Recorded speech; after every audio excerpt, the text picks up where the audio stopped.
Did you know that nearly 18 million cyber attacks are being launched every single day? Companies like British Airways, Google, Uber, and Meta have fallen victim to these attacks. In 2024, the average cost of a data breach reached $4.8 million.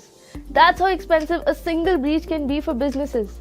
With cyber attacks on the rise and sensitive data constantly at risk, this figure shows just how critical it is to safeguard company information. For businesses, a breach just isn't about stolen data. It's about financial losses, damaged reputations, and long recovery times. Considering this huge risk factor, companies invest heavily in cybersecurity. The demand for cybersecurity professionals is skyrocketing, and this field is on track for rapid growth with high demand and impressive salaries. According to the US Bureau of Labor Statistics, or BLS, cybersecurity jobs are expected to grow by 32% between 2022 and 2032, which means around 16,800 new job openings every year. With the increase in cyber threats, companies are scrambling to hire skilled experts, making cybersecurity one of the hottest career fields right now. So if you are someone who is thinking about learning the skills that will land you a job, you should definitely think about cybersecurity. This complete free cybersecurity course has been prepared for you to get started in this career stream. Our top-notch industry experts from around the world have prepared the contents of this course as per the entry-level cybersecurity job requirements. Towards the end, you also go through the most commonly asked cybersecurity interview questions, which will help you prepare better for the interviews. So make sure to stay tuned till the end of this course. Having said that, let me quickly take you through the agenda that we have at hand for this particular course. We will begin with an introduction to cybersecurity, understand what it is and who is a cybersecurity engineer. Next, we'll dive into the essential skills you need to succeed in this field, followed by a clear roadmap to help you navigate your way into a career in cybersecurity. From there, we'll jump into the intriguing world of ethical hacking, the art of breaking into systems for a good cause, and we'll explore the various phases that ethical hackers go through. After that, you will get hands-on with tools like CEH, Nercraft for footprinting, and Nmap. And then we go ahead and get ourselves familiar with concepts like network enumeration with NetBIOS, system hacking with Loftcrack, ARP Poisoning with Cain Able. Next, we'll tackle some of the most common cyber attacks such as phishing with SE Toolkit, DDoS attacks with H.O.I.C, session hijacking with BetterCap, and even setting up traps for hackers with Honeypotting using HoneyBOT. In the next module, we'll break down Sql Injection, one of the most dangerous attacks on the web, and even learn how to create a Trojan using njRAT. Moving forward, we'll cover the foundational concepts like the principles of security, CIA, memory security modes, and cloud computing in a shared security model. Further, we will learn about the block ciphers, hashing, and the crucial role of firewalls and password testing in protecting systems.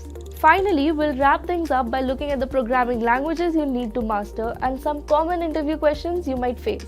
So by the end of this video, you'll have everything to begin your journey in cybersecurity. Cybersecurity. Cybersecurity is a constantly evolving industry and it impacts all of us. The internet has made our lives invariably easier since its invention. But while it has made our lives easy and more manageable and opened up new incredible opportunities for humanity's future, there are those who want to exploit it for personal gain. As you guys know, using cloud technology is a necessity for our daily lives. And because of this, there is a massive spike in cybersecurity requirements. In simpler terms, cybersecurity is a process or method to protect systems, networks, and devices from any risk of cyber attacks. Now, why cybersecurity is important, you ask? Well, here are some examples of companies who had a data breach in security, and this shows why you must protect your data. There was a huge data breach of 50 million Facebook accounts in March 2018. It was done by a firm known as Cambridge Analytica, which harvested data for US election predictions. The data came to limelight and Facebook was levied a huge fine since they did not protect user details and due to their lack of transparency in the system. Imagine, such a big firm like Facebook is susceptible to such data breach. So cybersecurity is an important measure for every organization. Now let's talk about history of cybersecurity. Cybersecurity initially started as a research project when a guy named Bob Thomas designed a creeper to move between the terminals of ARPANET, and a guy named Ray Tomlinson replicated a similar program named Reaper to delete the same creeper. Historically, organizations and governments have taken a reactive point product approach to combating against cyber threats, producing something together with individual security technologies, one on top of another to save their networks and the valuable data within them. Not only this method is expensive and complex, but news of damaging cyber breaches continues to dominate headlines, rendering this new method ineffective. In fact, given the number of groups of people involved in data breaches, the topic of cybersecurity has risen to the top of priority list for boards of directors, which they sought in a less risky way. Instead, organizations can consider a natively integrated, automated next-generation security platform that is especially designed to provide consistent prevention-based protection on the endpoint, in the data center, and on the network and in private clouds. By focusing on prevention, organizations can prevent cyber threats from impacting the network in the first place and less overall cybersecurity risk measure to a manageable degree. The threats countered by cybersecurity are threefolded. Cybercrime. It includes single actors or groups targeting systems for financial gain or to cause disruption. Cyber attack often involves politically motivated information gathering. Cyber terrorism. It is intended to undermine electronic systems to cause panic or fear. So how do malicious actors gain control of computer systems? Here are some common methods used to threaten cybersecurity. There are a lot of methods. Methods like malware, like viruses, worms, trojans, ransomware, and many more. They use skills like SQL injection, phishing, man-in-the-middle attack, denial of service attack, and even social engineering. Now, cyber attacks will cause more damage financially and reputational even to the most resistant organizations. The organization which suffers cyber attack has to face the losing asset, business reputation, and potentially the organization have to face regulatory fines and taking legal action and cost of remediations. Cybersecurity is one of the highest demanding job roles. There is nothing wrong to say that with the increasing challenges in the cybersecurity domain, the overall number of professionals needed have fallen short. Due to this reason, experts in this field have seen significant growth in their salary since recent years. On an average basis, an expert earns around $42,000 to $78,000 after getting the required skills. In Indian rupees, you can earn from 10 lakh rupees to 25 lakh rupees. That's all about cybersecurity, guys. So now guys, let's see what exactly cybersecurity is. So basically, cybersecurity is the practice of protecting systems, networks, and programs from digital attacks. These cyber attacks are usually aimed at accessing, changing, or destroying sensitive information. Implementing effective cybersecurity measures is particularly very challenging today. The reason behind this is there are more devices than people, and attackers are getting more and more innovative day by day. Now, people have a misconception between cybersecurity and hacking. So, cybersecurity is a defensive term, whereas hacking is an offensive term. Hacking generally refers to an unauthorized intrusion or access into a computer or a network. It can be either organization network or a personal network. Hacking is identifying weakness in computer systems or networks to exploit its weaknesses to gain access. Now that we know what cybersecurity is and what hacking is, let's see some basic concept of cybersecurity. Now, cybersecurity basically consists of these three components, that's integrity, confidentiality, and availability. Together, these three principles form the cornerstone of any organization's security infrastructure. In fact, they function as a goal and objectives for every security program.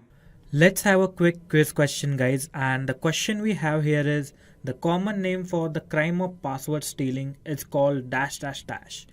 Now for this MCQ question, the options that are given here are spoofing, hacking, identity theft, and password cracking. Think thoroughly and mention which option do you think is the right one in the comment section with 1 or 2 liner explanation. Now first let's see what is confidentiality. It refers to an organization's efforts to keep their data private or secret. In practice, it's about controlling access to data to prevent unauthorized disclosure. Typically, this involves ensuring that only those who are authorized have access to specific assets, and that those who are unauthorized are actively prevented from obtaining access. As an example, only authorized payroll employees should have access to the employer payroll database. Furthermore, within a group of unauthorized users, just a quick info guys, Intellipaat provides an advanced certification in cybersecurity by EICT Academy IIT Guwahati. You will get to learn the most important concepts such as ethical hacking, penetration testing, and network security in this course. You'll get to learn from IIT faculty and industry experts. Reach us out to know more. there may be additional, more stringent limitations on precisely which information those authorized users are allowed to access. Next, let's see what integrity is. In everyday usage, integrity refers to the quality of something being whole or complete. Integrity is about ensuring that data has not been tampered with and therefore can be trusted. It's correct, authentic, and reliable. E-commerce customers, for example, expect product and pricing information to be accurate, and that quality, pricing, and availability and other information will not be altered after they place an order. As in the case with confidentiality, integrity can be compromised directly via an attack vector such as tampering of detecting systems, modifying configuration files, etc. Now let's see a third aspect, that's availability. Systems, applications, and data are of little value to an organization and customers if they are not accessible when authorized users need them. Quite simply, availability means that network, system, and applications are up and running. It ensures that authorized users have timely, reliable access to resources when they are needed. Countermeasures to help ensure availability include redundancy, hardware fault tolerance, regular software patching and system upgrades, backups, comprehensive disaster recovery plans, etc. Now, depending on an organization's security goals, the industry, the nature of the business, and any applicable regulatory requirements, one of these three principles might take precedence over another. For example, confidentiality is vital within a certain government agencies, integrity takes priority in financial sector, and availability takes place in customer care services. Now let's see why cybersecurity is important to learn. The first reason we have is cybersecurity is very high in demand. For those having professional recognition of their skills, there are currently a very large number of vacancies which are available across the globe. The workforce is expected to rise by around 6.5 million to the end of next year. The next reason we have is it's very highly paid. There's nothing wrong to say that with the increasing challenges in the cybersecurity domain, the overall number of professionals needed have fallen short. Now, due to this reason, the experts in this field have seen significant growth in their salaries since recent years. The next reason we have is cybersecurity is future-proof. After getting the required training, the professionals are free to work in any organizations, and this is because almost all of them, whether small or large scale, need security experts in this arena. Since the demand is more and supply is less, the salary of cybersecurity professionals is expected to grow at a rapid pace. And the fourth and final reason we have is it increases your value as a cybersecurity professional. One of the best things about cybersecurity is there's a huge number of organizations where professionals are required. So when you have some certifications and required skill set for cybersecurity, it increases your value as a professional and you get to work with well-known organizations such as Dell, Accenture, etc. So why cybersecurity is important for a company? The first reason we have is it protects your business. That's obvious. Cybersecurity protects your customer database, it protects your network, it protects your systems and everything. So that's how it protects your business. The second reason we have is it increases your productivity. So as everything is secured, it has an impact of your increased productivity in the business. And when you have increased productivity, you have increased customer confidence. So when customers' data are not leaked and they trust on you, it increases their confidence and they keep on working with you. The next and the last reason we have is it stops your website from crashing. So hackers might try to get into your website and steal information, but when you protect it with cybersecurity, it never crashes. Who is a cybersecurity engineer? Well, cybersecurity engineers are the people who identify threats and vulnerabilities in systems of an organization. They are highly skilled and use those skills to design and develop high-tech solutions to ensure that they are secure if they are attacked by cyber criminals. Now, let's see what work a cybersecurity engineer does in a company. First, implementing, managing, monitoring, and upgrading security measures for the protection of an organization's data, systems, and networks. He also responds to all system or network security breaches, ensuring that organizations' data and infrastructure are protected by enabling the appropriate security measures. Apart from these, he also participates in the change management process of a company. He also have daily administrative tasks like reporting and communication with the relevant departments in the organization. After doing all these work, he also tests and identifies network and system vulnerabilities. Well, that's a lot of work, right? So now let's move on to why we need cybersecurity. Remember we talked about how many things a cybersecurity engineer does in a company in last part? Well, that's the reason this role is very high in demand and paid very well. Companies are getting cyber attacked daily multiple times. So in order to protect their data, companies are hiring cybersecurity engineers. Well, that's why your future is secured, right? If you are certified in cybersecurity courses, your market value is raised by a lot of time as an individual professional. So let's jump into knowing what are the cybersecurity job roles present in any company. So these are the roles that are there in cybersecurity: security architect, consultant, penetration tester, chief information security officer, cryptographer, security analyst, and security engineer. So if any job role looks interesting to you, please let us know in the comment section. Now let's move on to requirements that you should have before starting your career in cybersecurity.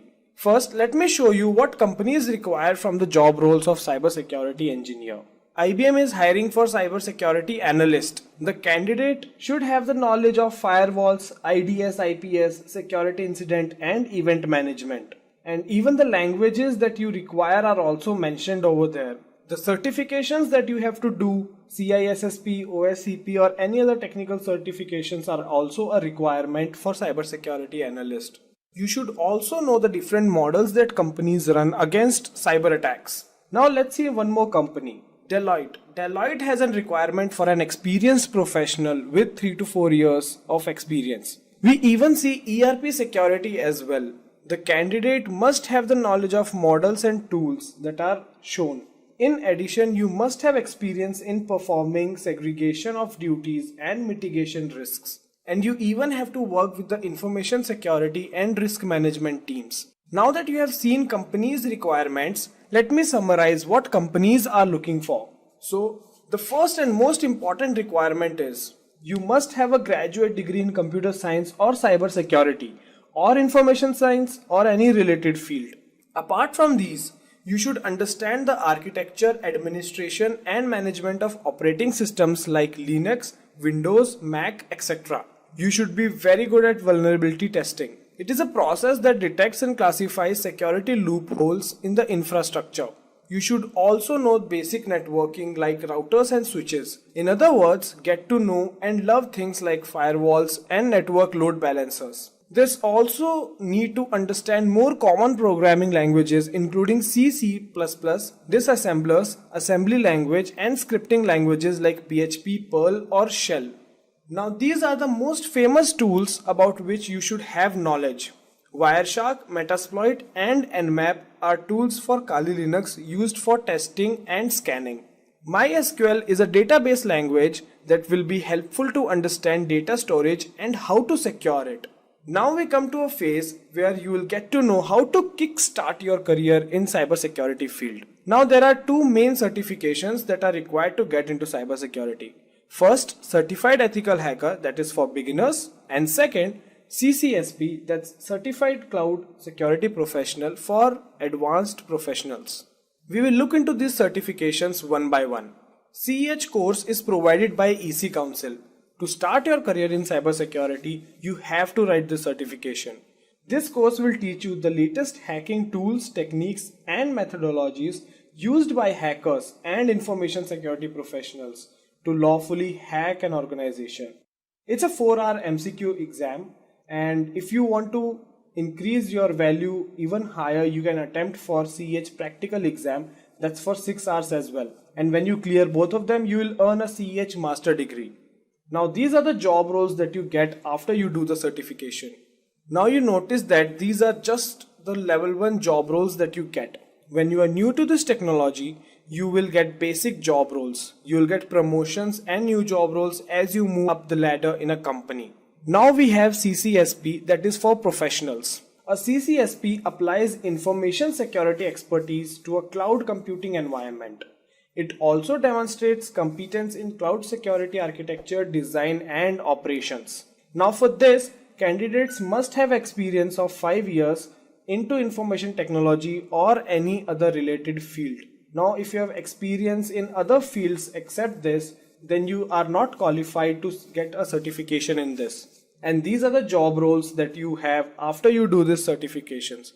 Now you notice that these job roles are very highly paid, and these are very important in any company. When you start getting experience and knowledge, you will be paid more than anyone in an organization. And the reason behind this is you are protecting the critical information of the company. If that information is leaked, the company might get heavy losses or it might shut down. And now comes the most interesting part. You will know how much a cybersecurity engineer earns. I have divided the salary into 2 parts for better understanding. One is for beginners and second is for professionals. If you get any job role after CEH certifications, you will earn $104,500 annually. While in India, you will earn 3.5 up to 6 LPA based on your experience. For professionals, you can earn up to $2 million a year and 30 LPA in India. That's a lot of money, right?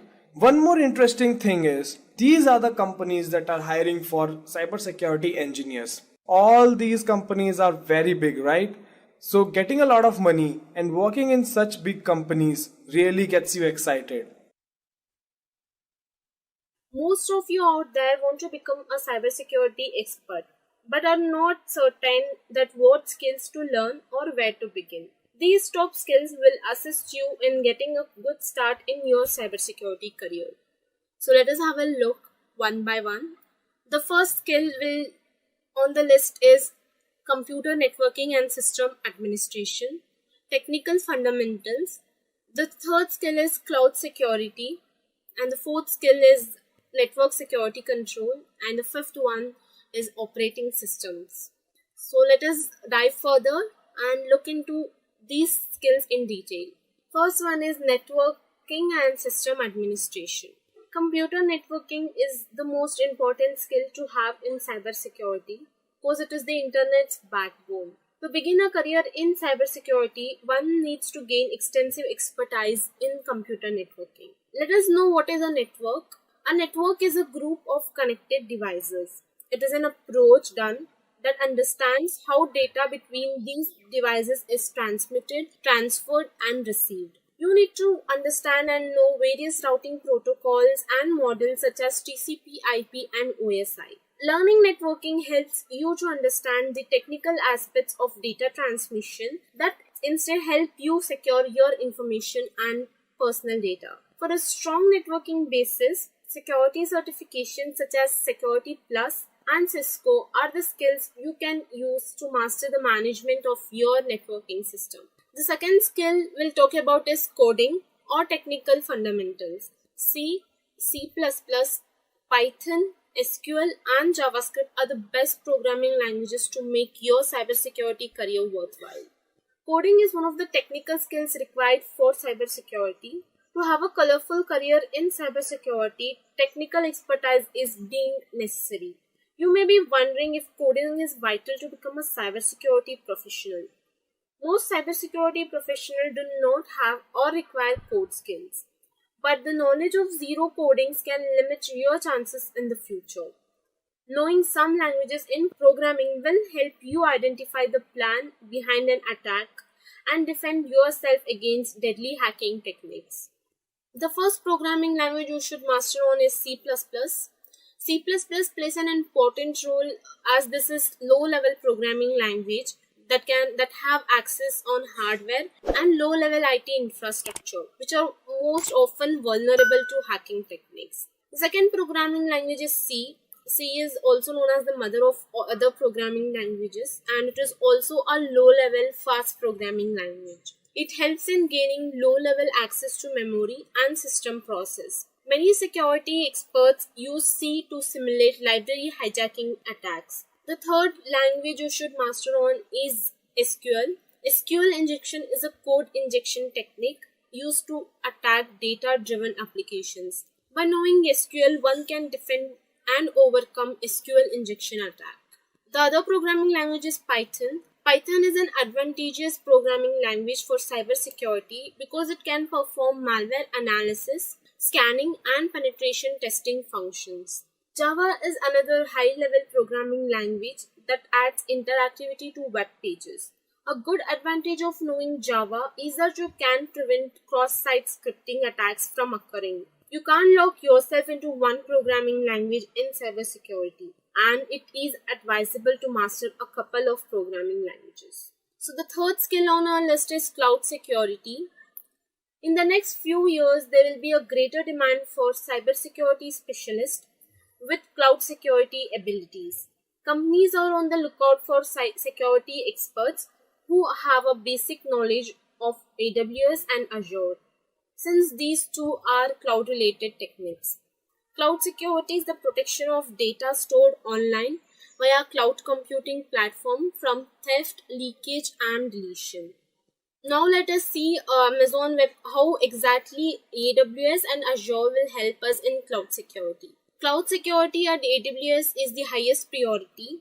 Beyond securing its own users' data, Amazon has two primary areas to focus for cybersecurity and data protection. Microsoft Azure provides a secure foundation across physical infrastructure and operational security. People with experience and knowledge in managing these platforms are in high demand.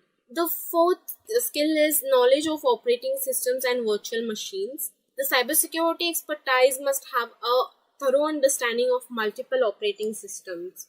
Hands-on experience with operating systems such as Mac, Windows, and Linux is required. Cybersecurity isn't just limited to computers. You will need to be comfortable working on a variety of operating systems, computer systems, and mobile devices, and keep up to date on advances in the field for all of them. Most cybersecurity specialists make use of Linux operating systems. Linux plays an incredibly important part in the job of a cybersecurity professional. Specialized Linux distributions such as Sql Linux are used by cybersecurity professionals to perform in-depth penetration testing. The last skill on our list is network security control. Companies require skilled professionals who can protect their electronic data from unauthorized access. Network security control, it is one of the fundamental abilities that every cybersecurity practitioner should possess. As a cybersecurity specialist, you must be able to run intrusion detection systems and identify suspicious activity on the network and understand the differences between IDS and IPS and how they relate to firewall. Companies require skilled professionals who can protect their electronic data. Here, in-demand skills are authentication, authorization, malware analysis, and data recovery. As a cybersecurity expert, you must be prepared to handle any imminent threat of violating an organization's security policy. By following an updated incident response in your team can proactively protect your data and minimize the damages. A security incident can be an active threat or a successful compromise of data or an endured intrusion. It can also be incidents like DOS attacks, phishing apps, ransomware, and many more. Now that we have seen the top 5 cybersecurity skills, here are the additional key skills. The first one is risk identification. Identifying risk even before their arrival is a great skill. Cybersecurity professionals are required to identify, manage, and mitigate risk.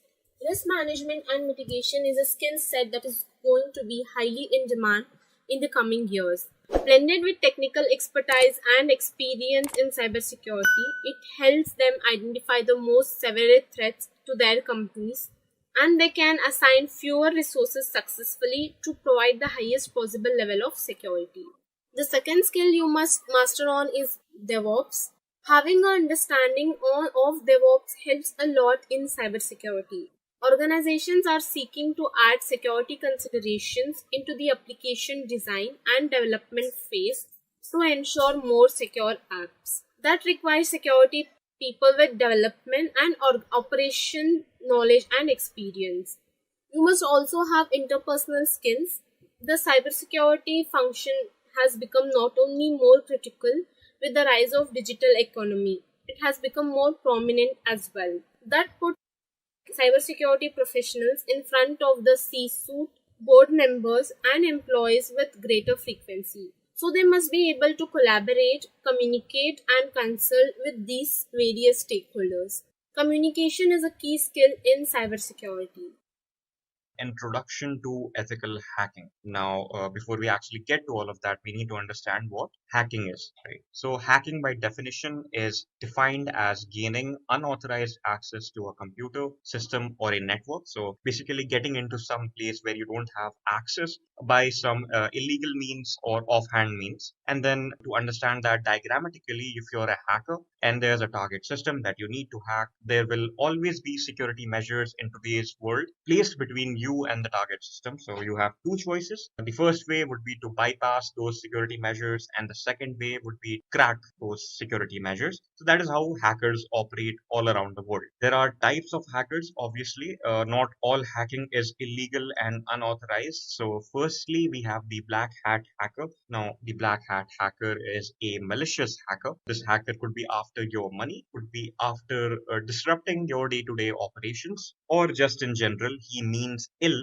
towards your organization. So this is the kind of hacker who is operating illegally without the permission of the systems or the people that he is trying to hack. And then we have the white hat hacker. Now, this is the polar opposite of the black hat hacker. This hacker hacks into systems with the permission of the owner of that system. And often the owner of the system has hired this particular individual to hack into his system. So this particular profession is a white hat hacker profession. This is completely legal as long as it is with permission. And then you have the gray area hacker, which is the gray hat hacker. Now, this could be illegal or legal, depending on the laws of that particular country or organization or place. This hacker does not necessarily mean ill intent towards the target, but this hacker may not necessarily be operating with the permission of the people that he is trying to hack. Just a quick info, guys. Intellipaat provides an advanced certification in cybersecurity by EICT Academy IIT Guwahati. You will get to learn the most important concepts such as ethical hacking, penetration testing, and network security in this course. You'll get to learn from IIT faculty and industry experts. Reach us out to know more. So obviously the black hat hacker is an illegal profession. You shouldn't go for it. The gray hat hacker is in the gray area. So it is completely on your own risk, whatever you do as a gray hat hacker. The recommended profession, if you're opting for this particular job role or this particular domain professionally, is to become a white hat hacker, because that is completely legal. So let us understand what ethical hacking is. So, ethical hacking is the authorized and legal process of finding out vulnerabilities, threats, and exploits in a system or computer network through penetration testing. So, penetration testing means basically testing all of the flaws or exploits in a system which could make it vulnerable to attacks. Now, a white hat hacker is a ethical hacker, obviously. So the hacker hacks into the target system with permission of the owner of the target system. He compiles a report as to how he was able to hack into that system, all of the security flaws and exploits, compiles the report of that and sends it to the employer or the owner of the system. Now, the owner of the system can hire a security patching team to patch that flaw or flaws up, and then basically stay one step ahead of any black hat hacker with actual malicious intent. So the common hacks that are prominent around the world, and some of these we are actually going to be doing in our course that we have today. So the first is malware. We're going to be implementing malware. Malware is something essentially that is a unwanted file on the system which could harm your computer system or basically cause you annoyance or basically leak sensitive details of yours to potential attackers, right? So this is what a malware is. It can be a file, it can be an injection into your web browser. So all of those things are possible with a malware. And then we have phishing. Now, phishing is a social engineering attack. We are going to be understanding that in much detail as we move along with our course here today. SQL injection, we're also going to be going over an example of SQL injection. We're actually going to be implementing it in one of our tutorials. And cross-site scripting. Now, cross-site scripting is you go onto a website which is not entirely moderated. It is not recommended that you go onto that website.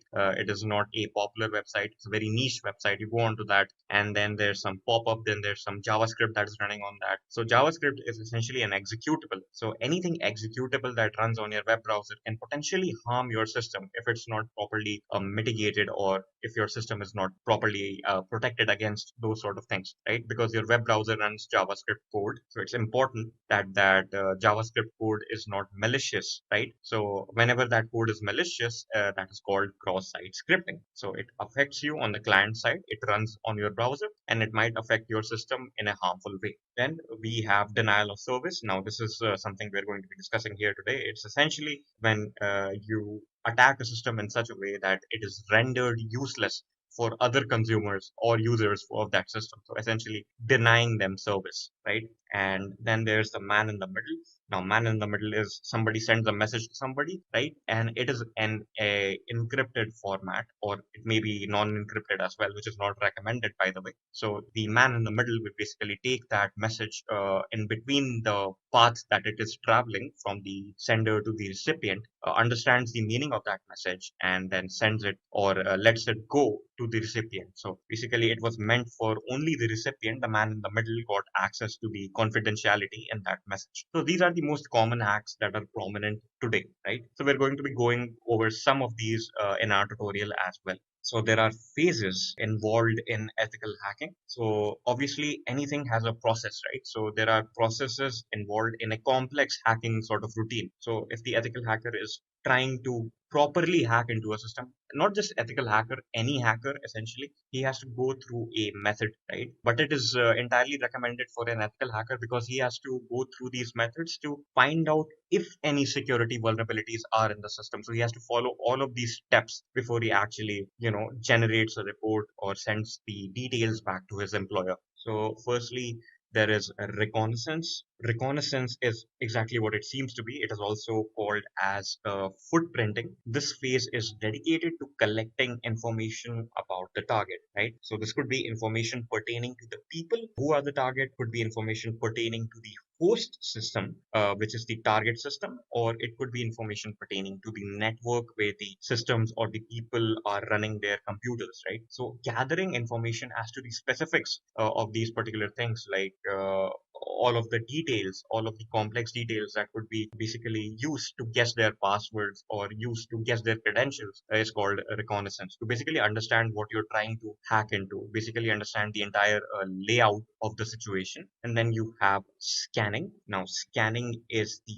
phase where you scan the entry ports, that the vulnerable ports, basically the application ports that you can basically get your hands on and get into the system, get into the target, vulnerabilities of the target, or the topology of the target net. So you also need to understand how the network actually looks like, where the switches are, where the routers are, what kind of subnetting does the network follow. So to understand all of that, to basically understand what you have to hack and what would your route be, you need to perform this scanning phase, and then you have gaining access. So once you've mapped it all out, so once you've understood how reconnaissance works and scanning works, once you've got the entire layout of the situation, you know what is vulnerable, you know the information pertaining to the target, then you can begin with your actual hack. Now this is an active phase of hacking, which is gaining access into the target system or net, right? So this is what it actually is, the actual step of breaking into a system or network. And then once you have basically accessed the system, once you have gained your access, then you have to maintain this access, right? So your hack might be a long hack, right? And if there is a security patch on the end of the target, if the target basically patches his system and then you lose access, there's no point of gaining access in the first place. So the next step that the hacker would do is install a backdoor onto the system, which is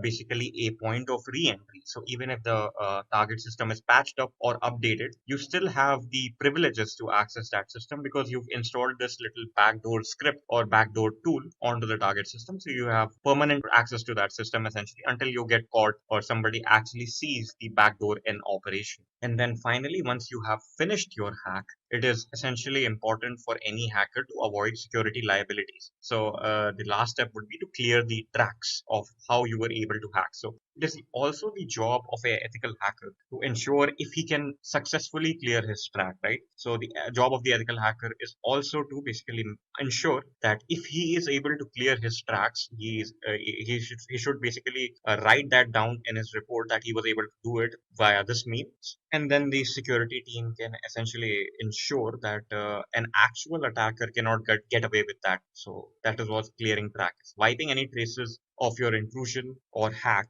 from the target. So these are all of the steps that are involved in hacking and ethical hacks. And these were important to understand because these are the 5 phases of ethical hacking that you're going to be going through a lot if you actually try to opt for this particular domain. So, a quick introduction to CEH, which is the Certified Ethical Hacker Examination and Certification. So, this is one of the most widely accepted certifications for ethical hacking. It is accepted by national security agencies in the United States and a lot of multi-billion-dollar organizations around the world. Right. So, all of these organizations need their security, right? They need their data security and network security. So, all of these organizations prefer people who have this particular certification. Now, who is a certified ethical hacker? A certified ethical hacker who has been officially certified as an ethical hacker after passing the CAH certification exam by the EC Council. Now, the EC Council is a widely renowned council for their certifications. So, if you're able to basically qualify for this particular exam, you have a high weightage in job interviews for this particular job role. So, the International Council of Electronic Commerce Consultants is the full form of the EC Council. It is a professional organization that certifies individuals in various e-business and information security skills. And that is exactly what we are talking about today, information security. So, with regards to that, the position is of a ethical hacker, but the minimum qualifications that you would need in order to attempt this exam, so the option 1 to attempt the CEH exam would be with training. So, with training would basically mean that you have to go through an accredited training center by the EC Council to basically prepare for this training. So, once you have prepared for that training, you can essentially attempt the official CEH exam. Now, Intellipaat is a partner with the EC Council. We're going to be going over more of that when we go to the tutorial section, but that is your first option. You actually go through one training of some place which is EC Council certified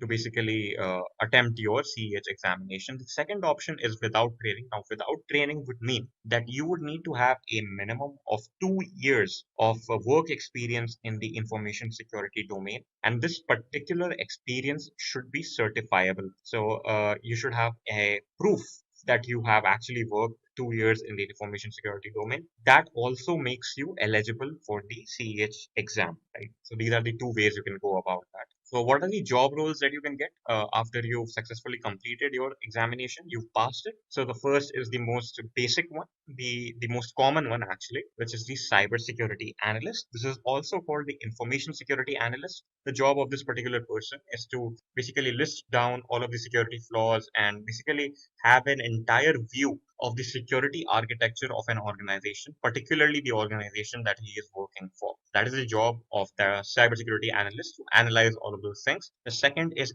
more of a developmental sort of role. Now, what that means is essentially a security engineer's part in an application development life cycle is to ensure that the application is following some secure security protocols, basically in the development phase itself. So once the application is deployed, there is no privacy breach. There is nobody who's able to hack into the server or hack into the data.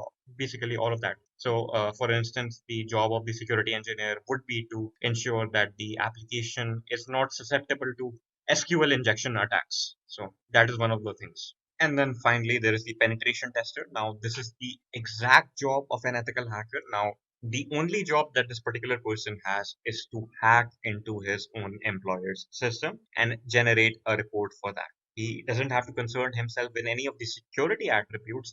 The only job that this particular person has is to hack into the system and find out all of the security exploits and flaws. So that is the job of the penetration tester. What is the average income of a certified ethical hacker? So this is the average, keep in mind. So in the United States, it's $75,000 US. India, it's about 7 lakhs per annum, and in the UK, it's about 46,000 pounds. Now, keep in mind that this is not the starting or the end salary of a certified ethical hacker. This is the average. So, this is the ballpark of what you will get if you're actually proficient at your domain. And the sky is the limit if you actually get more proficient and learn newer skills in ethical hacking, more advanced skills, right? So, this is the average income for all of that. So, let us go to the hacking tutorial configuration that I am going to be using today for this ethical hacking full course, right? So what I'm going to be using today are essentially, five, six virtual machines in conjunction in essentially at times, which is what I'm going to be using today for my tutorials, right? So it's Windows 10, Server 2019, Server 2016, Parrot Security, Android, and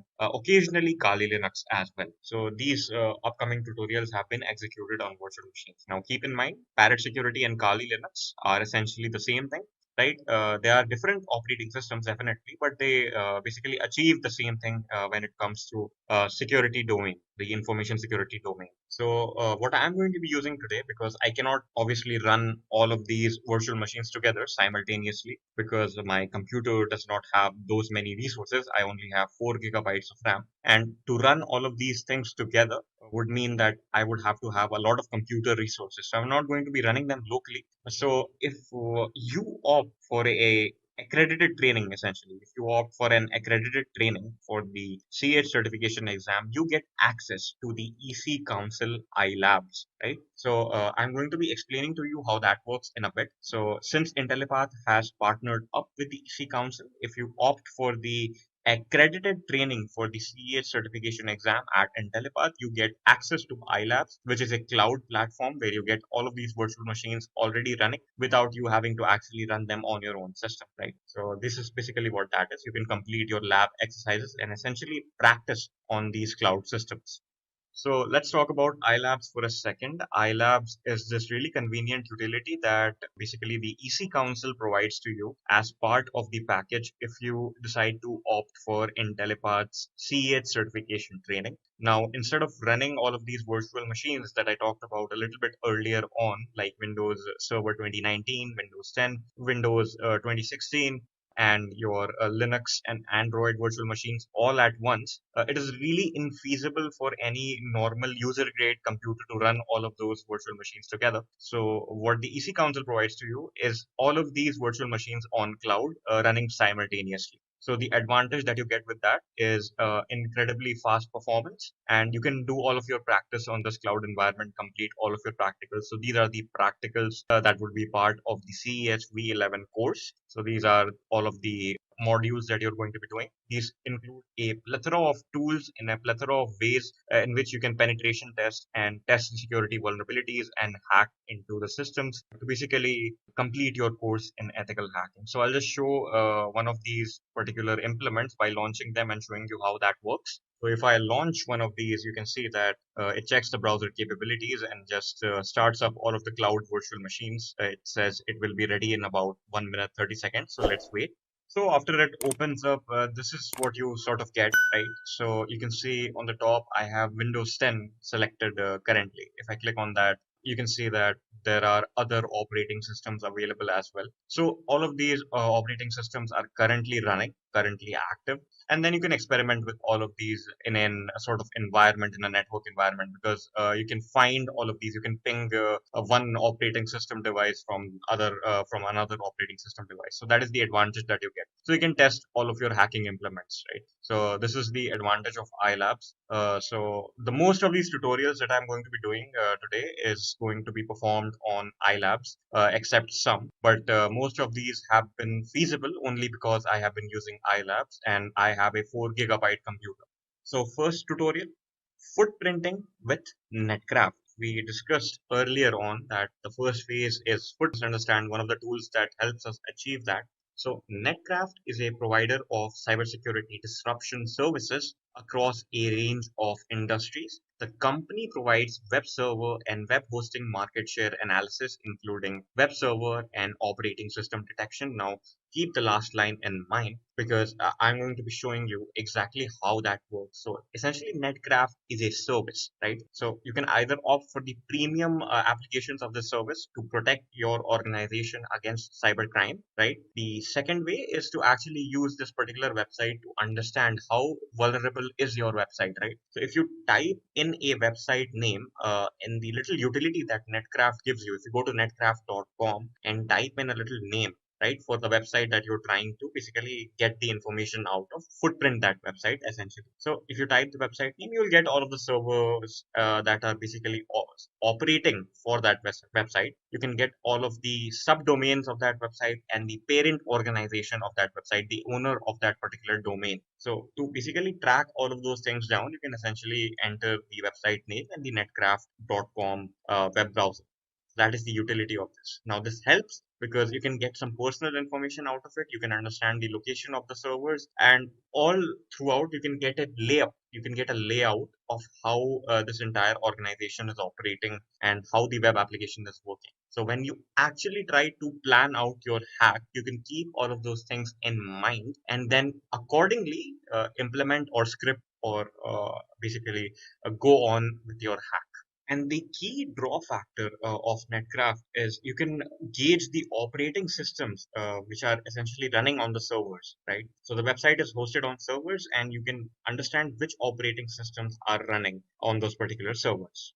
So Netcraft is a pretty interesting tool. It is used for the purpose of footprinting and reconnaissance. So to simply open Netcraft, you can type Netcraft on Google or you can simply type in netcraft.com in your URL bar. Once you've reached the website, it'll look something like this. Now, if you want to find out information with regards to websites that you aim to hack, or to simply just find out details about a particular organization, like for instance, if I simply open up the Facebook URL in this search bar over here at the bottom, so we can see what's that site running. So if you simply scroll down to the bottom of the Netcraft web page, you'll see this. And once you click on this little arrow icon over here, it'll first scan the details for this particular URL, which is facebook.com. So we can see some details with regards to that over here. So we can see that it gives us the website description, which means that we can create or log into our Facebook account if we go to this particular website, right? We can see the website that we've entered. We can see the owner of this particular website. We can see that's Facebook Incorporated. The hosting company is Facebook, so it's registered officially. The hosting country is the United States, obviously. We can see the IP address. There are a lot of other network related details as well. We can see the IPv6 address as well. We can see the domain is facebook.com. All right. The one of the other interesting things is that we can also see the address for the Facebook offices. We can see that it's given over here because every organization that needs to basically buy a domain would need to give some details, right? So this is a pretty interesting way to find out details, although this information is available publicly as well. But we can understand that if we were dealing with websites where the information was not available as easily, we can simply use this tool called Netcraft, right? So this is one of the basic tools. There's also one very interesting thing that we can do if we simply click on this NetBlock owner over here, right? That'll open up, and we can see other domains, other websites that are registered under this particular NetBlock, right? So we have internet.org. So if you're from India, you must be familiar with this particular website, right? Which was an initiative by Facebook. We can see that if we simply type fb.com on Facebook, it'll redirect us to the Facebook login page. That is also registered under Facebook. Oculus is a virtual reality technology that is also owned by Facebook. So a lot of these websites are owned by Facebook. Basically, we can see WhatsApp, and if I simply go to the next page, we can also see that there's Instagram as well. So these companies are owned by Facebook today. So we can see all of it is there, free basics as well, right? And we can also see that the operating system on which these websites are hosted is Linux based. So that is also a very handy detail, right? We can also see the website report. If I simply open that up, we can see the site ranking, can see a lot of other details as well with regards to that particular domain. We can also see web server related information of this particular website. So we can see that the backend is on PHP, XML, and we can see the encryption tool is the SSL. We can also see that over here, the cryptographic protocol providing communication security over the internet. And we can also see some popular websites other than Facebook that are using this technology. That means PHP. We can see what is being used on the client side. So in the case of Facebook, on the client side, JavaScript obviously is used. So we can see all of that information as well. So let us get to the hacking tutorial of Nmap and understand what Nmap is in the first place. So this is a topic that comes under the reconnaissance phase of hacking, where you're essentially trying to find out the flaws or entry points that you have in your particular target system. So what is Nmap in the first place? Nmap is an open source and free utility for discovering network elements and security auditing, compatible with all of the major operating systems. So this is not limited to Linux. You can also install Nmap on Windows and Mac OS. I'm going to be using Kali Linux, where Nmap is already installed, and I would advise you to do the same. So it'll scan all of these things. It is used as a security auditing tool as well, not just for hacking into a system. So what is Nmap used for? Nmap has many uses. It is used by network and system administrators and network security professionals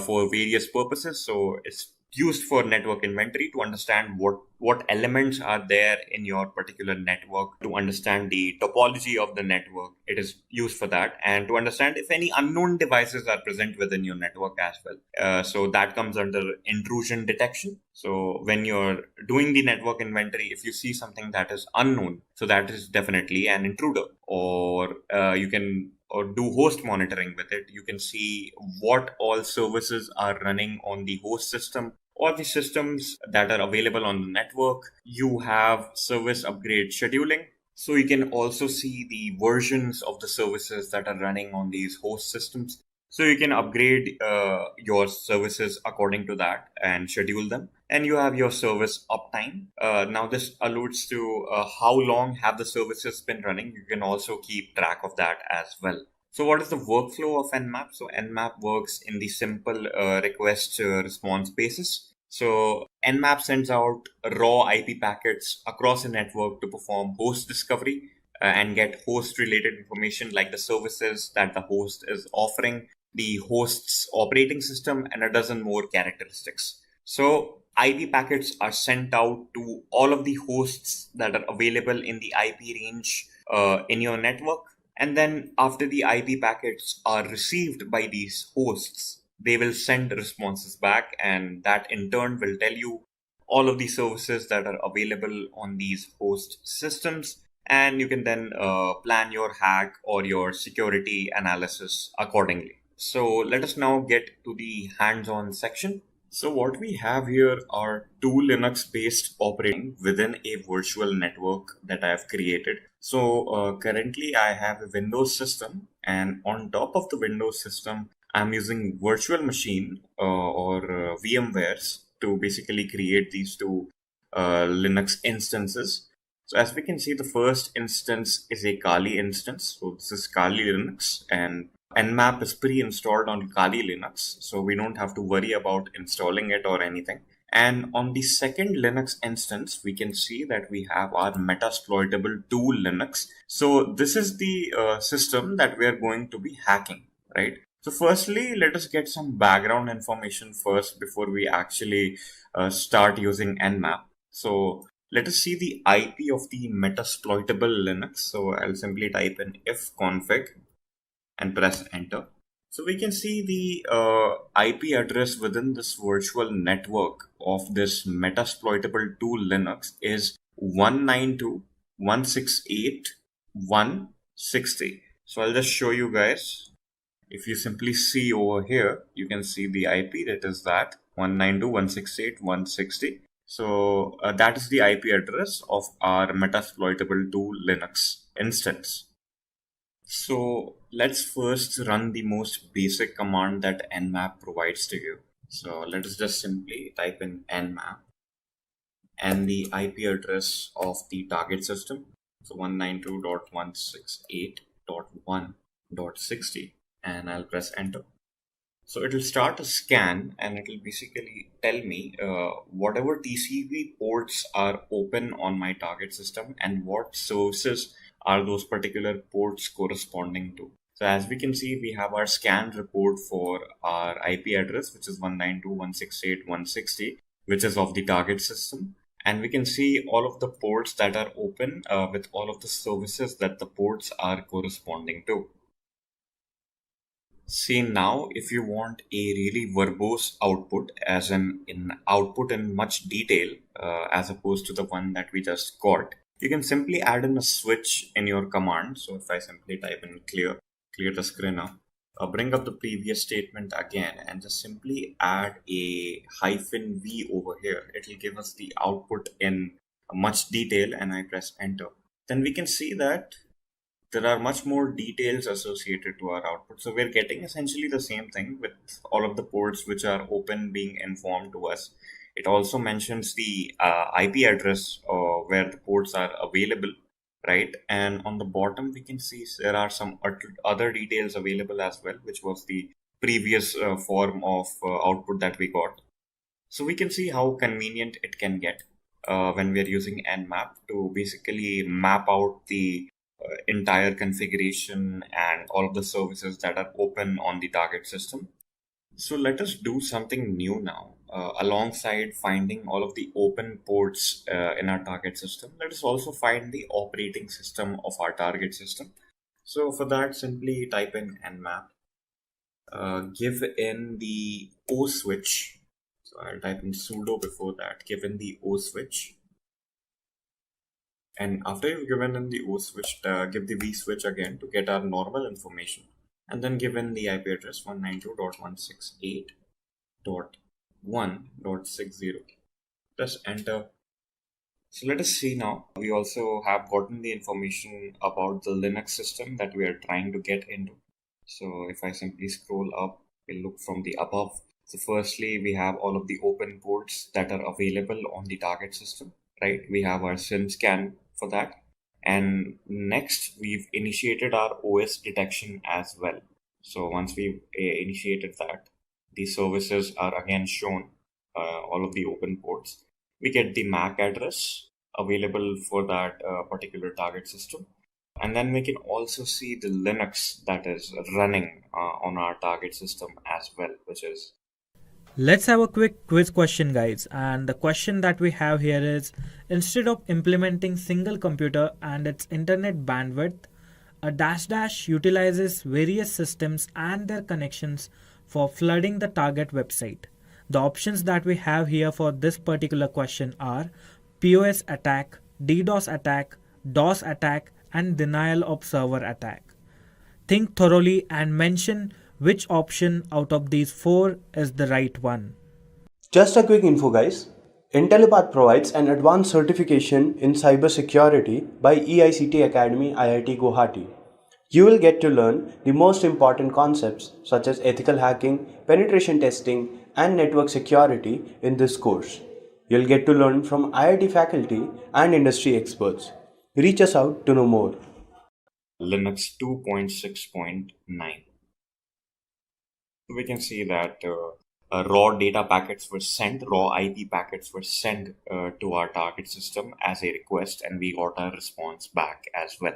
So this is quite a good tool for network monitoring for an administrator or for penetration testing to essentially see the topology of our particular target network. We also have the option to get more details about the services that are running. So if I simply bring the previous statement back up again and given another switch, which is the SV switch, we'll also get the versions and the exact name of the services that are running on our target system. So if I press enter, it'll scan for it, and then we'll get our output. Now we can see all of the exact services running on our Metasploitable Linux. So we can see that the services which are corresponding to FTP, SSH have their versions and names. So this could be useful when you're penetration testing and you're actually trying to find out which particular versions of these softwares or services are running on your target system essentially. So you can manipulate your hack according to that. This also is useful to understand if there are any processes that are not supposed to be running on your target system as well. So by looking at this, we can get that information.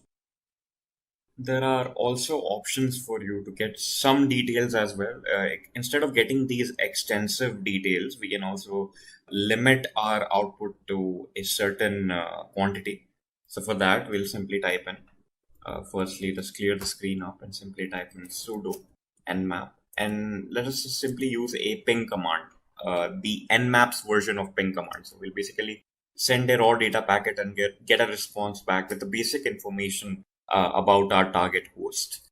Type in -s, capital P, and then given the address, which is 192.168.1.60, and press enter.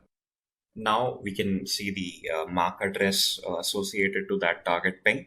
So we have our MAC address. So there may also be times where you don't exactly know the IP address of the target system, or you just simply want to find out what devices are available in the network that you're operating within. So for that, you simply bring up the previous statement again, which is the ping statement, and just remove the last part. Depending on the network subnet that you have, you can simply put in an asterisk and press an enter. And you'll get all of the IP addresses present within the 192.168.1 range that are available within your network at once. So right now, I only have 2 IP addresses within that range. So the first IP address is my IP address, which is 192.168.1.50 of the Kali Linux operating systems device that we have right now, which is the host device. And the second one is the target system, which is 1.60. So that has also been scanned from our ping scan right now.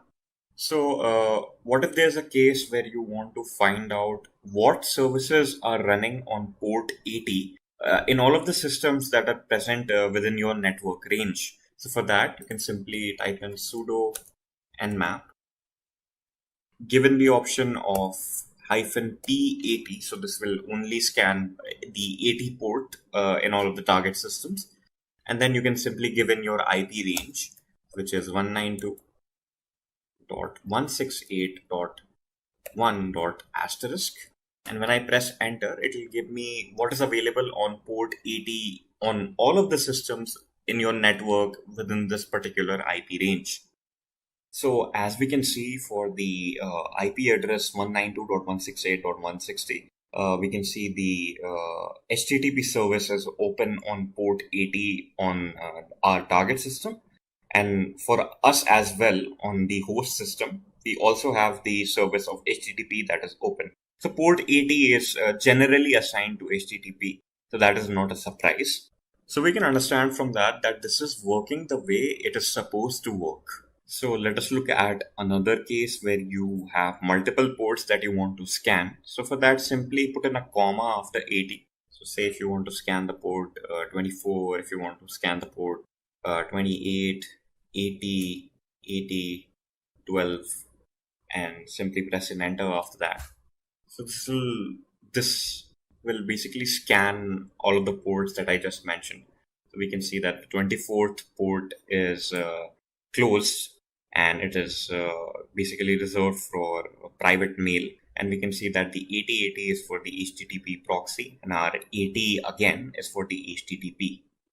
So you can use all of these tools to understand the complexities of the target network that you're dealing with, or the target host that you're dealing with. And it can essentially tell you the vulnerabilities as well of the target system when you're running these commands. It is also a great tool for network administration because you can understand if any unknown device has entered your network.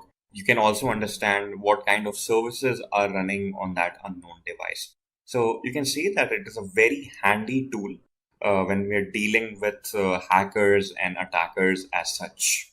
Network enumeration with NetBIOS. Now, enumeration means counting or listing out. So, one of the utilities that you can use to enumerate all of the hosts that are present on a particular network is NetBIOS, and it is an acronym for Network Basic Input Output System. It provides services related to the session layer of the OSI model, allowing applications on separate computers to communicate over a local area network. So, what the NetBIOS essentially does is you can type in a IP address in your particular network of a host, and it will give you information pertaining to that IP address, maybe the MAC address, right? And if you scan within a range, right, you can get all of the hosts that are present within that IP range in your net, right? So NetBIOS enumerator is a UI tool that you can use for that. You can enter the from IP address and the to IP address, and within that particular range, it will give you all of the IP addresses that are allocated to hosts. Right. So the NetBIOS enumerator is a tool used to list all of the hosts present on a particular network within a specified IP range, also giving certain information pertaining to the host's configuration,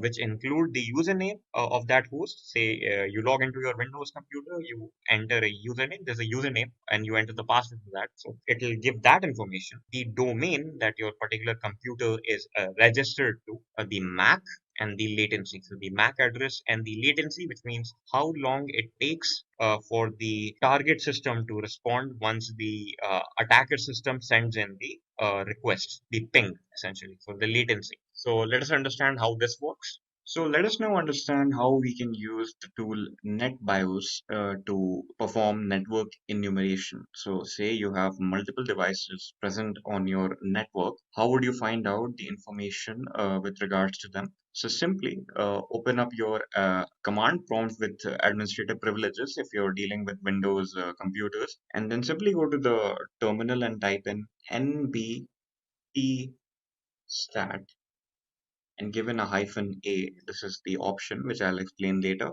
And then type in the IP address of the target system that you're trying to hack, which is 10.10.10.12. This might be different in your case. And when you press enter, it'll basically enumerate certain information about the target system. And as we can see, the particular option A, when we put it in with the IP address of the target system, it gives us the name of the target system, which in our case is server 2012, and it gives us the MAC address of the target system. Now, assuming the target system is not MAC spoofing, which means it's not giving us a fake MAC address, this is the actual MAC address of the target system. So this could help us further identify the technology that is being used in the target system itself. Now, the other thing that you can do with it, in the case that you do not know the IP address of the target system, you can simply scope your network out by typing nbt stat-c and you press enter, and it will give you all of the hosts that are present on your target network. And in this case, we can see that the server 2012 is available on our target network, and we can see the IP address that it has, right? So we can also scope out the IP address of the target system.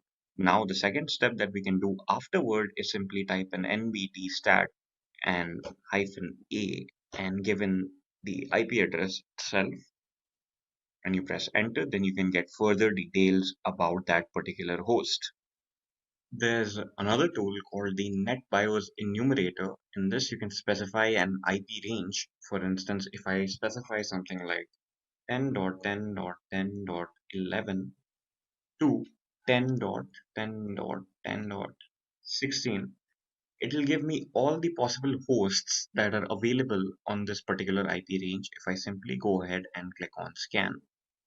So as we can see, one result has come up, which is the server 2012, which we saw earlier on in our command as well. So if I simply expand this, I can see a certain amount of detail available for this particular IP, right? So this IP has been found between this particular IP range, right, on this network. Then we can see certain information with regards to that. The username, which is no one is logged onto the system currently, the domain on which that particular system is, which is the CEH domain.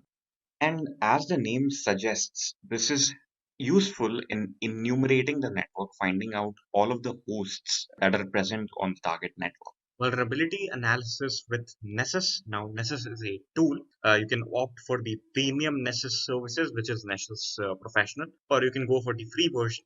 You obviously get a lot less features in the free version, but it is a tool that you can essentially use to scan a particular network, right? So what does Nessus essentially scan? So you can see there's a really beautiful UI that Nessus has, and you can see all of the problems that are critical are listed in the first priority, and then you have medium range problems and high range problems as we go down. So it is a very essential tool for a security analyst to basically understand what sort of exploits are present in the network and in the hosts, and to basically look at the critical problems and resolve them as soon as possible before the black hat hacker or the hacker with the malicious intent can basically start an attack and get access to that system or cause harm to the organization. So Nessus is a very important tool for that. It runs a variety of scans to get that information. So what exactly does Nessus help patch and secure? So first thing that it does is it tells you the vulnerabilities that allow unauthorized control access over sensitive data. So any threat, any exploit that can be used to get access to sensitive data, misconfigurations that leave systems exposed. So sometimes some particular individuals in departments could misconfigure their softwares or utilities that could leave an opening for an attacker to get into the system, right? So it is the job of Nessus to detect those things, and the job of the security professional to patch those things up. And second, finally, to detect default passwords. So oftentimes a lot of people, what they do, if they are operating within a domain, a network, they don't configure tough passwords. They let the default passwords be. So the default password could be something like password itself. So those are not essentially good practices. So if there is a loophole like that, Nessus will detect that, and then Nessus will obviously inform that to the security professional as a critical problem that exists within the domain, and then the security professional could ask that particular individual to change his password or change it himself manually. So that is one thing that Nessus does. And then there are DOS vulnerabilities, which is denial of service vulnerabilities. So any opening, any entry point that may make the network or system susceptible to denial of service attacks, Nessus also lets you know about that. So these are the properties of Nessus. Let us understand how this works in practice. With tools like Nessus Essentials, you get your core pack of vulnerability analysis utilities. So it provides you with a simple user interface where you can simply go to My Scans, which you can see very conveniently represented visually, and then click on Create a New Scan, right? Now this gives you a plethora of new options, right? So you can select from any of these. So firstly, if we want to simply calculate all of the vulnerabilities in the system, we can specifically provide an IP range. If we do a basic network scan, we can simply name this scan 1. We can call this a vulnerability scan, and we need to provide the target IPs, right? So in our case, let us provide 10.10.10.2, 10.10.10.10.16, right?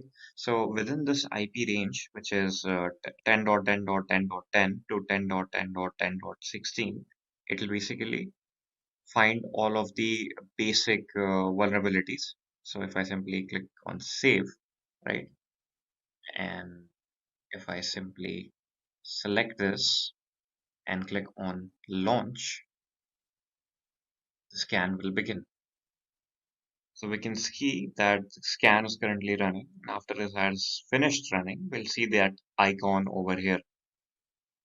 We can also go ahead and simply check the current prognosis. So we can see that we have found a certain bunch of vulnerabilities. So if I simply click on vulnerabilities, we can see that there are a lot of details that are available. We can see the Nessus SNMP so scanner, DC services emulation. If I simply open up some of this, we can see that the vulnerabilities that are involved are very detailed, and this could really help a hacker who has successfully infiltrated inside a network basically find all of these things out. And all of this information also is very beneficial to any security official whose job is to basically audit the security of their employer's network or the security of the network that they are trying to secure. We can also see a very critical analysis of the entire exploits and vulnerabilities present inside the system, because it also provides us with pie charts of the sort where we can see that there are about 81% non-threatening vulnerabilities. There's about 4% high vulnerabilities and 15% medium. And based off of all of these details, the hacker can simply plot a very well detailed hacking plan as to how he would go about infiltrating the system. System hacking with Loftcrack. Now, as the name suggests, we are going to be cracking something with this, right? So, passwords. There are passwords associated to all of the hosts that are present on a particular network. So, in order to get into those operating system accounts, you need to have passwords, and Loftcrack is one such tool that does exactly that. Loftcrack is a password auditing and recovery application originally produced by Mudge from Loft Heavy Industries, so that is the organization. It is used to test password strength and sometimes to recover lost Microsoft Windows passwords by using dictionary, brute force, hybrid, and rainbow tables, right? So these are the various methodologies by which password cracking can happen. It is originally meant for good because it is used as a tool by the security expert to understand how strong passwords are in the domain. So if somebody writes something like password as his password, this will immediately detect that and this will inform, and then you can essentially let the person know to change the password. But yeah,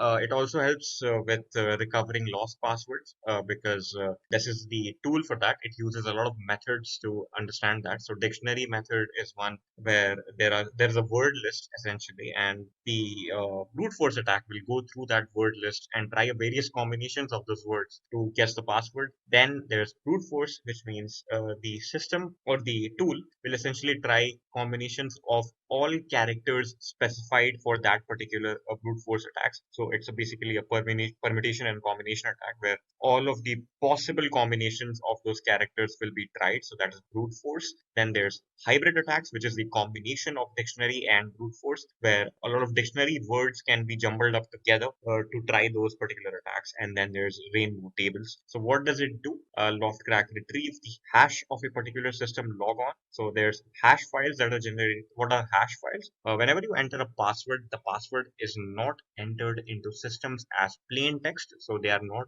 entered into systems as what they are. They are first converted into hashes, and then the hashes are matched with the databases present on the target system. When they are matched, when there's a successful match, then only you get your login. So this is a method to basically ensure that no particular system has the actual passwords stored. So even if somebody hacks into the database of that system, the hacker cannot simply enter the password out of that database and get access. He has to enter the correct password, which will then be algorithmically encrypted into the hash, and then it will be matched with the one present in the database, and then you'll get your login. So that is what hashing is. So it retrieves the actual hashed password. Then based on the hashed password, it converts a combination of plain text and encrypts them into that hash, matches it with that, and then you finally get your right password when the combination actually matches. So let us understand how this works as a tool. So let us implement LoftCrack version 7. So it's a pretty simple tool to use, but we can obviously implement more complexities with it. So all of those complexities would be discovered if you opt to dwell further into this particular topic. So for now, let us find out the passwords of the devices that are present on my network, right? So how to go about that? So LoftCrack gives you a simple utility which is called the password auditing wizard. This is basically used to assess the security of the passwords that your systems have, right? Because if the hacker gets access to the administrative computers, that could be really messy for the entire business, right? So you don't want that to happen. So you want to assess the security of the passwords on all of your devices. So I'll simply click on next.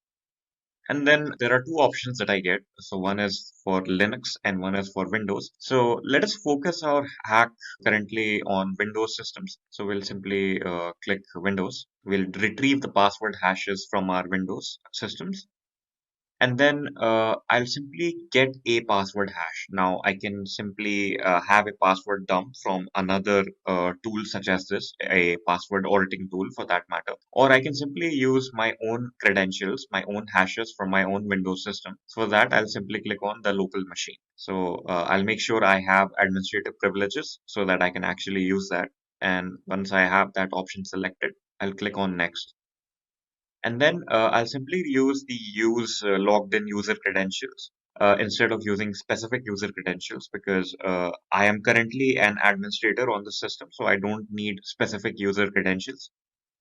And then I have various options available to me with regards to what sort of hack I want to perform, what sort of audit I want to perform. So what these audits are essentially going to do is that they're going to run a series of brute force methods and dictionary methods to guess the password based on the hash. And there are various options for that. Like we can apply for the strong password audit. So this is a very taxing audit. It takes about 24 hours to completely finish, right? Because it tries a various number of combinations basically to guess your password. Then there's the thorough password audit, right? It could take up to 6 hours, and then you have the 1 hour common password audit. So let us go with the 1 hour one and simply click on next, right? And I also have the option of generating a report of my auditing at the end. So I can simply click on CSV format and I'll get my report in CSV format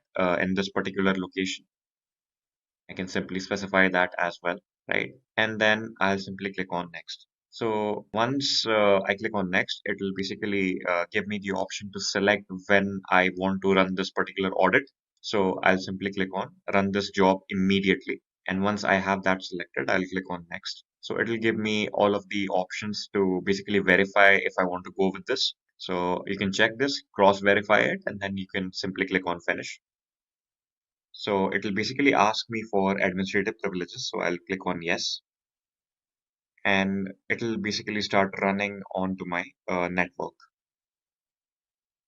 So we can see that 3 accounts on my network were without a password. So they were instantly cracked because they didn't have a password. And as we can see furthermore, other accounts are getting guessed. So the account which was Martin had the password Apple. So that was guessed. So this was a pretty simple password. So it was guessed rather quickly. But basically what happens is the password is in plain text format. The password in plain text format runs through an algorithm which converts it into a hash code, right? So this is the hash code that you can see over here. So it basically takes a random bunch of words, tries dictionary words, and tries to convert it into the hash format. And if the hash matches with the existing hash on the target system, it basically tells us that the password hack has been successful. You've successfully cracked the password. So some particular hacks can take more than other hacks, and it basically depends on the complexity of the password. You also get a lot of options with this particular software, which is Loftcrack. So you can use custom repositories of dictionary words that you have that you may think might be compatible with the systems that you're trying to hack. They might be the passwords of the systems that you're trying to hack, right? And you can get your hashes from elsewhere as well. So if you're trying to hack into a system and it has localized hashes, you can get it from there, and you can simply get a speed boost in your hacking attempts. ARP poisoning with Cain Able. Now, Cain Able is a tool which is used for primarily password recovery, but that is not what we are going to be using it for today. It can recover, though, many kinds of passwords using methods such as network packet sniffing, which is something relevant to today's tutorial, cracking various passwords hashes by using methods such as dictionary. So similar to what we discussed earlier on. So what is ARP poisoning? So ARP is a short form for address resolution protocols, right? So in ARP spoofing or poisoning, or ARP cache poisoning is a technique which the attacker uses to spoof address resolution protocols, right? And messages which are basically sent on local area networks. So he can modify those messages. He can essentially alter those messages. So it is the job of Wireshark, which we can use optionally to detect these sort of things. So in a particular network, if you have an administrative PC, for that particular network, you can detect all of the network activity happening with Wireshark. So Wireshark is a free and open source packet analyzer. It is used for network development, troubleshooting, analysis, and software and communications protocol development and education. So Wireshark is also used to basically understand how all of these hacks work, because you can see network activity that is happening. So for ARP spoofing attempts or ARP poisoning attempts, you can see those things exactly as they happen when they are happening in this particular log that is appearing on your Wireshark terminal. So Wireshark helps detect packets with suspicious origins or intent. So any packets which are suspicious, which means the corrupted or poisoned ARP packets, you can detect that with your Wireshark. So we'll see how that happens in a bit. So to implement sniffing, we will be using a tool called Cain. So we'll open that up. Once we open that up, we'll simply click on configure. After we've clicked on configure, we'll click on sniffer, right? And we'll select the device, the adapter that we're currently using. After we've selected the adapter, we'll click on OK. Once we've clicked on OK, we'll click on the sniffer icon that we have, which is the start stop sniffer. Once we click on that, a warning will come. We'll simply ignore that. Then we'll click on the sniffer icon over here to see the current status. The next step is to detect all of the devices that are present within the specified IP range. So for that, we'll click on the plus icon, right? And here we can specify the range. So in my case, I will specify 10.10.10.1 to 10.10.10.30. And I'll click on all tests, right? Because we want to test for every sort of ARP, and click on OK. So we get the list of all of the devices that are present in our subnet within that IP range. Now, to detect communication between two hosts that are present in this IP range, we need to specify the to and fro IP, right? So firstly, we'll click on APR, and then we'll click on this particular area and click on the plus icon, right? Now we can specify to and fro. So firstly, let me select 10.10.10.10 to 10.10.10.13, right? These are the two that I'm going to be selecting, and I'll click on OK. So as we can see here, we have our to IP address over here, and we have our fro IP address over here. Now, the next step would be to actually simulate some packet sending. Now, the next step would be to simulate communication between these two hosts. So let us do that. So firstly, I'll switch over to my Parrot Security. This is a Linux-based operating system. Firstly, I'll open up the terminal. So after switching to the root, let us type the hping command to send some packets to our Windows 10 PC. So we'll type hping 3 10.10.10.10. So this is the IP of the Windows 10 computer. And then we'll give the packet count of about 100,000. And then we'll press enter. So this will begin our ping. So firstly, I'll open up Wireshark to detect this network traffic, right? And after I've opened that up, I'll go to edit and preferences. So the first thing that I'll do is go to protocols, expand it, and simply scroll down to ARP RARP. We get this option, and then we'll simply click on the tick icon on detect ARP request storms. Once we've done that, we'll select our Ethernet adapter.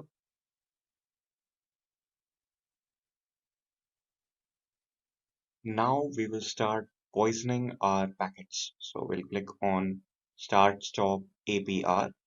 Right now the poisoning is active. So we can see that the status of the packets are being poisoned currently. And if we switch back to Wireshark, we can see very well what is currently happening. We can see that between these particular IPs, the source being .13 and the destination being .10, the packets are currently being intercepted and poisoned. Now what we can do is stop this detection process with the help of Wireshark, right? And we can go to analyze and click on expert information, right? So we can clearly see that over here there is a warning which says that duplicate IP addresses have been detected, which are mapped to 10.10.10.10. So what has essentially happened currently is if I switch back to Cain Enable, we have replicated that particular IP, which was the Windows 10 IP address 10.10.10.10, and we have assumed that IP address to receive those packets instead of the actual Windows 10 device. So we are basically sniffing those packets that are being sent by the Linux system to that Windows 10 system. So what the Wireshark has done, it has successfully managed to detect that there's a duplicate IP because there are two different MAC addresses attached to the same IP address. So this is essentially how you would detect packet sniffing if you're a security professional with the help of Wireshark. Phishing with social engineering toolkit. Now, this is one of the most popular attacks that happen around the world. It still happens today, but it is very easy to spot these things, right? You can see the IP address of these websites and you can easily spot these things. So, what is phishing with SE Toolkit? So, the social engineering toolkit, first of all, is an open source penetration testing framework designed for social engineering. SET has a number of custom attack vectors that allow you to make a believable attack really quickly, right? So it is a tool that you can download on your Linux systems, and you can initiate these attacks with this particular tool. So a lot of attacks you can do with that: social engineering attacks, penetration testing attacks, third-party modules. These are the particular things that you can do with that. There are a lot of integrations with social engineering toolkit as well. So phishing is one of those attacks.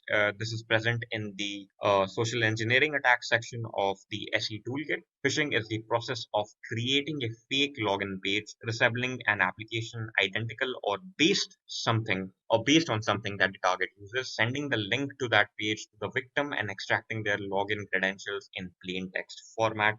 So that means that you create something that looks identical to the Facebook login page, right? And you send something like a facebook.xyz to your victim, to your target. The person opens that link, thinks it's Facebook, enters his username and password in that link. So you're smart enough to redirect him to his actual Facebook page. So he actually logs into his Facebook page. But what the target does not know is that you have successfully gained access to his password and username in plain text format. So if you go ahead and go to the login tab of Facebook and type in those things that you've gained, you will also be able to log into his particular session. That is how phishing works. It's exceptionally harmful if it's happening on your bank account, although these days there is two-factor authentication to prevent exactly this. So that means even if somebody is able to rightfully guess your password, they still wouldn't get access to your account because they'll get a text on their phone or they'll get an authenticator message on their phone. And until you enter that authenticator message that they've received on their phone, you cannot actually log in. So this is how a social engineering toolkit works. So we'll understand how phishing works with an example right now. Just a quick info, guys. Intellipaat provides an advanced certification in cybersecurity by EICT Academy IIT Guwahati. You will get to learn the most important concepts such as ethical hacking, penetration testing, and network security in this course. You'll get to learn from IIT faculty and industry experts. Reach us out to know more. So let us now understand website phishing through the social engineering toolkit that you get. So firstly, let us start our social engineering toolkit. So simply type in SE Toolkit in your Parrot terminal, right? So once you've done that, you'll get a lot of options, and then we'll select social engineering attacks because that is what we're going to be doing. Now we're going to select website attack vectors, and then we're going to select credential harvester attack method, where we're going to harvest the credentials of victims who decide to choose our phishing link. So once we've done that, we'll use site cloner, right? Firstly, we have to give the postback URL for the website that we're going to be cloning. So we're going to use the IP address of this particular host, which is 10.10.10.13. So we will type in the URL that we want to clone.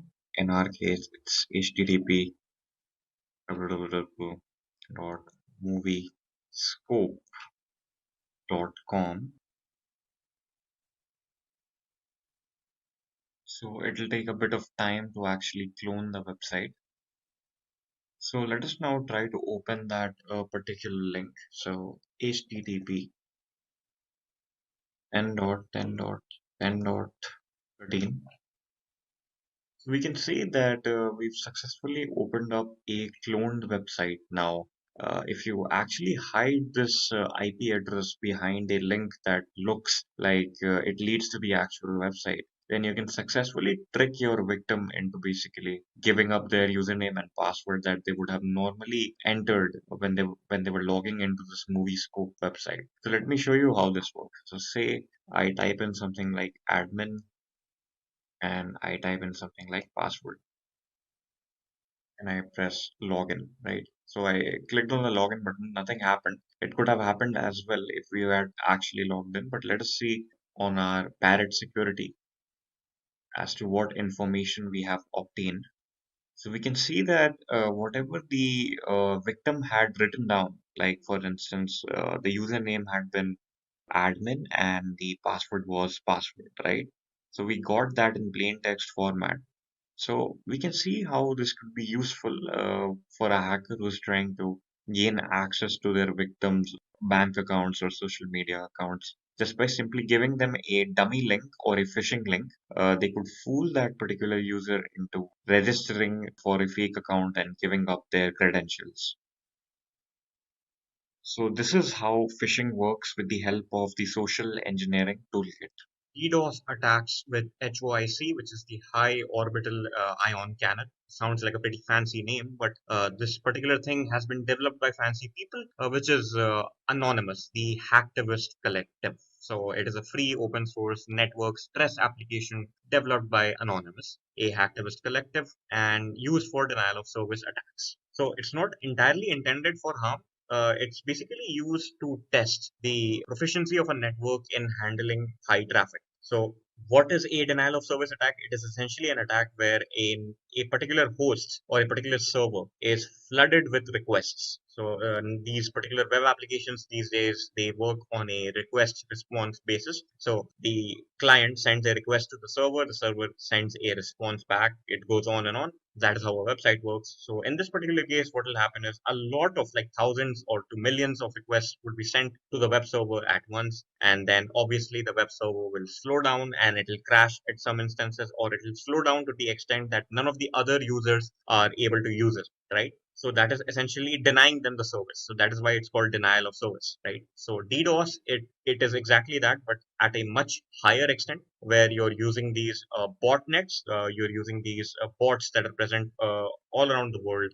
So it is harder to detect a DDoS attack, because in a DDoS attack, what will happen is all of these attacks, all of these requests will be coming from different hosts, right? So it's not entirely easy to identify if they are malicious in intent or not, right? That is what a DDoS attack imitation is, what a high orbital ionic cannon will do. You can simply click on the fire the laser button, and it will send a plethora of requests to a particular server at once, and then you can see how well the server deals with that. Right? Or if the server is able to subvert that attack. So that is what a denial of service attack is. So let us understand how this works in the tutorial. But before we actually do that, we also need to understand about anti-DDoS Guardian, which is a tool to prevent exactly this. So there are DDoS attacks. So there are tools to prevent those DDoS attacks. So anti-DDoS Guardian is a high-performance DDoS protection software for Windows servers, specifically the Windows servers that we are going to be using today,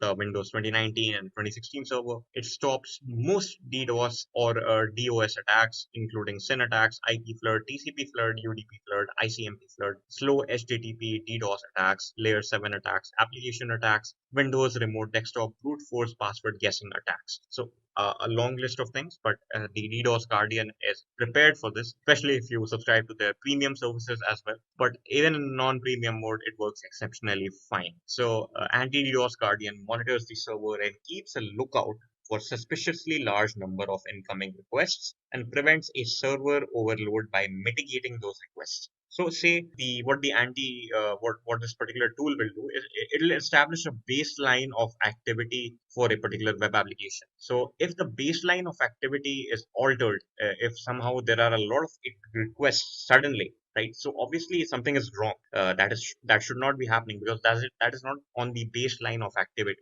right? So once that happens, this particular tool will automatically detect that and subvert that attack. So we'll see this in action as well in this particular tutorial. So this is going to be a demonstration with regards to how to initiate and detect a DDoS attack. So in this particular case, what is going to happen is my Windows 10 virtual machine has this tool installed called the Anti-DDoS Guardian 5.0.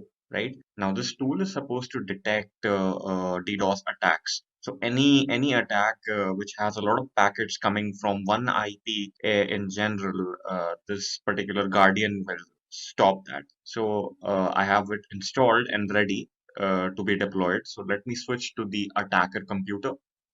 So my attacker computer in this case is going to be a Windows Server 2019, and I already have a high orbit ion cannon in place.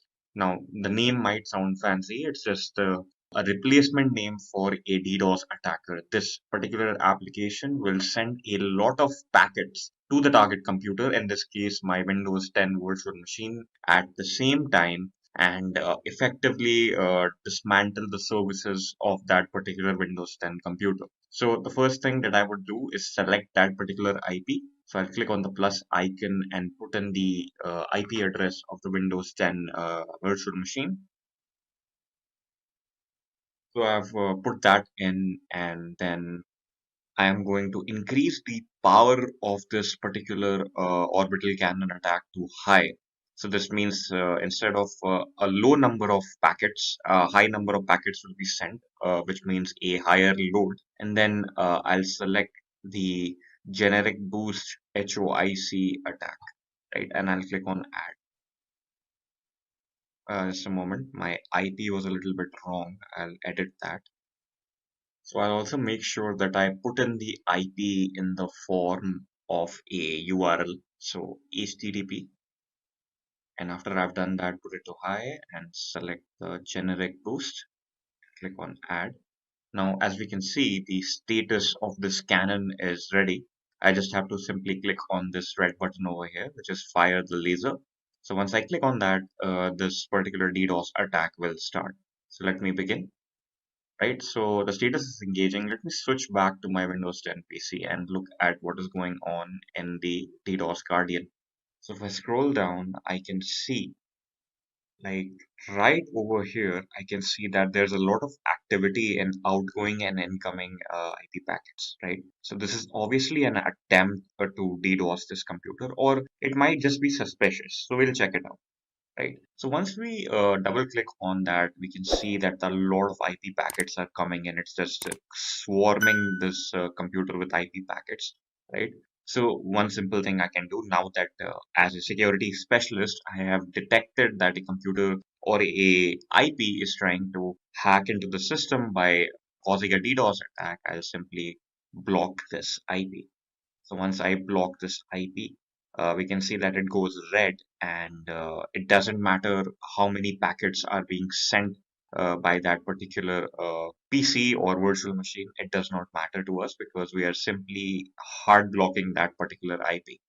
So we can see how with the tools such as anti-DDoS Guardian or any other anti-DDoS tool, we can prevent such attacks. And it is important as well because if we are operating in organizations like Amazon or Facebook, it is very damaging for any of those organizations to have these attacks put on them because it could temporarily suspend their services. Session hijacking with BetterCap. Now, BetterCap is a tool that is used for this particular task, which is called session hijacking. So, essentially, when you log into your social media accounts or your bank accounts, what happens is these particular websites are generating a session key for you. Now, this session key is valid only and only for you because they need to provide you with the privacy because these particular accounts are very sensitive. So BetterCap is a tool. If your session is unprotected, BetterCap is a tool that can detect all of these things and essentially get access to your session, right? That is called session hijacking. So if your session is unprotected, BetterCap can give the attacker access to your username and password. So it is also used as a tool for a lot of engineers, red team users, and researchers. It is an essentially easy to use all-in-one solution with all of the features that they might possibly need to perform reconnaissance and understanding how susceptible systems are to Wi-Fi network attacks or how their Bluetooth low energy devices are susceptible or wireless HID devices and devices all spread all across the Ethernet networks, right? So if your session is unprotected, BetterCap can very easily capture credentials and sensitive information or confidential information from unprotected sessions on a particular network. So if you log into a particular website, BetterCap has got it. It'll basically get your user ID and login credentials, and then the attacker has access to that as well. So it is used as an application to test whether these sessions are protected or unprotected. So let us understand how this works in action. So in this particular tutorial, we're going to be doing two things. The first thing that I'm going to do is turn on my Wireshark, wait for that to open up, and then I'll select my Ethernet device. So I'll skip this particular thing, remind me later, and then I'll select Ethernet 2, right?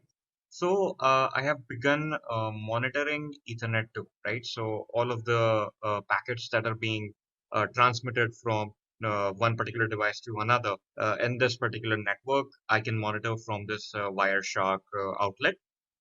Now, to demonstrate network sniffing and network sniffing in action, we're going to switch back Parrot Security. So I'll just log into this. So once I have logged into that, the next thing that I'm going to do is open up the terminal in Parrot Security. And we're going to be using BetterCap, obviously, to initiate this network sniffing attack.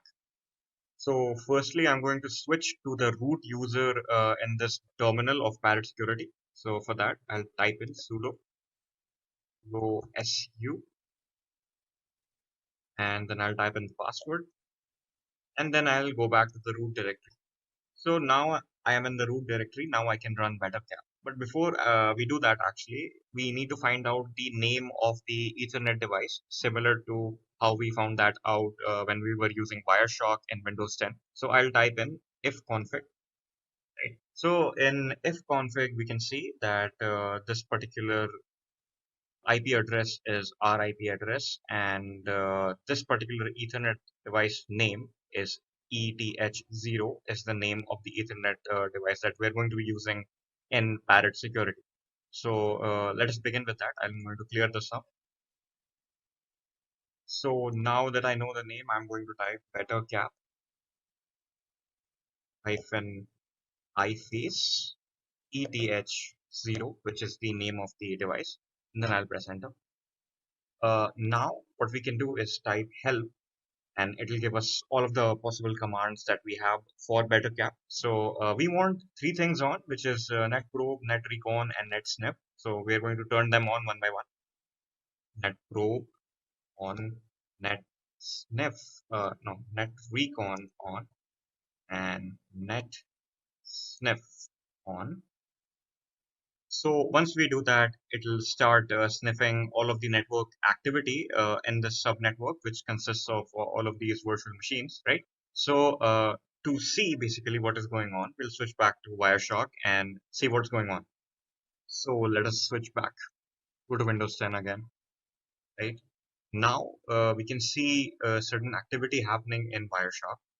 So we can see the sniffing activity in the works. We can see the recipient is 10.10.10.13, which is the Parrot Security IP address, which we saw earlier on. And we can see that these particular messages, like who has this particular IP, and all of this information is being sent to 10.10.10.13. So we have successfully detected a particular IP which is sniffing the network. So that is how network sniffing happens, and Wireshark is how we can detect network sniffing.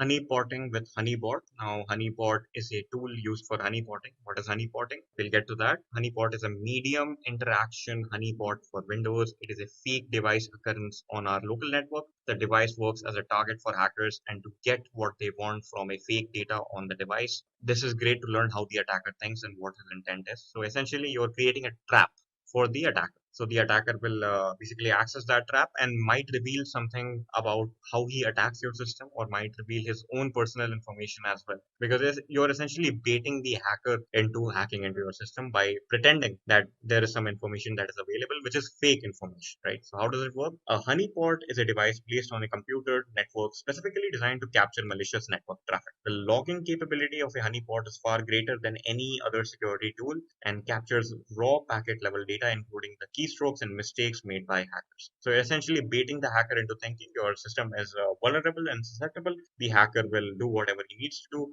and might reveal something about himself or something about the nature of the attack that he's trying to carry out, right? So all of this information isn't very relevant for security team experts because they can understand how these hacks work. And secondly, to basically track down any person with ill intent, essentially, because any person who commits a mistake and is caught can be caught using a honeypot. So let us understand how this works in practice. So as it can be seen here on my Windows Server 2016 virtual machine, I have my HoneyBOT service currently open, right? So this is being used to monitor any activity that happens. Now, the next thing that I'll do to basically imitate an attack is I'll switch to my Parrot Security terminal. So let us open up the terminal and switch to the sudo user. So once I have done that, I'll simply put in an FTP request to 10.10.10.16, which is my Windows Server 2016 virtual machines IP. When I press enter, it says connected to 10.10.10.16. So if I go back and switch back to my Windows Server 2016 and check back in my honeypot, simply by firstly I'll log into that. So we can see that there's some information available over here. So if I expand ports, right, so I can see this. So the thing that I can do is view details. So when I view details, I can get the details about the attacker that may be trying to get into my system, specifically the file system of my system, because the attacker has initiated a file transfer protocol, the FTP. So we can see those details over here. We can see the packet information over here when I open up the view details section, right? So if I close this up and I expand remotes, we can also see the attacker IP, which is 10.10.10.13, which is the IP of my Parrot Security virtual machine, right? So in this way, you can essentially determine which particular system within your own network may be trying to get into your system or your file system. So this is how certain people would evade firewalls and other security measures. And this being a honeypot basically is a trap for those potential attackers to identify themselves. Web server reconnaissance with HTTP recon. Now, HTTP recon or HTTP fingerprinting is a tool developed by Computec and modified by W3DD. These are the authors to help return highly accurate identification of given HTTP implementation. So essentially, you enter the URL of a particular website and the server of that website. This particular tool will return the information of that server. So this is very important within professional vulnerability analysis because you need to ensure that your server's information is not accessible to any outside person. So if you run the HTTP recon tool for your particular web application and some sensitive information with regards to how your server is operating is revealed to the attacker, that is a very risky thing, and you should ensure that whatever means you're implementing in your particular website is subverting those particular risks, right? So that is the entire role of HTTP recon in the professional security community. It is used by hackers to essentially gain information with regards to how your server is operating. It is used by security professionals to patch those things up, to not basically allow that information to be revealed to the hacker. Let us understand how this works for websites. From footprinting of a particular website, we can also use HTTP recon. So let us open that. You can open that up without any administrative privileges, but that might cause some issues. So I'll open that up with administrative privileges. So once you've opened that up, I'll expand this a little bit. So in here, you can write the website name that you want to footprint. So in our case, let us type in www.intellipaat.com, right? So once I've written that, stop, and then I'll click on analyze.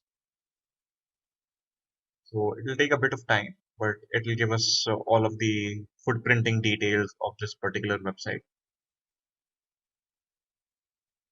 So we can see right over here on the get existing part, we can see over here there are servers that are mentioned. So there are percentages that are over here. There is a match percentage that we can see. So for this Microsoft IIS 6.0, we can see that it is a 100% match. So what footprinting will do, it will essentially analyze the data from the website and it will try to determine which particular backend server is being used for this website. So the traits for this particular one match 100% with Microsoft IIS, but you can also see there are other matches as well, which are not as accurate as the Microsoft one.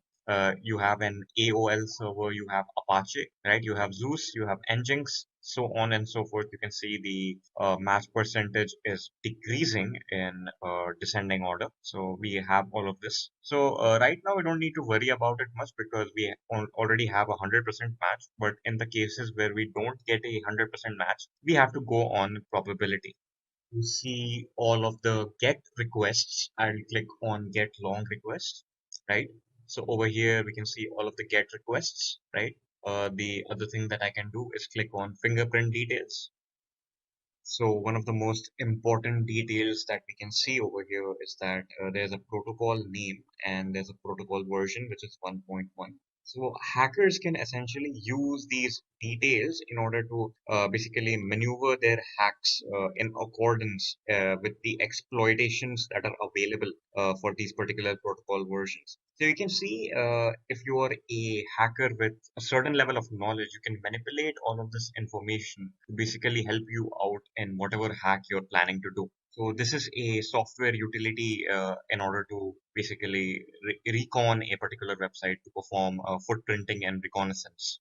Web application footprinting with what web? Now, this is very similar to what we just discussed, except this also gives information with regards to the application itself, not just the server. So what happens is what web recognizes web technologies, including content management systems, blogging platforms, statistical analytics packages, JavaScript libraries, web servers, and embedded services. What happens is, what web will scan a website to detail out the category of a web application, the author, and the technologies that are being implemented in that web application. application. So a website is authored by someone, that will be revealed. What is the password field? What is the login ID field? That will be revealed. So everything on the client side that is visible is revealed. So the HTTP server information, what server it might be using, all of that information, the IP address, the author. So these particular details are there. So even something like what particular organization is powering this particular website, that is also revealed. So that is how what web essentially works. So let us see what web in action as well. Keep in mind that this is exclusively for web applications.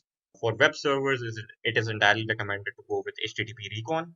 For web applications, the client side of things, you can go for what web. So one of the tools that we use when we are trying to actually hack into a web application is what web. So let us see the sample website first. The sample website is moviescope.com. So we can see that it is a dummy website which we are essentially going to get some information out of. So if we go to our Parrot Security terminal, right, and I'll open up a Parrot terminal.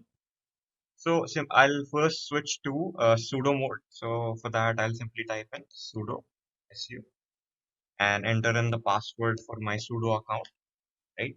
And then I'll change my directory to the root directory. And afterward, I'll simply type in what web, right? So this is a utility that is present in Parrot Security, which is used for this exact purpose. When I enter that, it will give me a help, essentially has some help commands as to what the usage format for what web actually is, right? So if you want to actually run this on a particular application, so for instance, on this particular subnet, the website that we previously saw, that was moviescope.com exists, right? It exists on the Windows Server 2019. So if we simply type in what web and type in moviescope.com and I press enter, it'll take some time and then it'll give me some information, right? So we can see certain information with regards to what web. So the information that I'm currently getting is from FortiGuard server. So what I want now is I want to actually get the information about the web application. So for that, I'll change this to HTTP. I'll enter in the protocol and I'll type in what I typed in the web browser. So www.moviescope.com and then I'll press enter. So we can now see that it is actually not forbidden anymore. It is actually getting us the right information, right? So this is a bit jumbled up. Let us get this in detail. What if we want all of this in detail, right? So for that, I can simply add in an option over here, which is a hyphen V, and then I press enter, right? So this will give us all of the information in much detail. So if I scroll up, I can see that the main page that I logged into with the help of this particular URL is the login page for Moviescope. We can also see the IP. So this is the IP that is resolved when I type in moviescope.com. So this is the IP that we are actually connecting to, right? We can see that the server is based in ASP.NET. And if we go down below, we can see that some details associated with all of the technologies that are being used in this website are mentioned. So the detected plugins under that section, we can see that certain information of ASP.NET is given. We can also see HTTP server information, the meta author information. So the string is EC council in this case. And down below, we can see the HTTP header information. Now let's go ahead and understand what is SQL injection. So guys, SQL injection is basically a method using which you are able to run commands on an SQL server or on an SQL database through the user interface of a website.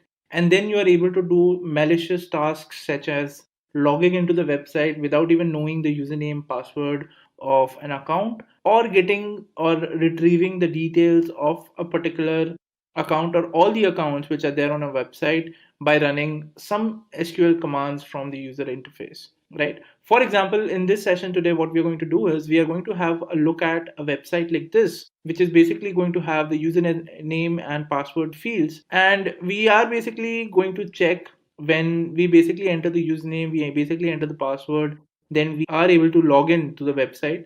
But what happens when you do not know the username or when you do not know the password, how can you inject an SQL query from this user interface and log into the website without even knowing any username and password, right? So that is something that we are going to understand.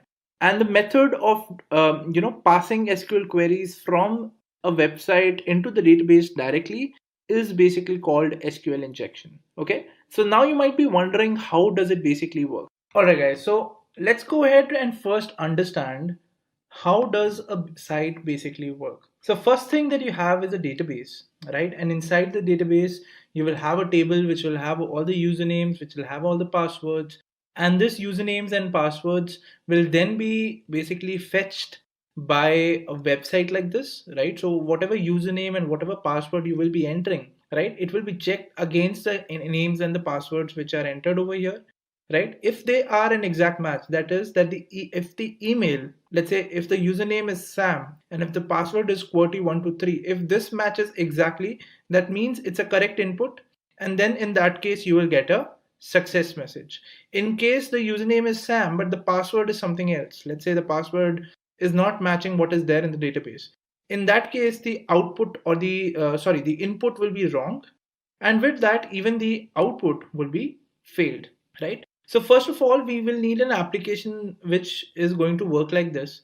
And what I've done is I've created a sample application which works exactly like this. So I have is basically a website. So basically I've written some code in Python, which is basically going to help us have a web page, right? So let's run this code. So let me just run it quickly. Python 3 1.py.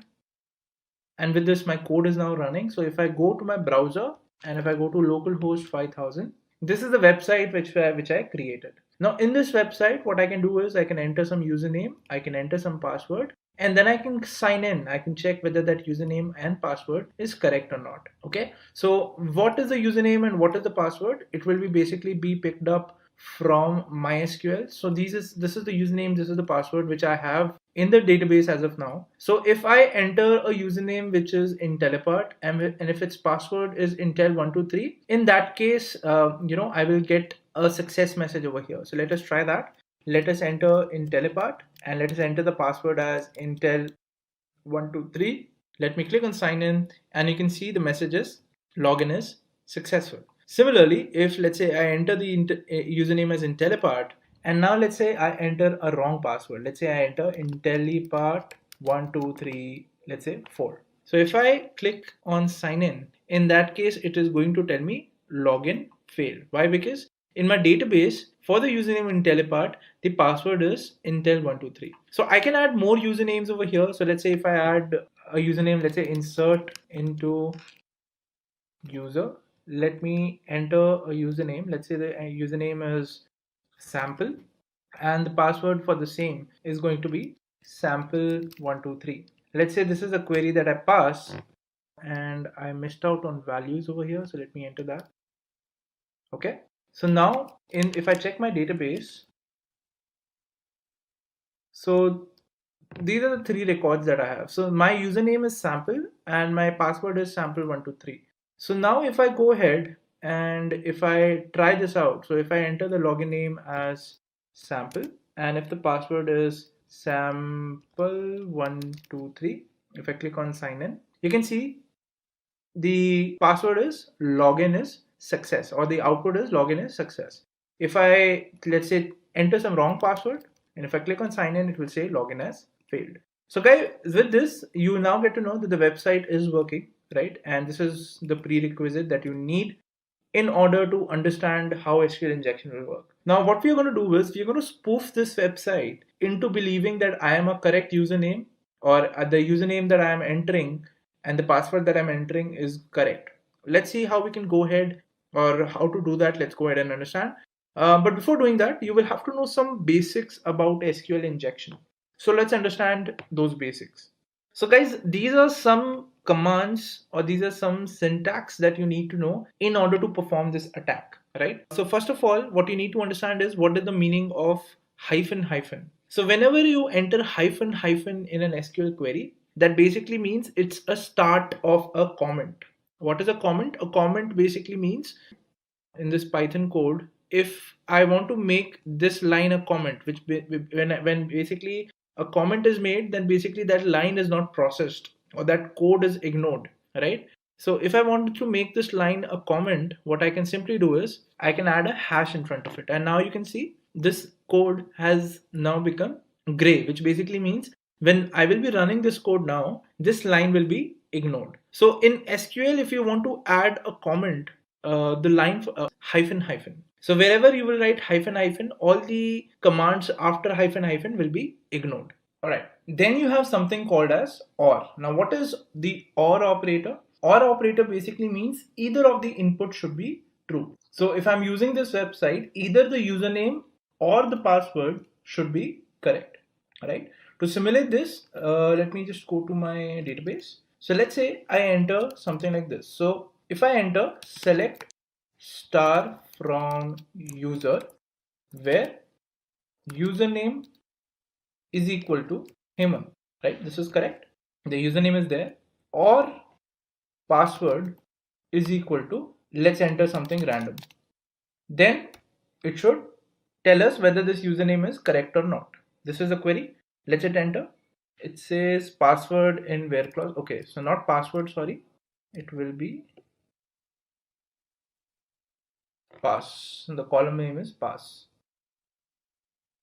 So can you see it is still returning me the username and password saying that these exist. Why? Because I've used the OR operator.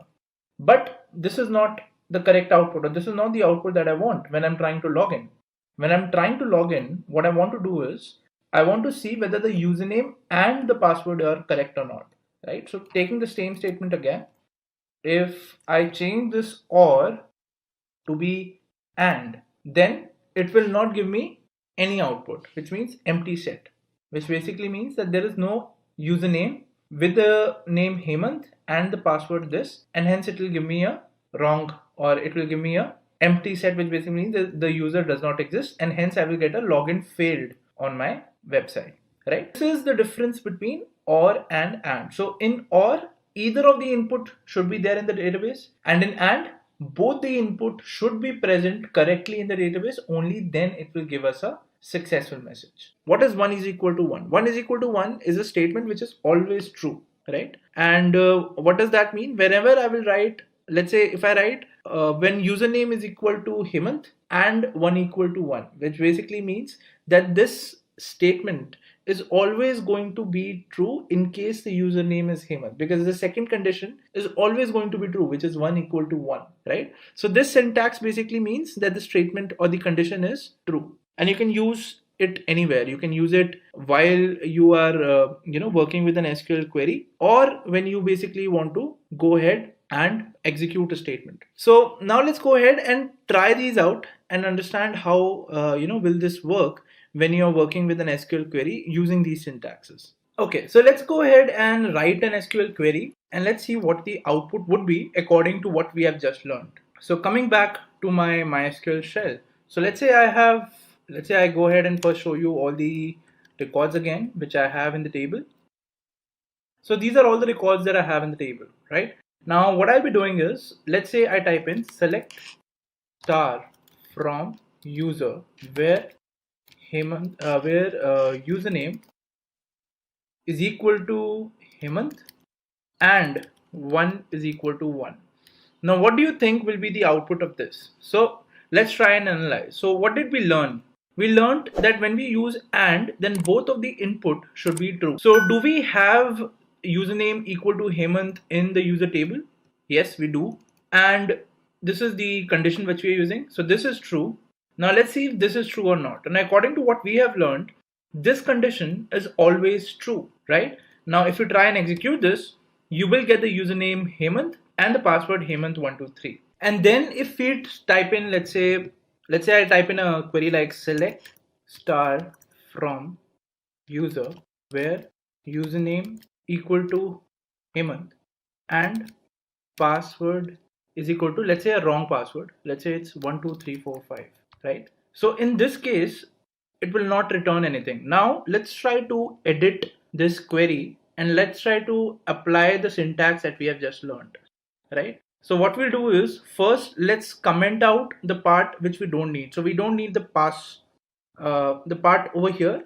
This is correct, but this part is wrong, right? This, because of this, the SQL query is not running. So let's comment this part out. So we'll add hyphen hyphen space. So this part is now commented. And now if we just enter 1 equal to 1 over here and give a semicolon, let's see what is the output that we get.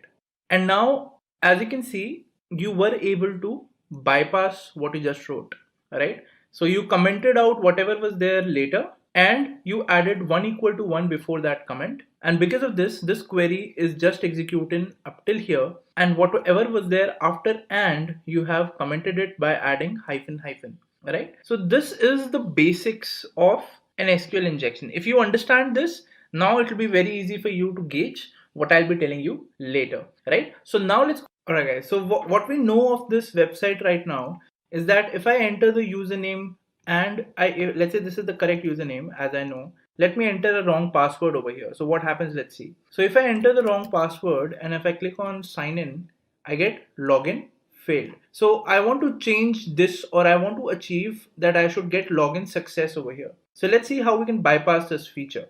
So as we know right now that the syntax that the current website is running in the background is select star from user, where username is this and password is this. So this is how most of the login websites basically work. Now, in order to achieve an SQL injection query or an SQL injection use case, what I will have to do is I will have to change the SQL query, or I will have to try to change the SQL query from this user interface so that I can basically bypass into the system. So how can we do that? So that can be achieved by using the syntax that we learned earlier.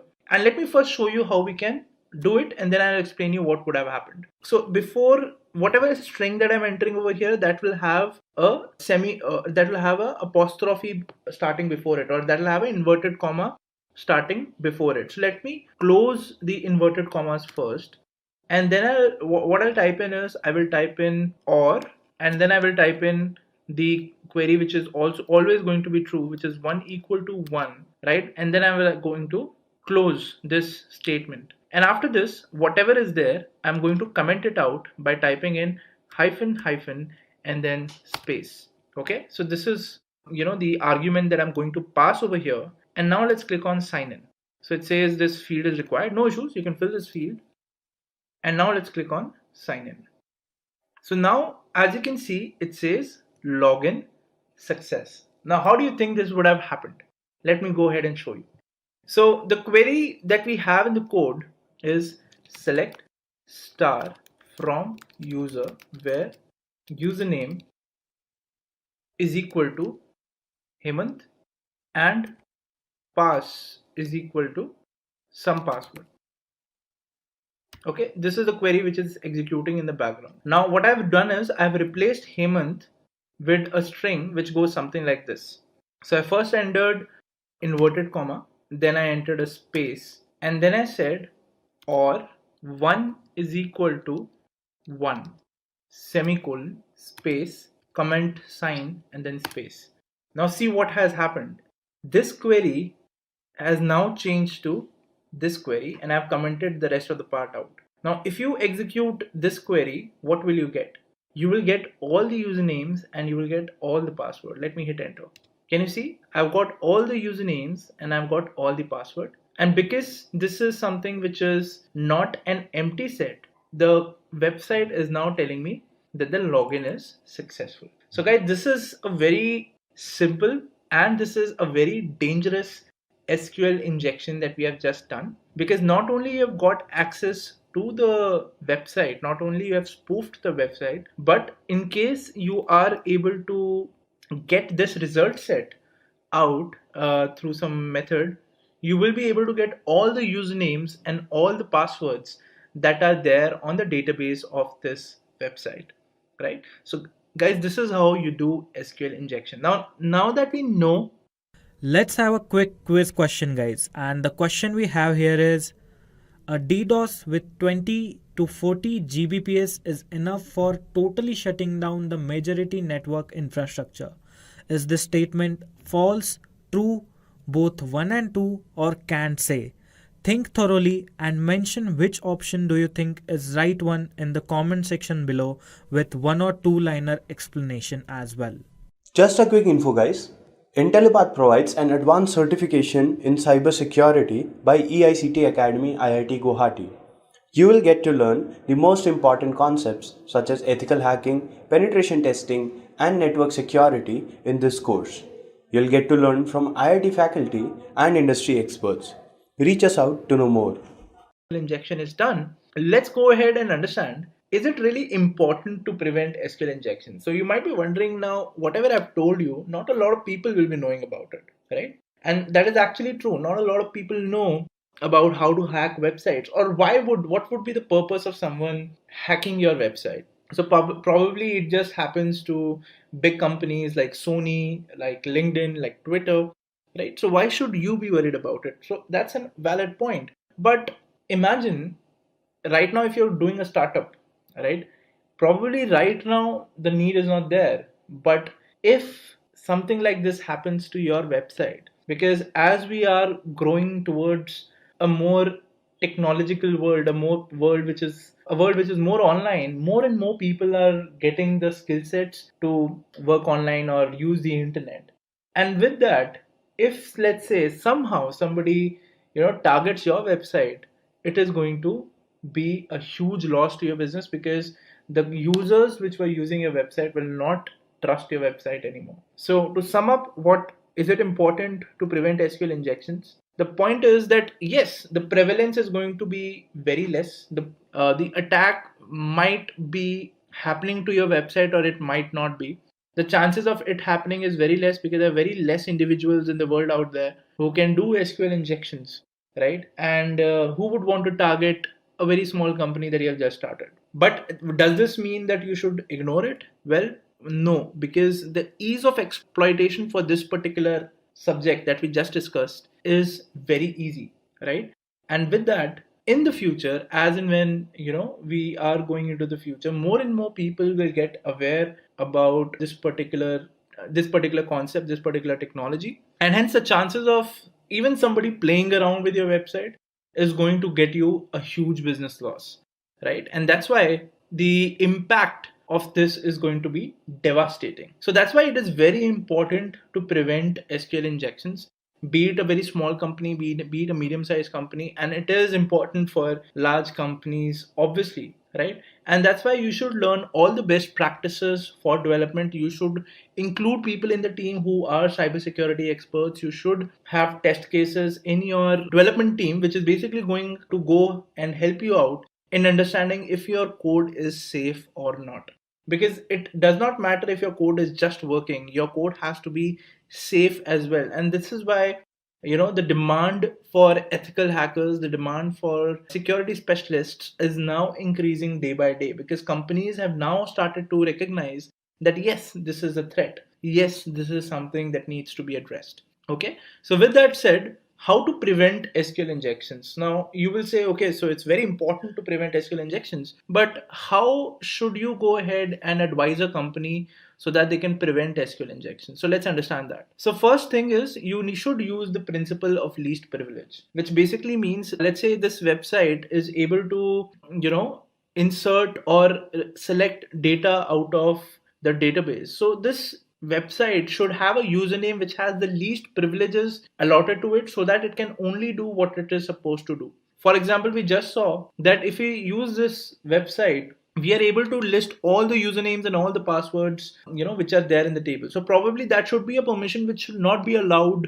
to the user who's going to be assigned inside your code. For example, if you have a look at the code, the username that we have given over here is root, and that is absolutely wrong. You should never use root, or you should never use an admin user in your code. So it's very important to have a username which is going to have the least privileges, the privileges which will only help you to get the work done, and that should be assigned to your code. So that's point number. Second point is that all the passwords, all the usernames, if they can be hashed in some way, then also this attack can be basically avoided. How? Because right now we relied on the fact that whatever I'm entering, it is not being encrypted somehow, and then it is plainly being passed to SQL. But what if we put in a system in between which can basically encrypt all the data or all the user inputs that you're giving, and that encryption is basically tested out in your or it is passed to SQL as an argument.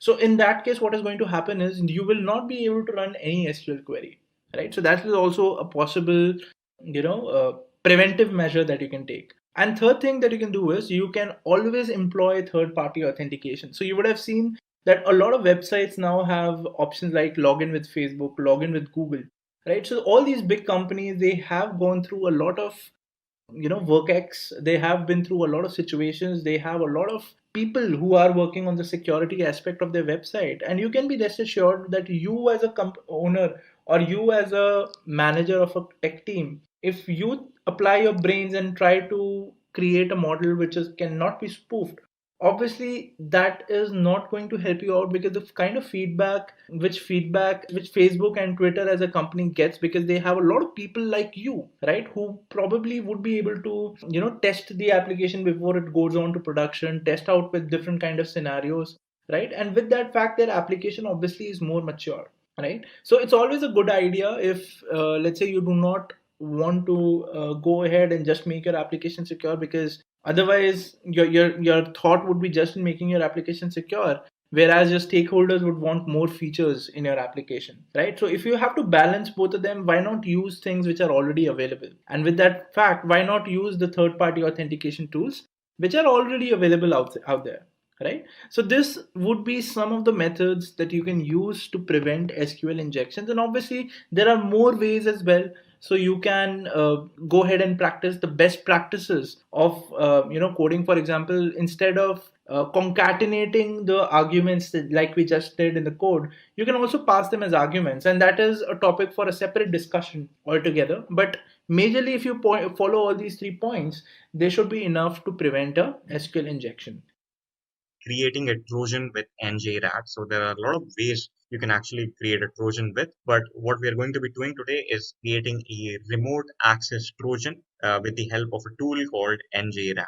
So this is one of the most common hacks that is possible today if security is not implemented in the target system. So remote access Trojan essentially is something that gives you remote access to the target's computer or PC or host system or host network, right? So njRAT, also known as Blada Bindi, is a remote access Trojan or a RAT, which allows the holder of the program to control the end user's computer or the target's computer. How does it work? It's a convenient application which helps you in creating your own RAT, which directs back to your remote IP. So when you're creating this particular RAT, this Trojan, what it'll ask you is what is your own IP, right? And then you'll enter your own IP. And once you've done that, you can start creating the Trojan. It will be created. There will be a file that will be generated. You can send that file maliciously to your victim's computer. And if the victim happens to run the file even once, then boom, you have access to the victim's PC, right? So which means that you have access to the victim's file system, you have access to the victim's command line terminal, you can remotely operate their computer if you have to. One of the most scary things is you have access to the victim's web camera if that is there in the victim's computer. You can get the passwords that are cached in the victim's computer. You can open the chats in that victim's computer. You can see the amount of damage that you can cause with this particular tool if it happens to run on the victim's computer. So it's usually detected by antivirus softwares, but if you're intelligent with how you implement it, you can basically get access to the victim system. Now, this is highly recommended not to try it with somebody you don't have permission, because this is something extremely illegal to do. But this is very much a practice that is followed when you are in an ethical hacking job, and it is your task to basically find how vulnerable your system is to these rats, right? You'll create a rat and see if you're actually able to do anything with that rat, and if the rat is actually detectable by that target system. So njRAT is a convenient application, helps you creating your own rat, and once the Trojan is launched, like it's packaged, it's created, it's sent and launched to the target system, it remotely connects the target system to the attacker system without the target's knowledge. So you'll just simply click on the executable, nothing will happen, and you'll think, okay, you'll move on. but you have actually started a process which has connected your system to a attacker's computer, right? Now the attacker can see all of these things. You can see it. There is a very convenient drop-down menu on the attacker's end where he can access all of that information that you can see, like the drop-down menu has all of those things, right? So let us implement this in real life by actually implementing this on virtual machines. So we'll do that just about now. So let us implement a RAT in real life and practice. So we are going to be using njRAT. Now this is a tool which is used to create remote access Trojans. So what this does is essentially it creates a Trojan file. And once you install this Trojan file onto the target system, you basically have access to the target system's processes, services, and file system, right? So it's a pretty invasive RAT to have. Let us just begin with it. So the port by default is 5552. I'll just simply click on start, right? So once I've clicked on start, we can see that there are no lists available until now because we haven't actually invaded into a system yet. So what we'll do is firstly, we'll create a RAT. So we'll click on builder, right? So in builder, we can simply type in the host. So the host in our case is our Windows 10 system. So it's 10.10.10.10, right? So this is where the Trojan, this is where the RAT is going to report back to, right? And then I'll simply click on copy to startup, right? And then I'll click on build. So once I click on build, it will basically open up a browser window. So I can navigate to wherever I want to store my hack. So in my case, let us store our hack in the CEH tools directory. So this is the shared directory, the shared network directory in between all of the folders. So once we store it over there, I'll call it test.exe, right, and click on save. So our Trojan has successfully been created. This is our RAT.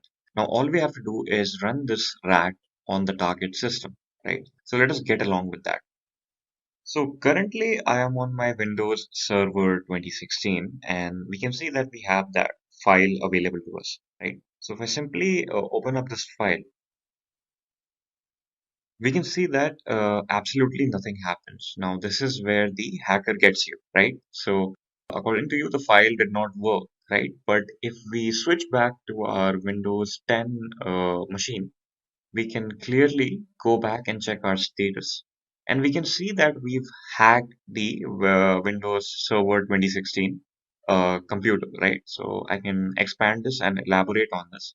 If I simply open that up, by right clicking on it, we can get a whole bunch of options, right? So the first thing that we get is the file manager. So if I open that, takes some time, but we can browse through all of the files that are present on the target system, right? We can go to the process manager, right? So this will tell us all of the processes that are running on the target system. It takes a bit of time to load. And as we can clearly see, we can see all of the processes that are running on the server 2016 computer, right? We can see the connections. So depending on the network speed that you have, it may take a little bit of time. So we can see all of the port and IP details. We can look at the registry of the target system, which is very important if you're hacking a system. And you can also access the remote shell of the target system, right? There are other options, very invasive options available to you. So you can also run a file. So this could be from your own disk. This could be a script, yeah, or you could simply access the computer's remote desktop. You can access the webcam of that computer. You can get the passwords. You can even enable and access the keylogger, which will basically tell you whatever the target user is typing onto his keyboard. You can open up a chat to basically send messages to the target system. So as you can see, there are a lot of other options as well that you can implement with this invasive remote access Trojan. Let's talk about the principles of security, also known as the CIA triad. The C in CIA stands for confidentiality. Confidentiality ensures that the necessary level of secrecy is enforced at each junction of data processing and prevents unauthorized disclosure. So it basically means that it refers to an organization's efforts to keep their data private or secret. In practice, it's about controlling access to data to prevent unauthorized disclosure. Typically, This involves ensuring that only those who are authorized have access to specific assets and that those who are unauthorized are actively prevented from obtaining access. Then the I in CIA stands for integrity. Integrity is upheld when the assurance of the accuracy and reliability of information and systems is provided and any unauthorized modification is prevented. So this means that integrity refers to the quality of something being whole or complete. In cybersecurity, integrity is about ensuring that data has not been tampered with and therefore can be trusted. It is complete, authentic, and reliable. So that is what integrity means. Then the A in CIA stands for availability. Availability protection ensures the reliability and timely access to data and resources to authorized individuals. So quite simply, availability means that networks, systems, and applications are up and running. It also ensures that authorized users have timely, reliable access to resources when they are needed. Now, let's talk about the types of security controls. There are three types of controls with different practices that come under each of them. The first one is administrative controls. This refers to the policies, procedures, or guidelines that define personal or business practices in accordance with the organization's security goals. So, security documentation, risk management, personal security, training, culture, etc. are the practices that come under administrative controls. The second one is technical or logical controls. This includes the hardware or software mechanisms used to protect assets in an organization. So, firewalls, IDS or intrusion detection systems, encryption, authentication, input validation, etc. are the practices that come under technical or logical controls. Then the third one is physical controls. This refers to anything tangible, that is anything that can be touched, that's used to prevent or detect unauthorized access to physical areas, systems, or assets in an organization. Security guards, logs, fencing, lighting, CCTV, etc. are tangible security measures which come under physical controls. Now, let's discuss the security controls that enforce the principles of security or the CIA. So, the CIA, also known as the CIA triad, includes confidentiality, integrity, and availability. Confidentiality ensures that the necessary level of secrecy of data is enforced. So, data encryption at rest, data encryption in transit, access control, etc. are the controls employed for ensuring the confidentiality of the data. Then there's integrity. Integrity refers to the assurance that the accuracy and reliability of information is maintained and unauthorized modification is prevented. So the controls used to ensure integrity of the data are: first one is hashing. Hashing is a practice used for where an algorithm is used to map data to any size of a hash value which is of fixed length. So this can be used to check that the data has not been altered. So this can be used as an authenticity check for the data. Then there is configuration management, then change control, and CRC functions. CRC functions are a cyclic redundancy check, which is an error detecting code commonly used in digital networks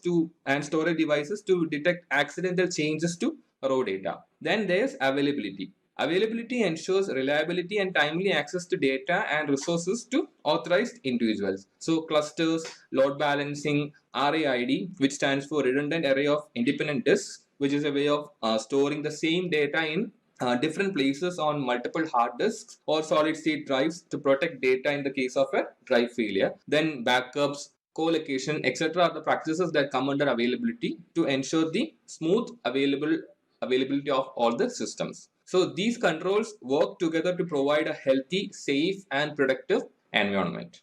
Now let's talk about security framework.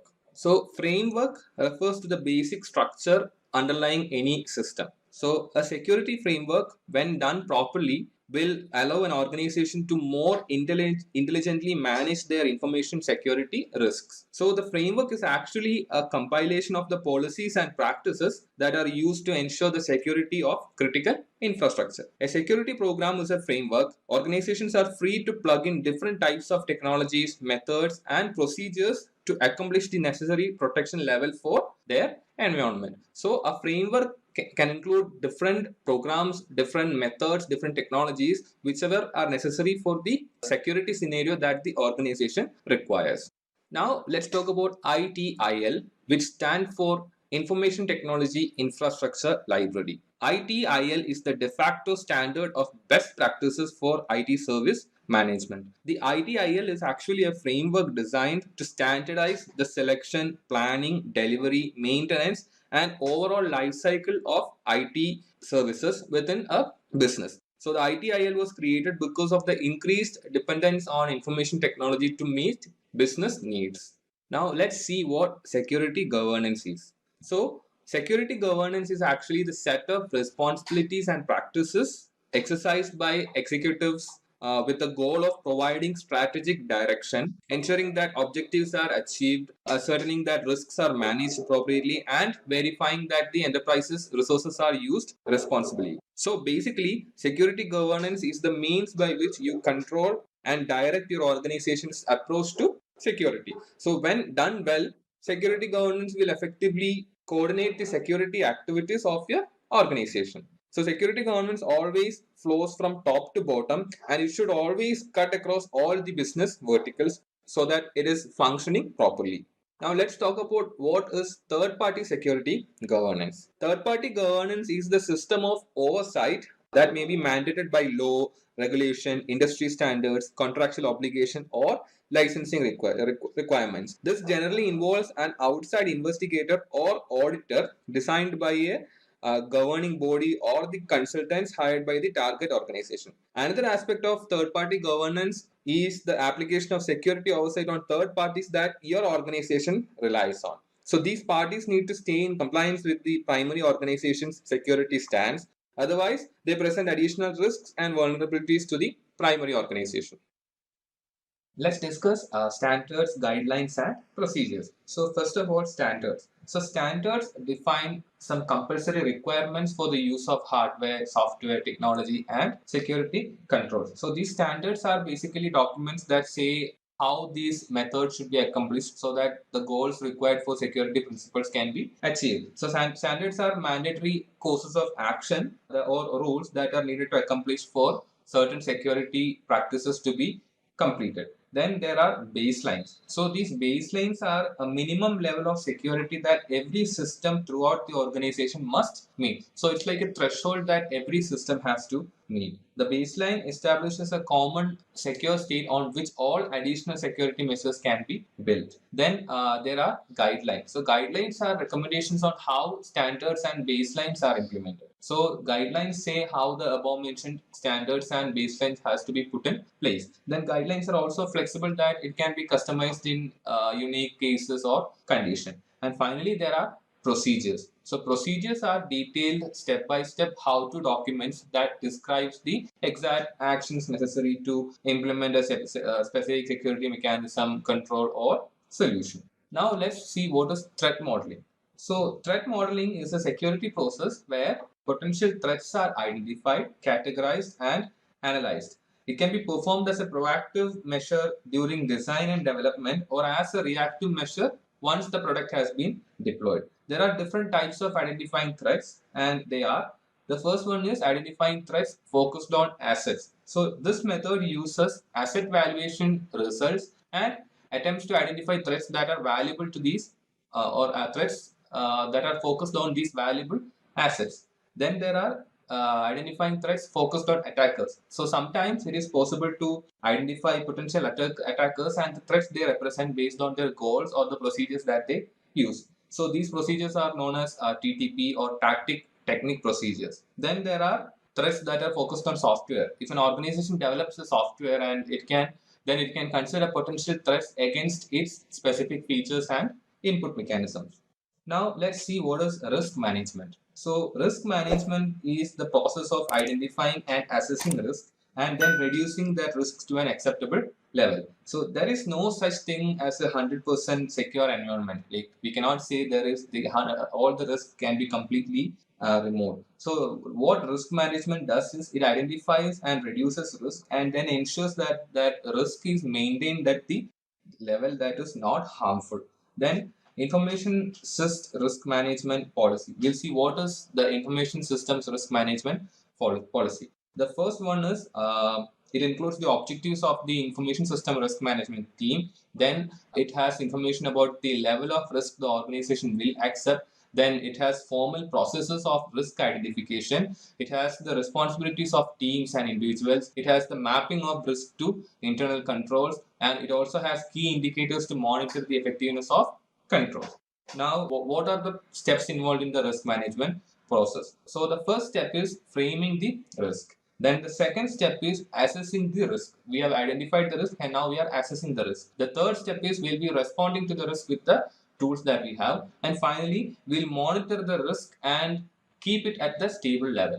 Now we'll see what is risk assessment and analysis. So risk assessment is the method of identifying vulnerabilities and threats and assessing the possible impacts to determine where to implement security controls. Whereas risk analysis is a detailed examination of the components of risk which is used to ensure that the security is cost effective, relevant, timely, and as well as responsive to the identified threat. It also helps companies to prioritize their risks and the amount of resources that one should apply to protect against the risk. So the achievements of risk analysis should be identifying assets and their value to the organization, determining the likelihood that a threat exploits a vulnerability, determining the business impact of these potential threats, and finally providing a cost benefit analysis between the impact of the threat and the cost of the countermeasure. Now we'll see what are the risk analysis approaches. So there are three approaches. The first one is quantitative risk analysis.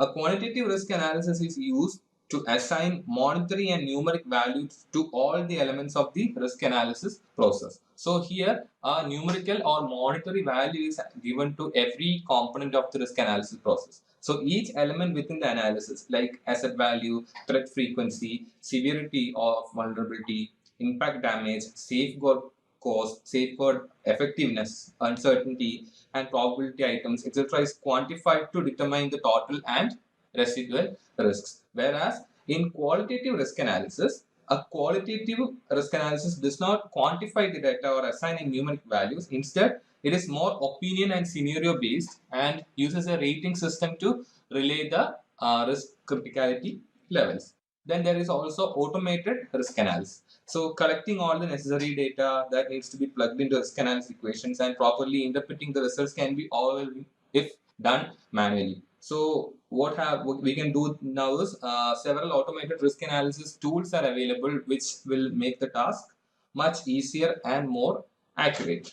Now we'll see what is risk management framework. So the National Institute of Standards and Technology, NIST, has developed the risk management framework. So this is a set of processes for organizations to integrate information security and risk management into their systems. So the 6-step framework includes, first of all, categorize information systems, select security controls, implement security controls, assess security controls, authorize information systems, and monitor security controls. Just like the NIST RMF, there are other frameworks as well, like OCTIV, which stands for Operationally Critical Threat, Asset and Vulnerability Evaluation, FAIR, Factor Analysis of Information Risk, and TARA, which stands for Threat Agent Risk Assessment.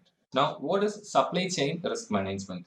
So, a supply chain refers to a sequence of suppliers involved in delivering some kind of product. There are two types of suppliers, upstream and downstream suppliers. So, the upstream supply chain shows the relation between the supplier and the raw materials and the supplier's supplier. So this means that who is supplying the raw materials to the supplier in first place. That is upstream supply chain. What is coming to the company is often termed as upstream supply chain. Then the downstream supply chain is the final product or the thing leaving the company. So it is often left in the form of a final product to serve the customer. So we call it the downstream supply chain. Now, there is something known as a service legal agreement or SLA. So, SLA is a contractual agreement that guarantees a certain level of service from service providers. So, if the service is not delivered at the agreed upon level, then there are consequences, typically financial consequences. So, these SLAs provide a mechanism to mitigate some of the risk from the service providers in the supply chain. Now, we'll see what is personal security. So, People are often the weakest link in security. We say that often human error accounts for up to 95% of security breaches. So the reason for this is that either accidentally through mistakes or lack of training, or intentionally through the fraud and malicious intent, personal causes more serious and hard to detect damage to security than attacks or outside espionage or equipment failure, etc. So this is a huge problem. Properly trained personnel is very vital for maintaining security. Although the future actions of individuals cannot be predicted, it is possible to minimize the risk by implementing preventive measures and some best practices. Now let's see what are the measures that are used in personnel improving personal security. The first one is separation of duties. So separation of duties is a preventive administrative control put into place to reduce the potential of fraud. For example, an employee cannot complete a critical financial transaction by herself or himself. He will need to have the supervisor's approval before the transaction can be completed. So separation of duties makes it difficult to commit any fraud without resorting to collusion or conspiracy. Then there is dual control. Here, two or more individuals are authorized and required to perform a duty or task. So both of these individuals must be available and active in their participation to complete the task. Not a single person will be able to complete the task on his or her own. So, for example, two officers must perform an identical key turn in a nuclear submarine to send a missile, something like that. Then there is split knowledge. No one person knows or has all the details to perform a task. For example, two managers might be required to open a bank vault with each only knowing part of the combination to open the lock. Then there is job rotation. So job rotation is an administrative detective control used to uncover fraudulent activities. So no one person should stay in one position for a long time because they may end up having too much control over a segment of the business. So rather than keeping one person in one job for a long time, job is rotated. Then there is mandatory vacation. So employees in sensitive areas should be forced to take vacation so that other people can fill their position for that time, and this ensures that no fraudulent activities are occurring there. Now we'll see what are due diligence and due care. So due care means doing what a reasonable person would do in a given situation. It is also often called the prudent man rule. Then there is due diligence. Due diligence means making sure that you have done enough research before taking the required action and tracking the work that you have done after implementation so that you can improve after the work also. Then what is the significance? In today's business environment, prudence is mandatory. Showing due care and due diligence is the only way to disprove negligence in an occurrence of loss. Senior management must show due care and due diligence to reduce their culpability and liability when a loss occurs. So, business continuity planning. So, despite our best efforts, disasters of one form or another definitely will strike an organization. Be it a natural disaster such as a hurricane or an earthquake or a man-made calamity such as a building fire, every organization will encounter one threat in their existence. So, one thing that can be noted here is business continuity planning. It is a practice. This involves assessing the risks to organizational processes and creating policies, plans, and procedures to minimize the impact of risk. So, BCP focuses on maintaining business operations with reduced capabilities. If this continuity is broken, then the business processes have stopped and the organization is in disaster mode. This is when the disaster recovery planning takes over. So the top priority of BCP and DRP is always people. The primary concern is to get the people out of harm's way. Then you can address IT recovery and restoration issues. Now we have talked about BCP and DRP. We'll see what are the differences between BCP and DRP. So business continuity plan refers to the means by which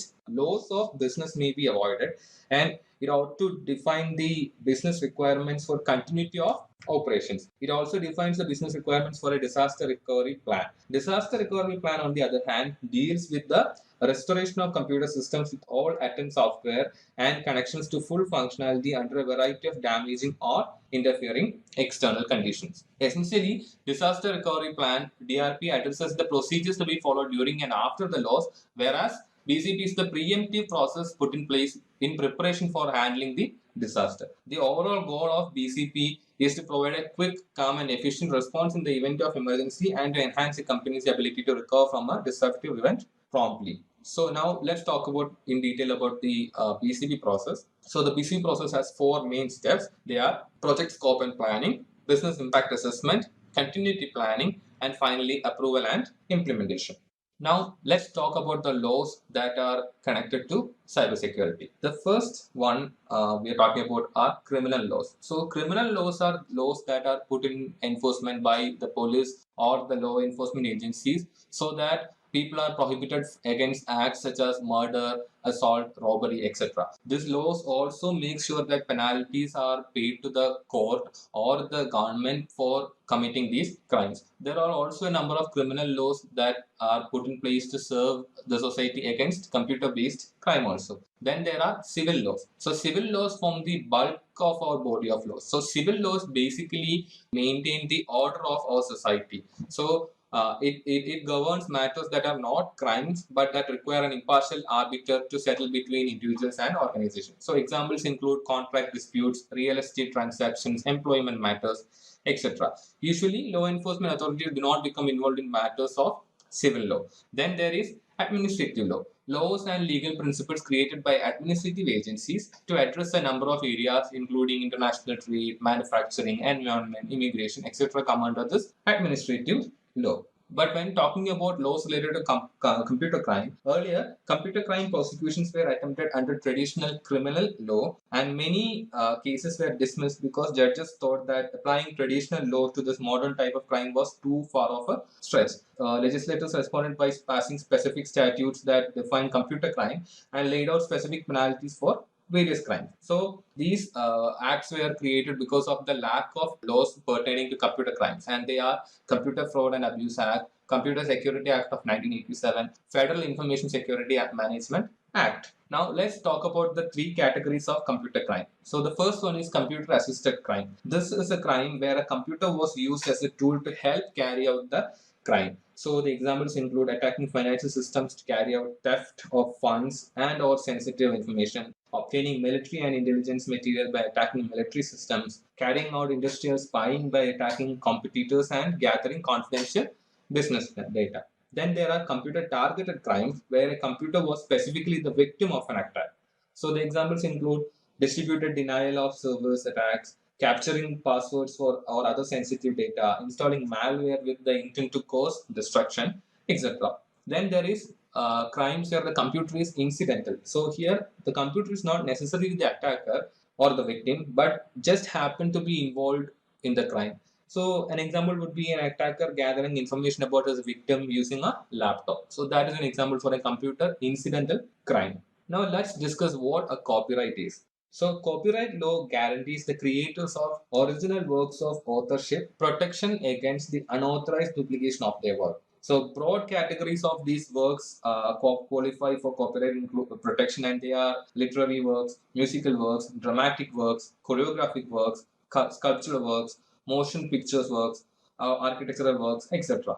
Computer software can also come under the copyright protection, but it is done under the scope of literary works because it is important to note that copyright law protects only the expression inherent in computer software. That is, only the actual source code is protected, and it does not protect the ideas or processes behind the software. So officially, registering a copyright is not a prerequisite for copyright enforcement. The law states that the creator of a work has an automatic copyright from the instant the work is created. Copyright ownership always defaults to the creator of a work. Exceptions include works for hire where the person is hired to make something. Then current copyright laws provides for a very lengthy period of protection. Works by one or more authors are protected until 70 years after the death of the last surviving author. Now we'll see what is DMCA. DMCA, or Digital Millennium Copyright Act. Just a quick info, guys. Intellipaat provides an advanced certification in cybersecurity by EICT Academy IIT Guwahati. You will get to learn the most important concepts such as ethical hacking, penetration testing, and network security in this course. You'll get to learn from IIT faculty and industry experts. Reach us out to know more. So this law prohibits attempts to circumvent copyright protection mechanisms placed on a protected work by the copyright holder. This also provides copy preventions for CDs and DVDs on the earlier times. The DMCA also limits the liability of internet service providers when their circuits are used by criminals violating the copyright law, given the service providers' activities must meet the following requirements. So, if the internet service providers' activities meets the following requirements, they can be stripped of the liability under if a crime is happening over their network. So, the requirements are: transmission must be initiated by a person other than the provider. Transmission, routing, provision of connections, or copying are carried out by an automated process. The service provider must not determine the recipients of the material. Any intermediate copies must not ordinarily be accessible to anyone other than the anticipated recipients. Just a quick info, guys. Test your knowledge of cybersecurity by answering this question. What is code red? A. An antivirus program. B. A photo editing software. C. A computer virus. D. A video editing software. Comment your answer in the comment section below. Subscribe to Intellipaat to know the right answer. Now, let's continue with the session. And the material must be transmitted with no modification to its content. Now we'll see what are trademarks. So a trademark is a type of intellectual property consisting of a recognizable sign, design, or expression which identifies products or services of a particular source or brand from those of others. So trademarks do not need to be officially registered to gain protection under the law. If you use a trademark during your public activities also, you are automatically protected and can use the superscript TM symbol to show that you intend to protect words or slogans as trademarks. Trademarks can also be registered if you want with the United States Patent and Trademark Office, USPTO. Once you have received your registration certificate from the USPTO, you can denote your mark as a registered trademark with the R in a circle superscript symbol. Trademarks are granted for an initial period of 10 years and can be renewed unlimited number of times with 10-year increment periods. Then there are patents. So a patent is an exclusive right granted for an invention, which is a product or a process that provides, in general, a new way of doing something or offers a new technical solution to something. So to get a patent, technical information about the invention must be disclosed to the public in a patent application. So they provide a period of 20 years during which the inventor is granted exclusive rights to use the invention, whether directly or via licensing agreements. At the end of the patent exclusivity period, the invention is in the public domain, available for anyone to use. So for something to have patents, there has to be three main requirements. The first one is the invention must be new, then the invention must be useful, and the invention must not be obvious. In the technology field, patents have long been used to protect hardware devices and manufacturing processes. Recent patents have also been issued covering software programs. Now, what are trade secrets? So, trade secrets are a type of intellectual property that comprises formulas, practices, processes, designs, or compilations of information that have inherent economic value because they are not generally known or readily available to the public, and for which the owner takes reasonable measures to keep it secret. So those are the things that are known as trade secrets. So many companies have intellectual property that is critical to their businesses, and significant damage would happen if it were disclosed. Some examples worth mentioning would be the secret formulas of Coca-Cola, KFC, etc.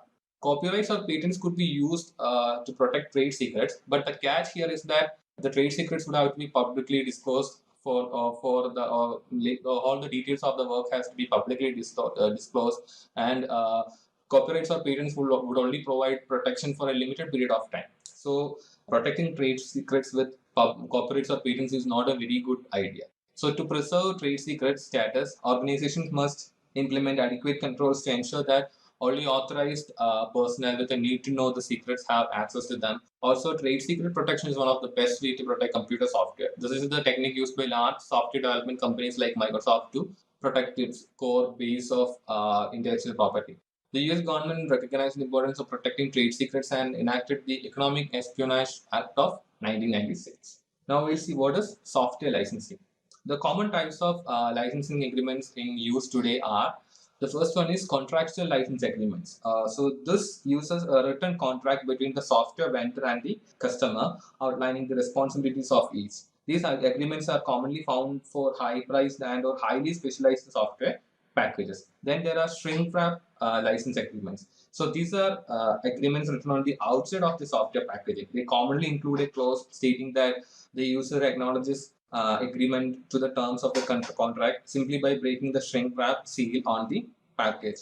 Then there are these click-through license agreements. So the click-through agreements include contract terms that are either written on the software box or included in the software documentation. During the installation process, you are required to click a button indicating that you have read the terms of the agreement and agree to abide by them. Then there are cloud service license agreement. Most cloud services do not require any form of written agreement and simply flash legal terms on the screen for review. In some cases, they may simply provide a link to legal terms and a checkbox for users to confirm that they read and agree to the terms. Now let's talk about privacy laws. The first one is the Fourth Amendment. So this prohibits government agencies from searching private property without a warrant and a probable cause. The courts have expanded their interpretation of the Fourth Amendment to include protection against wiretapping and other invasions of privacy. So no government agent can listen into a call without proper warrant or a probable cause. Then there is Privacy Act of 1974. This severely limits the ability of federal government agencies to disclose private information to other agencies without the prior written consent of the affected individuals. Then there is Health Insurance Portability and Accountability Act, also known as the HIPAA. So this strictly regulates the hospitals, insurance companies, and organizations that process or store medical information about individuals. This defines the rights of individuals who are the subject of medical records and requires organizations that maintain such records to disclose these rights in writing.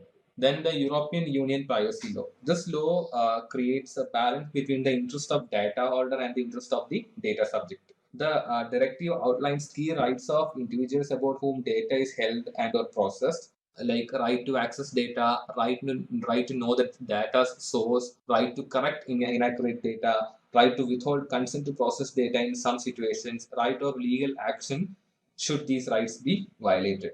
The General Data Protection Regulation (GDPR) was enforced by the European Union in May 2018. This includes regulations that protect the personal data and privacy of the European Union citizens. So this law defines three things. The first one, data subject. So the data subject is the individual to whom the data pertains. The data controller, any organization that collects the data on European Union's residents. Then the data processor, any organization that processes the data for a data controller. The regulation applies if any one of the three entities is based in the European Union. The key provisions of the law include consent, first one. So the consent means that data controllers and data processors cannot use personal data without explicit consent of the data subject. Then right to be informed. So data controllers and data processors must inform data subjects about how their data is used. Then right to restrict processing. Data subjects can agree to have their data stored by a collector but disallow it to be processed. Then there is right to be forgotten. Data subjects can request that their personal data be permanently deleted. Data breaches. Then data controllers must report a data breach within 72 hours of becoming aware of it. Now let's see what is compliance is. So basically compliance in business refers to following the relevant laws and regulations for your industry. Regulatory compliance describes the goal that organizations aspire to achieve in their efforts to ensure that they are aware of and take steps to comply with relevant laws, policies, and regulations. Due to the increasing number of regulations and need for operational transparency, organizations are increasingly adopting the use of consolidated and harmonized sets of compliance controls. Now let's see what are ethics.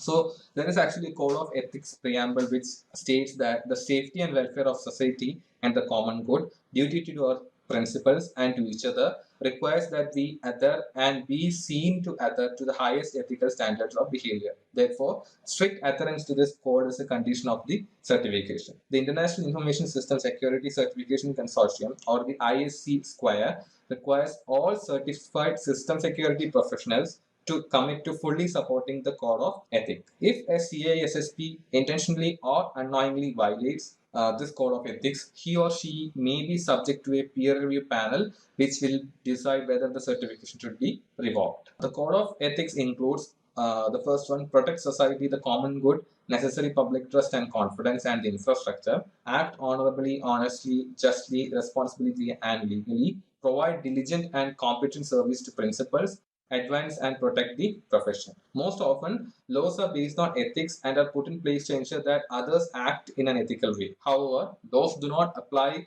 to everything. That is, sometimes when ethics should kick in, some things may not be illegal, but that does not necessarily mean they are ethical. Now, is security an overhead? So basically, companies just want to do their business, and everyone likes to have unrestricted access to internet. So, and most probably, we might not have seen any attack in the company or on our devices in the past. So why invest millions to install firewalls, proxies, AVs, WAF, etc.? So the main question is this, and the answer is that it is actually we are taking precautions, and the world is very huge, and an attack can happen from anywhere in the world, and the internet is very open to anyone. So it's all possible. So we are actually taking care of the company security. So when you're having this thoughts that should I do security or should I be worried about security, just think that the world is not a simple place anymore. One data breach and the business could never recover again. So we have discussed about the CIA. Now, what is the priority within the CIA? Which should be the most important? So the most important one cannot be said directly, and actually it depends. So at the end of the day, you need a balanced approach to security, and not that the one is better than the other. For instance, in military, confidentiality is important, and in banking, integrity is important, and in digital entertainment, availability is the most important one. Now, let's talk about security terms. The first one is vulnerability. Vulnerability refers to weaknesses in a system that allows a threat source to compromise its security. Now, what is a threat? So, threat is any potential danger that is associated with the exploitation of a vulnerability. Now, a threat agent is the entity that takes advantage of this vulnerability. And now, risk is the likelihood of a threat source exploiting a vulnerability and the corresponding business impact it can have. Exposure is the instance of being exposed to losses, and controls are the mechanisms put into place to mitigate the risk and reduce the risk. Now that we have seen the different types of security controls, we should see what are the different functions of security controls. So the functions can be classified as preventive, detective, corrective, deterrent, recovery, finally compensating. So in preventive controls, or the controls that functions as preventive, comes security guards, security policy, encryption, ACL, antiviruses, etc. And then in detective functions, or the controls that give detective functions, are monitoring, CCTV, job rotation, audit logs, intrusion detection systems, etc. The corrective functions are server images and patching, and controls that give deterrent functions are fences, lighting, dogs, CCTV, etc. So the controls that give recovery functions are DR facilities, backups, and high availability, and compensating functions are scenario based. So a control can exhibit multiple functions. While classifying, think of the primary purpose of that control. So the defense system, or the security defense system in depth, can be thought of like this. So if we go from the outside, the threat or the threats come the outside. The first line of security is the perimeter security. Then comes network security. Then there is endpoint security, application security, data security, and at the center are mission critical assets. So here policy management comes under prevention, and the operations comes under monitoring and response. Now security through obscurity. So let's check the adversary. That is actually what is happening. So examples are making the application complex and assuming that the attacker would never be able to break it. Then keeping a copy of passwords on the keyboard, in-house cryptography algorithms, etc. So not just assume, so it is better to validate. Now what are the different frameworks, standards, and programs? So enterprise architecture is there, security programs are there, security controls and process management is there. So under enterprise architecture comes the SACMAN framework, TOGAF, DODAF, MODAF, SABSA, etc. And security program, ISO 27000 is security program. So in security controls comes the COBIT5, H.O.I.C, which are integrated frameworks. Then there are NIST SP 853. And in process management, it is ITIL, Six Sigma, capability maturity model integration, etc. Now what is ISO or IEC 27000? This is a standard that describes the purpose of an information security management system and which is used to manage information security risks and controls within an organization. So the series is deliberately broad in scope, covering more than just privacy, confidentiality, and IT or technical cybersecurity issues, and it is applicable to organizations of all stages and sizes. What is the Zachman architecture framework? So the Zachman framework is a fundamental structure for enterprise architecture, which provides a formal and structured way of viewing and defining an enterprise. So there are objective scopes, enterprise models, system models, technology models, etc., and what data, how it functions, where or what kind of network, who is involved, when or what time, and what is the motivation. All these things are structured, and this is what the Zachman framework represents. Now, SABSA or Sherwood Applied Business Security Architecture. So the SABSA ensures that different views of security are taken in consideration through the layered model,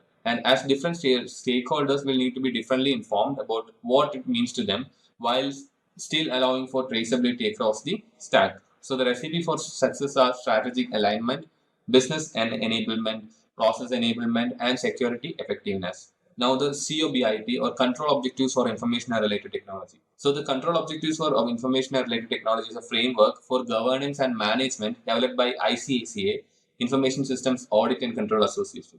So the 5 key principles here are meeting stakeholder needs, covering the enterprise end to end, applying a single integrated framework, enabling a holistic approach, separating governance from management.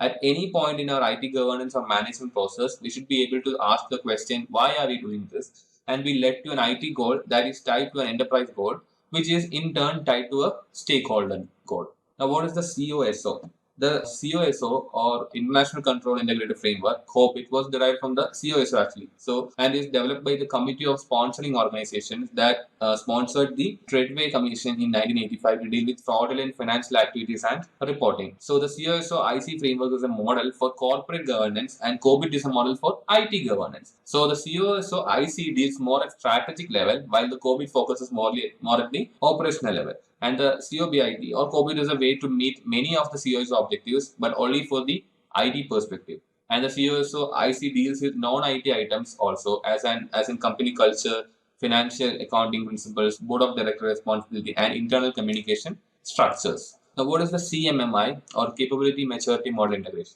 The Capability Maturity Model Integration was developed by Carnegie Mellon University to determine the maturity of an organization's process. So each maturity level within the CMMI model represents an evolutionary stage. The stages like initial, manage, defined, quantitatively managed, and finally optimizing. So these are the levels that indicate the maturity of an organization's different processes. So in the initial stage, the processes are unpredictable. In the managed stage, the processes are characterized for projects and is often reactive. In the defined stage, the processes are characterized for the organization and is proactive. Then in quantitatively managed, the processes are measured and controlled.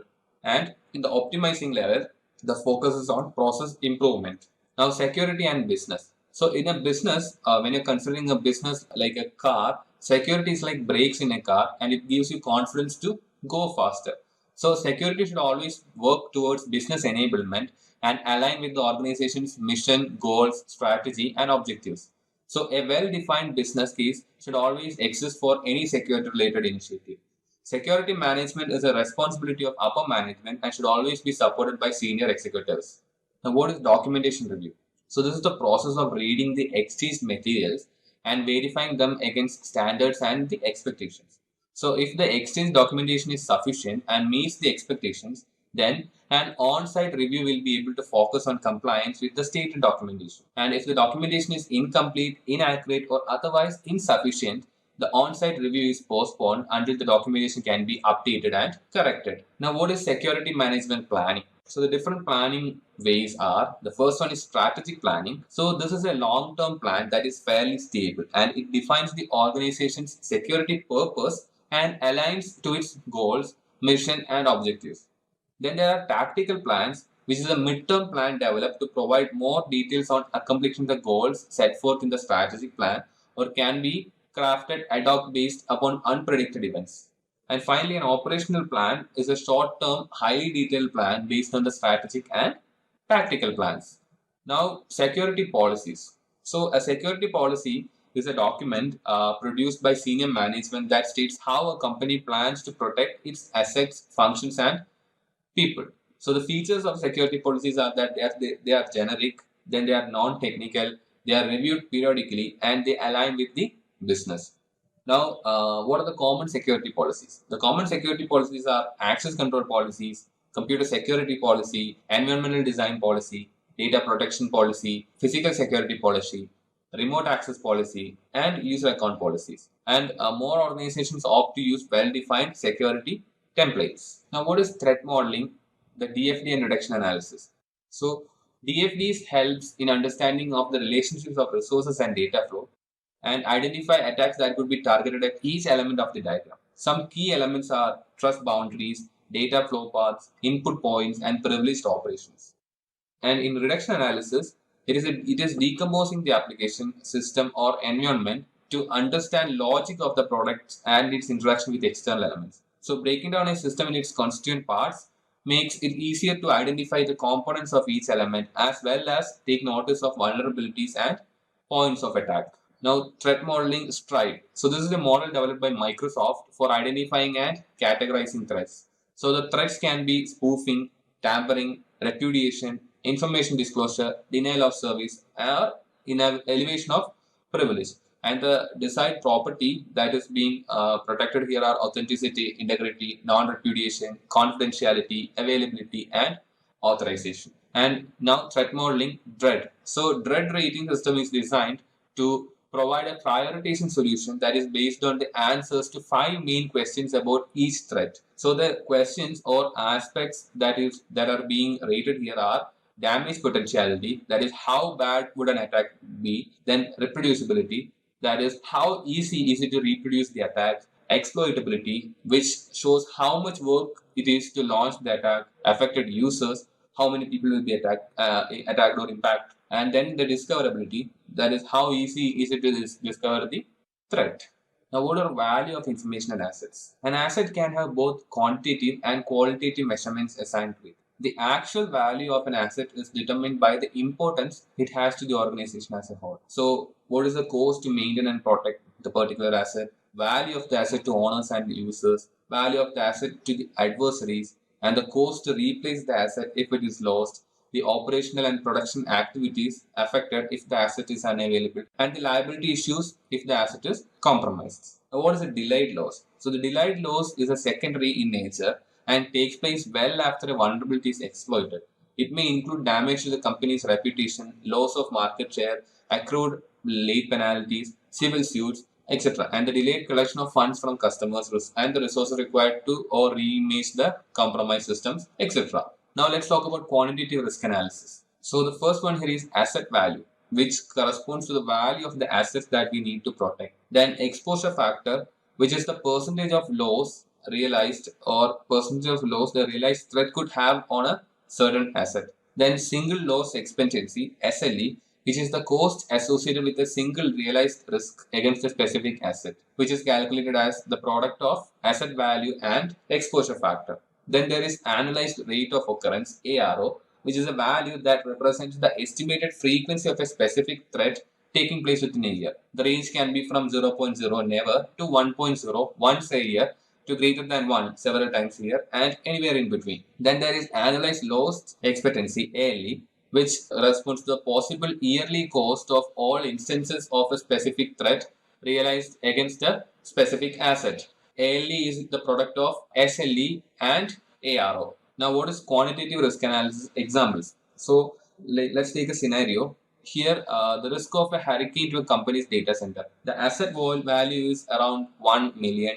The EF is 20% and the ARO is once in 10 years. So the SLE is the product of asset value and EF, which comes to around $200,000, and then ALE is $20,000. Now, what is qualitative risk analysis? Qualitative methods walk through different scenarios of risk possibilities and rank the seriousness of the threats and the validity of the different possible countermeasures based on opinions. And qualitative analysis techniques include judgment, best practices, intuition, and experience. So the techniques used include Delphi, brainstorming, storyboarding, surveys, questionnaires, checklists, and interviews. So Delphi, this is the feedback that is collected anonymously by the moderator, and it is then collated, summarized, and the most common solutions are selected. In each round, the solutions get refined, and the least popular ones are dropped out by the moderator. Now, this is a qualitative risk analysis example in the form of a graph between probability and impact. Now, let's compare quantitative versus qualitative. So, when you take about quantitative, the pros of quantitative analysis are that the object processes and the matrix. Then it is expressed in monetary terms, and then there is credible cost or benefit assessment. But the cons include that the calculations are complex, there is a lot of information required, and the lack of proper standards. In qualitative assessment, the pros are that the calculations are very simple, and these are general indications of areas of risk. And the cons are that assessment and the results are subjective, and there is no cost to benefit analysis, and it doesn't help in security budgeting. Now let's talk about security control selection. So a security control for a business must make good business sense, and meaning that it is cost effective. This requires another type of analysis, which is the cost to benefit analysis. So we calculate value of control as ALE before control minus ALE after control minus the annual cost of control. So when choosing an effective security control, the costs are production cost, implementation cost, environmental modifications, my maintenance requirements, effects on productivity, and man hours for monitoring. Then the features that these costs represents are modularity, uniform protection, default to least privilege, interactive, minimum human intervention, and audit functionalities. Now, what is residual risk? So the reason a company implements countermeasures is to reduce its overall risk to an acceptable level. And we can never say that no system or environment is 100% sure, which means that there is always some risk left over to deal with. This is called residual risk. So the residual risk is total risk minus countermeasures, or the residual risk is also the product of total risk and the control gaps. So what is continuous improvement? So the risk analysis or risk assessment is a point-in-time metric. Threats and vulnerabilities constantly change, and the risk assessments needs to be redone periodically in order to support continuous improvement. So security is always changing. Thus, any implemented security solution requires updates and changes over time. Now, this is a flowchart representing handling risk. So, in management, there is risk mitigation, risk transference, and risk acceptance, and also risk avoidance. So, how we handle this, we plan. First, we plan, identify the team, we identify the scope, identify the methods, identify the tools, understand acceptable risk levels. Then there will collect information, identify the assets that are involved, assign the value, identify the vulnerabilities and threats, calculating the risk, cost-benefit analysis, and uncertainty analysis. Then we'll define the recommendations, the risk mitigation, transference, acceptance, avoidance. And then we'll go to the management where all these are implemented. So we control selection, implement,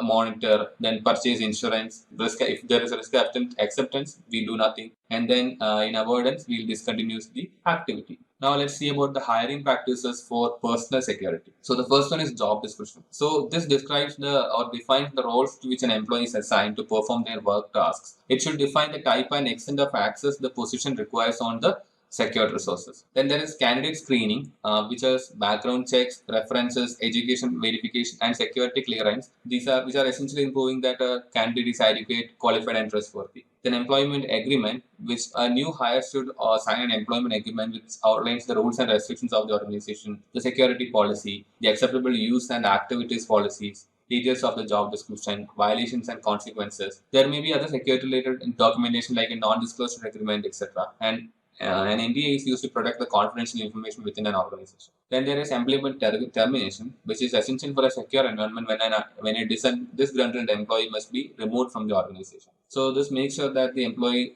returns any organizational equipment, disable the employee's network user account, and HR should issue a final paycheck and arrange for a member of the security department to accompany the released employee and escort him off the work area. Security awareness and training. The successful implementation of security solution requires the changes in the user behavior. So, attribute, level, learning objective, example, teaching methods, test measures, and impact time frame. So, the first one is awareness, then we train, and finally, education. So, in attribute, awareness means what, and in training, that is how, and education is why. And in level, this is information, then there is knowledge and insight. And in learning objectives, it is first recognition and retention, then training, we are giving the skill, and education is understanding. In example teaching method, in awareness, they are media, then training, practical instructions are given, and education is theoretical instructions. And test measures are true or false, multiple choice, etc. Then training is problem solving. In education is essays, etc. Interpret learning to interpret how the learning is. And impact time frame is short term, intermediate, and long term. BCP, the project scope and planning. So the first one is business organization analysis. This is the analysis of the business organization to identify all departments and individuals who have a stake in the BCP process. For example, senior management, HR operations, IT, facilities. So it should account for headquarters as well as any branch offices. Then there is business BCP team selection, which include representatives from each of the organization departments responsible for the core services performed by the business. So IT, security, HR, legal, and senior management should be included. Then there are resource requirements which assess resources required during the different phases like BCP development, BCP testing, training, and maintenance, and BCP implementation. Then legal and regulatory requirements where legal, regulatory, and contractual obligations apply to your organization and industry. It is essential to include your organization's legal counsel in the BCP process. Business impact assessment of BCP. So the business impact assessment identifies the resources that are critical to an organization's ongoing viability and the threats posed to those resources. It also assesses the likelihood that each threat will actually occur and the impact those occurrences will have on the business. So the first one is the quantitative assessment, which involves the use of numbers and formulas to reach a decision. So this type of assessment often expresses options in terms of the dollar value to the business. Then there is qualitative. So this takes non-numerical factors such as emotions, investor or customer confidence, workability, work stability, then other concerns into account. And this type of data often results in categories of prioritization. Now, business impact assessment involves the following steps. The first one is identifying priority. So there will be certain activities that are most essential to our day-to-day operations when disaster strikes. And the priority identification task or critical prioritization involves creating a comprehensive list of business processes and ranking them in order of importance. So asset value can be used. So here the BCP team should draw up a list of organization assets and the value that the asset has in monetary terms. Then maximum tolerable downtime. This defines the maximum length of time a business can function without inoperable harm to the users or the business. Then recovery time objective, which is the amount of time in which the function can be recovered after the disruption. The goal of the business BCP process is to ensure that your RPOs are less than your MTDs.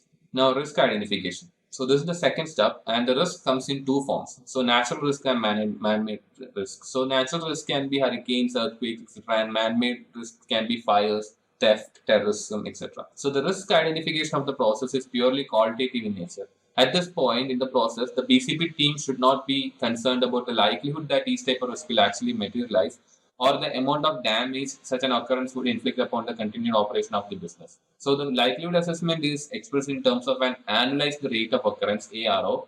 These numbers should be based on corporate history, professional experience of team members, and advice from experts such as meteorologists, seismologists, fire prevention professionals, and other consultants. Then there is impact assessment.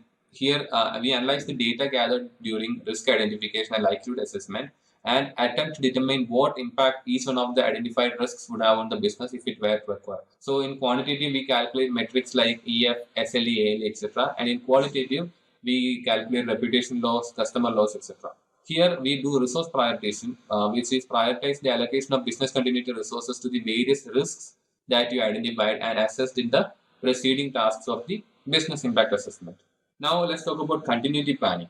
So developing and implementing a continuity strategy to minimize the impact of the realized risks might have an unprotected assets. So there are multiple subtasks involved in continuity planning. So the first one is strategy development. So this bridges the gap between business impact assessment and the continuity planning phases of BCP development. The BCP team must now take the prioritized list of concerns raised by the quantitative and qualitative resource prioritization exercises and determine which risks will be addressed by the BCP. Then there is provisions and processes. So the BCP team designs the specific procedures and mechanisms that will mitigate the risk deemed unacceptable during the strategy development stage. So three categories of assets must be protected through BCP provisions and processes: the people, buildings or facilities, and the infrastructure. Then there is plan approval, which requires to get the top level management endorsement of the plan. So this move demonstrates the importance of the plan to the entire organization and showcases the business leaders' commitment to the business continuity. Then plan implementation, where the BCP team should get together and develop an implementation schedule that utilizes the resources dedicated to the program to achieve the stated process and provision goals. Then there is training and education. So everyone in the organization should receive at least a plan overview briefing. So people with direct BCP responsibilities should be trained and evaluated on their specific BCP tasks. And at least one backup person should be trained for every BCP task. Now, documentation. So committing our BCP methodology to paper provides several important benefits. Like it ensures that BCP personnel have a written continuity document to reference in the event of an emergency, even if senior BCP team members are not present to guide the effort. And it provides a historical record of the BCP process that will be useful to future personnel seeking to both understanding the reason behind the various procedures and implementing necessary changes in the plan. And it forces the team members to commit their thoughts to the paper, a process that often facilitates the identification of flaws in the plan. So having a plan on the paper also allows draft documents to be distributed to individuals, not on the BCP team, for a sanity check. Now, statement of importance. So this reflects the criticality of the BCP to the organization's continued viability. This document commonly takes the form of a letter to the organization's employees, stating the reason that the organization devoted significant resources to the BCP development process and requesting the cooperation of all personnel in the BCP implementation phase. So statement of priorities is it flows directly from the identify priorities phase of the business impact assessment, and it simply involves listing the functions considered critical to continued business operations in a prioritized order. The statement of organizational responsibility. It comes from a senior level executive and can be incorporated into the same letter as the statement of importance. It basically echoes the sentiment that business continuity is everyone's responsibility. Then vital records program. So the BCP documentation should outline a vital records program for the organization. This document states where critical business records will be stored and the procedures for making and storing backup copies of those records. One of the biggest challenges in implementing a vital records program is often identifying the vital records. Then emergency response guideline. So this outlines the organizational and individual responsibilities for immediate response to an emergency. This document provides the first employees to detect an emergency with the steps they should take to activate provisions of the BCP. And immediate response procedures like security and safety procedures, fire suppression procedures, notification of appropriate emergencies, etc. And also this includes a list of individuals who should be notified of the incident. Then maintenance. So this BCP documentation has the plan itself, and it includes documentation, and it must be living documents. So every organization encounters nearly constant change, and this dynamic nature ensures that the business continuity requirements will also evolve. Now, what is advanced persistent threats? APT. APT is very focused and motivated to aggressively and successfully penetrate a network with variously different attack methods and then hiding its presence while achieving a well-developed multi-level foothold in the environment. So the advanced aspect of this term pertains to the expansive knowledge, capabilities, and the skill base of the APT. And the persistent component has to do with the fact that the group of attackers is not in a hurry to launch an attack quickly, but will wait for the correct opportunity. This is also referred to as low and slow attack. Now, what is intellectual property? Intellectual property refers to creations of the mind, such as inventions, literary and artistic works, designs and symbols, names and images used in commerce. So the major types of intellectual property are copyrights, trademarks, patents, and trade secrets. Now, what is privacy? So personally identifiable information, PII. These are data that can be used to uniquely identify, contact, or locate a single person, or can be used with other sources to uniquely identify a single individual. So the PII needs to be highly protected because it is commonly used in identity theft, financial crimes, and various criminal activities. So the typical components are full name, national identification numbers, IP addresses, vehicle registration plate number, driver's license number, face, fingerprints or handwriting, and credit card numbers. Now let's talk about employee rights. So within a corporation, several employee privacy issues must be thought through and addressed. So the monitoring must be work related, meaning that a manager may have the right to listen in on his employee's conversation with customers, but he does not have the right to listen in on his personal conversations that are not work related. So monitoring also must happen in a consistent way such that all employees are subject to monitoring, not just one or two people. So here we have to have the employees read a document describing what type of monitoring they should be subjected to, what is considered acceptable behavior, and what the consequences of not meeting those expectations are. The employees should be asked to sign the document referred to as a waiver of reasonable expectation of privacy. Now let's talk about international issues. When computer crime crosses international boundaries, the complexity of such issues shoots up considerably and the chances of the criminal being brought to any court decreases. So Organization for Economic Cooperation and Development, OECD. So this is says the global organization must also follow OECD guidelines on the protection of privacy and transport of flows of PI. So like collection limitation, data quality, purpose specification, use limitation, security safeguards, openness, individual participation, and accountability. Now, export or import. So the government recognizes that the very same computers and software technologies that drive the internet and e-commerce can be extremely powerful tools in the hands of a military force. For this reason, a complex set of regulations were developed governing the export of sensitive hardware and software products to other nations. The regulations include the management of transported data flow of new technologies, intellectual property, and personally identifying information. So encryption technologies are used here, and these are controls on exporting encrypted software were even more severe, rendering it virtually impossible to export any encryption technology outside the country. Now, what is PCI DSS? This is the Payment Card Industry Data Security Standard.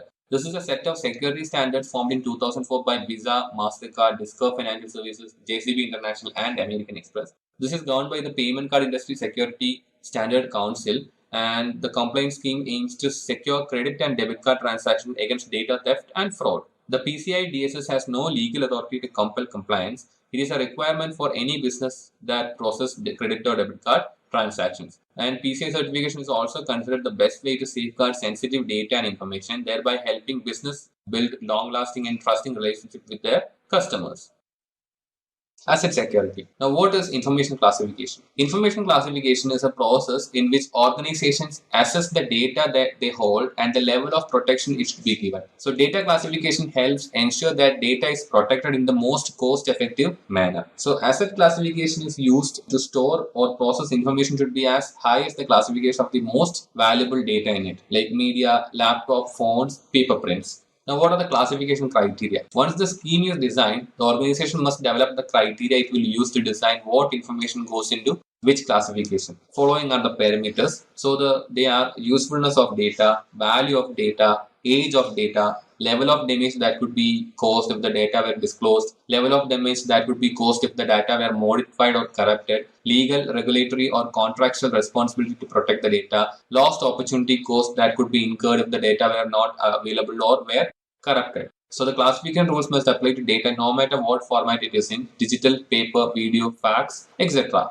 Now, what are the security controls? The security controls used to protect the asset based upon their classification levels are marking, labeling and handling procedures, strict and granular access, encryption of data while stored and while in transmission, auditing and monitoring, separation of duties, periodic reviews, backup and recovery procedures, change control procedures, physical security protection, proper disposal actions such as shredding and degaussing. Now, let's talk about the classification procedures. So, in that, first define classification levels, then specify the criteria for classification. Then we identify data owners who will be responsible for classifying data. Then identify the data custodian for maintaining data and its security level. Then indicate the security controls. Document any expectations, methods to transfer custody of the information to a different data owner, procedure to periodically review the classification and ownership, procedures for declassifying the data, and integrating into the security awareness program. Now, what are the retention policies? So, the retention policy is a key part of the life cycle of a record. So, this describes how long a business needs to keep a piece of information, and it determines where data is stored and how to dispose of the record when it is time. And organizations segregate the specific data sets that have mandated retention requirements and handle those accordingly. Example, if a company may want to keep data from its R&D division for a much longer period, then it keeps data from its customer service division. This helps managing the cost and should consider the industry-wide compliance and regulations, and country laws are also an important factor. Now, what are the considerations in the retention policy? So, every data retention policy answers three fundamental questions. So, the first one is what data do we keep? This includes customer data, employee data, R&D, etc. Then, how long do we keep this data? It can be any number of years. And then, how do we retain? So, on-prem, like tapes, disk, servers, cloud, etc. E-discovery. E-discovery is the discovery of electronically stored information and is the process of producing for court or external attorney all ESI pertinent to a legal proceeding. So this is the identification of data required under the order, preservation of this data to ensure it is not destroyed while complying with the order, collection of the data from the various stores in which it may be, processing to ensure the correct format is used for both the data and its metadata, review of the data to ensure it is relevant, analysis of the data for proper context, production of the final data set to those requesting it, presentation of the data to external audience to prove or disprove a claim. Now, what is pseudonymization? Pseudonymization process of using pseudonyms to represent other data. It can be done to prevent the data from directly identifying an entity such as a person. Example, a medical record held by hospital, instead of including personal information, it could just refer to the patient as the patient 123 in the medical record. The hospital would still need the patient information and it could be held in another database linking to the patient's pseudonym.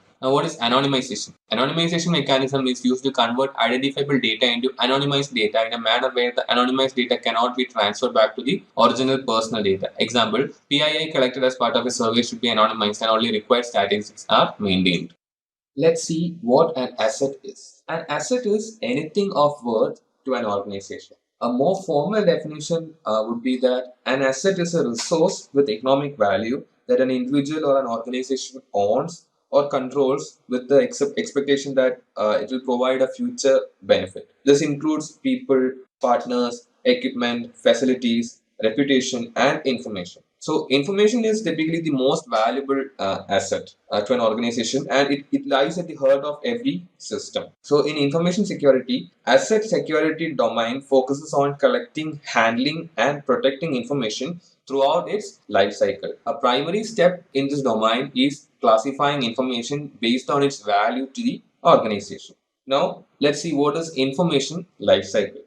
Information lifecycle refers to the different stages through which information passes in its whole lifetime. So the different stages are, the first one is acquisition. So this is how the information is acquired. Information is acquired in two ways. That is, they are either copied from elsewhere or created from scratch. After the information is acquired, we attach the details about this information to it. That is, we attach the system and business metadata. Then the next stage is use. So in this stage, information will be read and modified by a variety of users. From a security perspective, this stage is the most challenging it is at this stage that the information is coming in contact with a large number of people. The next stage is archival. The information is stopped being used regularly at some point. The information will not be used at every point in time. So when this happens, but before we get rid of it, it is retained for a variety of reasons like regulation, compliance, etc. So we are just storing this information until the time it is actively used. Then there is disposal. So eventually every organization will dispose of the data. All mailboxes, former employee records, and past financial transactions, etc. are examples of the data that are thrown out.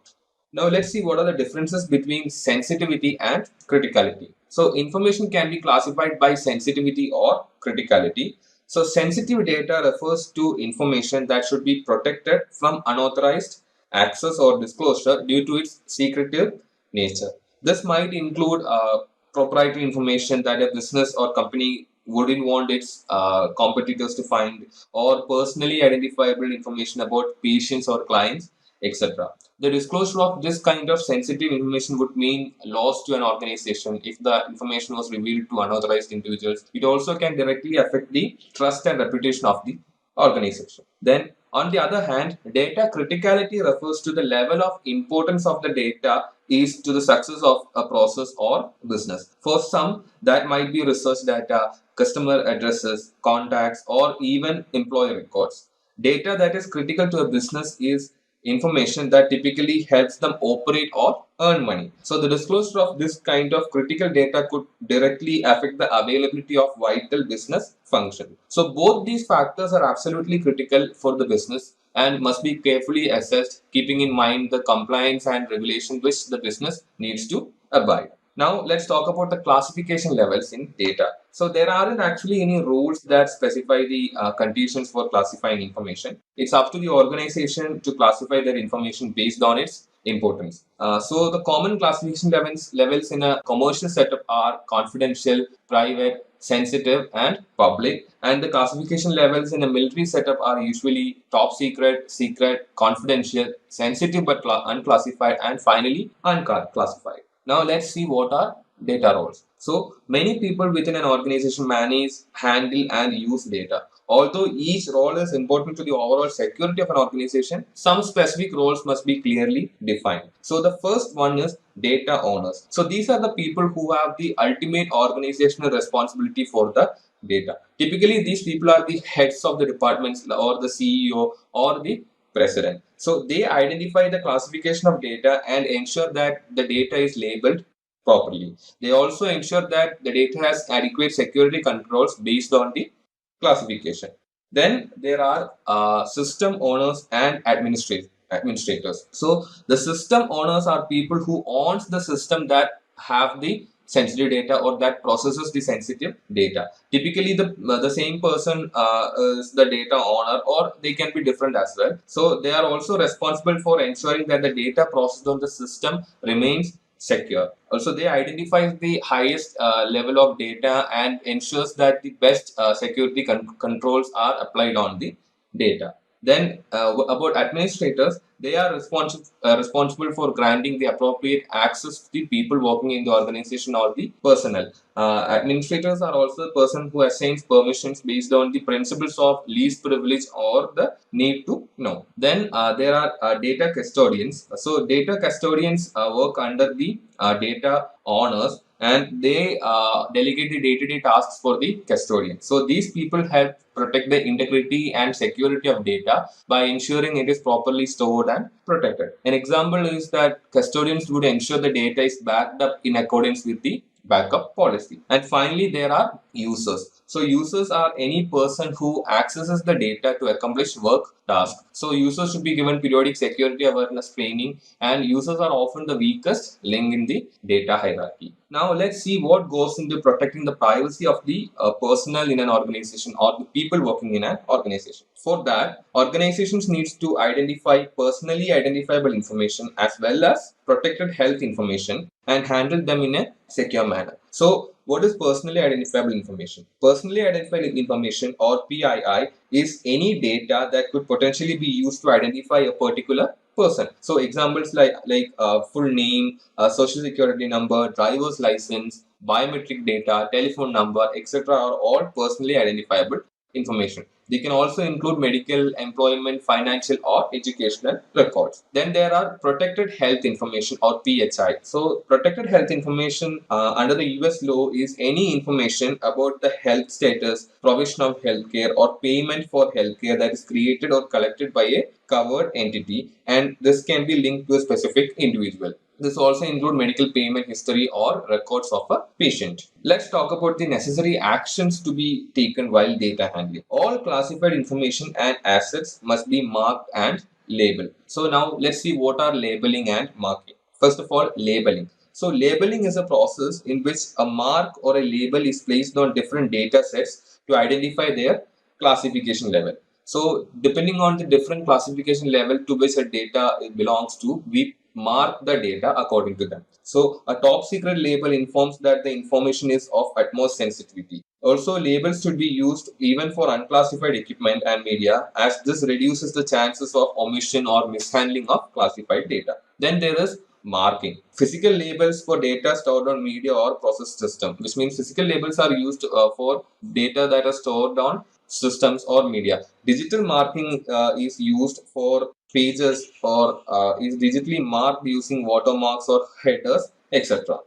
Now let's see what is data disposal. So data disposal is the last and often the most ignored phase of the information lifecycle. So most of the time everyone is concerned about acquiring the data, using it and processing it, but no one really cares about data disposal. So what happens is, when data is not properly disposed of, some data can remain in the system, and this is known as data remnants. So data remnants refers to data that remains on a media as residual magnetic flux. Using system tools to delete data generally leaves much of the data remaining in the media. This information can be retrieved using many tools. So data policy should be able to define acceptable methods of destroying data based on the data's classification, because conventional deletion methods can leave remaining data on the disk. Now let's see what are the methods of data disposal.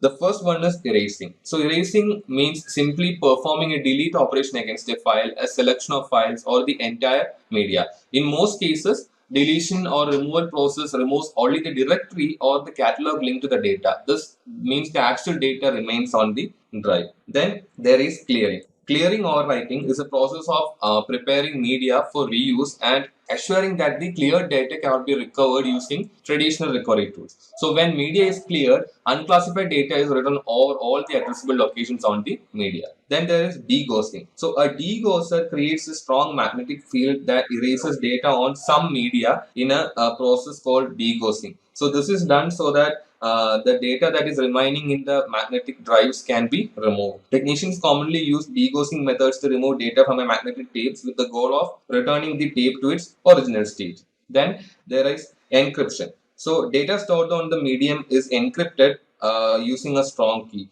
To render the data unrecoverable, the system simply needs to securely delete the encryption key, which is many times faster than deleting the encrypted data. So recovering this data is like computationally impossible. So encryption is a really good method to dispose of data. Then purging.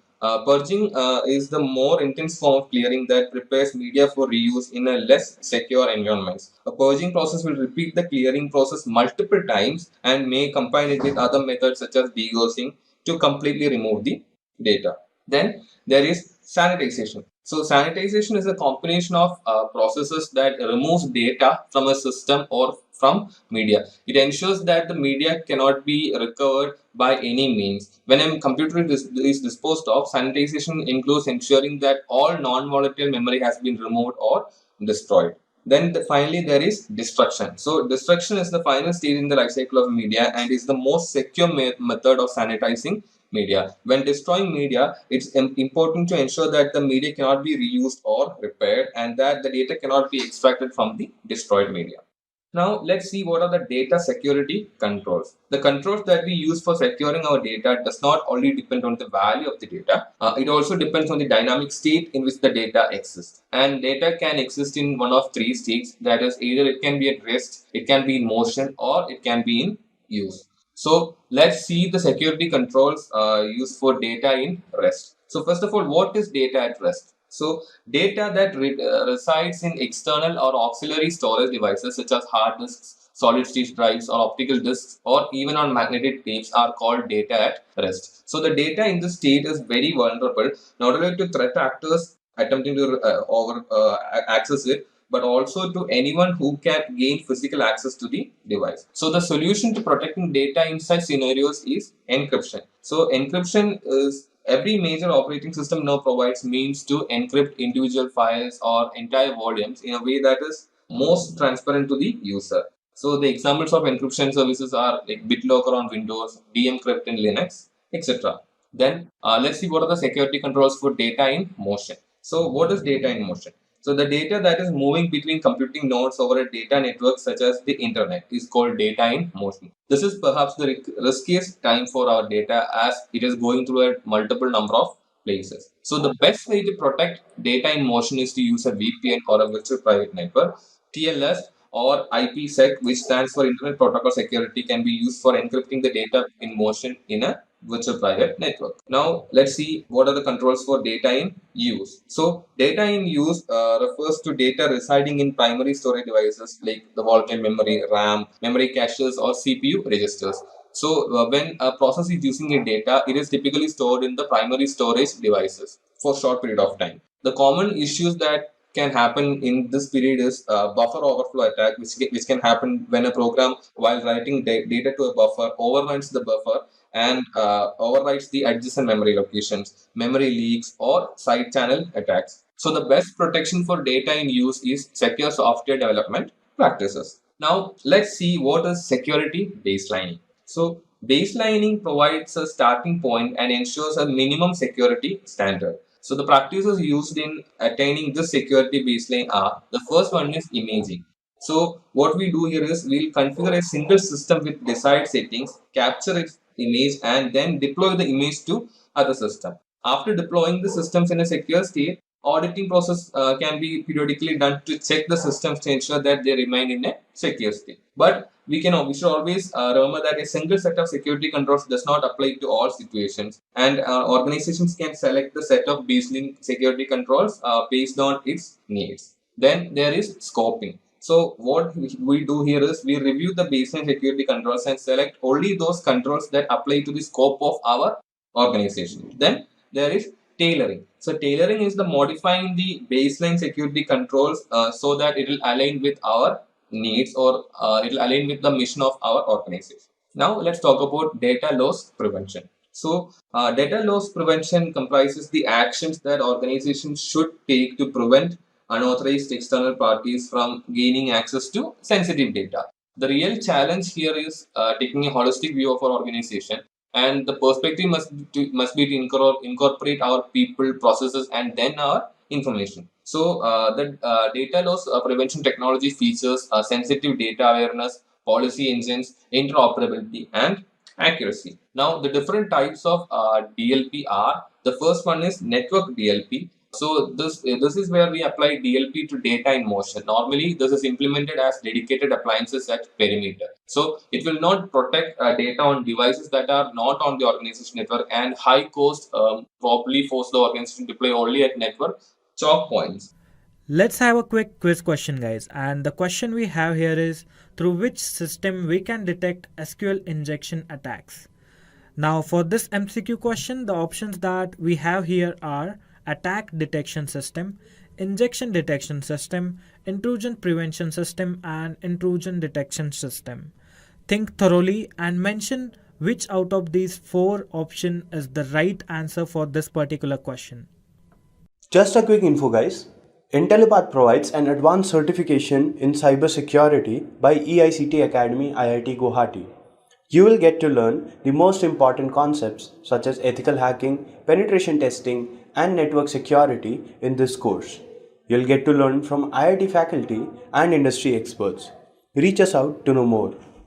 Then there is endpoint DLP, where DLP is in use for data in use and data in rest. So here a DLP agent is installed on the endpoint systems. The features of this is that it is more complex, and we have to manage the agent, and the endpoint DLP is unaware of the violations happening to data in motion. And finally, there is hybrid DLP, where we deploy both endpoint DLP and network DLP. But this is the costliest and most complex approach, but this offers the best coverage and protection as it has the features of both the network DLP and endpoint DLP.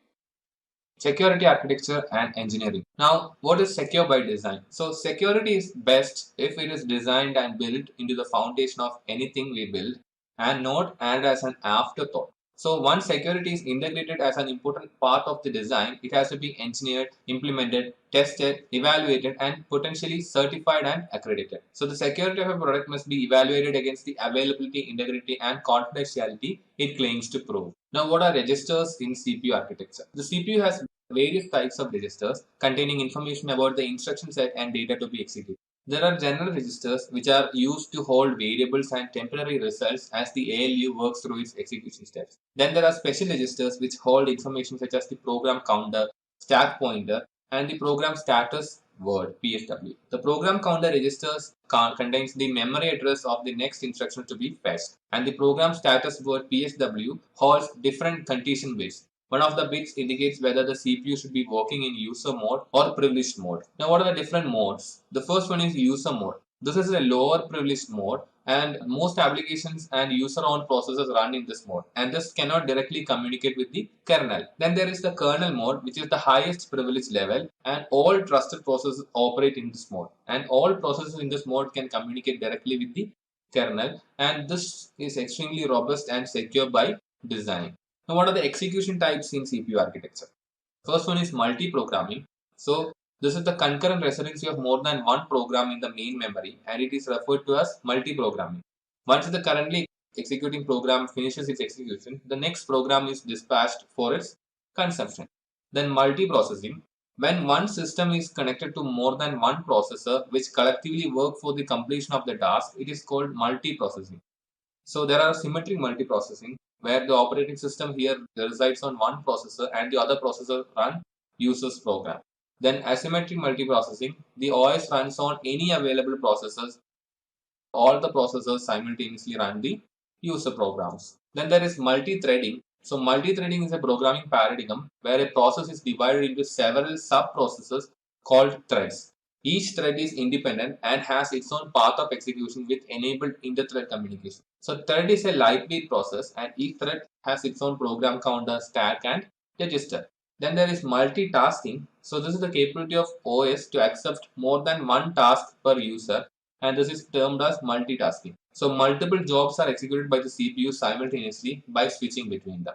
What is a memory? So the memory refers to different types of data storage technologies that a computer uses, like RAM, ROM, and flash memories. So the memories can be mainly divided into primary memories and secondary memories. And then in primary memories there are memory caches, RAMs. In secondary memories there are main memories, and then what we call as our magnetic tapes, magnetic disks, flash memories, etc. And these memories are also classified as volatile and non-volatile. Volatile memories are memories which cannot hold on to information longer. So when it is switched off, the information is gone. And then in non-volatile memories, the memories or the information is retained for longer periods. Now, what is interrupt? An interrupt is a signal to the processor emitted by the hardware or software indicating an event that needs immediate attention. There are two types. The first one is hardware interrupt. This is an electronic alerting signal sent to the processor from an external device, which is either a part of the computer itself, such as a disk controller, or an external peripheral. For example, pressing a key on the keyboard or moving the mouse triggers hardware interrupts that cause the processor to read the keystroke or mouse position. Then there is software interrupt. This is caused either by an exceptional condition in the processor itself or by a special instruction in the instruction set which causes an interrupt when it is executed. For example, computers often use software interrupt instructions to communicate with the disk controller to request that data be read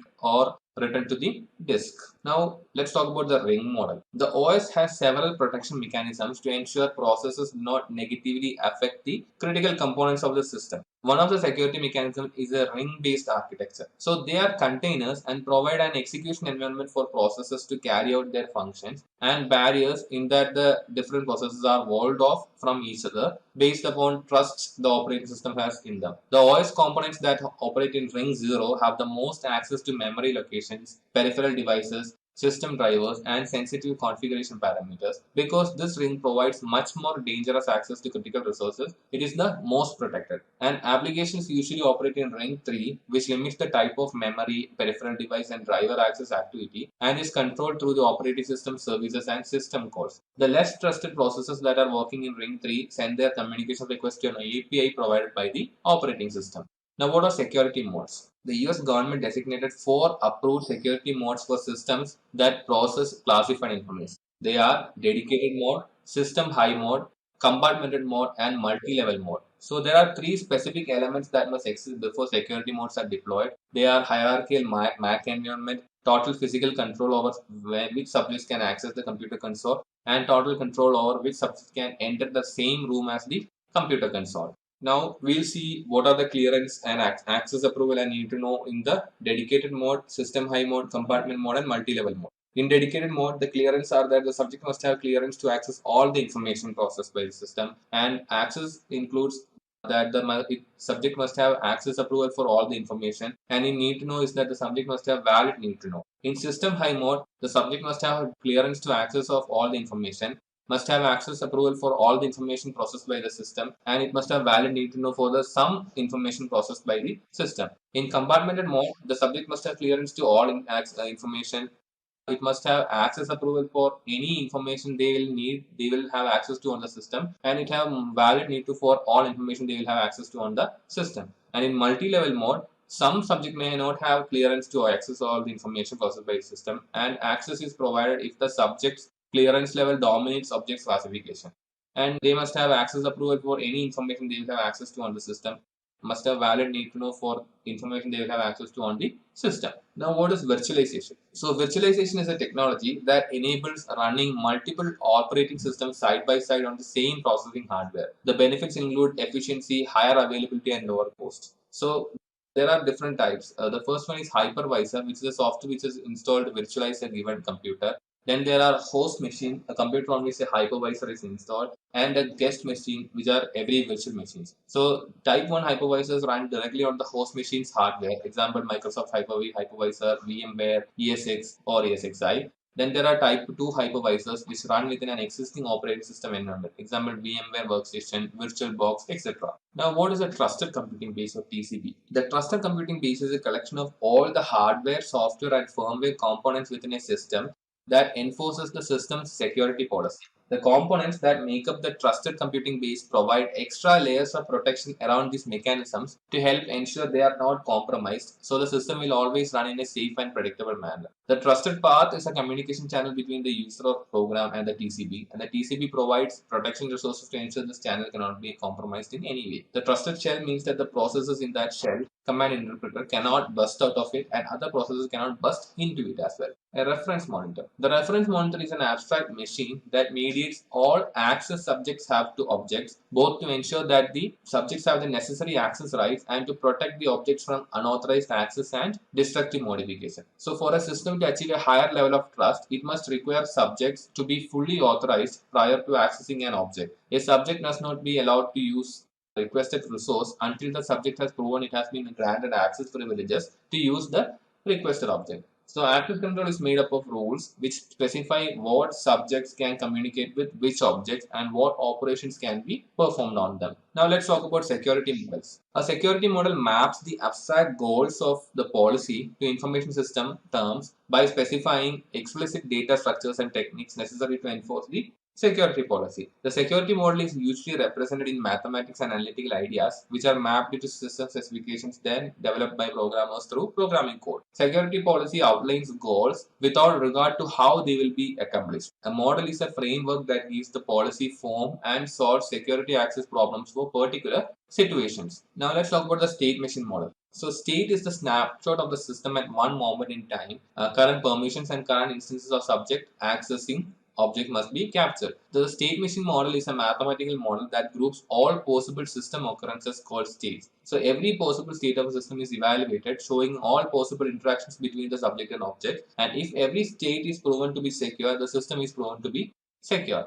Once the system is in a secure state, state machine will ensure that every time the system is accessed or changed, it will transition only from one secure state to another secure state. Example, if any component in the OS or firewall fail, it must fail to a secure state only. Now let's talk about the lattice model. So lattice-based access control, LBAC, is a complex access control model based on the interaction between any combination of objects such as resources, computers and applications and subjects such as individuals, groups or organizations. In this type of level-based mandatory access control model, a lattice is used to define the levels of security that an object may have and that a subject may have access to. And the subject is only allowed to access an object if the security level of the subject is greater than or equal to that of the object. Now, what is access control matrix? The access control matrix or access matrix is an abstract formal security model that characterizes the rights of each subject with respect to every object in the system. An access matrix can be envisioned as a rectangular array of cells with one row per subject and one column per object. The entry in a cell, that is the entry of a particular subject-object pair, indicates the access mode that the subject is permitted to exercise on the object. Each column is equivalent to an access control list for the object and each row is equivalent to a capability list for the subject. Non-interference model. So this model ensures that the objects and subjects at different security levels don't interfere with those at other levels. A computer is modeled as a machine with inputs and outputs. Inputs and outputs are classified as either low sensitivity, not highly classified, or high sensitive, not to be viewed by unclear individuals. A computer has the non-interference property if and only if any sequence of low inputs will produce the same low outputs, regardless of what the high-level inputs are. That is, if a low user is working in the machine, it will respond in exactly the same manner, whether or not a high user is working with sensitive data. The low user will not be able to acquire any information about the activities of the high user. The real intent of non-interference model is to address covered channels. A covered channel is a way of an entity to receive information in an unauthorized manner. Now, what is information flow model? The information flow model is based on a state machine model and consists of object, state transitions and lattice states. So information flow models are constructed to block unauthorized, insecure, or restricted information flow either between subjects and objects at the same classification level or between subjects and objects at different classification levels. It permits authorized information flows within the same classification level or between different classification levels while preventing all unauthorized information flows between or among the classification levels. Example, Bell, LaPadula, and BIBA. Bell-LaPadula model. So this model enforces the confidentiality aspects of access control. A system that employs this model is called a multi-level security system because users with different clearances use the system and the system processes data at different classification levels. So the rules and properties are the simple security rule is where a subject cannot read data at higher security level. Then the star property rule, subject cannot write data to an object at a lower security level. Then the strong star property rule, a subject can perform read and write functions only to objects at same security level. The drawbacks here are that it does not address integrity or availability and it does not address covert channels. Then there is the BIBA model. This model addresses the integrity of data within a system. It is not concerned with the security levels and confidentiality. The BIBA model uses integrity levels to prevent data at any integrity level from flowing to a higher integrity level. So the rules and properties are the star integrity axiom. This is where a subject cannot write data to an object at a higher integrity level. And symbol integrity axiom. This is where a subject cannot read data from a lower integrity level. And invocation property, where a subject cannot request service at a higher integrity. The drawbacks are that it does not address integrity or availability and it does not address covert channels. Then there is the Clark-Wilson model. So this is a commercially used model which preserves integrity. It focuses on well-formed transactions and separation of duties. It addresses all the goals of the integrity model, like prevents unauthorized users from making modifications, prevents unauthorized users from making improper modifications, and maintains internal and external consistency. This model uses the following elements: users that are active agents, transformation procedures, which are programmed abstract of operations such as read, write, and modify, constrained data items that can be manipulated only by TPs, unconstrained data items that can be manipulated by users via primitive read and write operations, and integrity verification procedures which check the consistency of the CDIs with external reality. Now let's talk about the Brewer and Nash model, also known as the Chinese wall. The Brewer and Nash model, also called the Chinese wall model, states that subject can write to an object if and only if the subject cannot read another object that is in a different data set. So it was created to provide access control that can change dynamically depending upon a user's previous action.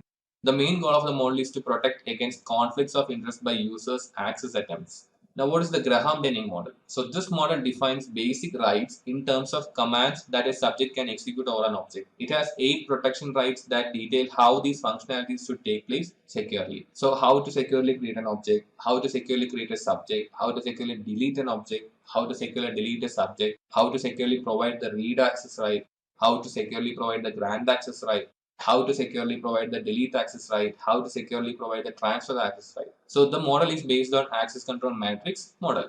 Now let's talk about the Sutherland model.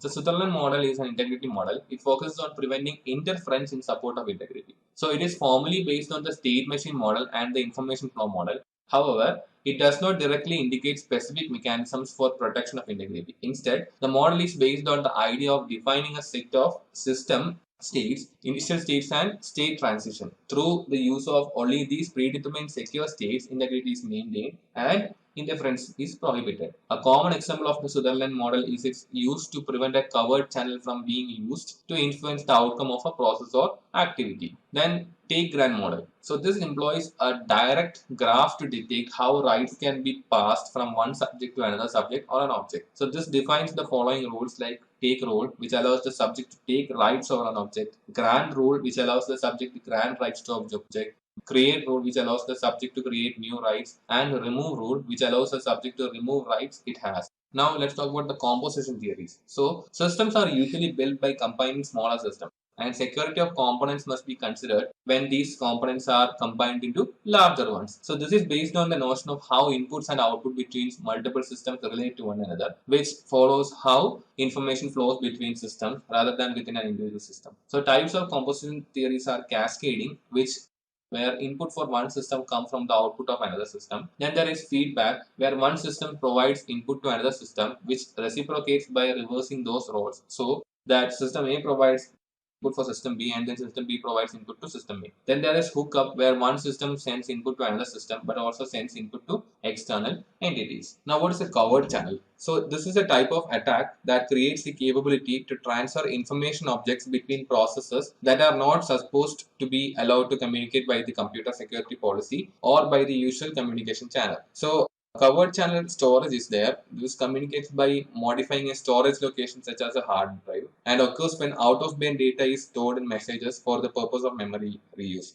Example is steganography. Then there is covered timing channel. This performs operations that affect the real response time observed by the receiver.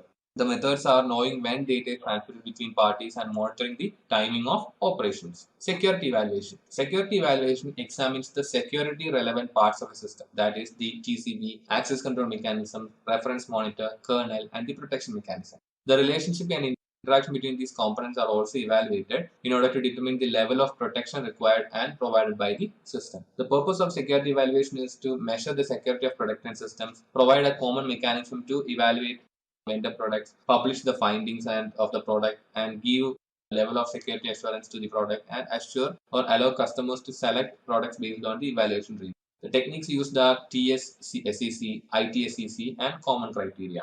Now, what is TS-SEC? The Trusted Computer System Evaluation Criteria, TS-SEC, developed by the US DoD to impose security standards for the systems it used. The TS-SEC established guidelines to be used when evaluating a standalone computer from the security perspective. These guidelines address basic security functionality and allow evaluators to measure and rate a system's functionality and assurance. It combines the functionality and assurance rating of the confidentiality protection offered by a system into the following categories, like the labels like A1, B3, B2, B1, C2, C1, and D. And it requires a verified design, security domains, structured protection, label security, discretionary protection, controlled access, and minimal security. Now, what is ITSEC? The Information Technology Security Evaluation Criteria represents an initial attempt to create security evaluation criteria in Europe. It was developed as an alternative to the TCSEC guidelines, and the ITSEC guidelines evaluate the functionality and assurance of a system using separate ratings for each category. The differences between both these guidelines are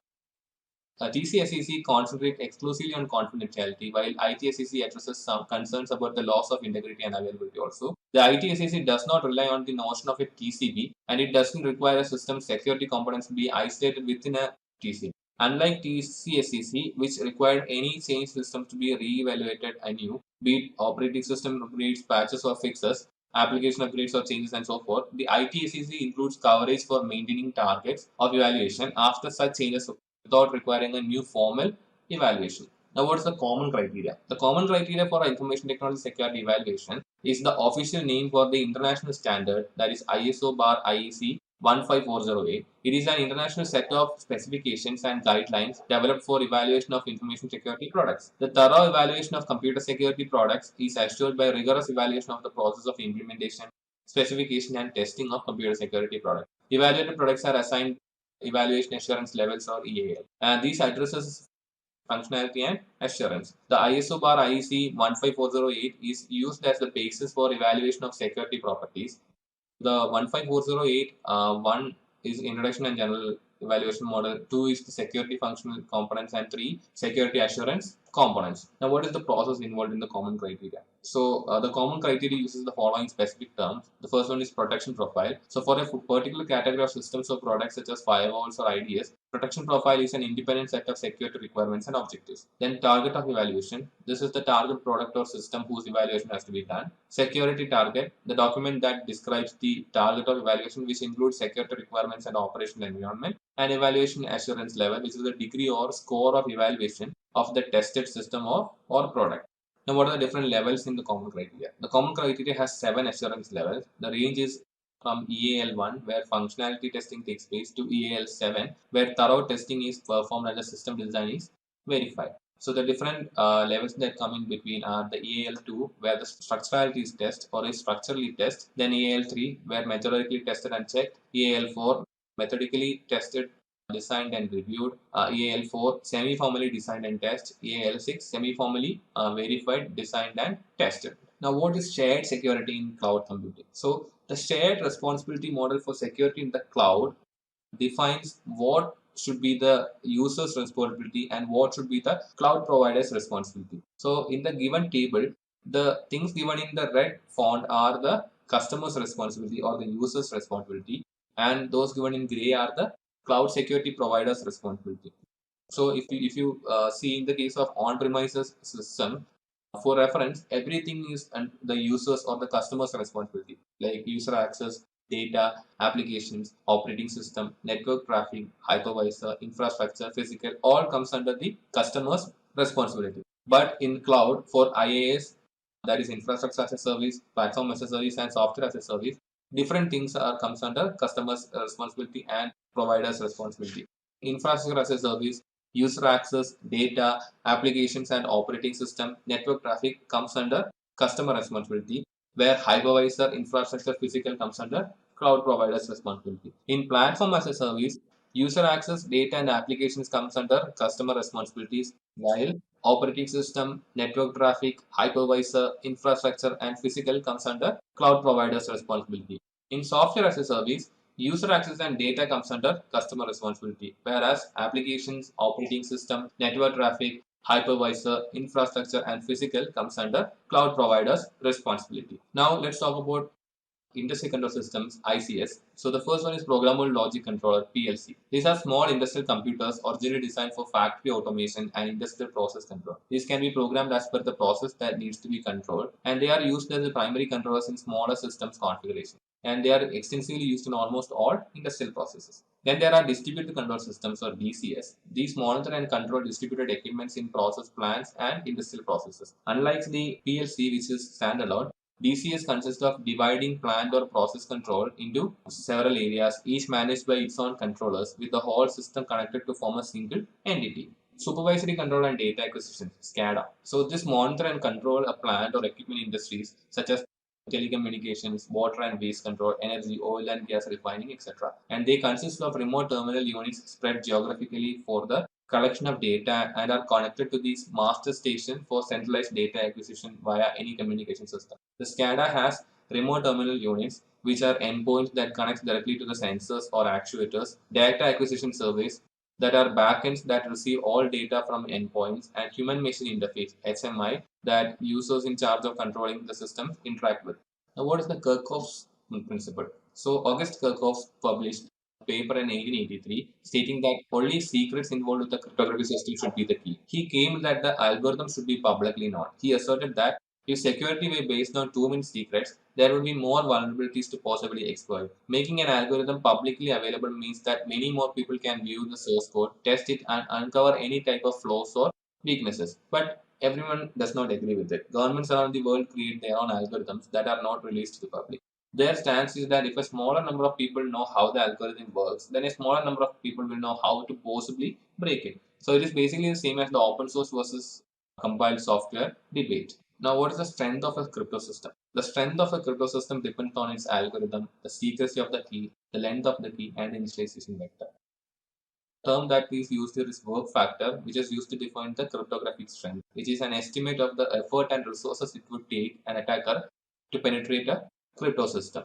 Now, what is a one-time pad? So, a one-time pad is a perfect encryption scheme because it is considered unbreakable if implemented properly. It was invented by Gilbert Vernon in 1970, so sometimes it is referred to as the Vernon cipher as well. So, a plaintext message that needs to be encrypted has been converted into bits, and our one-time pad is made up of random bits. This encryption process uses binary mathematical functions called exclusive or usually abbreviated as XOR. The scheme is deemed unbreakable only if the following conditions are met. The pad must be used only one time. The pad must be as long as the message. The pad must be securely distributed and protected at all destinations. And the pad must be made up of truly random values. Now, what are key derivative functions? For complex key to be generated, a master key is commonly created and then symmetric keys are generated from it. For example, if an application is responsible for creating a session key for each subject that requests one, it should not be giving out the same instances of the one. So key derivation functions are used to generate keys that are made up of random values. Different values can be used independently or together as random key mix. It is important to remember that algorithm stays static and randomness provided by cryptography is mainly by means of the keying material. Now, what are confusion and diffusion? So, a strong cipher contains the right level of two main attributes, confusion and diffusion. So, confusion is commonly carried out through substitution. So, this uses complex substitution functions so that attackers cannot figure out how to substitute the right value. This makes the relationship between the key and the resulting ciphertext as complex as possible, so the key cannot be uncovered from the ciphertext. Each ciphertext value should depend upon several parts of the key. Then there is diffusion, which is carried out by using transposition. So diffusion takes place as individual bits of blocks are scrambled throughout the block. It means that a single plain text bit has influence over several of the ciphertext text. So changing a plain text value should change many ciphertext values, not just one. So this is also called avalanche effect. What are block ciphers? So when a block cipher is used for encryption and decryption processes, the message is divided into blocks of bits. These blocks are then put through mathematical functions one block at a time. So to encrypt a message using a block cipher that uses 64 bits. So the message of 640 bits is chopped up into 10 individual blocks of 64 bits, and each block is put through a succession of mathematical formulas, and what you end up with is a 10 blocks of encrypted text. They generally use symmetric keys and are widely used in commercial encryption algorithms. Examples are DES, 3DES, and AES. Stream ciphers. So a stream cipher does not divide a message into blocks. Instead, a stream cipher treats the message as a stream of bits and performs mathematical functions on each bit individually. A plain text will be transformed into a different ciphertext bit each time it is encrypted. Stream ciphers use key stream generators which produce a stream of bits that is XORed with the plain text bits to produce ciphertext. This process is very similar to the one-time pad. Stream ciphers require a lot of randomness and encrypt individual bits at a time. This requires more processing power than the block ciphers require, which is why stream ciphers are better suited to implemented at the hardware level. Because block ciphers do not require as much processing power, they can be easily implemented at the software level. Stream ciphers are considered less secure than block ciphers and are used less frequently. One difficulty in proper stream cipher implementation is generating a truly random and unbiased key stream. Now, what is an initialization vector? Initialization vector or starting variable is a fixed size input to a cryptographic primitive that is typically required to be random or pseudo-random. This number is sometimes referred to as a nonce or number occurring once, as an encryption program uses it only once per section. If IVs are not used, then two identical plaintext values that are encrypted with the same key will create the same ciphertext. The characteristics are they are easy to implement in hardware. The long periods of no repeating patterns within key stream, a key stream not linearly related to the key, and statistically unbiased key stream. Now, what is a hybrid encryption? A hybrid system is one that uses symmetric and asymmetric encryption methods together. Public key cryptographers or cryptography uses two keys for protecting encryption keys and key distribution, and a secret key is generated by a symmetric algorithm and used for bulk encryption. Each algorithm has its own pros and cons, so using them together can be the best of both worlds. This method is also sometimes called the digital envelope. Now, what is session keys? So a session key is a single-use symmetric key that is used to encrypt messages between two users during a communication session. It provides more protection than static symmetric keys because it is valid for only one session between two computers. If an attacker captures the session, he will have a small window of time to use it to try to decrypt the messages being passed back and forth. Almost all data encryption takes place using session keys. Now, what is symmetric cryptography? So, several types of symmetric algorithms are in use today, and they have different methods of providing encryption and decryption functionality. The one thing that they all have in common is that they are symmetric algorithms, meaning the sender and receiver are using two instances of the same key. So, some the algorithms are data encryption standard, triple DES, Blowfish, international data encryption algorithm, RC4, RC5, and RC6, advanced encryption standard, etc. Now, what are DES modes? Electronic code book ECB. This is the simplest and the weakest form of DES. So, the plain text is broken into independent 64-bit blocks which are encrypted. Each block is encoded independently of the other blocks, and operations can be run in parallel, helping to increase speed. Errors are contained and non-cascaded, and these are mostly used only for shorter messages like pins and passwords. This will produce identical ciphertext for identical plaintext and keys, and susceptible to non-plaintext attacks as there is not enough randomness while encrypting independent blocks. Then there is cipher block chaining. So it is stronger than ECB and uses an IV to add randomness to encryption. The previous ciphertext becomes IV for the next block using a chaining function. Uses 64-bit plaintext blocks which are XORed with 64-bit IV. Same plaintext block results in differ ciphertext block. Each previous cipher block should be chained to be input with the current plaintext block. The encryption of a block depends on current and all blocks before it, and repeated plaintext is encrypted differently. Errors gets cascaded and it is used for bulk encryption. Then there is cipher feedback. So this is used when it is required to encrypt stream of data. The plaintext is divided into 1, 8, 64 or 128 bit segments, and a ciphertext segment depends on the current and all preceding plaintext segments. A corrupted ciphertext segment during transmission will affect the current and next several plaintext segments. So size of the ciphertext must be same as that of the block of plaintext, and the users are streaming data encryption and authentication. Then there is output feedback. So this mode uses or is used when the error propagation is not accepted. So encrypted key stream of previous block is fed to the next block to create the next portion of the key stream. So the block cipher is used as a stream cipher, and key stream needs to be of the same size as the block of plain text. The IV should be generated randomly each time and sent with the ciphertext.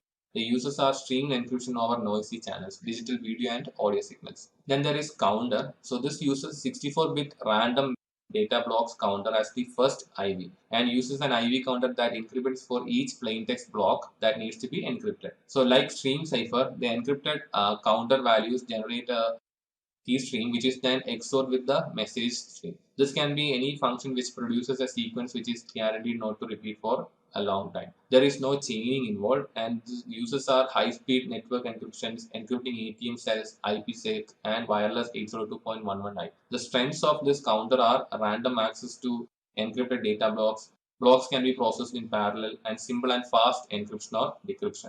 Then there is triple DES, also known as 3DES. It uses 48 rounds of transposition and substitution. It uses 3 56-bit keys instead of 1. And compared to DES, it is approximately 56 times stronger. It is used in secure electronic transmission of data. The 3DES modes are DES 333 that uses 3 different keys for encryption, and the data is encrypted, encrypted, and encrypted. Then there is DES EDE3. It uses 3 different keys for encryption. The data is encrypted, decrypted, and encrypted. Then there is DES 222. This uses only 2 keys, and first and third encryption processes use the same key. Then there is DES EDE2, uses only 2 keys, and the first and third encryption process use the same key. This is a table of the summary of all the symmetric algorithms. Now, what is asymmetric cryptography? So, asymmetric cryptography, also known as public key cryptography, is a process that uses a pair of related keys, one public key and one private key, to encrypt and decrypt a message and protect it from unauthorized access or use. Examples are the Rivers-Shamir-Edelman, elliptic curve cryptostem, Diffie-Hellman, L-Gamal, digital signature algorithm. Diffie-Hellman algorithm. So, the Diffie-Hellman algorithm enables two systems to generate a symmetric key securely without requiring a previous relationship or prior arrangement. This allows two users to exchange a secret key, requires no prior secrets, does not provide for encryption or digital signature functions. The algorithm is based on the difficulty of calculating discrete logarithms in a finite field, and is currently used in many protocols, namely SSL, TLS, SSH, IPsec, and public key infrastructure. This is vulnerability to man-in-the-middle attack. Now, what is the RSA algorithm? The RSA, named after its investors Ron Rivest, Adi Shamir, and Leonard Edelman, is a public key algorithm that is the most popular when it comes to asymmetric algorithm. RSA is worldwide de facto standard and can be used for digital signatures, key exchange, and encryption. The security of this algorithm comes from the difficulty of factoring large numbers into their original prime numbers. It can be used for encryption and digital signatures. It can be used as a key exchange protocol, meaning it is used to encrypt the symmetric key to get it securely to its destination. Elliptic curve crypto system. The elliptic curve crypto system is when instead of generating keys as the product of very large prime numbers, ECC generates keys through the properties of the elliptic curve equation. An ECC key of 160-bit provides the same protection as a 1024-bit RSA key. ECC is more efficient than RSA, provides encryption, digital signature, and key exchange, and is used in devices with limited processing, storage, and bandwidth capacity. Example are wireless and mobile phones. Then there is the L-Gamal algorithm, which is a public key algorithm that can be used for digital signatures, encryption, and key exchange. It is based on calculating discrete logarithms in a finite field. A discrete logarithm is the power to which we raise a given integer in order to get another given integer. In other words, if b and g are integers, then k is the logarithm in the equation. Pk equals L. Gamal provides the same type of functionality as some of other asymmetric algorithms. Its main drawback is performance. When compared to other algorithms, this algorithm is usually the slowest. L-Gamal is an extension of the Diffie-Hellman algorithm. Now, what are one-way functions? A one-way function is a mathematical function that is easier to compute in one direction than in the opposite direction. RSA algorithm and all other asymmetric functions are based upon this concept. The easy direction of computation in the one-way function that is used in RSA algorithm is the process of multiplying two large prime numbers. Multiplying two numbers to get the resulting product is much easier than factoring the product and recovering the two initial large prime numbers used to calculate the obtained product, which is the difficult direction. So the work factor is the amount of time and resources it would take for someone to break an encryption method. In asymmetric algorithms, the work factor relates to the difference in time and effort that carrying out a one-way function in the easy direction takes compared to carrying out a one-way function that in the hard direction. In most cases, the larger the key size, the longer it would take carrying out the one-way function in the hard direction. Zero knowledge proof. Zero knowledge proof is a method by which one party can prove to another party that they know a value x without conveying any information apart from the fact that they know the value x. Zero knowledge proof is used in cryptography. For example, if user encrypts something with his private key, you can verify his private key was used by decrypting the data with her public key. By encrypting something with a private key, user is proving to you that she has her private key, but she does not give or show you her private. Now, what is message integrity? Message integrity means that the message has not been tampered with or altered. Parity bits and cyclic redundancy check functions have been used in protocols to detect modifications in streams of bits, but they can usually detect only unintentional modifications. Parity bits cannot identify whether a message was captured by an intruder, altered, and then sent on to the internet destination. For this type of protection, hash algorithms are required to successfully detect unintentional or intentional unauthorized modifications to data. Now, what is hashing or one-way hash? A one-way hash is a function that takes a variable length string and produces a fixed length value called a hash value. So, the hashing algorithm is not a secret, it is publicly known. The secret of the one-way hashing function is its one-wayness. The function is run in only one direction and not the other direction. The receiver does not attempt to reverse the process at the other end, but instead runs the same hashing function one way and compares the two results. The problem here is the lack of any authentication. So if, for example, Alice writes a message, calculates a message digest, appends the digest to the message and sends it to Bob, Eve can intercept this message after Alice's message, recalculate another message digest, append it to the message and send it on to Bob. When Bob receives it, he verifies the message digest but never knows the message was altered by Eve. Now, what are MAC functions? A message authentication code MAC function is an authentication scheme derived by applying a secret key to a message in some form. This does not mean that the symmetric key is used to encrypt the message. The key is just used for the purpose of authentication. There are three basic types of MAC functions. They are hash MAC or HMAC, CBC MAC, and CMAC. Now, what is hash MAC? If Alice were to use a HMAC function instead of just a plain hashing algorithm, a symmetric key would be concatenated with her message. The result of this process would be put through a hashing algorithm and the result would be a MAC value. This MAC value would be then appended to her message and sent to Bob.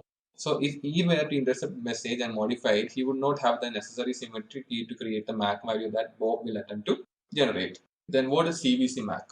In cipher block chaining message authentication code, the message is encrypted with a symmetric block cipher in CBC mode and the output of the final block of cipher text is used as the MAC. The sender does not send the encrypted version of the message, but instead sends the plaintext version and the MAC attached to the message. The receiver receives the plaintext message and encrypts it with the same symmetric block cipher in CBC mode and calculates an independent MAC value. The receiver compares the new MAC value with the MAC value sent with the message. This method does not use a hashing algorithm as does HMAC. Now, what is a public key infrastructure? PKI. A public key infrastructure consists of programs, data formats, procedures, communication protocols, security policies, and public key cryptographic mechanisms working in a comprehensive manner to enable a wide range of dispersed people to communicate in a secure and predictable fashion. So, PKI provides authentication, confidentiality, non-repudiation, and integrity of the messages exchanged. PKI is an ISO authentication framework that uses public key cryptography and the X.509. It is a hybrid system of symmetric and asymmetric key algorithms. Now, what are digital certificates? So, one of the most important pieces of a PKI is digital certificate. A certificate is the mechanism used to associate a public key with a collection of key components in a manner that is sufficient to uniquely identify the claimed owner. The standard for how the CA creates a certificate is X.509, which detects the different fields used in certificate and the valid values that can populate those fields. The certificate includes the serial number, version number, identity information, algorithm information, lifetime dates, and the signature of the issuing authority. Now, what is the certificate authority? The CA is the trusted third party that allows people who have never met to authenticate to each other and to communicate in a secure method. The digital certificate is created and signed by a trusted third party, which is a certificate authority. When the CA signs the certificate, it binds the individual's identity to the public key, and the CA takes liability for the authenticity of the individual. When a person requests a certificate, the registration authority verifies that individual's identity and passes the certificate request off to the CA. CA are organizations dedicated to this type of service. Examples are Interest and VeriSign. All browsers have several well-known CAs configured by default. Most are configured to trust dozens or hundreds of CAs. Now, what are digital signatures? A digital signature is a hash value that has been encrypted or signed with the sender's private. The hashing function ensures the integrity of the message, and the signing of the hash value provides authentication and non-repudiation. The act of signing just means the value was encrypted with the private. NIST proposed a federal standard called the Digital Signature Standard. It requires to use DSA, RSA, or the elliptic curve digital signature algorithm, and SHA.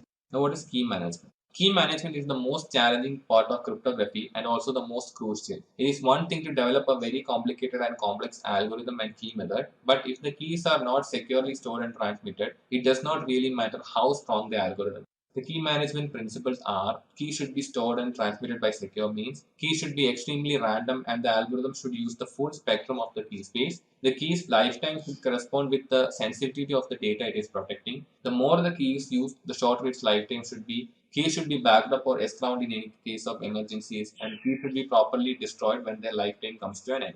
Now, what is a key escrow? Key escrow is a process or entity that can recover lost or corrupted cryptographic keys. When two or more entities are required to reconstruct a key for key recovery process, this is known as multi-party key recovery. Multi-party key recovery implements dual control, meaning that two or more people must be involved with the critical tasks. Now, what is a TPM or Trusted Platform Module? The Trusted Platform Module is a microchip installed on the motherboard of modern computers and is dedicated to carrying out security functions like storage and processing of symmetric and asymmetric keys, hashes, and digital certificates.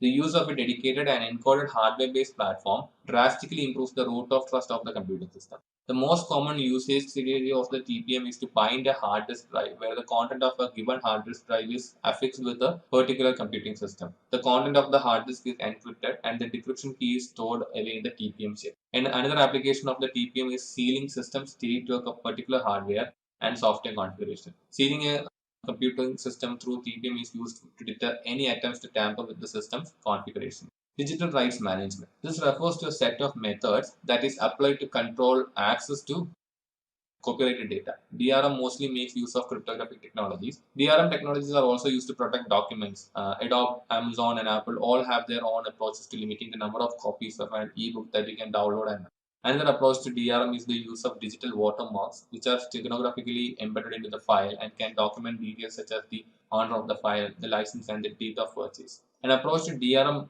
that does not require internet connectivity is the use of product keys. When you install your application, the key you entered is checked against the proprietary algorithm, and if it matches, the installation is activated. Site and facility design. Without control over the physical environment, no collection of administrative, technical, or logical access controls can provide adequate security. Physical controls are your first line of defense.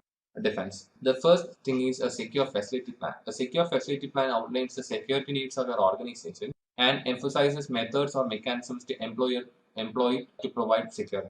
Critical path analysis is a systematic effort to identify the relationship between mission critical application, processes, and operation, and all the necessary supporting elements. When critical path analysis is performed properly, a complete picture of the interdependencies and interactions necessary to sustain the organization is produced. Security staff should participate in site and facility design considerations. Site selection. Site selection should be based on the security needs of the organization. Cost, location, and size are important, but addressing the requirements of security should always take precedence. At a minimum, ensure that the building is designed to withstand fairly extreme weather conditions and that it can deter or fend off cover-based break-in attempts. Then visibility is important. What is the surrounding terrain? Would it be easy to approach a facility by vehicle or foot, etc. should also be considered. Then there is facility design. A proper level of security must be planned and designed before construction begins. Important issues to consider include combustibility, fire rating, construction materials, placement, control of items such as walls, doors, ceilings, etc. There is also a concept called crime prevention through environmental design. The guiding idea is to structure the physical environment and surroundings to influence individual decisions that potential offenders make before committing any criminal acts. CPTD, Crime Prevention Through Environmental Design, is a discipline that outlines how the proper design of a physical environment can reduce crime by directly affecting human behavior. Three aspects of CPTD are natural territorial reinforcement. This creates physical designs that emphasizes companies' physical sphere of influence. So, legitimate users feel a sense of ownership of that space. Can be done through walls, fences, landscaping, etc. Then there is natural surveillance. The goal is to make criminals feel uncomfortable by providing many ways of observers or many observers who could potentially see them and make all the people feel safe and comfortable by providing an open and well-defined environment. Then there is natural access control, the guidance of people entering and leaving a space by the placement of doors, fences, lighting, and even landscaping. Access control should also be in place for all facility entrances and exits. Then there is wiring closet security. So wiring closet is where the networking cables for a whole building or just a floor are connected to other essential equipment such as patch panels, switches, routers, LAN extenders, and backbone channels. A more technical name for wiring closet is premises wire distribution room.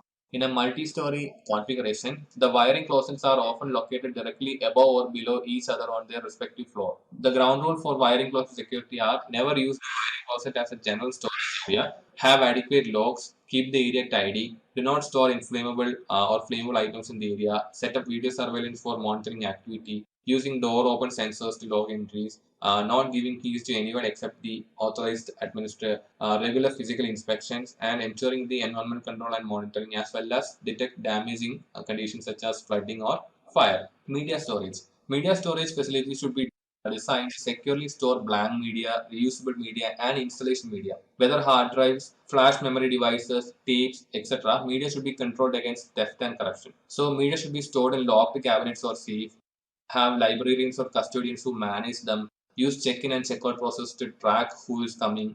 Then for reusable media, when the media is returned, run secure drive sanitization or zeroization process to remove all data remnants. Then safes are commonly used to store media.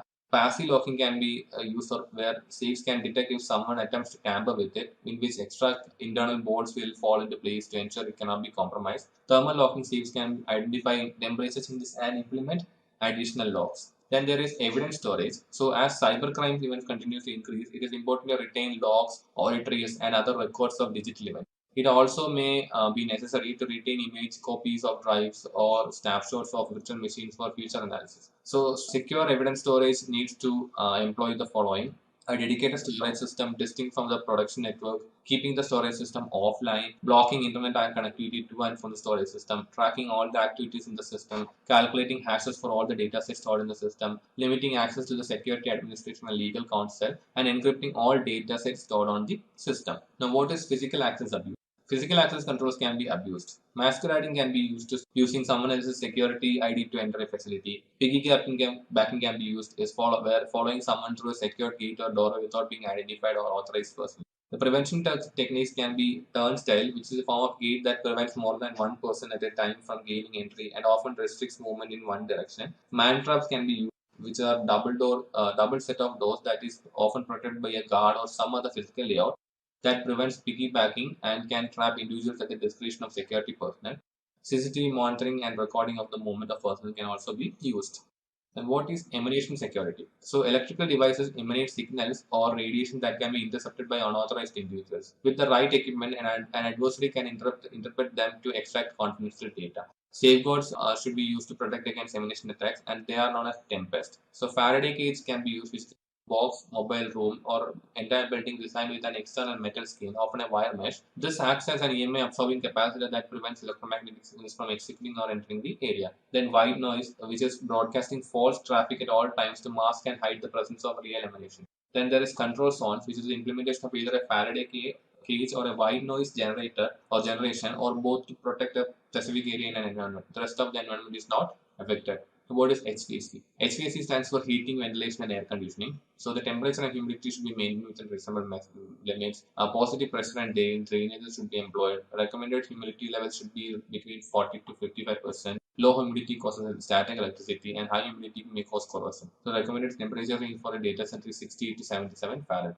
Now let's talk about power protection. Protecting power can be done in the following ways, like using UPSs, generators, standby power lines, or power line conditioners or regulators. So the type of interference or noise that can happen in an infrastructure system is electromagnetic interference. So EMA can be created by the difference between three wires, hot, neutral, and ground, and the magnetic field they create. Also, there can be radio frequency interference, where RFI can be caused by anything that creates radio waves. Fluorescent lighting is one of the main causes of RFI within buildings today. Now, what are the power issues? Interference interrupts the flow of an electric current, and fluctuations can actually deliver a different level of voltage than what was expected. So each fluctuation can be damaging to devices and people. So what is power excess? So spikes can happen where there is momentary high voltage, and surges can happen where there are prolonged high voltage.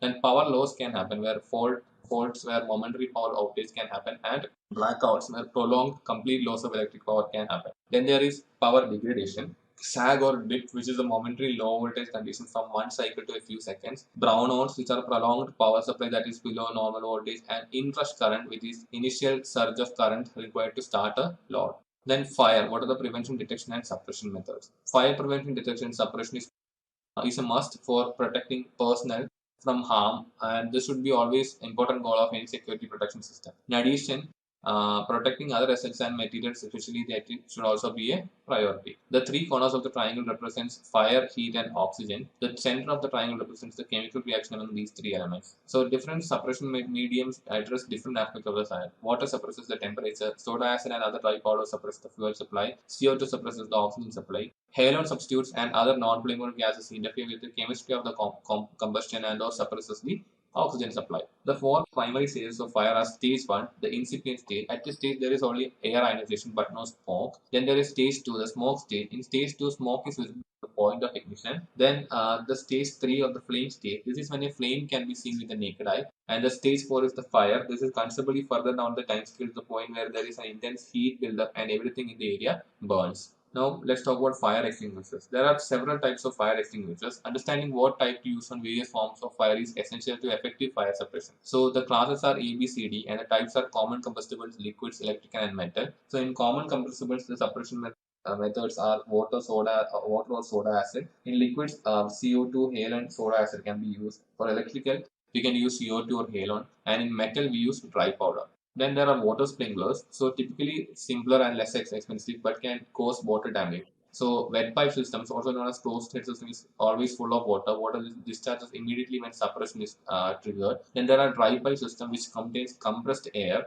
Once suppression is triggered, the air escapes, opening a water valve that in turn causes the pipes to fill and discharge water into the environment. Then there are deluge systems, which is another form of dry pipe system that uses larger pipes and therefore delivers a significantly larger volume of water. Deluge systems are inappropriate for environments that contain electronics and computers. Then there are pre-action systems, which is a combination of dry pipe or wet pipe systems. The system exists as a dry pipe until the initial stages of a fire are detected, and then the pipes are filled with water. The water is released only after the sprinkler head activation triggers are melted by sufficient heat.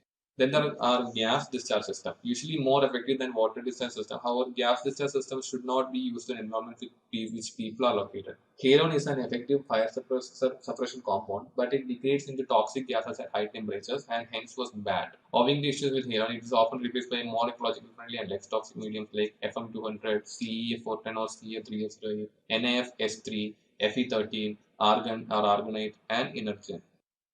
Let's see what is system architecture. So, a system architecture refers to the fundamental organization of a system. It is the model that defines the structure and behavior of the system. So, system architecture describes the major components of the system and how they interact with each other, with the users, and with other systems. So, system architecture comes at the highest level in system development. System development refers to the entire life cycle of a system, including the planning, analysis, design, building, testing, deployment, retirement phases, etc. The system architecture description in ISO 42010 defined the following. The first one is architecture. Architecture is the fundamental organization of a system, its components, their relationships to each other and to the environment, and also the principles guiding its design and evolution. Then there is architecture description or AE. which is a collection of documents, document types to convey an architecture in a format. Then it describes what a stakeholder is, which is an individual, team, or organization or classes thereof with interest in or concerns relative to a system. Then it describes what a view is. View is a representation of a whole system based on a set of concern. And finally, a viewpoint, which is a specification of the conventions for constructing and using a view. Now, what is computer architecture? Computer architecture is a set of rules and methods that describes the functionality, organization, and implementation of computer system. It encompasses all the parts of the computer system that are necessary for it to function, like the CPU, memory chips, logic circuits, storage devices, input and output devices, security components, etc.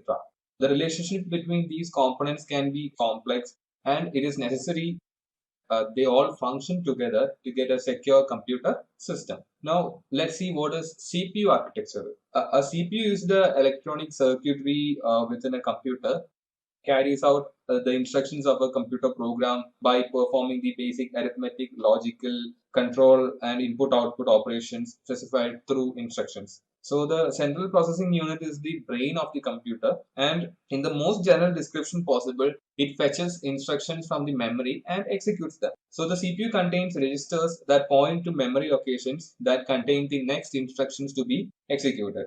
The arithmetic logic unit or ALU in the CPU performs the mathematical functions and logical operations on data. The ALU can be thought of as the brain of the CPU, and the CPU is the brain of the computer.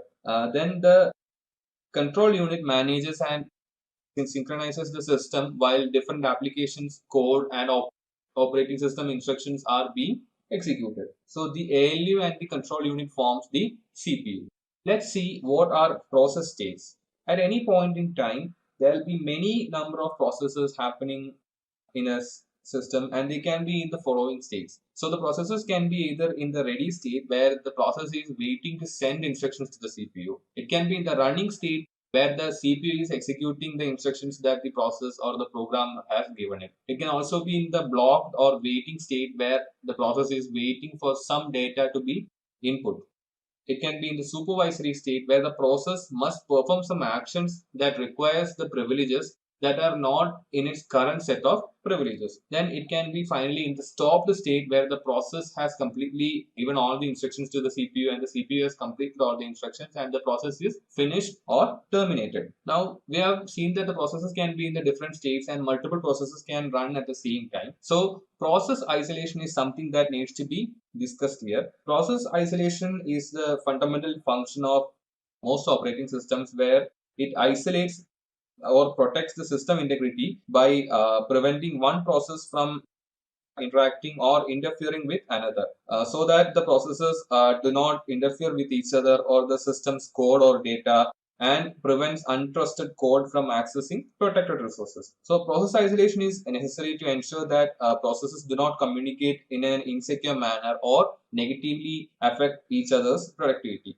The different practices in process isolation are encapsulation of objects. So encapsulation of objects is when a process is encapsulated, no other process understands or interacts with its internal programming code. For example, when process A needs to communicate with process B, process A only needs to know how to communicate with the interface of process B. Process A does not need to know how process B is working. Then there is time multiplexing. We have already said that many processes run at the same time and multiple processes use the same resources. So as said, the CPU must be shared among many processes. Although it seems as though applications are running simultaneously, the operating system is actually splitting up the time shares between each process, and this is called time multiplexing. Then there is naming distinctions where identifiable unique names are given for distinct processes so they can be identified. Processes are usually assigned process identification or PID values, which the operating system and other processes use to call upon them. And finally, there is virtual memory mapping, where virtual address mapping allows the different processes to have their own memory space. So the operating system ensures no process improperly interact with another process's memory. This provides integrity and confidentiality for the individual processes and their data, and overall a stable processing environment for the operating system. Let's see what are the different kinds of memory. The first one is random access memory. Random access memory is the hardware storage in a computing device where the operating system, application programs, and the data in current use are kept so that they can be quickly reached by the device's processor. So the random access memory is actually a temporary storage facility where it only stores the applications or the programs or data that is currently in use. So it is used for read or write activities of the OS and applications, and it directly affects the speed of the computer as the processor is directly reading from the RAM. RAM is made up of transistors and capacitors. Then there is read-only memory, where it is a type of non-volatile memory used in computers and other electronic devices. So the data stored in ROM cannot be electronically modified after the manufacture of the memory device. So the data can be written to it, but it cannot be modified. If the data is once written, it can only be read. It cannot be modified. So software that is stored in the ROM is often called firmware, and it is used in the startup of devices. Then there is cache memory. Cache memory is a type of fast, relatively small memory that is stored on computer hardware, commonly shortened to cache. It is classified as random access memory, which computer microprocessors can access more quickly than the regular RAM. So it is actually kind of a RAM only, but it is most commonly stored in the same chip as the processor, so that the processor can much faster access to the cache memory than the RAM. It improves the overall speed of the computer. Then there is virtual memory. So virtual memory is a feature in operating systems where it enables a computer to be able to compensate for shortages in the physical memory by transferring data from the random access memory to the disk storage. So Windows thing where we can actually use our secondary storage to extend the capabilities of our RAM. So that is a virtual memory. So we also call it as swap space, which is the reserved hard drive space used to extend the RAM capabilities. So when a program requests access to data in swap space, it is brought from the hard drive back into memory in specific units called pages. Now, what is a memory manager? A memory manager is a software utility that operates in conjunction with the operating system. It helps manage memory more efficiently than and provides additional features such as flushing out unused segments of memory and giving memory allocation to the required processors and all. All modern operating systems provide memory management.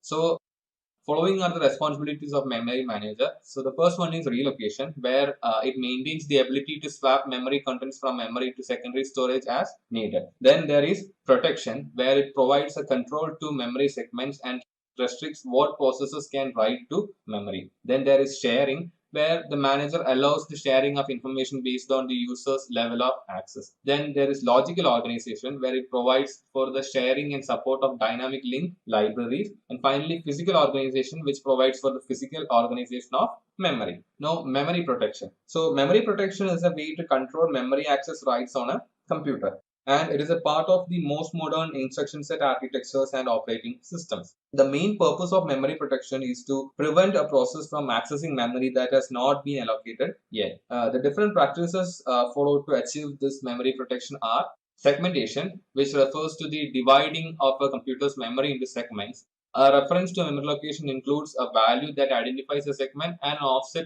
within that segment. Then there is paging, where memory address space or segment is divided into equal sized block called pages. It is possible for an unprivileged application to access a page that has not been explicitly allocated to it, because every memory address either points to a page allocated to that application or generates an interrupt called a page fault. Then there is address space layout randomization, or ASLR, where it randomly arranges the address space positions of key data areas of a process, including the base of the executable and the positions of the stack, heap, and library. This makes it difficult for an attacker to predict target addresses. Then there is executable space protection, which marks memory regions as non-executable, such that an attempt to execute machine code in these regions will cause an exception. So this helps to prevent certain buffer overflow exploits from succeeding. These attacks rely on some part of memory, usually stack, being both writable and executable.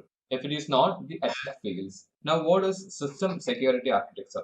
So system security architecture is an approach to system architecture from the point of view of security. So security starts at the policy level, and it is called security policy. So with high level directives that provide the foundational goals for a system overall and the components that make it up from a security perspective is called a security policy. A security policy is a strategic tool that dictates how sensitive information and resources are to be managed and protected.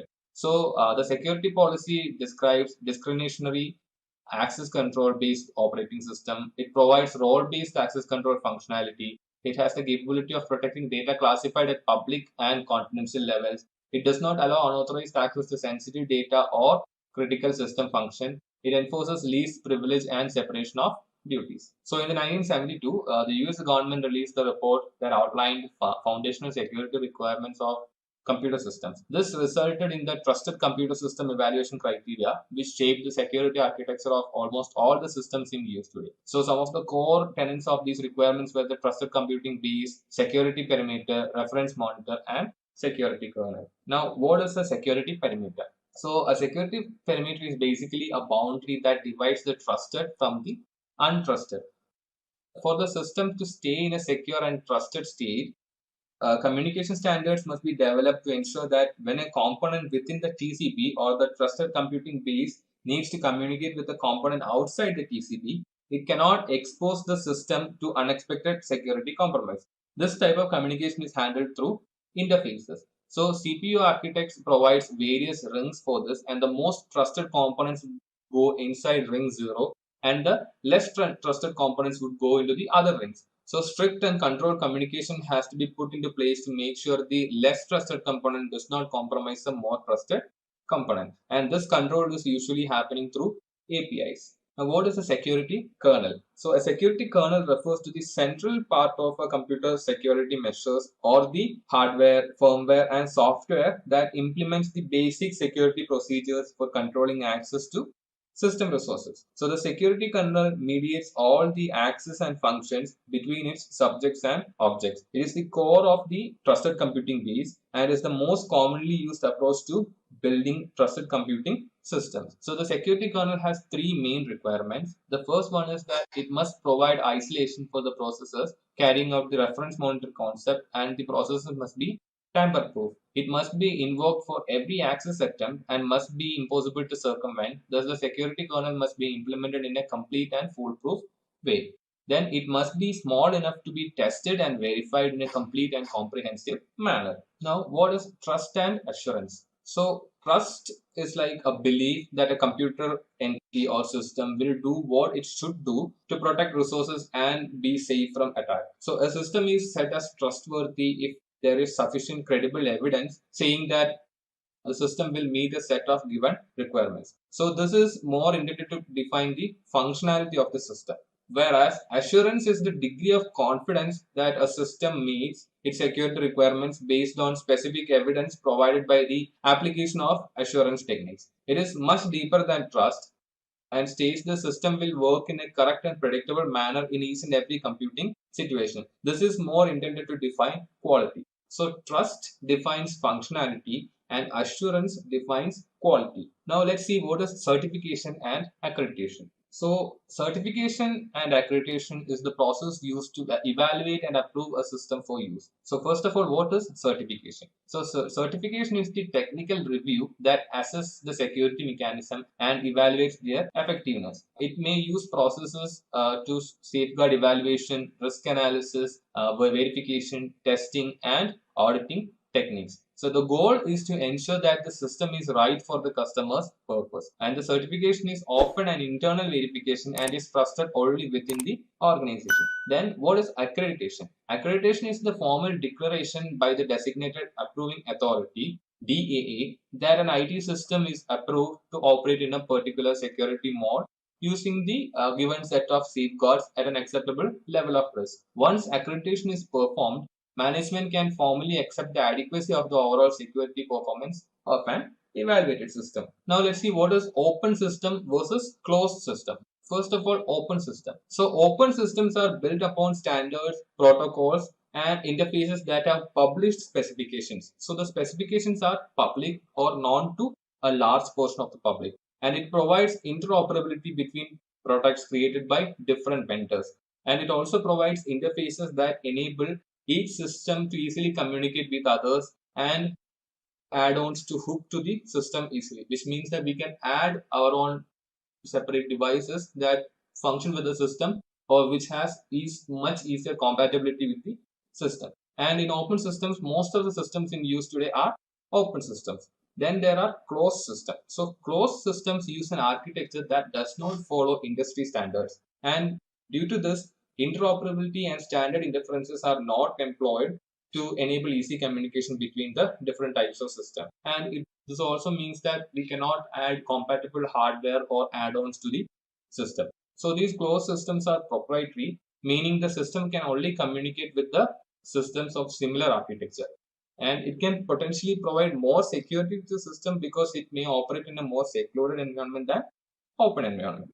Now, what is a client-based system and a server-based system? So the first one is client-based. So client-based refers to built-in applications that can execute entirely on one user device. Example, text editors, painting tools, or all those tools that can run on one device are called client-based. So these are installed on a specific computer and the users can interact with it with no internet connectivity.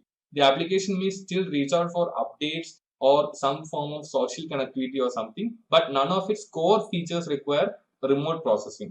And client-based systems tend to have weak or minimal authentication mechanism, and the data is usually stored in plain text. Then there is server-based system. Server-based systems requires that two or more separate applications have to interact with each other across a network connection. So example would be web-based systems. Now what is a distributed system? Any system in which the multiple computing nodes which are interconnected by a network and where exchange information is happening for the accomplishment of collective tasks. Such systems are called distributed systems. A client server system is a specific kind of distributed system in which devices in one group act as clients for devices in the adjacent group. So distributed systems pose special challenges in terms of security simply because of the number of devices that are involved. Because there are a large number of devices that comes in the client side and in the server side. So and susceptible to attacks like man in the middle attack. Now what is cloud computing? So cloud computing is the use of shared remote computing devices for the purpose of providing improved efficiencies, performance, reliability, scalability, and security. These devices are usually based on virtual machines and can be outsourced to a third-party provider or provided in-house. So cloud computing is basically the sharing of resources over a network. And there are three models for cloud computing activities. They are software as a service, platform as a service, and infrastructure as a service. So the first one is software as a service, where the users of software as a service is allowed to use specific application that execute on the service provider's environment. So for example, any photo editor or video editor that works on your browser is actually working on the cloud. It is not using the resources that is present on your device. So it is a software as a service. Then there is platform as a service. In this model, the user gets access to a computing platform that is typically built on a server operating system. So here the users are getting platforms or development environments where it can be used to web applications, etc. Then there is infrastructure as a service where it provides unfettered access to the cloud devices which you will need to subscribe under an IaaS model. It is like in your phone you have cloud storage. So it is actually giving you storage as a service. So storage is a kind of infrastructure. If in the real life we needed storage, we would have to buy physical hardware. But here we are getting that infrastructure via the cloud. So that is known as infrastructure as a service. Now, what is database systems? So, the two main database security issues are aggregation and inference. So, the first one is aggregation, and aggregation happens when a user does not have the clearance or permission to access specific information, but only have the permission to access components of this information or only parts of this information. So, users then have to figure out the rest and obtain the restricted information. So, as does not have the clearance to know. And then there is inference, where inference is the intended result of aggregation. So the inference problem happens when a subject deduces the full story from the pieces he learned through aggregation. So the user was able to get some of the pieces of the information through aggregation, and now he is deducing the full story. That is known as inference. Inference is the ability to derive information not explicitly available. To prevent aggregation and inference, the subject and any application or process acting on the subject's behalf need to be prevented from gaining access to the whole collection, including the independent components. Now, what are the attack prevention techniques on database system? So the first one is content dependent access control, which is based on the sensitivity of the data. So the more sensitive the data, the smaller the subset of individuals who can gain access to the data. Then there is context dependent access control, which means that the software understands what actions should be allowed based upon the state and sequence of the request. The database software would need to keep track of what the user is requesting. Then there is cell suppression, which is a technique used to hide specific cells that contain information that could be used in inference attacks. Then there is partitioning a database, which involves dividing the database into different parts, which makes it much harder for an unauthorized individual to find connecting pieces of data that can be brought together and other information that can be reduced or uncovered. Then there is noise and perturbation, which is a technique of inserting bogus information in the hopes of misdirecting an attacker or confusing the matter enough that the actual attack will not be fruitful. Now, what are web-based systems? So, considering their exposed nature, websites are primary targets during an attack. It is essential for web developers that they provide maximum deterrence to attackers. So, web-based systems are all these systems that are available online. So, websites can be thought of an example of web-based system. So, websites are the primary targets during an attack because they are exposed to the public. So, some important principles have to be followed while developing these. The first one is simplicity. So, a clearer and simpler website architecture is the easier to analyze, and since it is easier to analyze, its security aspects can be very well implemented. Then there is input validation, where user-generated input fed into the website needs to be critically scrutinized. Then there is encryption, where it helps to secure the input or output operations of a web application. Fail securely, which is in the event of an error, website should behave in a predictable and non-compromising manner. Then finally, there is WAF or web application firewalls, which are systems that inspect the traffic going to or coming from a web application in order to filter out potentially malicious content. Now, mobile systems.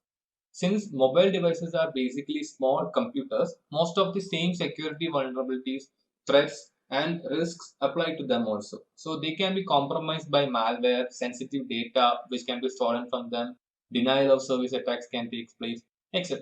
So mobile devices may provide a jumping point to malware from the mobile device to computer system that may be directly connected to the corporate network. So if the mobile device is connected to a network in which your computer is also connected, the malware can jump from the mobile network. So enterprise mobile device security principles need to be implemented, and these include only devices that can be centrally managed should be allowed access to corporate resources. Remote policies should be pushed to each device, and user profiles should be encrypted with no local options for modification. Data encryption, idle timeout locks, screensaver lockouts, authentication, and remote wipe should be enabled.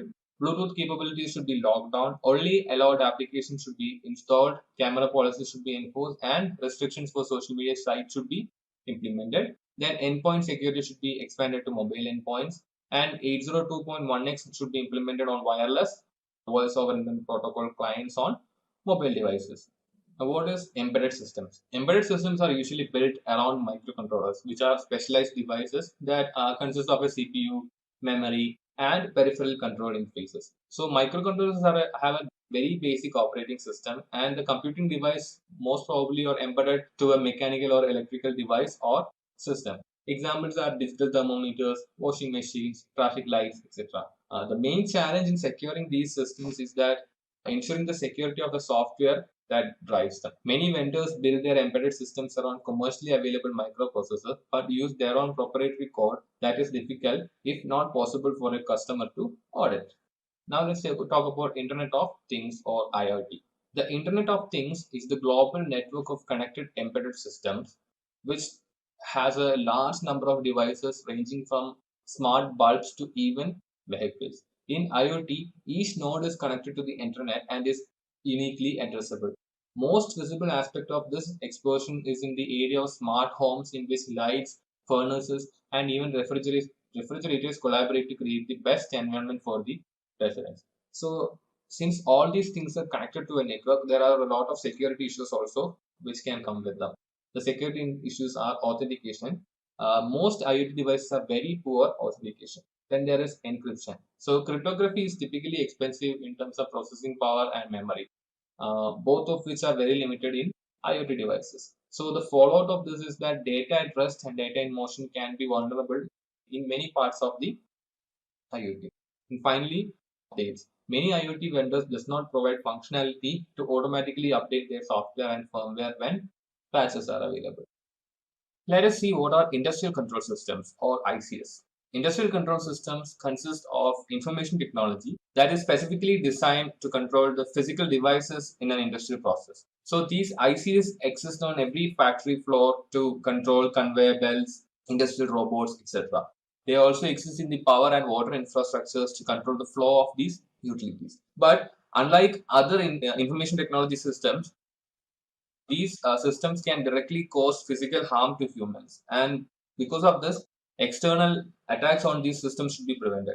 And for these reasons, securing ICS requires a slightly different approach than traditional IT systems. So these include programmable logic controllers, distributed control systems, supervisory control, and data acquisition. So the single greatest vulnerability in industrial control systems is their increasing connectivity to traditional IT networks. And the recommendations for their security include applying a risk management process to ICS, segmenting the network to place IDS or IPS at the subnet boundaries, disabling the unaided ports and services on all ICS devices, implementing least privilege through the ICS, use encryption wherever feasible, ensuring that there is process for patch management, and finally monitoring the audit trails regularly. Now let's see what are the common threats. So the first one is maintenance hooks. Maintenance hooks are a type of backdoor. So these are basically instructions which gives the developers easy access to code. But during the development phases, these can be very helpful. However, if they are not removed before the software goes into production or deployment, they can cause major security issues. So the preventive measures that can be taken are using an IDS or intrusion detection system to watch for any attackers using these backdoors. Then using a file system encryption to protect sensitive information, and also implementing auditing to detect any type of backdoor use. Then there are incremental attacks, which are attacks which happens in small increments. So the first one is data diddling, which occurs when an attacker gains access to a system and makes small random or incremental changes to data during storage, processing, or other transactions, rather than obviously altering the file contents or damaging or deleting the entire files. Then there is salami attack, which is a systematic whittling at assets in accounts or other records with financial value, where every small amount is deducted from balances regularly and routinely. Then there is time of check or time of use attacks, TOC or TOU. This takes advantage of the dependency on the timing of events that takes place in a multitasking operating system. For example, if process 1 validates the authorization of a user to open a non-critical text file and process 2 carries out the open command, if the attacker can change out this non-critical text file with a password file while process 1 is carrying out its task, he or she has just obtained access to this critical file. Then there is race condition. When two different processes need to carry out their tasks on one resource, the processes usually need to follow the correct sequence. So if a system splits up the authentication and authorization steps, an attacker could be authorized before he or she is even authenticated. So the countermeasures for these include the first one, to protect against race condition attacks. It is best not to split up critical tasks that can have their sequence altered. This means the system should use atomic operations for access control function. To avoid the TOC or TOU attacks, the OS can apply software locks to the items it will use when it is carrying out its checking task. So if the user requests access to a file, while the system is validating the user's authorization, it should put a software lock on the file being requested. Then there is buffer overflow. So this occurs when programmers fail to validate the input data sufficiently, particularly when they do not impose a limit on the amount of data their software will accept as input. When the normal maximum size of the buffer is exceeded, the extra data collector is called overflow. Thus, this type of attack that results when someone attempts to supply malicious instruction or code as part of a program input is called buffer overflow attack. So the countermeasure is that designers must specify bounds for input data or state acceptable input values and limits on how much data will be accepted, passed, and handled when input is solicited. Developers must also follow such limitations when building code that solicits, accepts, and handles input. Now let's see what is cryptography. So cryptography is a method of storing and transmitting data in a form that only those it is intended for can read and process. Cryptography is an effective way of protecting sensitive information as it is stored on media or transmitted through untrusted networks. So the goal of cryptography is to make obtaining the information too work intensive or time consuming to be worthwhile to the attacker. So what are the cryptographic services? The first one is confidentiality. So this renders the information unintelligible except by the authorized entity. Then there is integrity, where data has not been altered in any unauthorized manner since it was created, transmitted, or stored. Then there is authentication. This verifies the identity of the user or the system that created the information. Then non-repudiation, which ensures that the sender cannot deny sending the message. Now let's see some cryptographic definitions. The first one is plain text. It is a form of data that can be understood either by a person or a document or by a computer executable code. Then there is ciphertext, which is encrypted form of data. Neither human nor machine can process this until it is properly decrypted. Then there is a crypto system, which is a system or product that provides encryption and decryption, and this can be created through hardware components or program code in an application. Then there is an algorithm, which is a reading data in other media types so that the very existence of the data is concealed. Only the sender and the receiver will be able to see the message because it is secretly hidden. Encrypted messages can draw attention because it tells the bad guy this is something sensitive. So, because it is encrypted, it gives out the idea that it is sensitive. But a hidden message would not attract this type of attention. Even though the same secret message can be embedded into this image. So, steganography is a type of security through obscurity. The components involved in steganography are a carrier signal, data stream, or file that has hidden information inside it. Stegomedium, which is the medium in which the information is hidden. Then the payload, which is the information that is to be concealed and transmitted. Null or concealment cipher. A null cipher, also known as a concealment cipher, is an ancient form of encryption where the plain text is mixed with a large amount of non-cipher material. Today, it is regarded as the simple form of steganography, which can be used to hide ciphertext. In a null cipher, the plain text is included within the ciphertext, and one needs to discard certain characters in order to decrypt the message. Most characters in such a cryptogram are nulls, only some are significant, and some others can be used as pointers to the significant one. So the image given on the right side is an example. Now, running key cipher. So in classical cryptography, the running key cipher is a type of polyalphabetic substitution cipher in which a text which is typically taken from a book which is agreed upon previously and is used to provide a very long key stream. Usually, the book to be used would be agreed ahead of time, while the passage to be used would be chosen randomly for each message, and this would be secretly indicated somewhere in the message. So, an example would be if the plain text is fully at once and the line of text selected is from some book, page 63, line 1, it would be taken like this, and the ciphertext would be taken from respective tables. Now, substitution cipher. So, this is a method of encrypting by which units of plain text are replaced with ciphertext. So, according to a fixed system, this will be done. The units may be single letters, pairs of letters, triplets of letters, mixtures of the above, and so forth. The receiver deciphers the text by performing the inverse substitution. Then there are monoalphabetic ciphers which uses fixed substitution over the entire message, and there are polyalphabetic ciphers that uses a number of substitutions at different positions in the message. Now, what is a transposition cipher? In a transposition cipher, the values are scrambled or put into different order. The key determines the positions the values are moved to. When implemented with complex mathematical functions, transposition can become quite sophisticated and difficult to break. So, symmetric algorithms employed today use both long sequences of complicated substitutions and transpositions on messages. Let's see what is symmetric cryptography. In symmetric cryptography, the sender and receiver use two instances of the same key for encryption and decryption. So the key has dual functionality in that it can carry out both encryption and the decryption process. Symmetric keys are also called secret keys because this type of encryption relies on each user to keep the key a secret and properly protected. If an intruder were to get this key, they could decrypt any. The equation used to calculate the number of symmetric keys needed is n into n minus 1 by 2. The strengths of symmetric cryptography are that they are much faster because they are less computationally intensive than asymmetric functions, and it is harder to break if using a large key size. But the weaknesses are that it requires a secure mechanism to deliver keys properly, And each pair of users needs a unique key. So as the number of individuals increases, so does the number of keys. Also, the number of keys possibly making key management overwhelming. Then it also provides confidentiality but authenticity or non-repudiation. Now, what is asymmetric cryptography? In these systems, each entity has different keys or asymmetric keys. The two different asymmetric keys are mathematically related. So if a message is encrypted by one key, the other key is required in order to decrypt the message. The pair of keys is made up of one public key and one private key. The public key can be known to everyone, and the private key must be known and used only by the owner. So here, if confidentiality is needed, the sender would encrypt the file with the receiver's public key. This is called a secure message format because it can only be decrypted by the person who has the corresponding private key. If authentication is needed, sender would encrypt the data with his or her private key.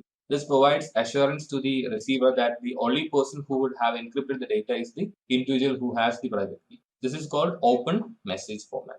Now, the strengths of asymmetric cryptography is that better key distribution than symmetric systems. It has better scalability than symmetric systems, and it can provide authentication and non-repudiation. The weaknesses are that it works much slower than symmetric systems, and this is mathematically very intensive. Now, let's see what are data encryption standards or DES. DEA is the algorithm that fulfills DES, which is just a standard. So, DES is the standard and DEA is the algorithm. But in the industry, we usually just refer to it as DES or Data Encryption Standards. DEA stands for Data Encryption Architecture. It is based on symmetric key crypto system. It is a block encryption algorithm with fixed size 64-bit blocks. It uses 56-bit keys plus 8 bits of parity. It uses 16 rounds of transposition and substitution, and it is no longer considered strong enough. Now, what are DES modes? Block ciphers have several modes of operation. Each mode specifies how a block cipher will operate. One mode may work better in one type of environment for specific functionality, whereas another mode may work better in another environment with totally different requirements. So the modes are electronic codebook ECB, cipher block chaining CBC, cipher feedback CFB, output feedback OFB, and counter CTR.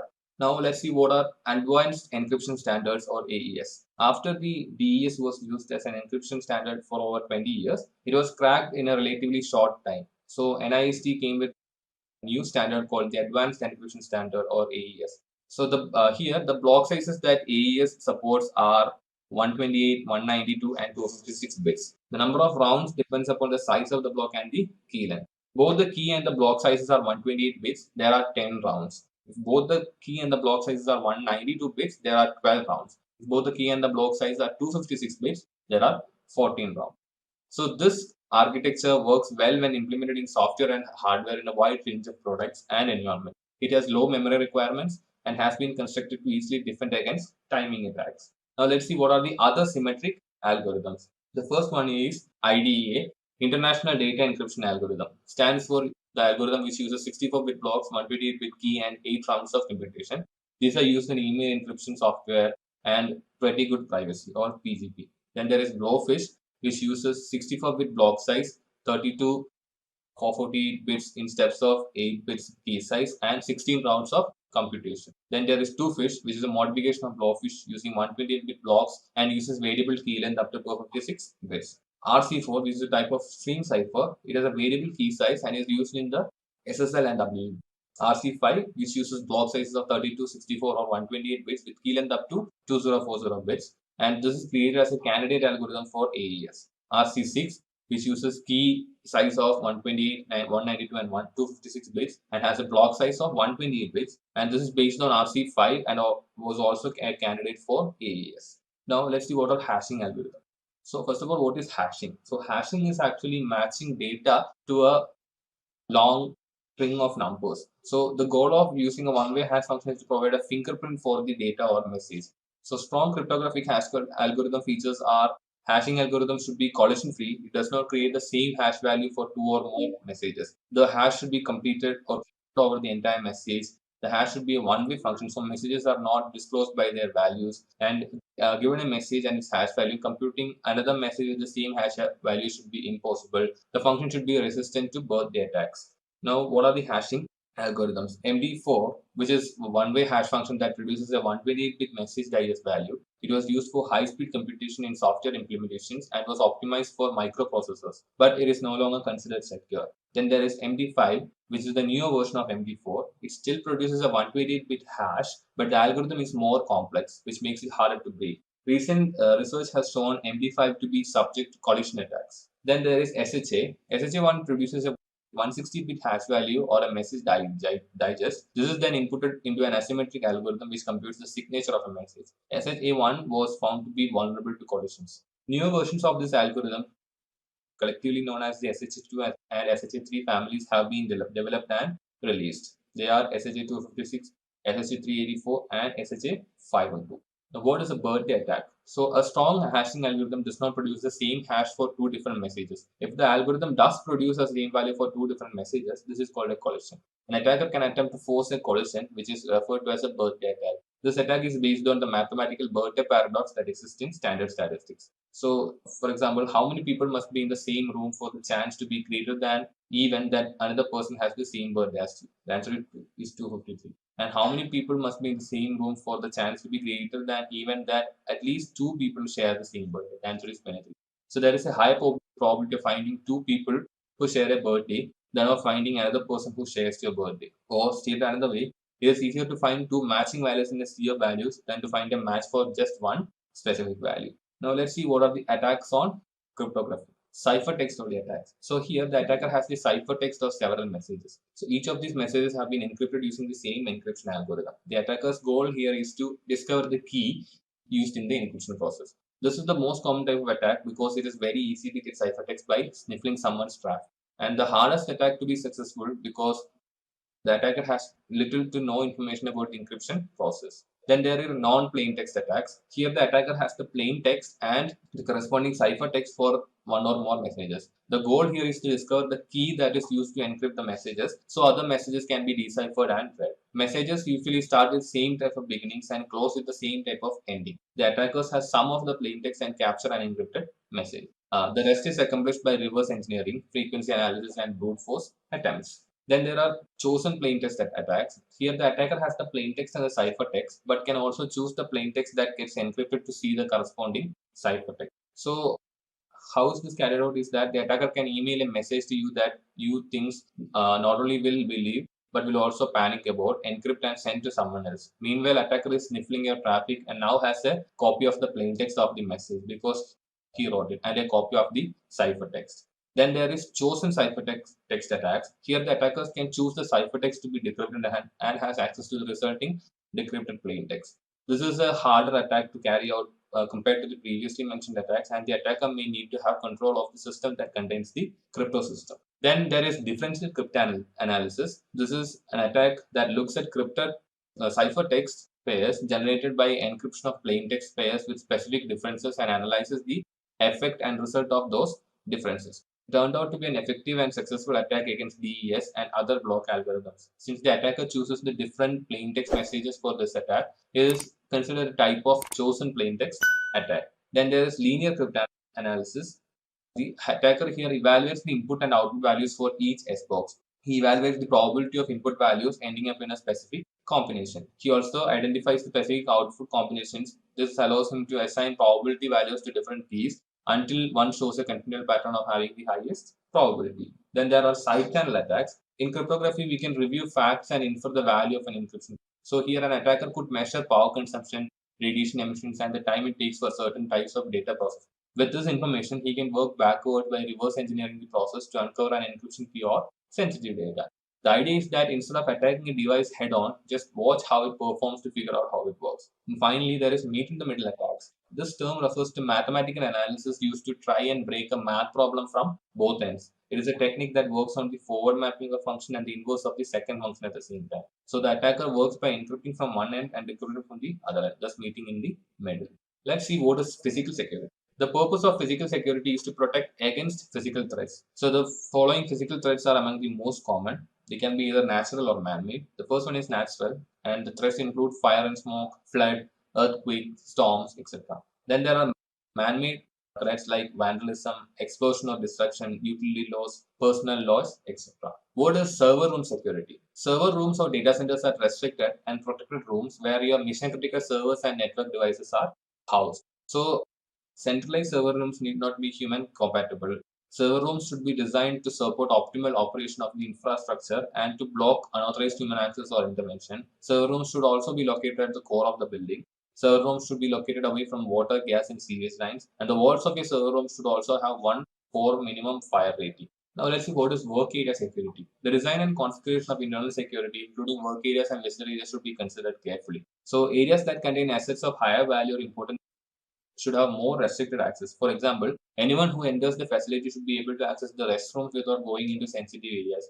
But only network administrators and security staff should have access to the server room. Valuable and confidential assets should be located in the heart or the center of protection provided by a facility. Walls or partitions can be used to separate similar but distinct work areas. Such divisions deter casual shoulder surfing or eavesdrop. Floor to ceiling walls should be used to separate areas with different levels of sensitivity and confidentiality.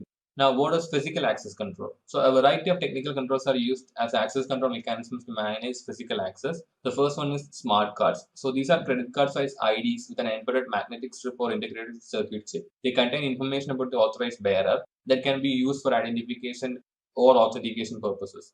Some smart cards can even process information or store reasonable amounts of data in a memory chip. Then there are memory cards, which are machine-readable ID cards with a magnetic strip. Like a credit card, debit card, or ATM card, memory cards can retain a small amount of data but are unable to process data. Memory cards often function as a two-factor authentication control. Then there are proximity readers, which is a passive device, field-powered device, or a transponder. The proximity device is worn or held by the authorized bearer. When it passes a proximity reader, the reader can determine who the bearer is and whether they have authorized access. Just a quick info, guys. Intellipaat provides an advanced certification in cybersecurity by EICT Academy IIT Guwahati.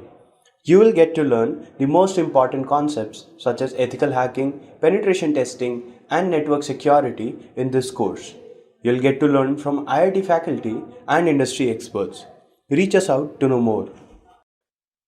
Now let's discuss communication and network security. First of all, what is a network architecture? So a network architecture is the design of a computer network, or it is a framework for specifying how a network's physical components and a functional organization and configuration should be. It also defines how the operational principles and procedures are, and as well as the communication protocols that should be used. A sound architecture can be reused time and again. And since we intend our architectures to be reusable, it is imperative that we apply secure design principles when we implement them. Now, let's see an architecture called the Open Systems Interconnection model. So, the Open Systems Interconnection or OSI model is a conceptual model created by the International Organization for Standardization ISO, which enables diverse communication systems to communicate using standard protocol. So simply, the OSI provides a standard for different computer systems to be able to communicate with each other. And the OSI model is a concept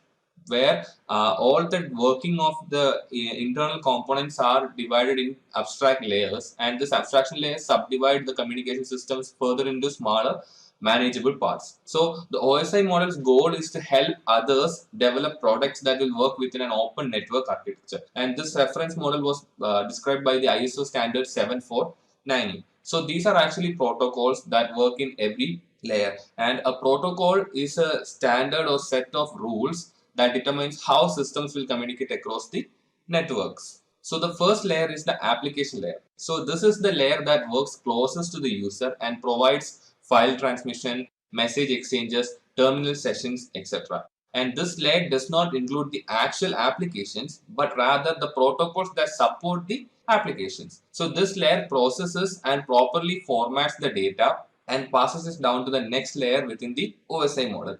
Some examples for the protocols working at this layer are the Symbol Mail Transfer Protocol, Hypertext Transfer Protocol, Domain Name System, Internet Relay Chat Protocol, and the Line Printer Daemon Protocol. Now the next layer is the presentation layer. So this layer is responsible for defining how information is presented to the user in the interface they are using. So this provides a common mean for representing the data.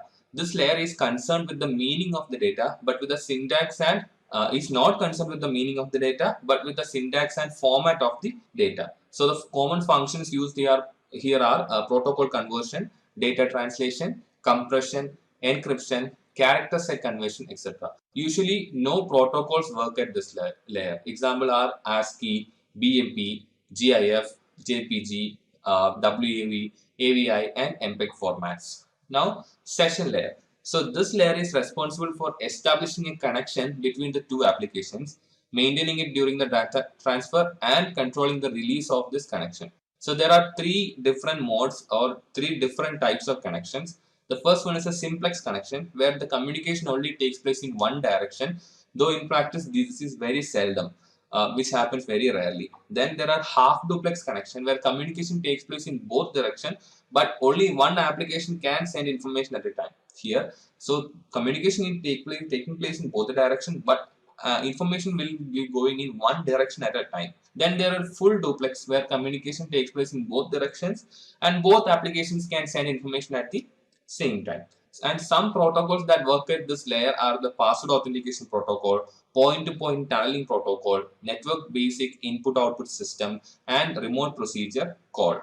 Now, transport layer. So this layer is responsible for providing host-to-host communication services. And this layer establishes a logical connection between the sending host and the destination host on a network. And this ensures that the data units are delivered free of errors. This also ensures that the data units are delivered in sequence, and also that there is no loss or duplication of data units. And this provides connectionless or connection-oriented services, and transport layer provides services to the session layer. For example, transmission control protocol and user datagram protocol. Now the network layer. So this layer inserts information into the packet's header so that it can be properly addressed and routed to the actual destination. And this defines the most optimal path the packet should take from the source to the destination and provides logical addressing so that any endpoint can be identified. This layer handles the congestion in the network and defines how to fragment a packet into smaller packets to accommodate different media. This manages message routing, error detection, and control of node data traffic and provides services to the transport layer. The examples are IP, OSPF, ICMP, and RIP. Now the data link layer. So this layer establishes the communications link between individual devices over a physical link or a channel. So the data link layer defines hardware that are physical or MAC addresses, as well as the communication process that occurs within a media type. It also formats the message into data frames and adds a customized header containing the hardware destination and source address. So there are two sublayers in this data link layer. Which one? The first one is the logical link control layer, LLC, which controls the frame synchronization, error checking, and the flow. And there are media access control layers, which controls the way system on the network gains access to the data and gets permission to transmit it. The examples are address resolution protocol, serial line internet protocol, and point-to-point protocol. Now, physical layer. So the physical layer defines the means of transmitting raw bits over a physical data link connecting network nodes, and it converts the bits into voltages or light impulses for transmission. It defines rules by which bits are passed from one system to another on a physical communication medium, and it defines the types of signaling such as analog or digital, electrical or optical, characteristics of signal, asynchronous or synchronous, simplex, full or half duplex, etc. It defines the topology of the network as well, whether it is star, bus and ring, etc. So the examples are EIA 232 and synchronous optical network, ISDN, DSL, SONET, etc. Now, what is a TCP or IP model? So we have already seen an OSI model. So this model, the transmission control protocol or internet protocol model, is a suite of protocols that governs the way data travels from one device to another. Besides TCP and IP, there are other protocols also here. So the internet protocol suite, commonly known as TCP or IP, is the set of communication protocols used in internet and similar computer networks. And the current foundational protocols in the suite are TCP and IP. This model is also called the DARPA or the DoD model, consists of only 4 layers as opposed to the OSI's model's 7 layers. So if we see, so these are the different protocols that happen in the different layers in the TCP or IP protocol. On the left side, we can see the O.S.I protocol model where there are 7 layers, and in the TCP or IP protocol, some of those layers are clubbed into one. For example, the application presentation and session in O.S.I model is just the application layer here, and the data link and the physical layer in the O.S.I is just the link layer. And in these layers, all these protocols mentioned happens in the different layers here. Now let's see how the transfer data is structured. So the message is formed and passed to the application layer from a program and sent down through the protocol stack. So each protocol at these layers adds its own information to the message and passes it down to the next layer. So this activity is referred to as data encapsulation. So when a data needs to be transferred from the application layer to the different layers, so what happens is on each layer, different protocols are present, and these protocols adds its own information to the data, and the data can be split up into different packages, and it adds all these information to this data, and this is called data encapsulation. So encapsulation data is decapsulized in the way that is mentioned in the right side of the slide. So first of all, there will be different data frames, and then it will be packets, and then segments, and finally we can get the data. So what are these protocols that take place or sit in between these layers? So let's talk about one, the transmission control protocol or TCP. So the TCP is referred to as a connection oriented protocol because before any user data is actually sent, handshaking takes place between the two systems that want to communicate. So it's like when you're meeting a new person, we just shake hands with them. So before a proper transfer of data is happening, there is a TCP handshake that happens between the systems that are going to communicate or transfer data. So once the handshaking completes successfully, a virtual connection is set up between the two systems. So what happens at the TCP handshake? Here the TCP must set up a virtual connection between the two hosts before any data is sent. This means the two hosts must agree on certain parameters, data flow, windowing, error detection, and option. So this is what happens at the handshake, where the systems agrees on how the data should be sent, what are the parameters, what are the error detection processes, and other options. So the TCP application has HTTP or HTTPS, FTP, SSH, and SMTP. Now the next protocol that we talk about is user datagram protocol or UDP. So UDP is also a transport layer protocol considered connectionless because it does not go through any handshake. So like the TCP, there is no handshake happening here. So what happens is UDP sends out messages without first contacting the destination computer and does not know if the packets were received properly or not.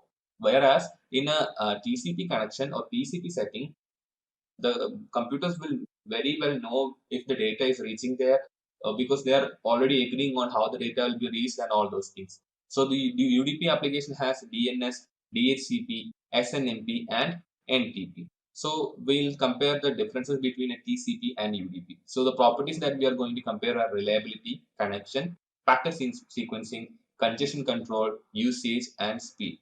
So talking about reliability, in TCP, it uses ACKs to ensure all packets have reached. But in UDP, lost packets cannot be recovered and it does not have any ACKs. In connection, TCP is connection oriented, but UDP is not connection oriented. In packet sequencing, TCP uses sequence numbers to ensure that the packets are ordered, but in UDP there is no sequencing done and it does not ensure any proper ordering. And in congestion control, it uses Windows system to control congestion, but in UDP there is no congestion control. And in usage, it can use when reliable delivery is must, but in UDP we cannot use when reliable delivery is a must, but it can be used when high amount of data is sent and speed is more important than reliability. And comparing about speed, the TCP has comparatively slower speed while the UDP has a relatively much faster and is very lightweight also. Now let's talk about ports. At the software level within an operating system, port is a logical construct that identifies a specific process or a type of a network service. So a port is identified for each transport protocol and address combination by a 16-bit unsigned number known as the port number. So port numbers can be classified as the first one, well-known ports, which are 0 to 1023, and these are used by all the well-known services like Telnet port 23, SMTP port 25, HTTP port 80, SNMP ports 161 and 162, FTP ports 21 and 20, etc. Then there are registered ports ranging from 1024 to 49151. So these ports can be registered with the Internet Corporation for assigned names and numbers, ICANN, for a particular use. Then there are dynamic ports ranging from 49152 to 65535, which are available to be used by any application on as needed base. Now, what is Internet Protocol? So, the Internet Protocol specifies that each node on a network must have a unique IP address. So, there are two versions of these IPs known as IPv4 and IPv6, where IPv4 uses 32 bits for its addresses, whereas IPv6 uses 128 bits. Thus, IPv6 provides more possible addresses with which we can work with. And then each data packet is assigned an IP address of the sender and the recipient as well. And each device receives the packet and makes routing decisions based on the packet's destination IP address. And IP addressing provides an unreliable datagram service.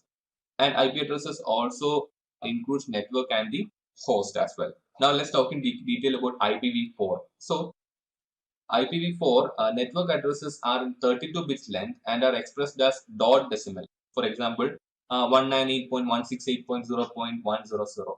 We usually, if we have a modem and we need to configure the modem, we'll be typing an IP address similar to this. So there are two types here. First one is classful addressing, in which the address space is divided into 5 classes: A, B, C, D, and E. And each of these classes has a valid range of IP address. So class D and E are reserved for multicast and experimental purposes. Then there are classless addressing. This is an improved IP addressing system and it makes the allocation of IP addresses more efficient. It replaces the older classful addressing system based on classes. It is also known as classless inter-domain routing or CIDR. Now, what are private networks and loopback? So, private networks, organizations are encouraged to assign private network IP addresses to nodes in its internal network. So, they are not routable over the internet. The address blocks reserved for private networks are 10.0.0.02, 10.255.255.255, and the remaining ones. And a loopback address is a special address used to signify a node's on address. So, loopback addresses 127.0.0.1 point back to the issuing computer. Now we'll talk in detail about IPv6. So IPv6 uses 128 bit space compared to the 32 bit space that IPv4 uses. And this increases the address space much more than what IPv4 allows. And this allows scoped addresses, end-to-end secure transmission and authentication. And this has more flexibility and routing capabilities and allows for QoS. An anycat address can be used to send a packet to any one node in a group of nodes. And the new address space provides the potential for a maximum of 3.403 in 10 raised to 38 addresses. And IPv6 addresses are represented as 8 groups of 4 hexadecimal digits separated by colons. Example is given below. Now, what is the IPv6's address structure? So, an IPv6 address is made up of 128 bits divided into 8 16-bit blocks, and each block is then converted into 4-digit hexadecimal numbers separated by colon symbol. For example, given below is a 128-bit IPv6 address represented in the binary format and divided into 8 16-bit blocks. So, this is the 128-bit IPv6 address, and when we are converting it into hexadecimal equivalent of the IPv6 address, it comes out to be this one. So IPv6 provides some rules to shorten the address.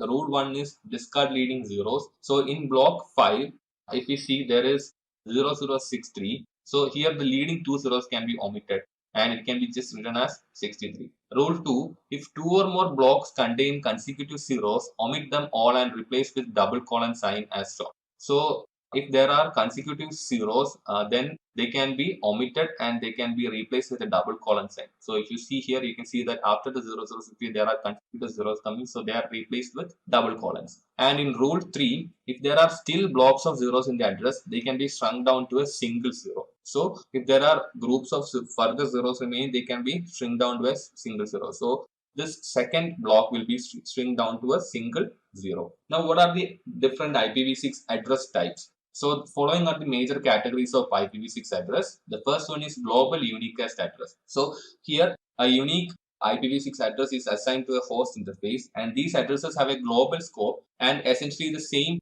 purposes as IPv4 public addresses. So, global unicast addresses are routable over the internet. Then there are link local IPv6 addresses. So here an IPv6 address allows a communication between neighboring hosts that reside on the same link. So link local addresses have a local scope and cannot be used outside the link. And they always have the prefix FE80::10.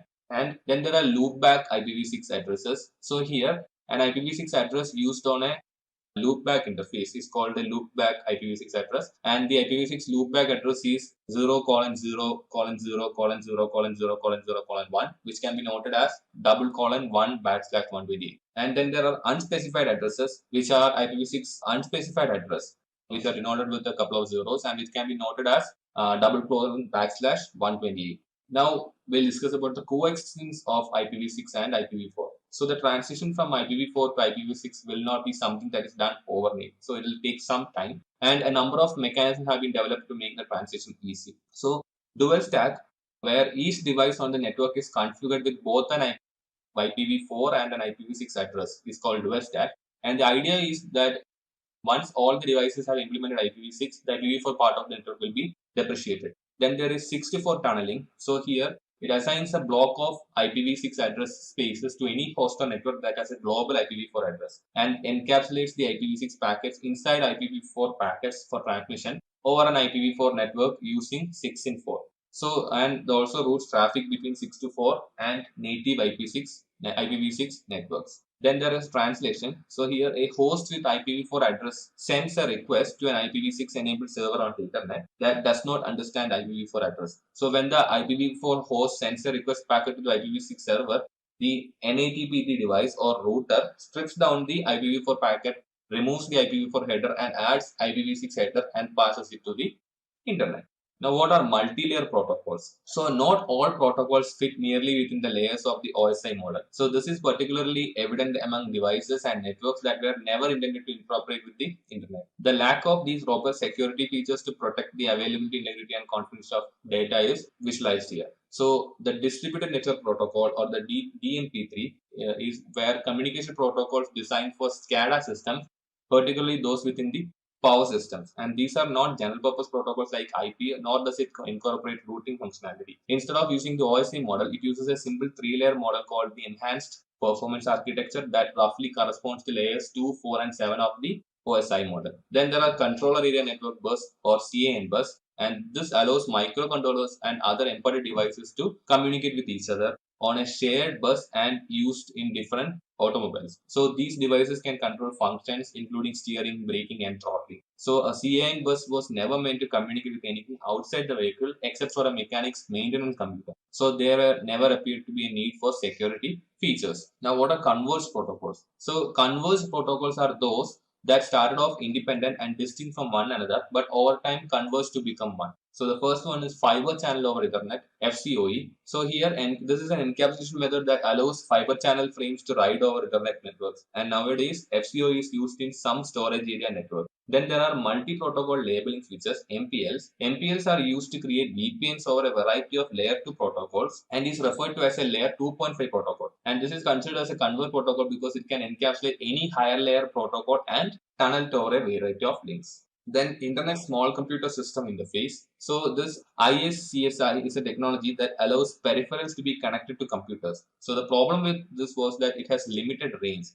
And the solution was to let this ride on TCP segments so a peripheral device could be literally anywhere in the world and still appear as local to a computer. Then there is Voice over Internet Protocol. So this is a tunneling mechanism used to transport voice and or data over a TCP IP network. So VoIP has the potential to replace or supplant the PSTN as is often less expensive and offers a wide variety of options and features. Let's talk about transmission media. So a transmission medium is a physical aspect in a network connection through which the data is moved. So broadly speaking, we use 3 different types of transmission media. The first one are electric wires that encode information as changes in the voltage level of an electric current. Typically, we use cables which are 2 or more wires encased within a sheet. Then there are optical fibers that transmit data that is encoded in the wavelength, phase or polarization of the light. The light is generated by either an LED or a laser diode. And as with electrical wires, we usually bundle multiple fibers in the cables for longer distances. Finally, free space is the medium that we use for wireless communication. Any electromagnetic signal can travel through it even outside our atmosphere. And we tend to use mostly radio signals in free space, but every now and then you may find a system that uses lights such as infrared laser beam. So an example would be a TV remote that uses infrared beams to control the channel. We are actually transferring data through free space. Now, what are the transmission types? So a signal is an electromagnetic or electrical current that is used for carrying data from one system to another or through a network to another. So the signal is a function that conveys information about a phenomenon. So there are two types of signals. The first one is analog signal. These are continuous signal for which the time varying feature of the signal is a representation of some other time varying quantity. Example, analogous to another time varying signal. Then there are digital signals that are used to represent data as a sequence of separate values at any point in time. It can only take up one of a fixed number of values, and this type of signal represents a real number within a constant range of values. So analog signals can be kind of continuous, and digital signals can be thought of as discrete in a way. Now, what are the transmission types? So asynchronous and synchronous network technologies are the different types we use, and they provide synchronization rules to govern how systems communicate to each other. So asynchronous system, there is no timing component, and it surrounds each byte with processing bits, and the parity bit is used for error control. And each byte here requires 3 bits of instruction like start, stop, and parity. And in a synchronous type, here timing component for data transmission is very important, and it is used for data synchronization or transmission synchronization. Then there are robust error checking through cyclic redundancy checking, and these are used for high speed, high volume transmissions. And there is minimal overhead compared to asynchronous communication. Now let's compare the differences between a broadband and a baseband. So first one is a baseband.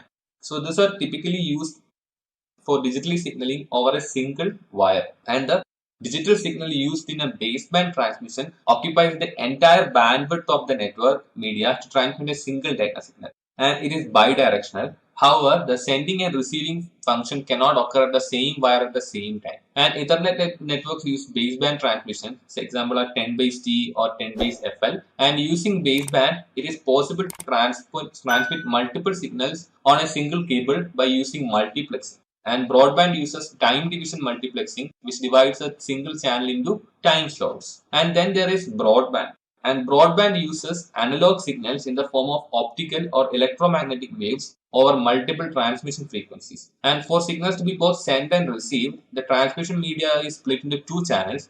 Alternatively, two cables can be used also, one to send and one to receive transmissions. And multiple channels are created in the broadband system by using a multiplexing technique known as frequency division multiplexing, FDM. And FDM allows broadband media to accommodate traffic going in different directions on a single media at the same time. Now we'll see the different types of cabling that is used. So the first one is twisted pair.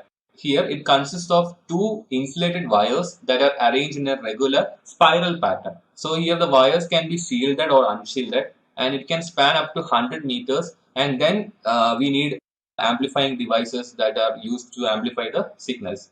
So Cat5, Cat6 and Cat7 are the commonly used wires in these days. Then there are coaxial cables. So this consists of a hollow outer cylindrical conductor, and these are expensive and resistant to electromagnetic interference (EMI). So there are thin net cables that span distances of 185 meters and throughput of about 10 Mbps. And then there are thick net, also known as 10 base 5, where the span is 500 meters and the throughput is of 10 Mbps. Now finally, fiber optic cables. These carry data over glass as light waves. So this uses our principle of total internal reflection to carry light from one end to another. So the glass core is surrounded by a protective casing which is enclosed in inside an outer jacket. The higher transmission speed allows signals to travel over long distances. So since we are transferring data plus light, it can travel at the speed of light, which is very high. And it is much more secure than the UTP or coaxial cable. So there are two modes.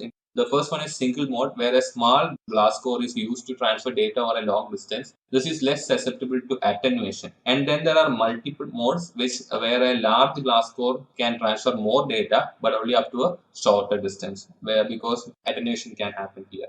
Now, what are the problems we will face during cabling or when we use different types of cabling? So the first one is noise. So this is caused by surrounding devices or faults in the cable. Examples are motors, computers, fluorescent light, microwave ovens, etc. So the noise can come as electromagnetic interference, or when it's a optical fiber, it can be light sources also. Then there is attenuation. So attenuation is the loss of signal strength as the signal travels along a long wire. So attenuation increases with higher frequencies, and it can also be caused by cable breaks and malfunctions as well. Then there is crosstalk. So this occurs when electrical signals spill over the wires, and UTP is more vulnerable than the STP in crosstalk. Now we have seen the physical aspects of network like cabling and all. So we'll see how this cabling or how the physical wires or connections are used to set up a network known as network topology. So topology refers to the way a network is physically connected.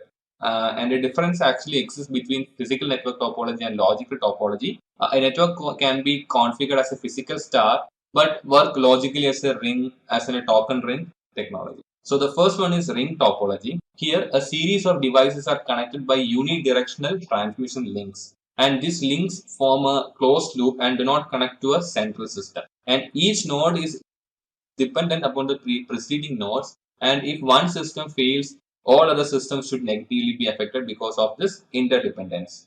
Then there is bus topology. Here, a single cable runs the entire length of the network, and nodes are attached through drop points on the cable. So there is linear bus topology, where a single cable is there and nodes are attached, and there are tree topology, which has branches from the single cable as well. So the main cable itself becomes potential single point of failure, because since everything is connected to the main cable, and if somewhere a failure happens, everything can be affected. Then there is star topology. Here, all nodes are connected to a central device such as a switch, and each node has a dedicated link to the central device as well. So the central device is a potential single point of failure, and if one workstation fails, it does not affect other systems because there are dedicated connections between each device to the central device, and it is the most common topology in use today with Ethernet systems. Then there are mesh topologies. So here all systems and resources are connected to each other. So usually a network of interconnected routers and switches are used that provide multiple paths. And then there are full mesh connections where every node is directly connected to every other node. And then there is partial mesh where every node is not directly connected. Example, the internet. Now what is collision domain and broadcast domain? So collision domain. So this is part of a network where packet collisions can occur. So collisions occur when two devices send a packet at the same time on the shared network segment, and this can reduce the network efficiency. So on a hub port, each port is in the same collision domain. By contrast, each port on a bridge or a switch is in a separate collision domain. Then broadcast domain. So this is a domain in which broadcast is forwarded. And broadcast domain contains all devices that can reach other data reach each other at the data link layer by using broadcast. And all ports on a hub or a switch are in the same broadcast domain, whereas all ports on a router are in different broadcast domains. Now we'll talk about media access technologies. Media access technologies set up the rules of how computers will communicate on a network and how errors are handled. These technologies reside at the data link layer of the OSI model. When the data or message reaches the data link layer, the protocol at this layer adds the necessary headers and trailers that will allow the message to traverse a specific type of network: Ethernet, token ring, FDDI, etc. So what is token passing? So a token is a 24-bit control frame used to control which computers communicate at what intervals. The token is passed from one computer to another, and only the computer that has the token can put frames onto the wire. The token contains the data to be transmitted and the source and destination information as well. And when a system has data it needs to transmit, it has to wait to receive the token. This type of media sharing method is used by token ring and FDDI technologies. Then there is carrier sense multiple access with collision detection, CSMA or CD. So here computers listen for the absence of a carrier tone on the cable, which indicates that no other system is transmitting data.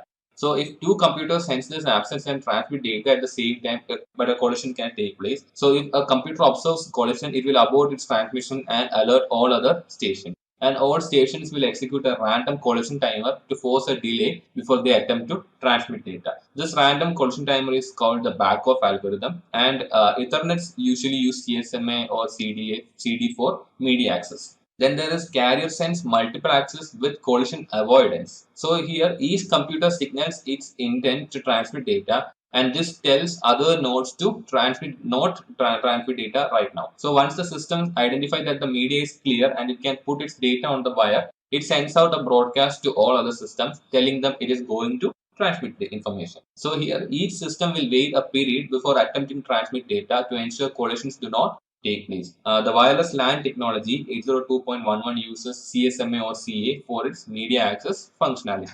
Now we'll see what is Ethernet. So Ethernet is a L2 technology that enables several devices to communicate on the same network. And Ethernet uses a bus or star topology, and it is officially defined through the IEEE 802.3 standard. So here it is a contention-based technology where all resources use the same shared communication medium, and it uses the carrier sense multiple access with collision detection access method. It supports full duplex communication, and it can use coaxial, twisted pair, or fiber optic cabling. Now, what is a token ring connection? So, a token ring is a local network media access technology that enables the communication and sharing of network resources. So, it was originally developed by IBM and then defined by IEEE 802.5 standard. And initially, it had the ability to transmit data at 4 Mbps, which was improved to transmit at 16 Mbps. And it uses token passing technology with a star configured topology. And physically, the topology can be star, but the signals and transmissions are passed in a logical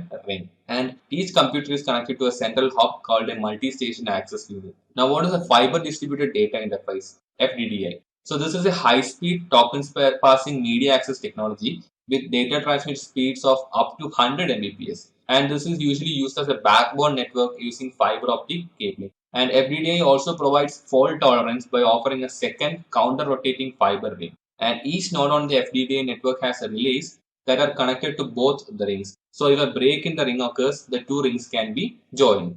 And before the fast Ethernet and gigabit Ethernet hit the market, FDDI was mainly used as campus and service provider backbones.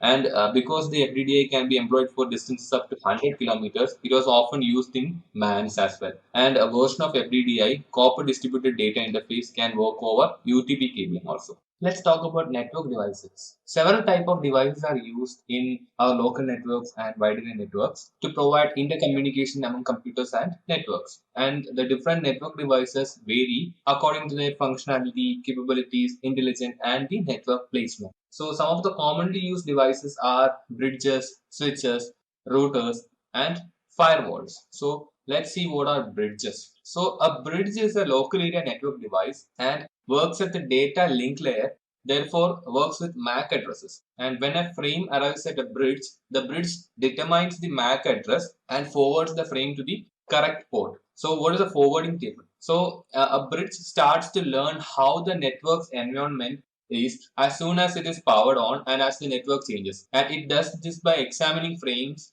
and making entries in its forwarding tables. So the functions of bridges are, it segments a large network into smaller, more controllable pieces, and it uses filtering based on MAC addresses, and it joins different types of networks while retaining the same broadcast domain, and it isolates collision domains within the same broadcast domain, and it can translate between protocol types. Now, what are switches? A switch is a multi-port bridging device with each port providing dedicated bandwidth to the device attached to it, and the switch employs full duplex communication. So one wire pair is used for sending and another pair is used for receiving, and the switches stops the sharing of network medium and the problems like collision and network contention. Today's L3 and L4 switches have more enhanced functionality than L2, like routing functionality, packet inspection, traffic prioritization, and QoS functionality, and these are also called multi-layered switches. Now, what are VLANs? Switches provide a security service called virtual LANs. So virtual LANs enables administrators to separate and group computers logically based on resource requirements, security, or business needs instead of the standard physical location. Now, what is VLAN hopping? So this is a type of attack where the attacker can send traffic from one VLAN into another. So switch spoofing is one type of attack where the attacker can have a system act as though it is a switch. The system understands the tagging values being used in the network and the trunking protocols and can insert itself between other VLAN devices and gain access to the traffic going back and forth between them.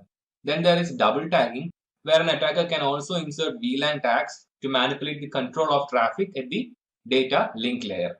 Now, what are routers? Routers are L3 or the network layer devices that are used to connect similar or different networks. For example, they can connect two Ethernet LANs or an Ethernet LAN to a token ring LAN. It has two or more interfaces and a routing table, and so it knows how to get packets to their destinations. And because routers have more network level knowledge, they can perform functions such as calculating the shortest and most economical path between the sending and receiving hosts. So the primary functions of routers are they create new headers for each packet and they build routing tables. They can filter traffic based on ACLs and they does not forward broadcast packets. Now let's talk about firewalls. So firewalls are used to restrict access to one network from another network or from the internet itself. A firewall device supports and enforces the company's network security policy. And a firewall may be a server running a firewall software product or a specialized hardware appliance. So, what is a DMZ? Demilitarized zone is a network segment located between the protected and unprotected networks. And these DMZ usually contains web, mail, and DNS servers, which must be hardened systems because they would be the first in the line of attacks. And what are the different types of firewalls? So, there are packet filtering firewalls, stateful firewalls, proxy, and next generation firewalls. So we'll see what are the different types of firewalls in detail now. The first one is packet filtering firewall. So these are the first generation of firewalls that makes access decisions based upon network level protocol header values. And the device is configured with ACLs, which detect the type of traffic that is allowed into and out of specific networks. And the filtering here is done based on the source and destination IP address and the source and destination port numbers, protocol types, inbound and outbound traffic direction, etc. So packet filtering is a stateless inspection because the device does not understand the context that the packets are working with, and they are not effective at protecting against attacks that exploit application specific vulnerabilities. Then there are stateful firewalls. So a stateful firewall is one that monitors the full state of active network connections. This means that the stateful firewalls are constantly analyzing the complete context of traffic and data packets, seeking entry to a network rather than discrete traffic and data packets in isolation. So this maintains a state table that tracks each communication session, and it provides a high degree of security. It improves performance and it provides data for tracking connectionless protocols such as UDP and ICMP. So what is stateful? So stateful inspection firewalls unfortunately have been the victims of many types of DOS attacks, and several types of attacks are aimed at flooding the state table with bogus information causing the device to crash or freeze. So the stateful means that it is actually aware of the state of whatever is happening in the network, or it is able to constantly analyze the complete context of the traffic and data. Now, what is a proxy firewall? So a proxy firewall stands between a trusted and untrusted network and makes the connection on behalf of the hosts. And so proxy firewalls breaks the communication channel, and there is no direct connection between the two communicating devices. So there are circuit level proxies and application level proxies. So in a circuit level proxy firewall, it creates a connection between the two communicating systems, and it works at the session layer of the OSI model and monitors traffic from a network based view. So this type of proxy cannot look into the contents of a packet, thus it does not carry out deep packet inspection. SOX is an example of a circuit level proxy. And about application level proxy, it inspects the packet up through the application layer. It understands the packet as a whole and can make the access decisions based on the content of the packet. Now, next generation firewalls. So these provide capabilities beyond a traditional stateful firewall. And while a traditional firewall typically provides stateful inspection of incoming and outgoing network traffic, a next generation firewall includes the additional features like application awareness and control, integrated intrusion prevention, and cloud delivered threat intelligence. So there are standard firewall capabilities like stateful inspection and integrated intruder prevention, application awareness and control to seek and block risky apps. There is threat intelligence sources, there are upgrade paths to include future information feeds, and also techniques to address evolving security threats. Now, what are the firewall deployment methods? So, firewalls can be placed in several areas on a network, and they can protect an internal network from an external network and act as a choke point for all traffic. A firewall can also be used to segment and partition network sections and enforce access controls between them. Then, firewalls can also be used to provide a DMZ architecture. So, now we'll see what's the bastion host. So, this is a special purpose computer on a network specifically designed and configured to withstand attacks. The computer generally hosts a single application, for example, a proxy server, and all other services are removed or limited to reduce the threat to the computer. And different systems can be considered bastion hosts like mail, web, DNS, since many of these are placed on the outer edges of the networks. Now, what is a dual home firewall? So, a dual-homed firewall host architecture is built around the dual-homed host computer, which is a computer which has at least two network interfaces. So such a host could act as a router between networks, and these interfaces are attached to these networks. And the network architecture for a dual-home host firewall is simple, and the dual-home host sits between and is connected to the internet and the internal network. Now, what is a screened host? So this is a firewall that communicates directly with a perimeter or router and the internal network. So the traffic received from the internet is first filtered by an edge router, and the traffic that makes it past this phase is sent to the screened host firewall, which applies more rules. The screened host firewall is the only device that receives traffic directly from the router. Now, what is a screened subnet? A screened subnet architecture adds another layer of security to the screened host architecture, and here instead of the firewall redirecting the traffic to the internal network, an interior firewall also filters the traffic. So the use of these two physical firewalls creates a DMZ. Now let's see what a proxy server is. So proxy servers act as an intermediary between the clients that want access to certain services and the servers that provide those services. So it can validate the request is safe and then send an independent request to the server on behalf of the user. So it may cache the response it receives from the server as well. So there are two types of.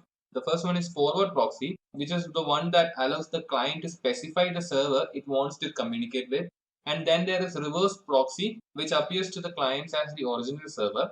So the client sends a request to what it thinks is the original server. But in reality, this reverse proxy makes a request to the actual server and provides the client with the response. Now, what is a unified threat management or UTM? So the UTM appliance provides all the functionalities in a single network appliance like firewalls, anti-malware, anti-spam, intrusion detection system or intrusion prevention system, content filtering, data leak prevention, and VPN capabilities. So the goals of UTM are simplicity, streamlined installation and maintenance, centralized control, and the ability to understand the network's security from a holistic point of view. Now, what is a content distribution network or CDN?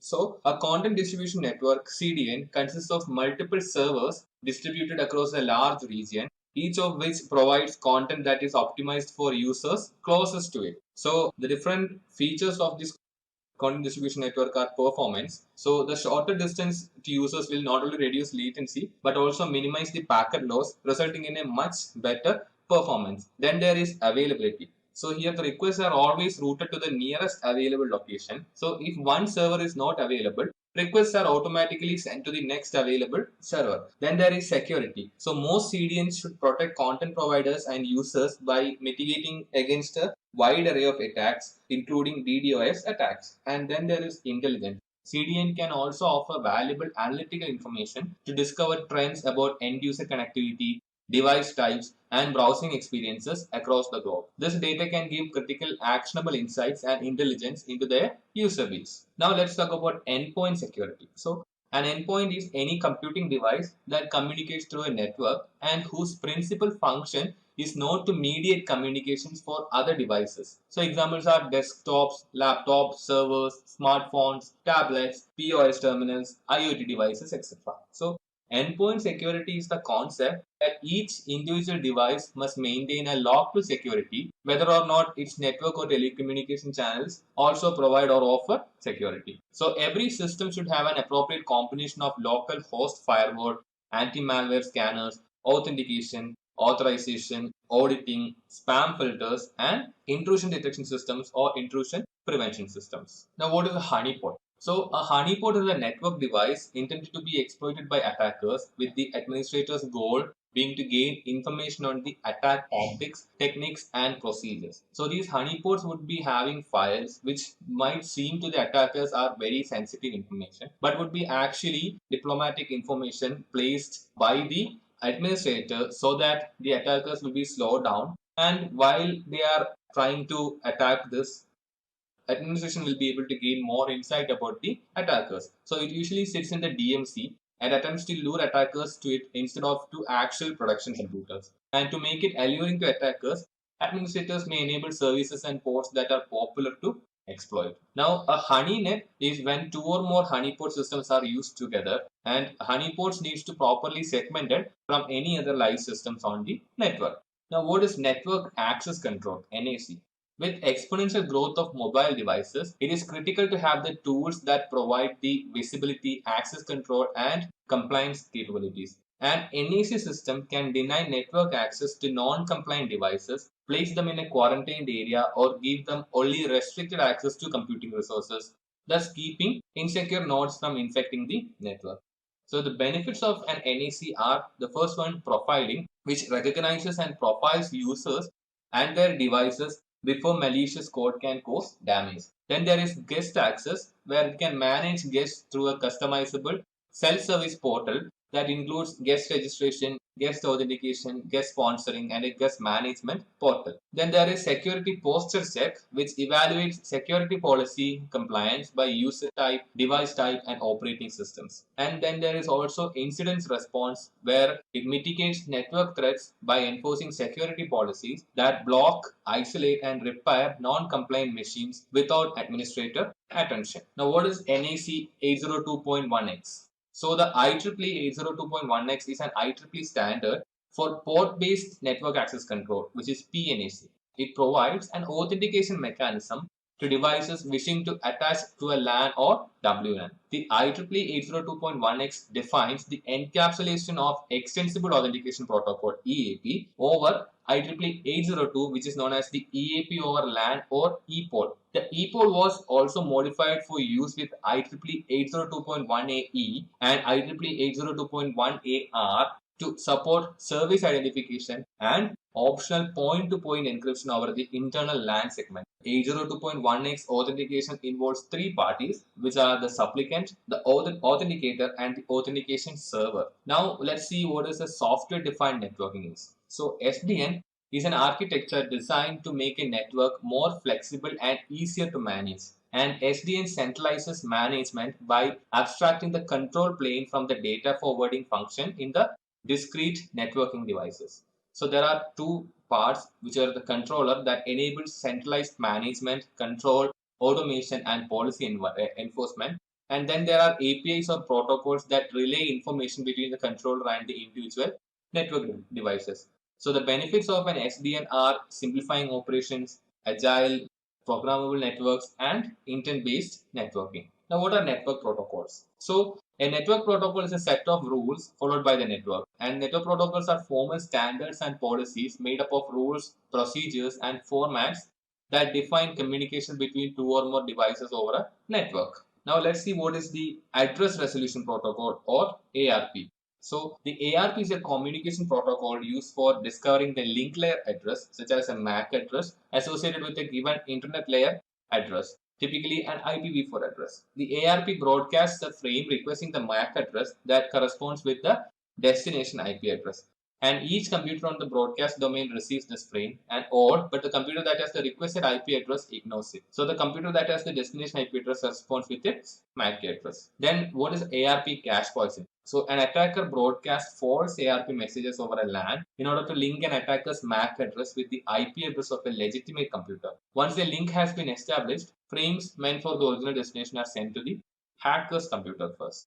Now, what is Dynamic Host Configuration Protocol, or DHCP? DHCP is a network management protocol used on Internet Protocol networks, whereby a DHCP server dynamically assigns an IP address and other network configuration parameters to each device on the network. DHCP is a UDP-based protocol that allows servers to assign IP addresses to network clients in real time. Now we'll see what is DHCP snooping. So DHCP snooping ensures that DHCP servers can assign IP addresses to only selected systems identified by their MAC addresses. Also, advanced network switches have the capability to direct clients towards legitimate DHCP servers to get IP addresses and restrict rogue systems from becoming DHCP servers on the network. Now, what is Internet Controlled Message Protocol, ICMP? The ICMP is used by network devices, including routers, to send error messages and operational information indicating success or failure when communicating with other IP addresses. So, it differs from transfer protocols such as TCP and UDP in that it is not typically used to exchange data between systems. The most common application of ICMP are ping and traceroute. So the ICMP based attacks are ICMP flood, which is a common DOS attack in which an attacker attempts to overwhelm a targeted device by ICMP echo requests. Then there is ICMP tunneling, which establishes a covered connection between client and server using ICMP echo requests and reply packets. So Loki is an application developed to perform such attacks. Now, what is a simple network management protocol? SNMP. The SNMP is an application layer protocol which uses UDP to monitor the network, detect network faults, and even used to configure devices. There are three components of SNMP. The first one is SNMP Manager, which is a centralized system used to monitor network. Then there is the SNMP Agent, which is a software management module installed on a managed device like PC, routers, switches, servers, etc. Then there is Management Information Base, which consists of information of resources that have to be managed, and this information is organized hierarchically. So security was one of the biggest weaknesses of SNMP until version 3, and the security approaches in SNMP v3 targets confidentiality, which is the encryption of packets to prevent snooping. Integrity is used to ensure that a packet has not been tampered while in transit, including an optional packet replay protection mechanism. And authentication, which is used to verify the messages from a valid source. What is a domain name service or a DNS? So the DNS is a method of resolving host names to IP addresses. So names can be used instead of IP addresses within the network environments. So many companies have their own DNS servers to resolve internal host names, and these companies also use the DNS servers at their internet service providers to resolve host names on the internet. So the DNS namespaces are split up administratively into two zones. The DNS server that holds the file for one of these zones is said to be the authoritative name server for that zone, and the DNS server that records the map hostnames to IP addresses refers to the resource records. Now let's see what are the DNS threats. So DNS spoofing or DNS cache poisoning is a form of threat in which it's a form of computer security hacking in which it corrupts the DNS data, and the corrupt data is introduced into the DNS resolver's cache, causing the name server to return an incorrect result record. Example, an IP address. This results in traffic being diverted to the attacker's computer. Then the mitigation is that it needs to use stronger authentication mechanisms, and DNS SEC implements PKI and digital signatures, which allows DNS servers to validate the origin of a message to ensure that it is not spoofed and potentially malicious. The registration issues are domain grabbing, which refers to the practice of registering internet domains with the intention of selling the ownership rights rather than keeping them for their own personal use. Then there is cyber squatting, which concentrates specifically on trademarks and proper name. The aim of registering legally protected terms as part of the domain name is to sell them to an actual rights owner for a higher transfer fee. What is email service? The electronic mail is a method of exchanging messages between people using electronic devices. The SMTP works as a message transfer agent and moves the messages from the user's computer to the mail server when the user clicks the send button. The SMTP also functions as a message transfer protocol between email servers. The post office protocol is an internet mail service protocol that supports incoming and outgoing messages, and the internet message access protocol is also an internet protocol that enables users to access mail on a mail server. Now, what is a simple authentication security layer? So this is a protocol independent framework for performing authentication. This means that any protocol that knows how to interact with SASL can use its various authentication mechanisms. POP3 and IMAP has the capability to integrate with SASL. Now, what are the threats to email?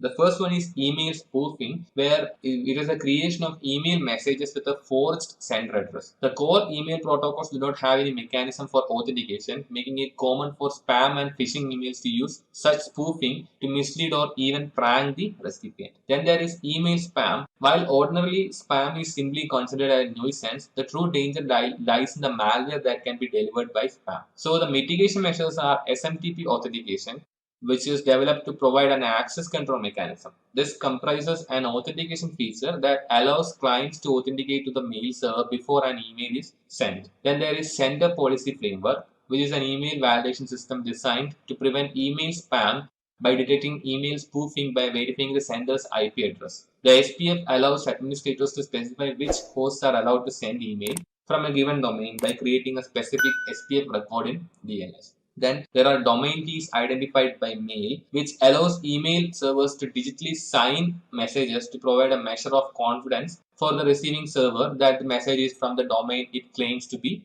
from. Now, what is email security? So we'll discuss the methods that add security to an existing email infrastructure. The first one is secure multi-purpose internet mail extensions. So this implements email authentication through X.509 digital certificates and privacy through PKC's encryption. Two types of messages can be created using S or MIME. There are signed messages and envelope messages. A signed message offers integrity and sender authentication, and an envelope message offers integrity, sender authentication, and confidentiality. All major email vendors support this S or MIME. Then there is MIME Object Security Services, MOSS. So this is utilized for authenticity, confidentiality, integrity, and non-repudiation for email messages. It uses RSA, DES, and MD5 algorithms to support authentication and encryption services. There is also privacy enhanced mail, which is an email encryption mechanism that is used to allow authentication, integrity, and confidentiality. It uses RSA, DES, and X.509. Then there is pretty good privacy, which is an asymmetric public-private key system that uses IDA algorithm to encrypt, decrypt, and digitally sign files and email messages.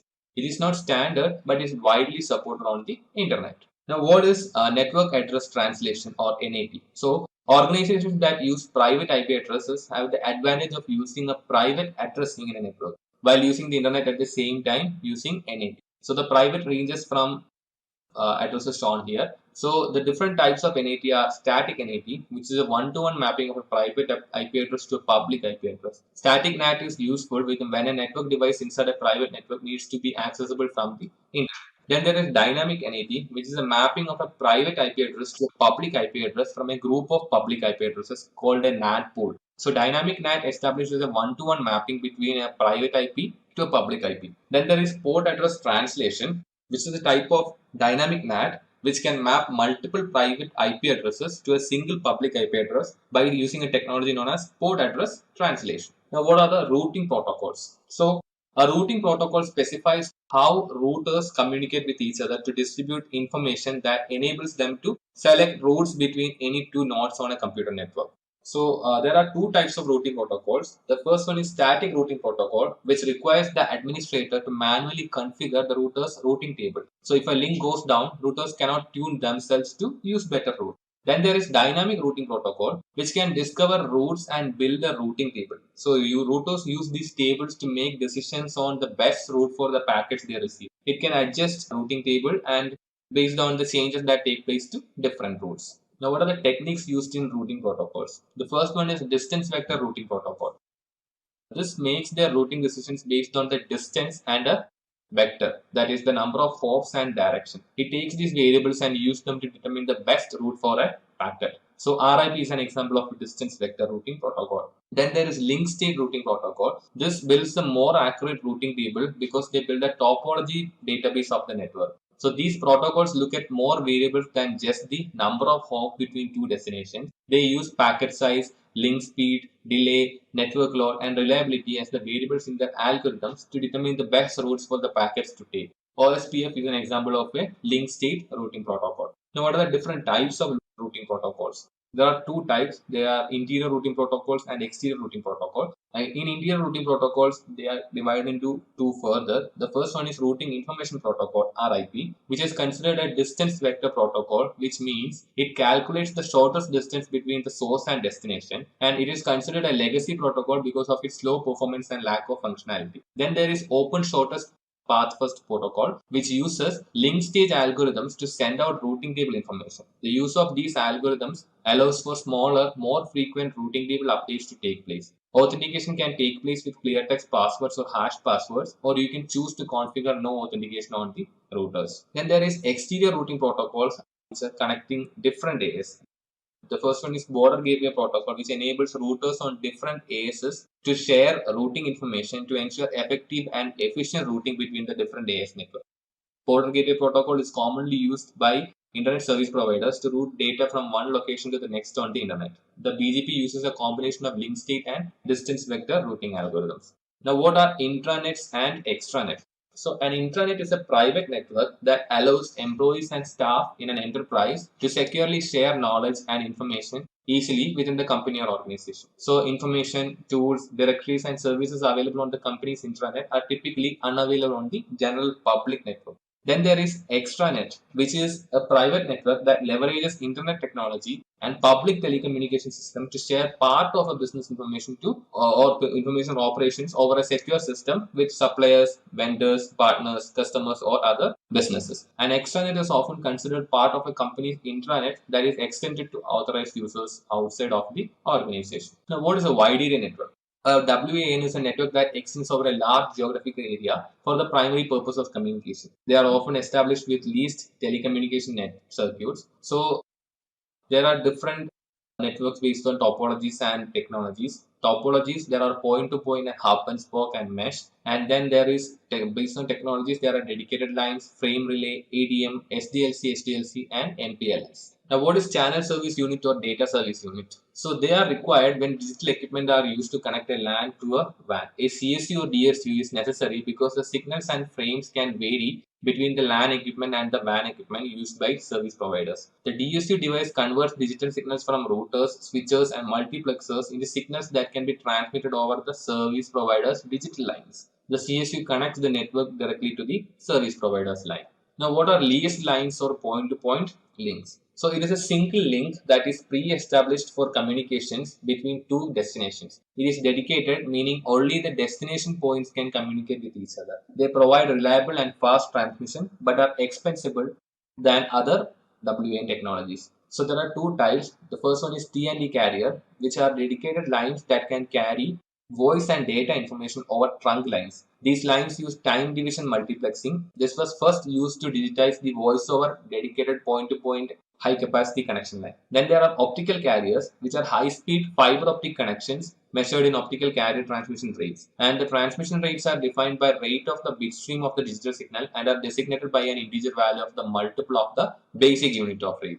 Now, what is switching? So, circuit switching, virtual connection that acts like a dedicated link between two systems. ISDN and telephone calls are examples of circuit switching. So they are connection-oriented virtual links and they have fixed delays and are mostly used for voice traffic. Then there is packet switching, where packets from one connection can pass through several different individual devices instead of all of them following one another through the same device. Example, internet and frame relay. Here the traffic is bursty in nature and it can have variable delays and carries data-oriented traffic.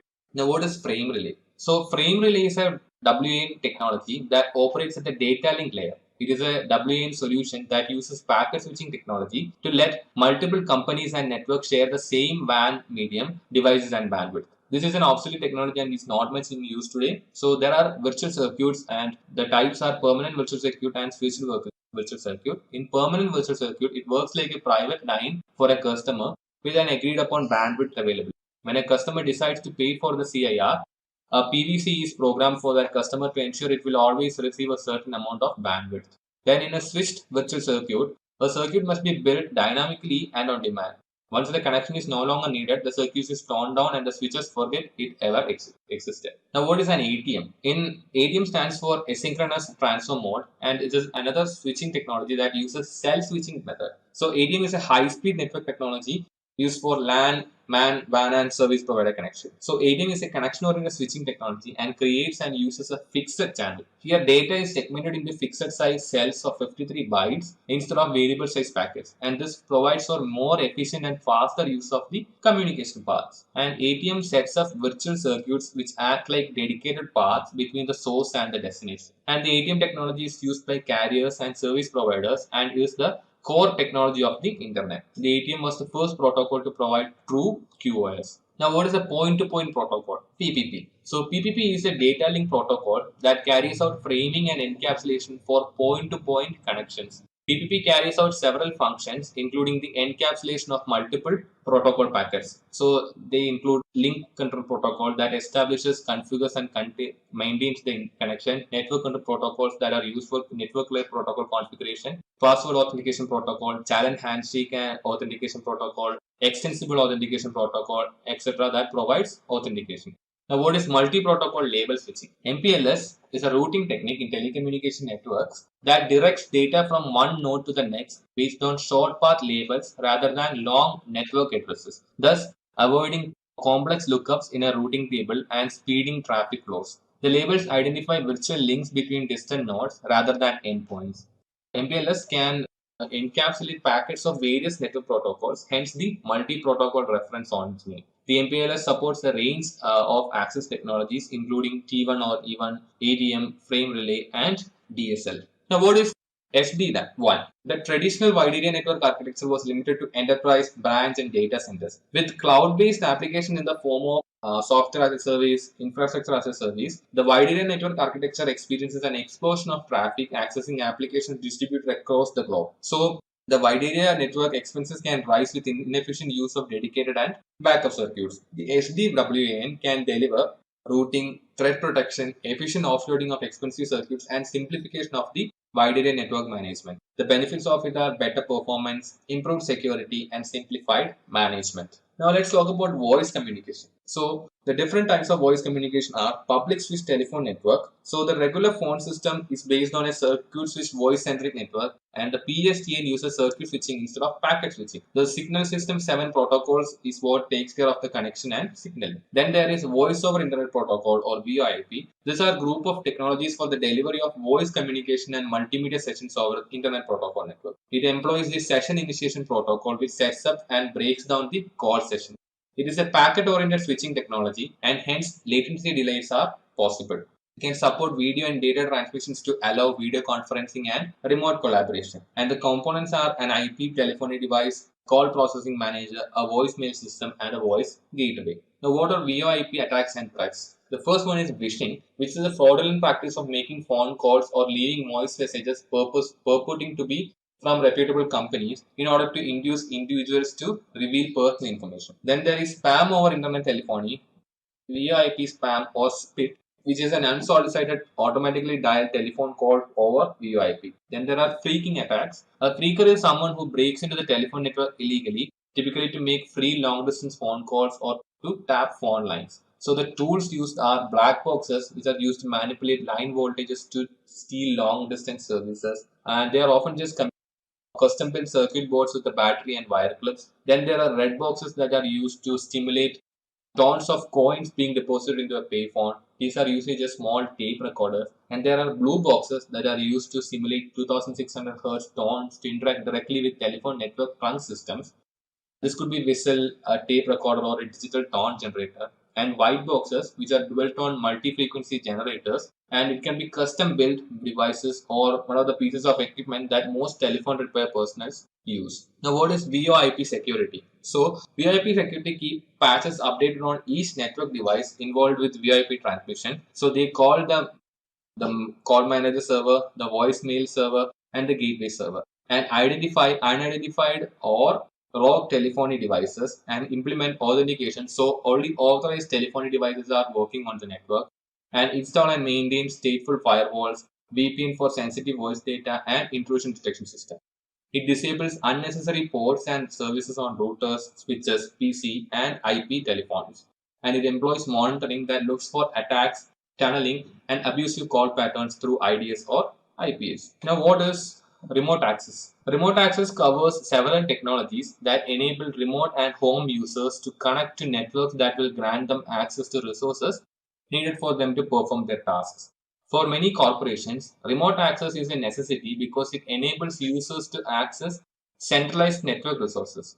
It reduces network cost by using the internet as the access medium instead of expensive dedicated lines. The common remote access technologies are dial-up connections, ISDN, cable modems. What is a dial-up connection? The dial-up uses the facilities of the public switched telephone network to establish a connection to an internet service provider by dialing a telephone number on a conventional telephone line. A modem is used which modulates an outgoing digital signal into an analog signal and demodulates the incoming analog signal to digital signal. Dial-up connections take place over PPP, which has authentication capabilities. Warp dialing is in scanning a list of telephone numbers, usually dialing every number in a local area code to search for modems, computers, and fax machines. And the security measures are disabling or removing modems if not in use, consolidating all modems into one location and managing them centrally, and implementing the use of two-factor authentications, VPNs, and personal firewalls for remote access connections. Integrated Services Digital Network (ISDN). The ISDN enables data, voice, and other types of traffic to travel over a medium in a digital manner previously used only for analog voice transmission.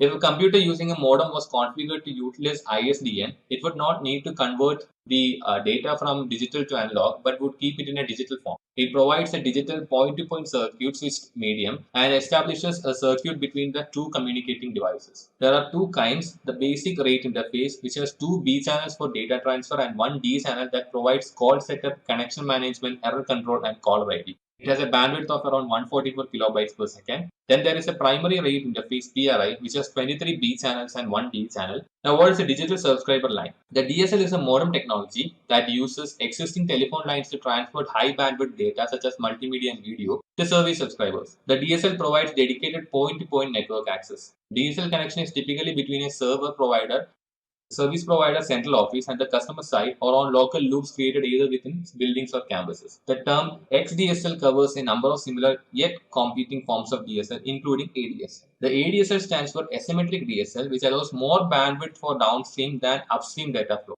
This asymmetric technology, combined with always-on access, makes asymmetric DSL ideal for users who typically download much more data than they send.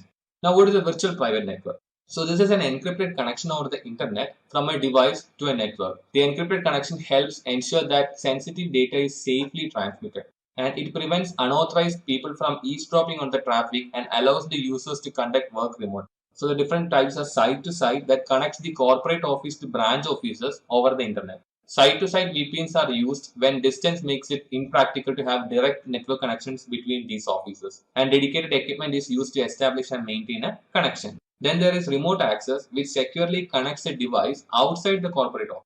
These devices are known as endpoints and may be laptops, tablets, or smartphones. And advances in VPN technology have allowed security checks to be conducted on endpoints to make sure they meet a certain posture before connecting. Now, what is point-to-point tunneling protocol? The PPTP is an obsolete method for implementing VPNs. The original goal was to provide a way to tunnel connections through an IP network. It uses a TCP control channel and a generic routing encapsulation tunnel to encapsulate PPP packets. The PPTP specification does not describe encryption or authentication features and relies on the PPP protocol being tunneled to implement all security functionalities. Now, what is Layer 2 tunneling protocol? L2TP. The L2TP tunnels PPP traffic over various network types, and thus it is not just restricted to IP networks. The L2TP does not actually provide much protection for the PPP traffic it is moving around, but it integrates with protocols that do provide security features. L2TP inherits PPP authentication and integrates with IPSEC to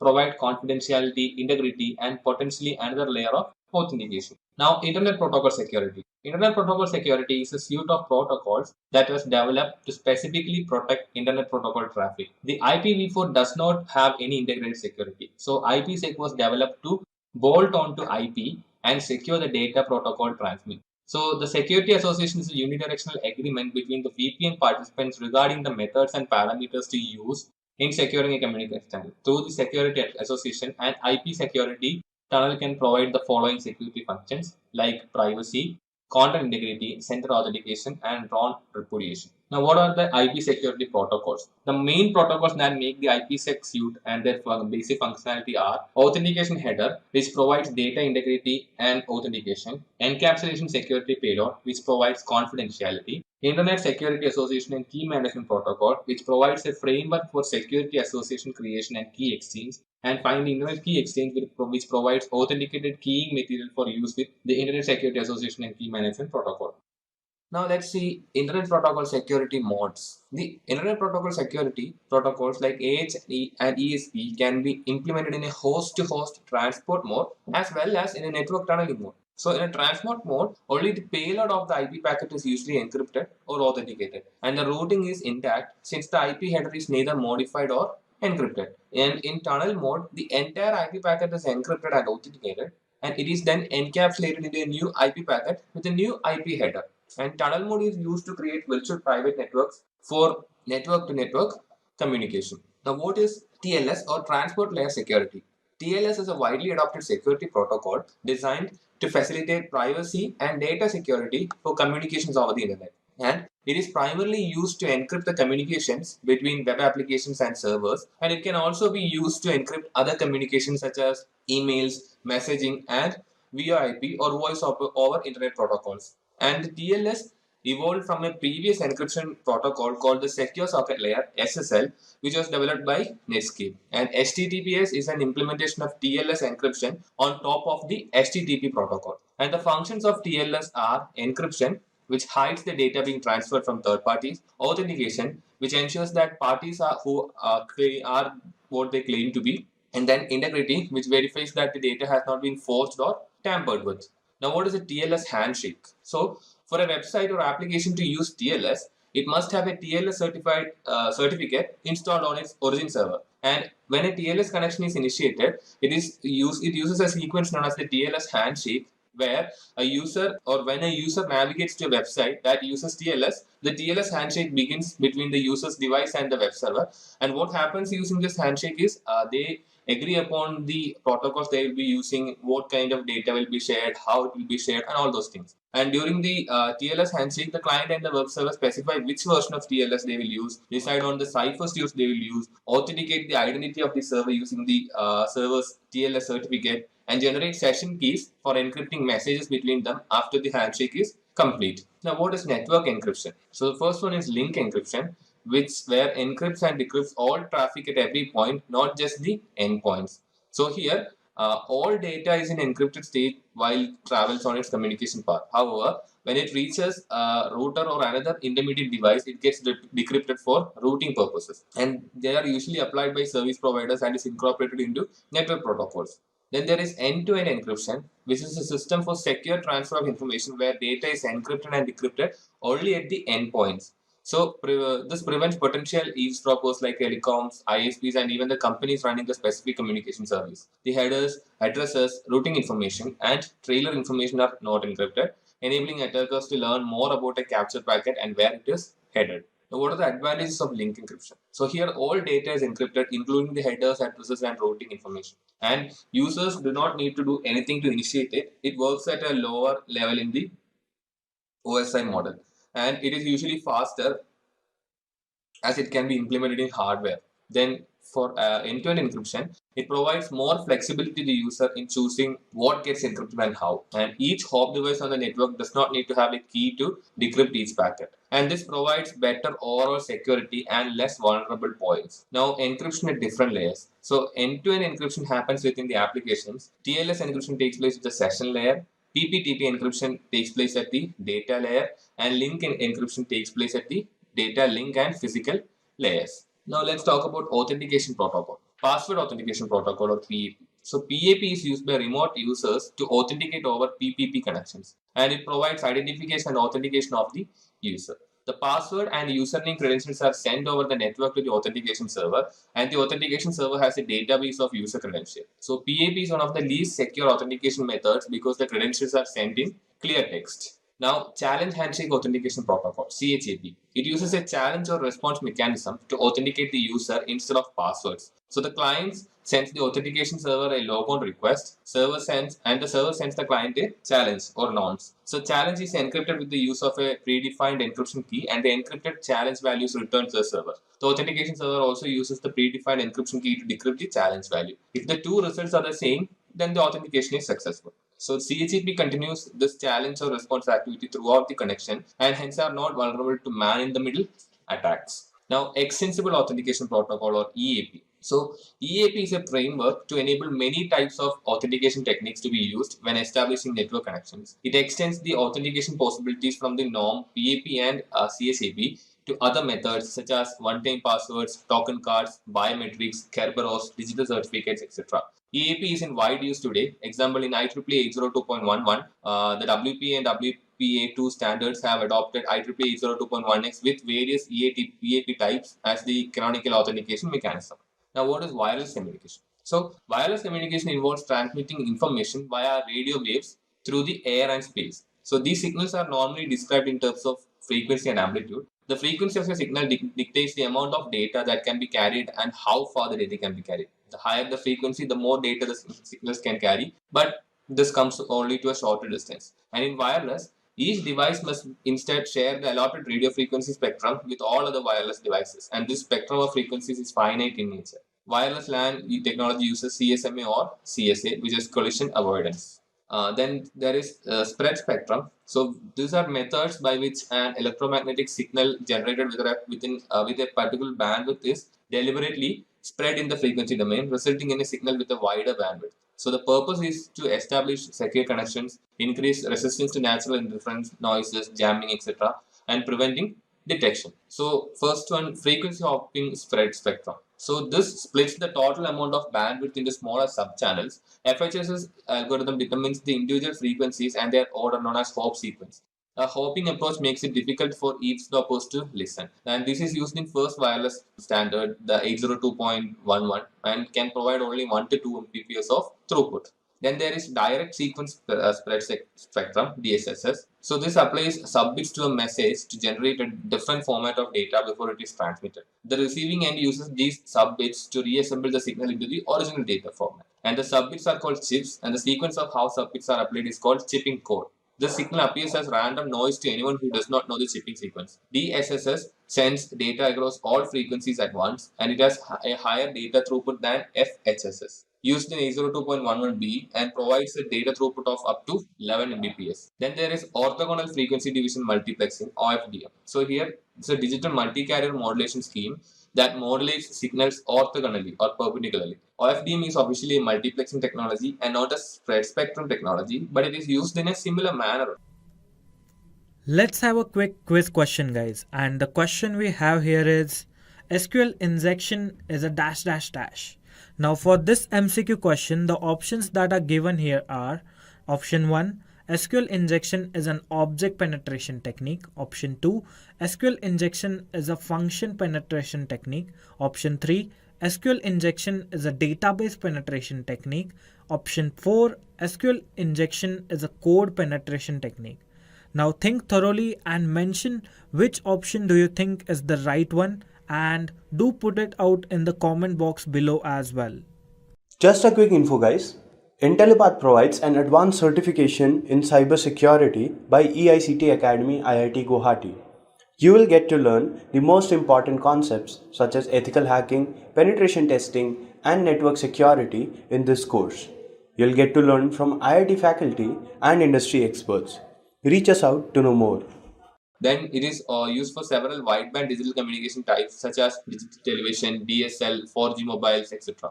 Now, what are the wireless deployment modes? So the first one, ad hoc or peer mode, which means that only two wireless networking devices, including two wireless network interface cards, can communicate without a centralized control authority. So the infrastructure modes are standalone mode, where a wireless AP connecting wireless clients to each other, but not to any wired resources. AP serves as a wireless hub. Then there is wired extension mode.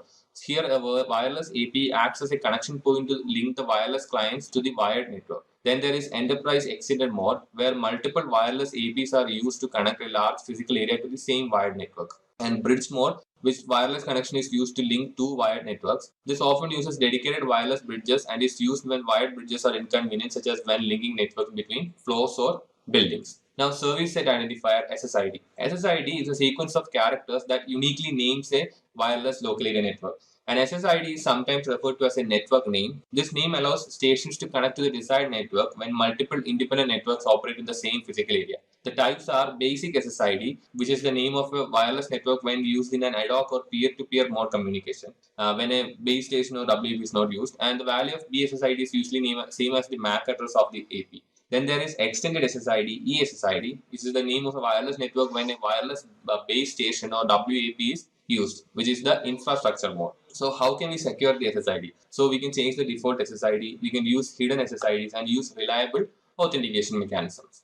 Now the WLAN standard IEEE 802.11. So IEEE 802.11, it is the part of IEEE 802, the set of local area networks protocol, and specifies the set of media access controls and physical layer protocols for implementing wireless local area network. The components of IEEE 802.11 are stations. So these stations comprises of all devices and equipments that are connected to the wireless network. So a station can be of two types. Can be wireless access point, which are generally routers that form the base stations, and then clients, which can be workstations, computers, laptops, or all other devices. Then there is basic service set BSS, which are group of stations communicating at the physical layer level.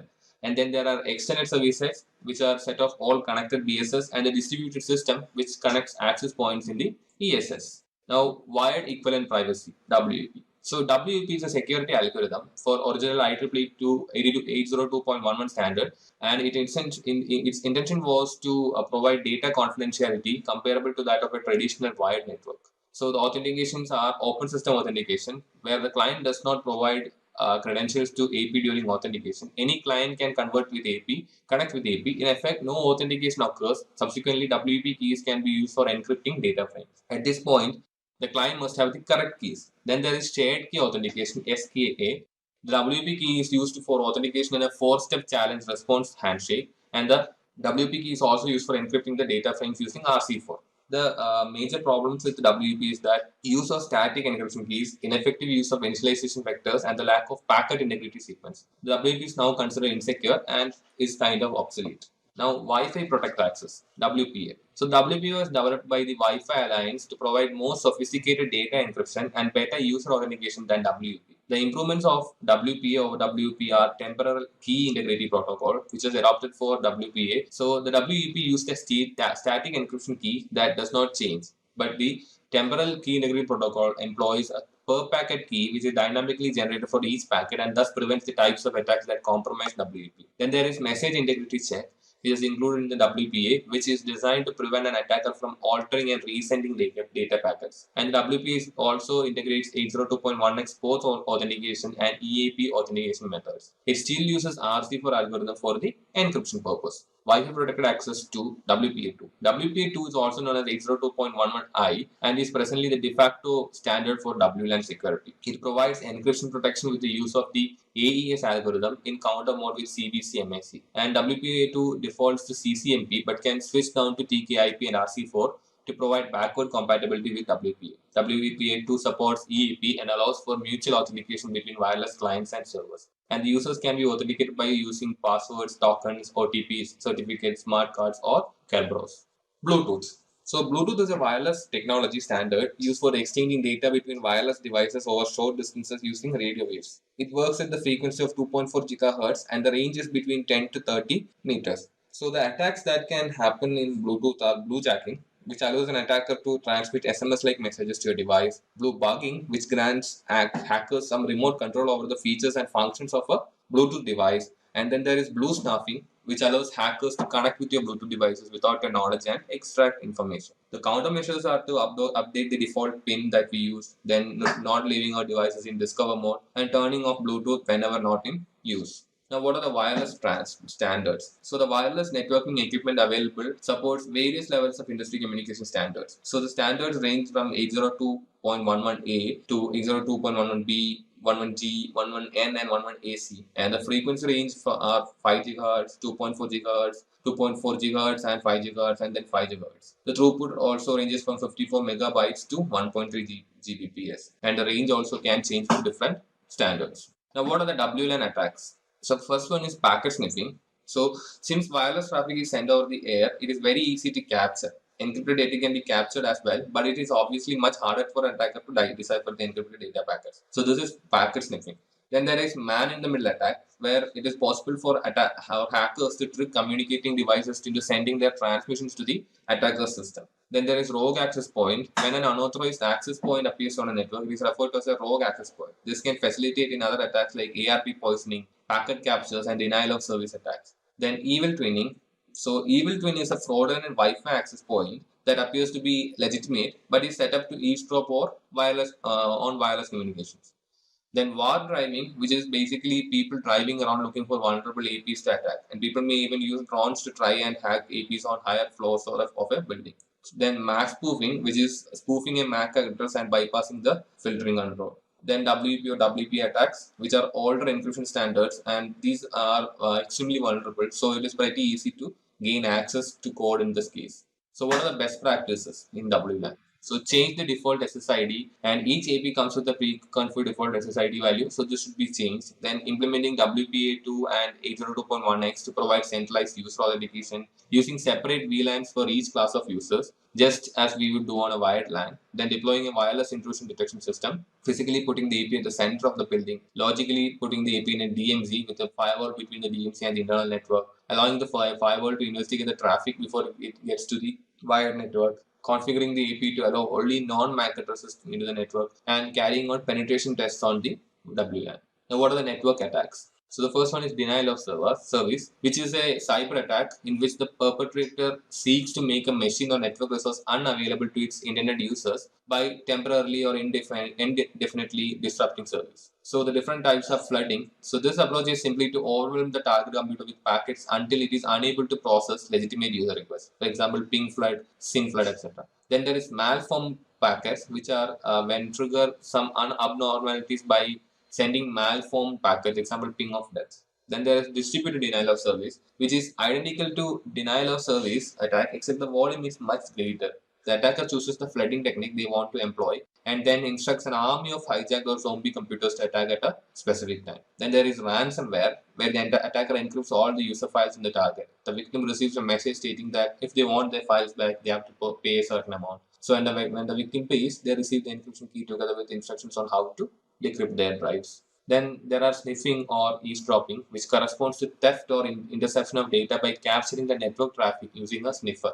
And when data is transmitted across networks, if the data packets are not encrypted, the data within the network packet can be read using a sniffer. Then masquerading, which is the act of pretending to be someone or something you are not to gain unauthorized access to a system. This usually implies that authentication credentials have been stolen or falsified in order to satisfy the authentication mechanisms. Then DNS poisoning or spoofing, when an attacker alters the domain name to IP address mapping in a DNS system to redirect traffic to a ROC system or to simply perform a denial of service attack against the system. Then DNS spoofing occurs when an attacker sends false replies to a requesting system, beating the real reply from the valid DNS server.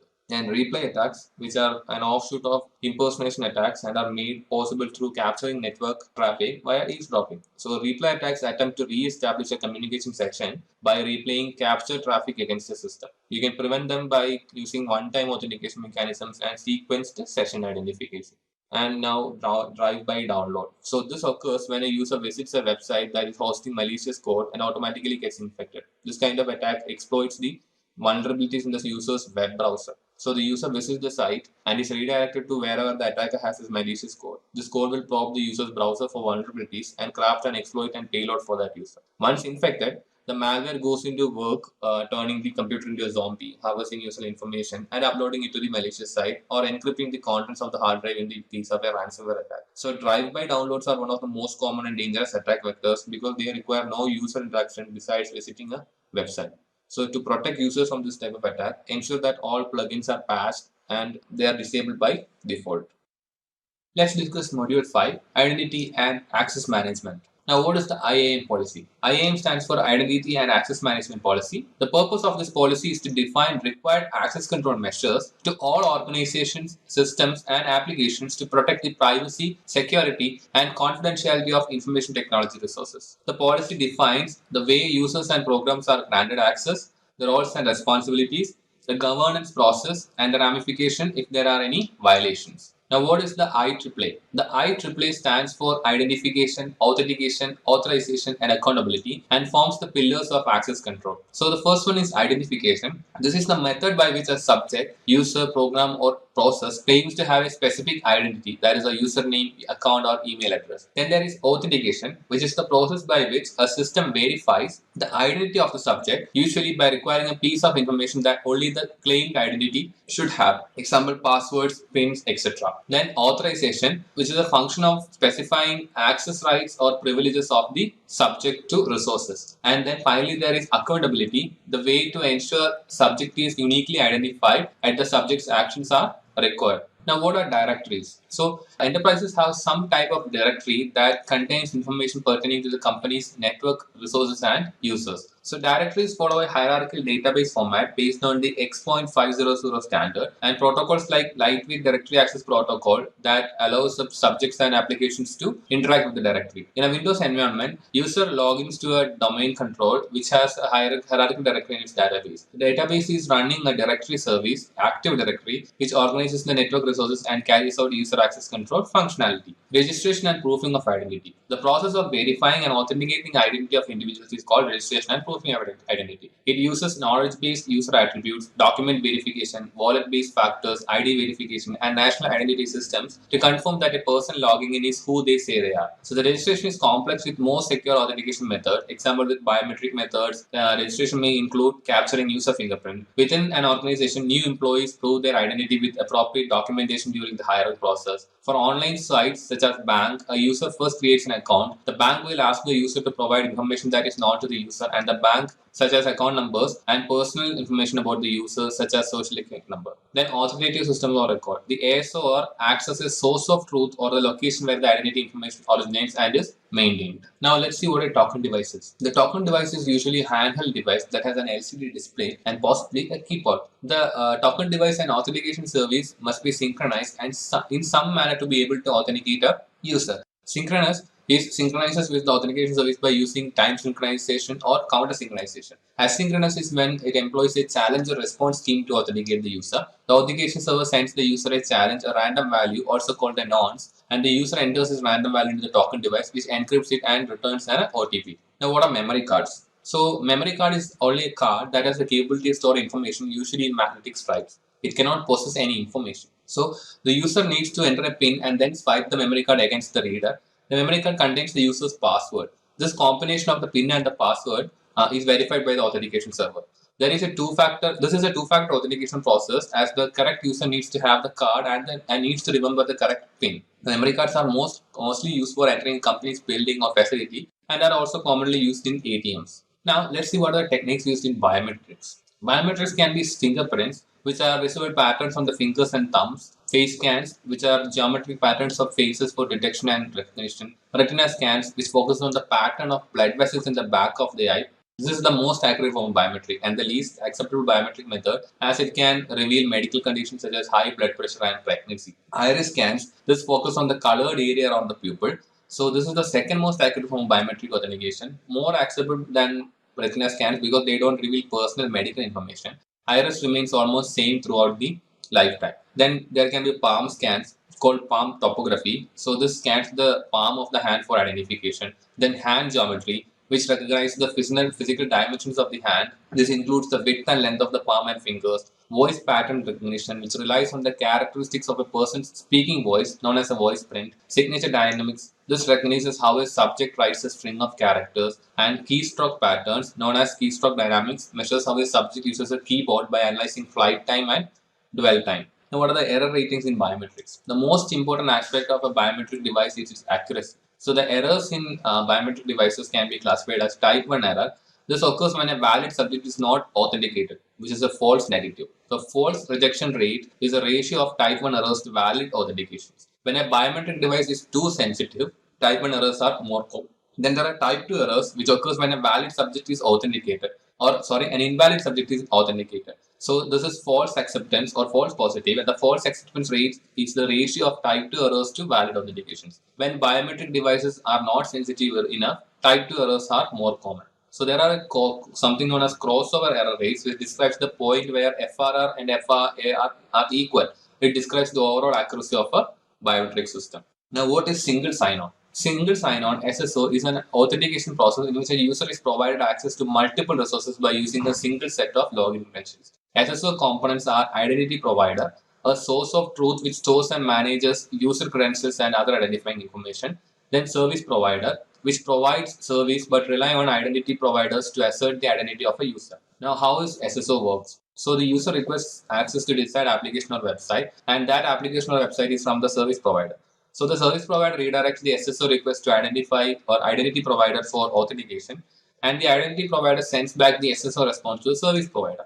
On receipt of the SSO response, the user is granted access to login and access the resource or application. Users can now access all other resources from the service provider which are configured for SSO. Now, what are the techniques used in SSO? Directory service. This is a technology that allows resources to be named in a standardized manner and access control to be maintained centrally. Example, LDAP, NetID directory, and Microsoft Active Directory. Then thin clients. These are terminals that rely upon a central server for access control, processing, and storage. Kerberos. This is an authentication protocol that works on tickets to allow the nodes communicating over a non-secure network to prove their identity to one another in a secure manner. OAuth. This is an open standard authentication protocol that describes how unrelated servers and services can safely allow authenticated access to their assets without sharing single login credentials. OpenID allows you to use an existing account to sign into multiple websites without needing to create new passwords. Now, what is Kerberos? Kerberos is an authentication protocol that works in a client-server model and is based on symmetric cryptography. Kerberos is an example of an SSO system for a distributed environment. It is currently the default authentication method for Windows. The components are Key Distribution Center (KDC), which holds all users and services' secret keys. It provides an authentication service as well as key distribution functionality. The clients and services trust the integrity of the KDC. The KDC must have an account for and share a secret key with each principal. Then there is ticket, which is generated by the ticket granting service or the KDC and given to a principal when it needs to authenticate to another principal. Then the realm, the KDC provides security service for a set of principals. This set is called a realm in Kerberos. The KDC is the trusted authentication server for all users, applications, and services within a realm. Now, how does the Kerberos work? So the user enters username and password, and the Kerberos software on the user's computer sends the username to the authentication service on the KDC, which in turn sends user a ticket granting that is encrypted with the TGS's secret key. If user has entered her correct password, then this TGT is decrypted and user gains access to her local workstation desktop. User needs to send a job to the printer. Her system sends TG to the TGS, which runs on KDC. The TGS generates and sends a second ticket to the user, which is used to authenticate an authenticator, which contains identification information on user, her system's IP address, sequence number, and a timestamp. The user's system receives the second ticket, decrypts and extracts the embedded session key, adds a second authenticator set of identification information ticket, and sends the ticket to the printer. The printer receives the ticket, decrypts and extracts the session key, and decrypts and extracts the two authenticators in the ticket. If the print server can decrypt and extract the session key, it knows the KDC created the ticket because only the KDC has a secret key used to encrypt the session key. If the authenticator information that the KDC and the user put into the ticket matches, then the printer server knows it received the ticket from the correct principal. Now, what are the weaknesses of Kerberos? The potential weakness of Kerberos is that KDC is a single point of failure. Kerberos needs all client and server clocks to be synchronized, and it does not provide authorization. The secret and session keys are temporarily stored on the user's workstation, and intruder to obtain these can easily get these. Then Kerberos is vulnerable to password guessing. KDC does not know if a dictionary attack is taking place. Now, what is access control? An access control mechanism indicates or dictates how subjects access objects. It uses access control technologies and security mechanisms to enforce the rules and objectives of an access control model. The types of access control models are discretionary, mandatory, role-based, rule-based, and attributes-based. These models are built into the core or the kernel of the different operating systems and possibly their supporting applications. Now, what is discretionary access control or DAC? The DAC restricts access to objects based on the identity of subjects or groups to which they belong. The controls are discretionary as subject within a certain access permission can pass that permission on to any other subject. The most common implementation of DAC through ACLs, which are dictated and set by the owners and enforced by the operating system. The DAC systems provide a lot of flexibility to the user and administrators, and they provide weaker security control. So if a virus is installed, it can work under the security context of the user. So most of the operating system you use dealing with are based on DAC controls, such as all Windows, Linux, and Mac OS. Then there is mandatory access control, MAC. In MAC, users do not have the discretion of determining who can access objects. The OS greatly reduces the amount of rights, permission, and functionality a user has for security purposes. So the users cannot install software, change file permissions, and add new users. Much structured and is based on a security label system. They are used in environments where information classification and confidentiality is vital, like military, governments, etc. Then they are very limited user functionality, and it's a lot of administrative overhead and very expensive and are not user friendly. Then there are role-based access controls or RBAC. So RBAC is a method of restricting access based on the roles of individual users within an enterprise. RBAC lets employees have access rights only to the information they need to do their jobs and prevents them from any other access. So a role is assigned permissions, and subjects in that role are added to the group. So if users move to another position, they are moved in the permissions group for that position also. And it makes administration of thousands of users easier in an organization. This is the most used form of access control and enforces separation of duties and prevent authorization creep. Then there is rule-based access control. Then there is RBRBAC. RBRBAC uses specific rules that indicate when and what can and cannot happen between a subject and an object. Before a subject can access an object in a certain circumstance, it must meet a set of predefined rules. For example, if the user is accessing the system between Monday and Friday and between 8 a.m. and 5 p.m., then it is allowed. And it allows to define specific and fine-grained control. Many routers and firewalls use rules to determine which types of packets are allowed into a network and which are rejected. Then what is attribute-based access control or ABAC? ABAC uses attributes of any part of a system to define allowable access. These attributes can belong to subjects, objects, actions, or contexts. Some attributes types are subjects, clearance, position, title, department, years within the company, training, member of the project team, location, etc. can be the attributes. For objects, they can be classification, files pertaining to a particular project, HR records, location, security system components, etc. For actions, it can be review, approve, comment, archive, configure, restart, etc. And context, it can be time of the day, project status, fiscal year, ongoing audit, etc.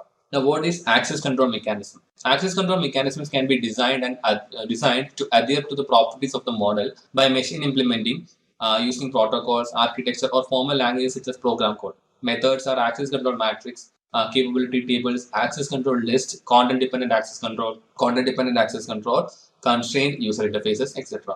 Now, what is an access control matrix? So, an access control matrix is a table of subjects and objects indicating what actions individual subjects can take upon individual objects. The access rights can be assigned directly to the subjects or to the objects. Then there are capability tables and access control lists. The capability table access rights a certain subject has on specific objects, and it can be the capabilities in the form of a token, ticket, or keys, and it corresponds to rocks of the matrix. Then there are access control lists, which are lists of subjects that are authorized to access specific object, and they define what level of authorization is granted. The authorization can be specific to an individual, group, or role, and this corresponds to columns of the matrix. Now, what is content-dependent access control? Content-dependent access control is a technique where the access to objects is determined by only the content within the object. This is commonly used to control access to database systems and provide customized views to the users. So also used when corporations employ email or web filters that look for specific strings such as confidential, assistant, top secret, or verify the content for any malicious URL.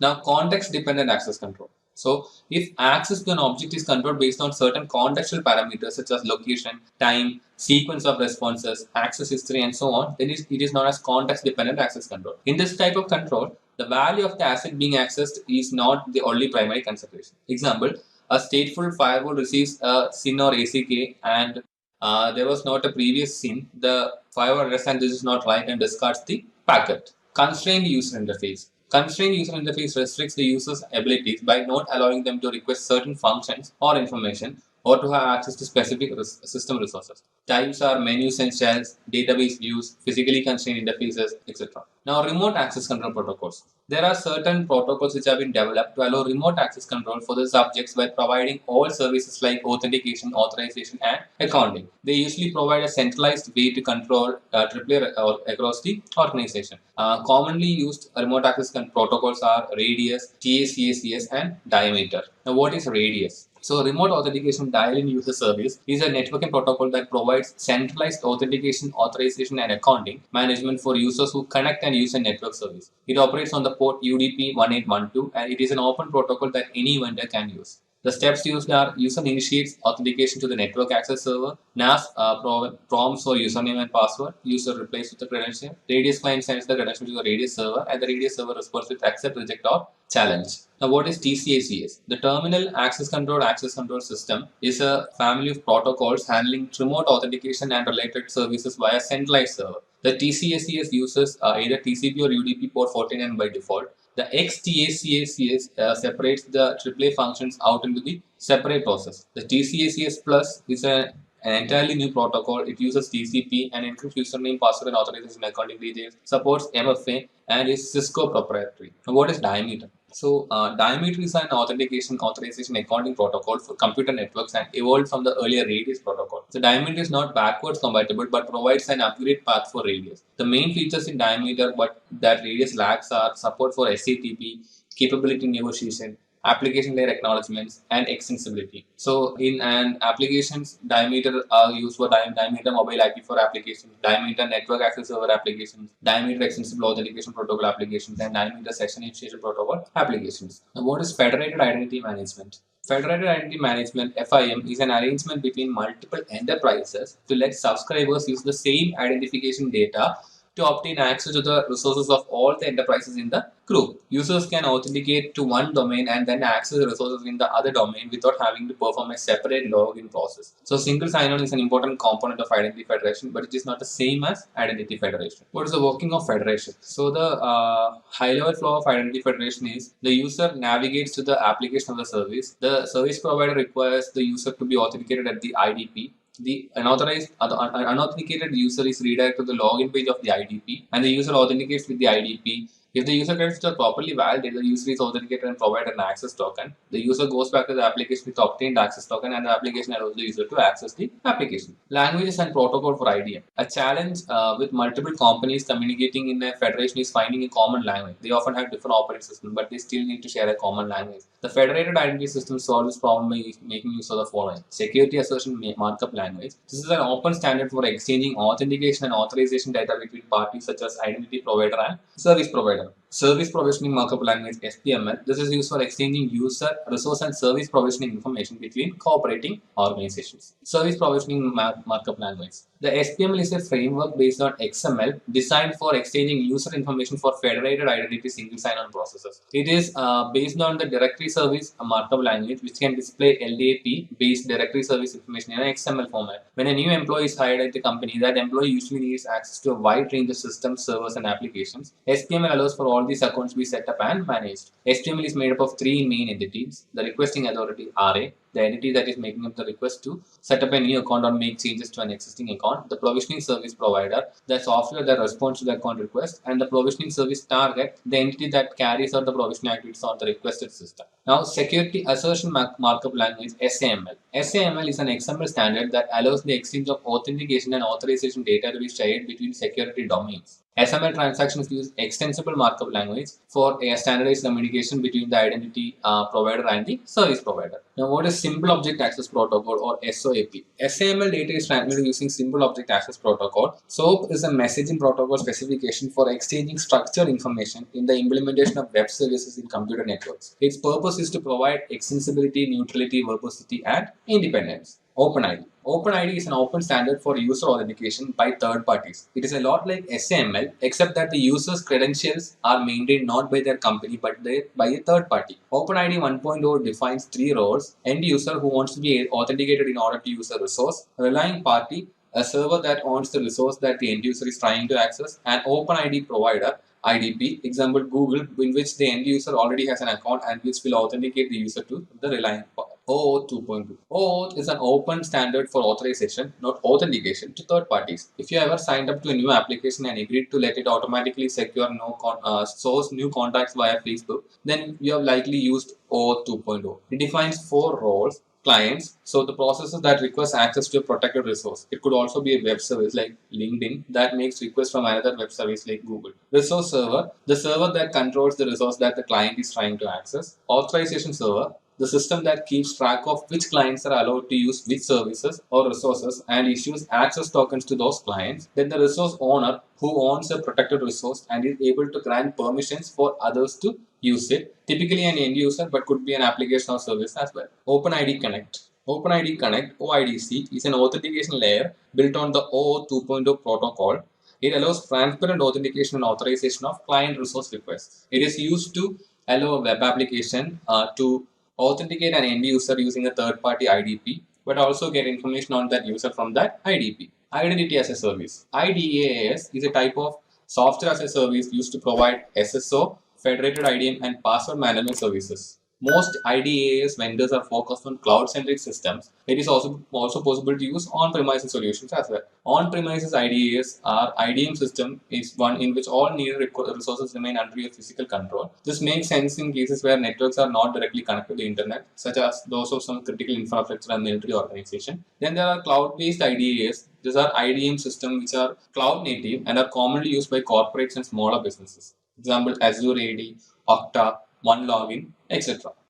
What is access control? Access control is the selective restriction of access to a place or some resource, while access management is the process which describes this access control. So, it is a security mechanism that controls how users and systems communicate and interact with each other or other systems and resources. So, they protect systems and resources from unauthorized access. So, access is the flow of information between a subject and an object, where subject is an active entity that requests access to an object, example, a user, program, a process, etc. An object is a passive entity that contains information or needed functionality, example, a computer, database, file, etc. Now, let's see what is one-to-one and one-to-many. The first one is one-to-one. In one-to-one, it is the measurement of an identity against a single claimed identity. The conceptual question here is this person who he claims to be? So, example, if Bob provides his identity and credential set, this information is compared to the authentication database. And then there is one-to-many identification, in which 1 to n or many measurements of single identity is compared against multiple identities. The conceptual question here is who is this person? Rather than is he who he claims to be, here the question is who is this person. So an example would be fingerprint based authentication system. So if there are fingerprints found at a crime scene, the cops would run them through their database to identify the suspect. Here one fingerprint is measured against a plethora of fingerprints stored in the database. Now let's see what is identification. Identification is the starting point for all access control, or without proper identification, it will not be possible to grant resources to any person or identity. The main object of identification is to bind a user to appropriate controls based on his or her identity. The characteristics of identification is that each value should be unique for user accountability. A standard naming scheme should be followed. The value should be non-descriptive of the user's position or tasks, and the value should not be shared between users. Now, what is authentication? So, once the person has been identified through the user ID or a similar value, she must be authenticated, which means she must prove who he or she says they are. Then, there are 3 general factors which can be used for authentication. The first one is something that a person knows, authentication by knowledge, something that a person has or owns, that is authentication by ownership, and something that a person is, that is a person's characteristic. So that is authentication by characteristic. Now let's see what are authentication factors. The first one out of 3 are type 1, which is something a person knows, or authentication by knowledge. So that can be passwords, pins, your mother's maiden name, or the combination to a law. So usually this is the least expensive method to implement. But the downside is that the attacker may acquire this knowledge and gain unauthorized access. Then the type 2 is something a person has or something a person owns, which is authentication by ownership. Here it can be key, swipe cards, access cards, badges, etc. This is the most common technique used for accessing facilities and sensitive areas. But the downside here is that this item can be lost or stolen, which could also result in unauthorized access. Then the type 3 is something that is specific to a person, which is a characteristic to only that person. So that is authentication by characteristic. It is based on features like biometric features like fingerprints, face, retina scan, etc. It is based on a physical or attribute and it's called biometrics. So this is the most complicated and expensive to implement, and this is one of the toughest one to crack. Now let's see what is multi-factor authentication or MFA. So MFA is an authentication method that requires the user to provide 2 or more verification factors to gain access to a resource such as an application, online account or a VPN. It is like two-factor authentication and all. So MFA is a core component of a strong identity and access management policy. Rather than just asking for a username and password, MFA requires 1 or more additional verification factors. This decreases the likelihood of a successful cyber attack. It's like 1 lock, 2 locks are better than 1 lock. So it's the same concept. So it is also important to consider user experience while designing authentication solutions. So it is also essential that the locking mechanism is not too complicated for the users. Now let's see what is identity and access management. Identity and access management is the use of different products to identify, authenticate, and authorize users through automated means. So usually this includes user account management, access control, credential management, single sign-on, etc. Identity and access management allows organizations to create and manage digital identities life cycles in a timely and automated fashion. So the common challenges for these are: what should each user have access to? We have to determine what each user can get into. Approves and allows these access. Who's the one governing these things?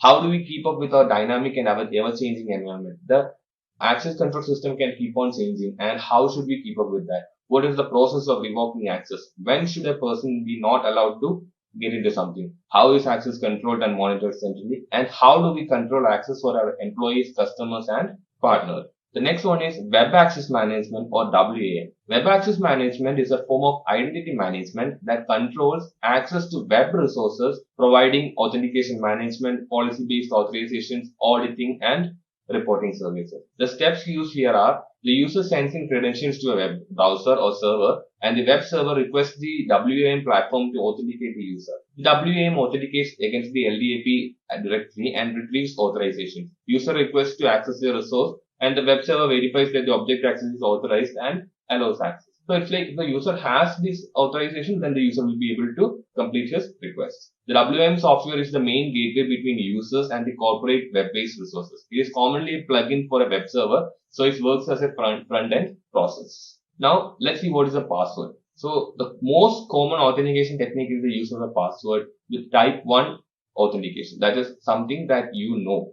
So passwords are actually a weak security mechanism because of the following reasons. The first one is that it is mostly static in nature, so it's not changing. Once you set a password, people tend to use the password for much longer periods. Also, users often choose passwords that are easy to remember and therefore easy to guess or crack.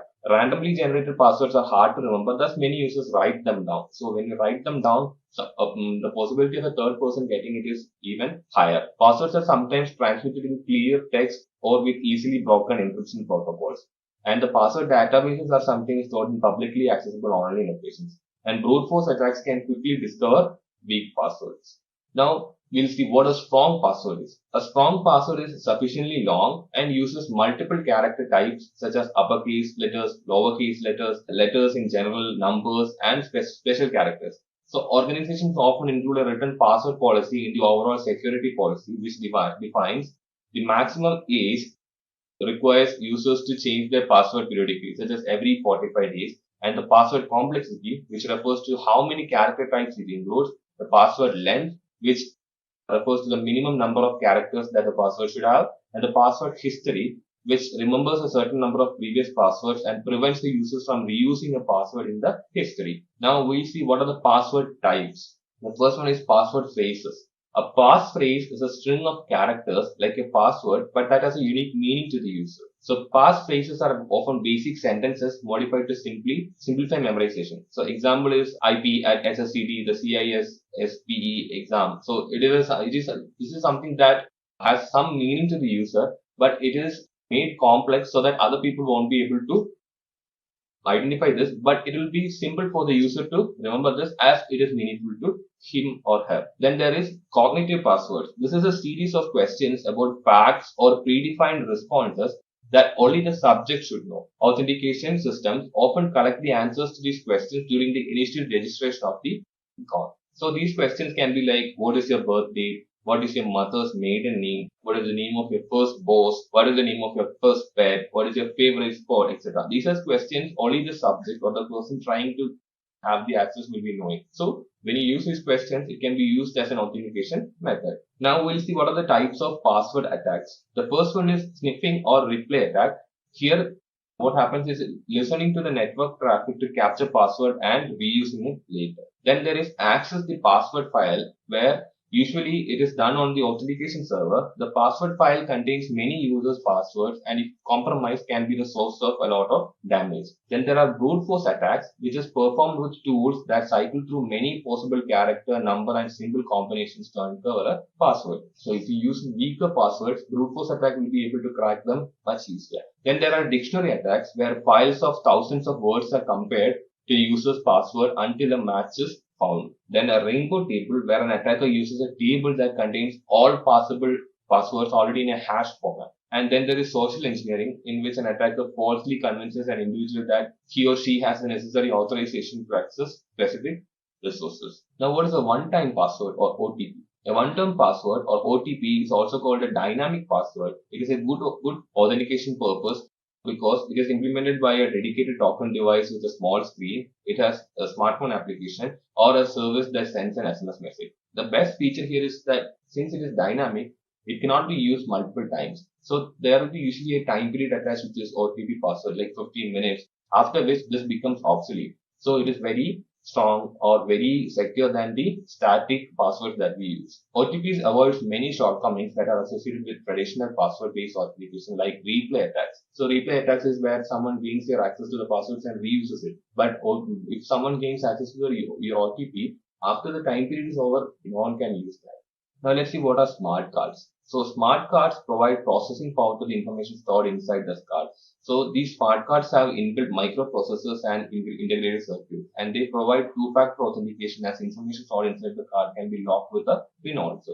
So this information is stored in an encrypted form and can be programmed to detect any tampering to the cards. The types of smart cards can be the first one, contact card, which has gold seal and needs to be inserted in the card reader, and this will supply the power and data to the I/O chip. And then there is contactless cards, which has an antenna on perimeter, and EM fields of the reader generates energy to power the internal chip of the card. It's like RFID and all those things. And there are two contactless cards also, which are hybrid. There are two chips for contact and contactless function, and there are combi, which is a single chip for both contact and contactless functionalities. Now, what are the attacks on smart cards? The first one is fault generation attack. We are introducing a computational errors in the cards to uncover encryption stored in them. And then some methods also include changing the voltage, clock rate, temperature fluctuation, etc. Here an attacker analyzes the encryption process with an induced error against the correct results and reverse engineers the encryption process. Then there are side channel attacks where they uncover the sensitive information using an unconventional technique. So here differential power analysis examines the power emissions during processes.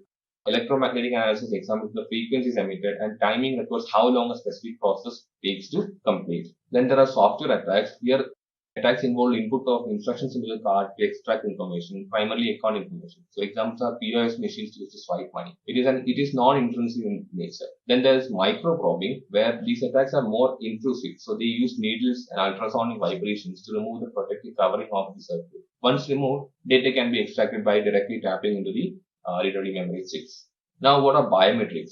So it is something based on your characteristics. So biometrics verifies an individual's identity by analyzing a unique personal attribute or behavior. which is one of the most effective and accurate methods of verifying identification. Biometrics is way more expensive and complex than other types of identity verification process. So the types include physiological, which is what you are, traits that are physical attributes unique to a specific individual, example, fingerprint. Then there are behavioral also, which is what you do. So these are based on characteristics of an individual, like signature dynamics and all those things. Now let's see what is session management. So what is a session? A session is a temporary and interactive information interchange between two or more communicating devices. So sessions are typically stateful, meaning that at least one of the communication parties need to hold current state information. So if the session is an authenticated one, as in the previous two examples, then authentication happens at the session management, where it is the process of establishing, controlling, and terminating sessions. Three common triggers for session terminations are timeout, inactivity, and anomaly. Now let's see what is authorization. So authorization is the process of specifying access rights or privileges to resources. The key concepts here include access control list or ACL. So this list specifies the subjects who are granted access and the operations allowed on object. Then there is default to 0, where access control should always start with 0 access. And then administrators can allow various accesses based on the organization's security policy. Then least privilege or need to know. So here the subject is given rights and access to specific information depending on the subject's duties and requirements only. Then there is authorization creep. This occurs when an employee works for an organization and moves from one department to another and is assigned new access rights and permissions, but with all permissions being reviewed. And now what are permissions, rights, and privileges? First one, permission. So it is a property of an object such as a file. So it says which agents are permitted to use the object and what they are permitted to do, whether they are only able to read it or if they can modify it, etc. Then there is rights. So this primarily refers to the ability to take an action on objects. For example, a user might have the right to modify system time on a computer. So only some users will be able to have these rights. For example, there are privileges which allows an agent to access an object that it does not have permission to access, and privileges which allow an agent to perform maintenance functions such as restart the computer. Identity and access lifecycle. So identity and access have a life cycle that begins with provisioning of an account, goes through a series of periodic reviews, and finally deprovisioning. This is true not only for people but also for systems. So what are the stages in this? The first one is provisioning. This happens when a new user or a system is added to an organization. Then user access review. User access level should be reviewed periodically to check for any inconsistency. So here it includes extended vacation or sabbatical, hospitalization, long-term disability with an unexpected future return, investigation for possible wrongdoing, unexpected disappearance, etc. Then system access review. Here system account access reviews should also occur periodically or when certain conditions are met. And finally deprovisioning. So this is the process of revoking access. It is important to transfer ownership of its resources to someone else. Now what is digital identity? Digital identity can be a collection of attributes which includes the department's role in the company, shift time, clearance, etc. Entitlements, which includes resource availability, authoritative rights, etc. And traits, which includes biometric information like height, sex, etc. So the directory of IDM system has all of this identity information centralized, which is why it is so important. A federated identity is a portable identity and its associated entitlements that can be used across business boundaries. What is accountability? So auditing capabilities ensure users that are accountable for their actions, and this verifies that the security policies are enforced and can be used as investigation tools. So this stores the audits securely, use right tools to keep the size of the logs under control. Logs must be protected from any unauthorized changes, and train the right people to review the data and captures activities of all high privileged accounts. So audit trails can be reviewed manually or through automated tools like security information and event management. So event management gathers logs from various devices, servers, firewalls, routers, etc., and correlate the log data and provide an analysis capabilities. What is unauthorized disclosure? So information can be disclosed unintentionally when one falls prey to attacks such as social engineering, object reuse,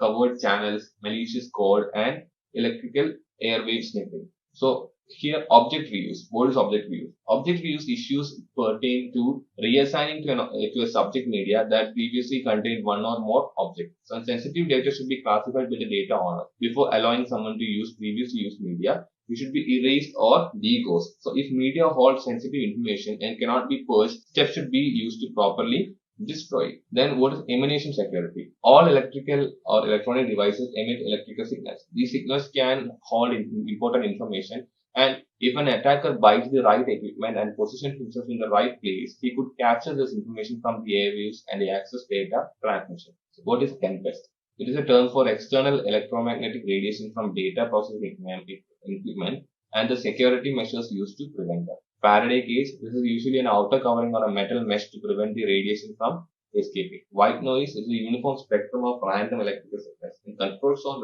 refers to security perimeter to protect against unauthorized access to data. Here we have to discuss what intrusion detection systems or IDS are. So intrusion detection is the process of detecting an unauthorized use of or attack upon a computer or network infrastructure. So there are three types.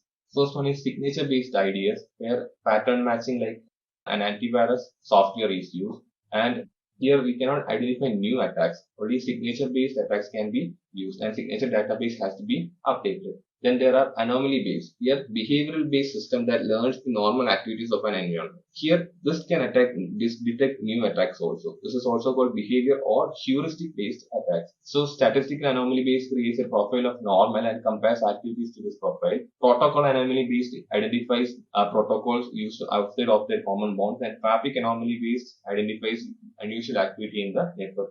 And finally, there is rule based. Here, a use of if or then rule-based programming within expert system, and use of an expert system allows for artificial intelligence characters also. This also cannot detect new attacks.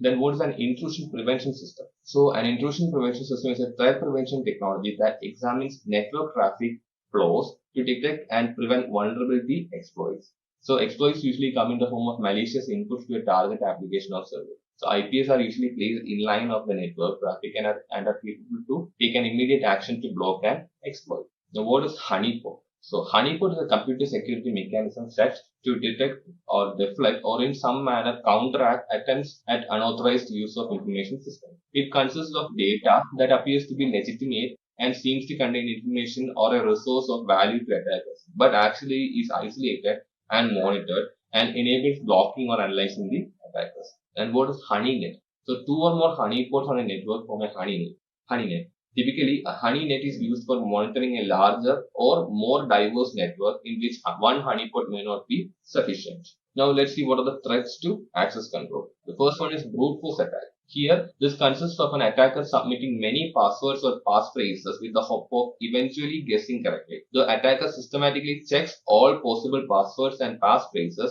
until the correct one is found. So the countermeasure for this is to provide stringent access control methods that would make brute force attacks less successful. Employ an IDS to watch for suspicious activity, set lockout thresholds, and perform brute force attacks to find weaknesses and hanging models. Then there is dictionary attack. Here, it is a form of brute force attack only, where the technique for defeating a cipher or authentication system mechanism by trying to determine its decrypting key or paraphrase by trying thousands of millions of possibilities, such as words in a dictionary or previously used password, etc. And these are often from lists obtained from past security breaches. The countermeasure here is to encrypt the passwords, employ one-time password tokens, use special characters or strict rules for passwords, rotate the passwords frequently, employ an intrusion detection system to detect suspicious behavior, use dictionary cracking tools to find weak passwords chosen by users, and protecting the password files. Now, what is phishing? So, phishing is a social engineering attack with the goal of obtaining personal information, credential, credit card numbers, or financial data. Peer phishing is when a phishing attack is crafted to trick a specific target like CXX and not a large generic group of people. So the countermeasure here is to review the address bar to see if the domain name is correct. For any financial transaction, a TLS connection should be set up, and one should not click an HTML link within an email. Type the URL out manually instead, and do not accept email in HTML format. What is farming? So farming redirects a victim to a seemingly legitimate yet fake website. The attacker carries out something called DNS poisoning, in which a DNS server resolves your host name into an incorrect IP address. The benefit of farming attack to the attacker is that it can affect many victims without the need to send out emails, and the victims usually fall for this more easily since they are requesting to go to a website themselves. The countermeasure here is that the DNS server should deploy DNS SEC. Be wary of any abnormal redirections and making sure that the website is using scaleless connections, HTTPS, and verifying the certificate and CA. Security assessment and testing. So first of all, we'll see what is security assessment program. So security assessment and testing programs perform regular checks to ensure that adequate security controls are in place and that they effectively perform their assigned function. So these are just processes that takes place to make sure that every security control is in place. So the components of a security assessment program are security tests, security audits, and security assessments. Now, what is a security test? So, a security test verifies that a control is functioning properly. So, these tests include automated scans, tool assisted penetration tests, and manual attempts to undermine security. Security testing should take place on a regular schedule. So, the factors that affect security testing are criticality of the systems and applications protected by the tested controls, sensitivity of information contained on tested systems and applications, likelihood of a technical failure of the mechanism implementing the control, likelihood of a misconfiguration of the control that would jeopardize security, risks that the system will come under attack, difficulty and time required to perform a control test, and impact of the test on normal business operations. Now, what is a security assessment? So, a security assessment is a series of planned tests that are somehow related to each other. So, they provide comprehensive reviews of the security of the system, application, or other tested environment, and it can review or it gives the review of the threat environment, current and future risk, and the value of the targeted environment. So, the outcome of a security assessment is the report, an assessment report addressed to the management that contains the results of the assessment in non-technical language and concludes with specific recommendations for improving the security of the tested environment. Finally, what is a security audit? So security audits are like security assessments but must be performed by independent auditors. So these are performed with the purpose of demonstrating the effectiveness of controls to a third party, and they provide an impartial, unbiased view of the state of security controls, and the audience may include a board of directors, government regulators, and other third parties. There can be different kinds of audit. The first one is internal audit. This is performed by an internal audit staff and are intended for internal audiences only. So there is a high possibility of conflict of interest here, and there is no or very low cost involved. Then there are external audits. So these are performed by outside auditing firms and they are intended for external audiences. Here there is high degree of external validity as auditors have no conflict of interest, and this is usually higher cost or high cost is involved in these kinds of audits. Now let's see the security audit process. Usually the steps followed in a security audit process are: the first one is determining the goals, then we are involving the right business unit leaders, then determining the scope because not everything can be tested, then choosing the audit team, which may consist of internal or external personnel, planning the audit to ensure that all goals are met on time and on budget, then conducting the audit as per plan and documenting any deviations, documenting the results, and communicating the results to the right leaders. Now let's see what is Statement on Auditing Standards number 70. SA 70, Statement on Auditing Standards number 70, was developed by the American Institute of Certified Public Accountants, AICPA. So these include guidance to external auditors on generally accepted auditing standards to audit a non-public company entity and issue a report. The SA 70 report retired in 2011 and replaced by the Service Organization Control Report or SOC reports. The assurance needs of the users of outsourced services are more clearly addressed in SOC or the Service Organization Control reports. Now, what is the Service Organization Control? SOC stands for Service Organization Control, and these are for service organization reports which are designed to help service organizations that provide services to other entities build trust and confidence in the service performed and controls related to the service through a report by an independent CPA. Service organizations like data centers, credit processing organizations provide outsourcing services that affect the operation of the enterprise and hence require an extensive audit. Each type of SOC report is designed to help service organizations meet specific user needs. The types of service organization control reports are SOC1 report, SOC2 report, and SOC3 report. Now let's see what is SOC1 report. This is report on controls at a service organizations relevant to user entities, internal control, or financial report is prepared according to the Statement on Standards for Attestation Engagement number 16 and is an enhancement to the previous standard for reporting on controls, the SASMD. There are two types. The first, type 1, evaluates and reports on the design of controls put into operation on a certain date, and type 2 includes the design and testing of controls to report on their operational effectiveness over a period, usually 6 months. So use of these reports is restricted to the management of the service organization, user entities, and user auditors. Now it is SOC2 report.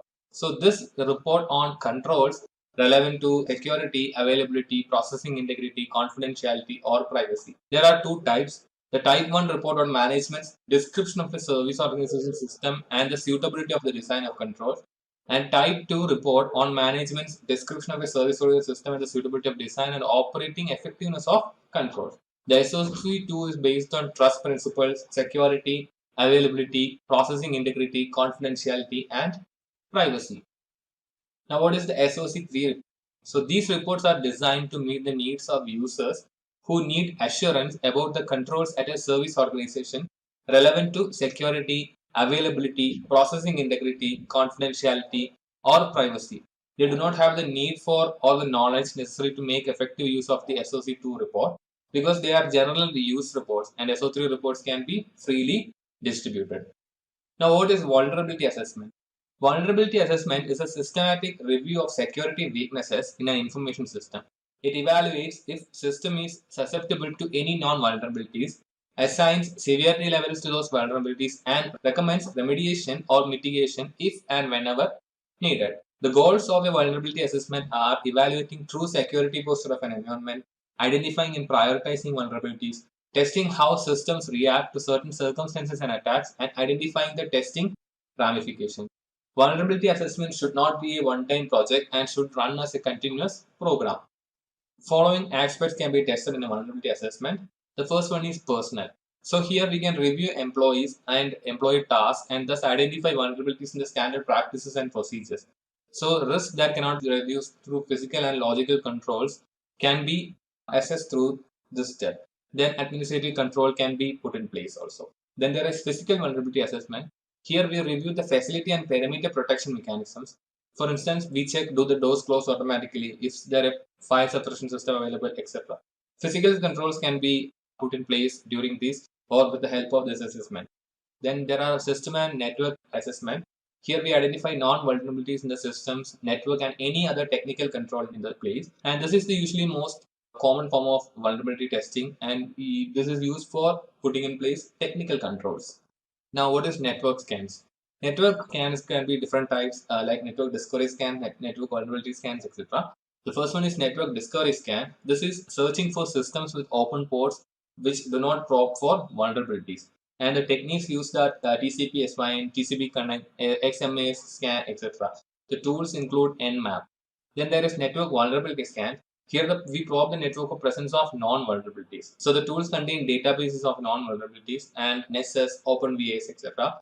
This can run as unauthenticated or authenticated scans. Now, what are web vulnerability scans? This is the process of testing, analyzing, and reporting on the security level and or posture of a web application. It uses special purpose scanners that analyze web applications for non-vulnerability. The use cases are discovering vulnerabilities not visible to network vulnerability scanners but web vulnerability scanners, and then scanning any new application before moving to production, scanning any modified application before it goes into production, and scanning all applications on a scheduled recurring basis. The tools used can be Aconetics, Qualys Guard, Burp Suite, web application scanners, etc. Now, what is penetration testing? So, penetration testing is the process of simulating attacks on a network and its systems at the request of the owner or senior management. The set of procedures and tools designed to test and possibly bypass the security controls of a system are used in penetration testing. And the goal here is to measure the organization's level of resistance to an attack.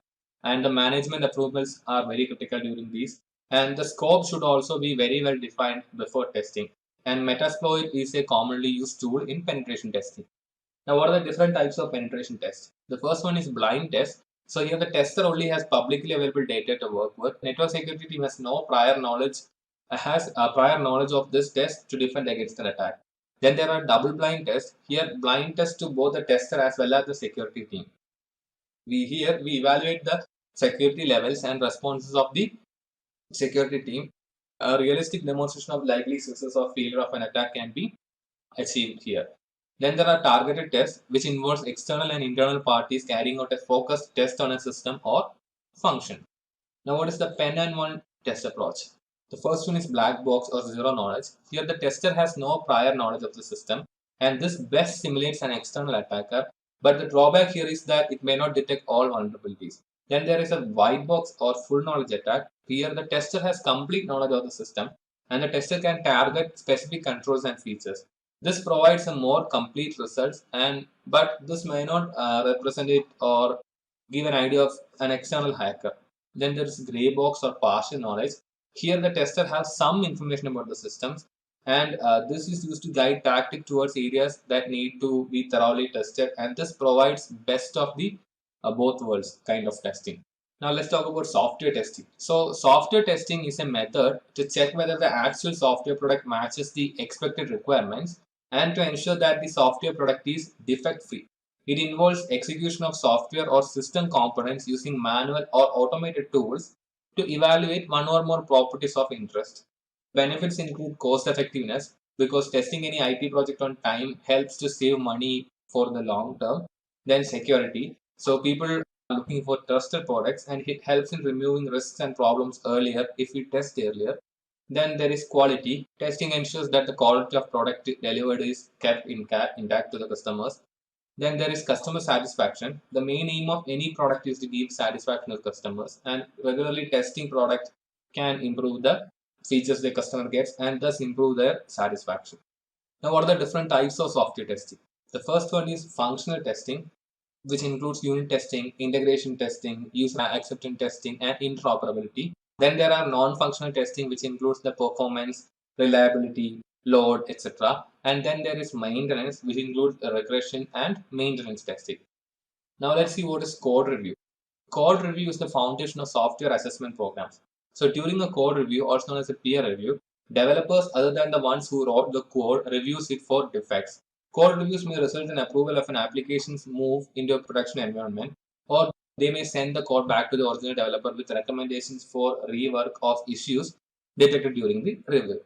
Code review, fag inspection. Fag inspection is a formal code review process of trying to find defects in documents such as the source code or formal specification during various phases of the software development process.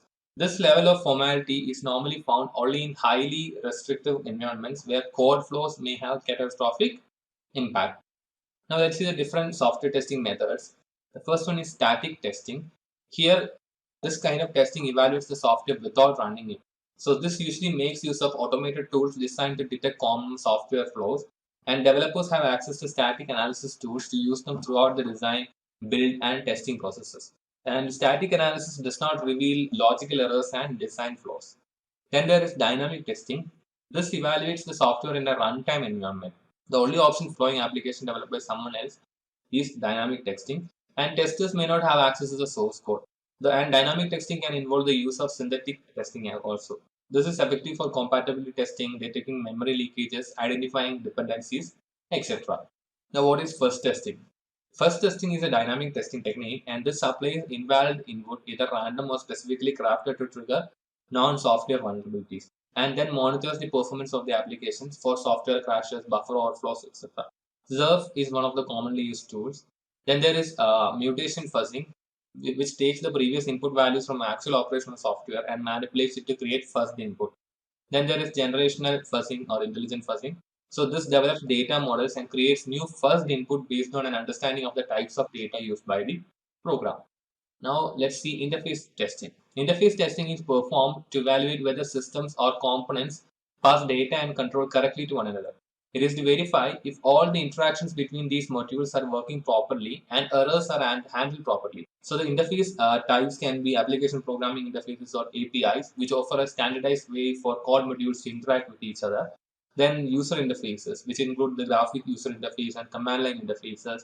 Then physical interfaces, which exist in some applications that manipulates machinery, logic controllers, or other objects in the physical world. Now, regression testing. Regression testing confirms that a recent program or code change has not adversely affected the existing or partial selection of already executed test cases, which are re-executed to ensure existing functionalities work fine. The techniques used are retest all, regression test selection, and test case prioritization. Use case testing. So, use case testing is a software testing technique that helps to identify test cases that cover entire systems on a transaction by transaction basis from start to end.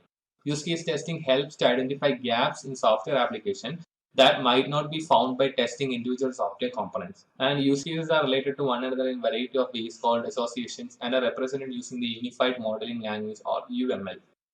Misuse case or abuse testing. Misuse case testing tries to evaluate software from the perspective of an attacker. It is closely related to penetration testing but should be performed at different stages of the software development process. Under the UML, threat actors are represented as stick figures with shaded heads and their actions are depicted as shaded ovals.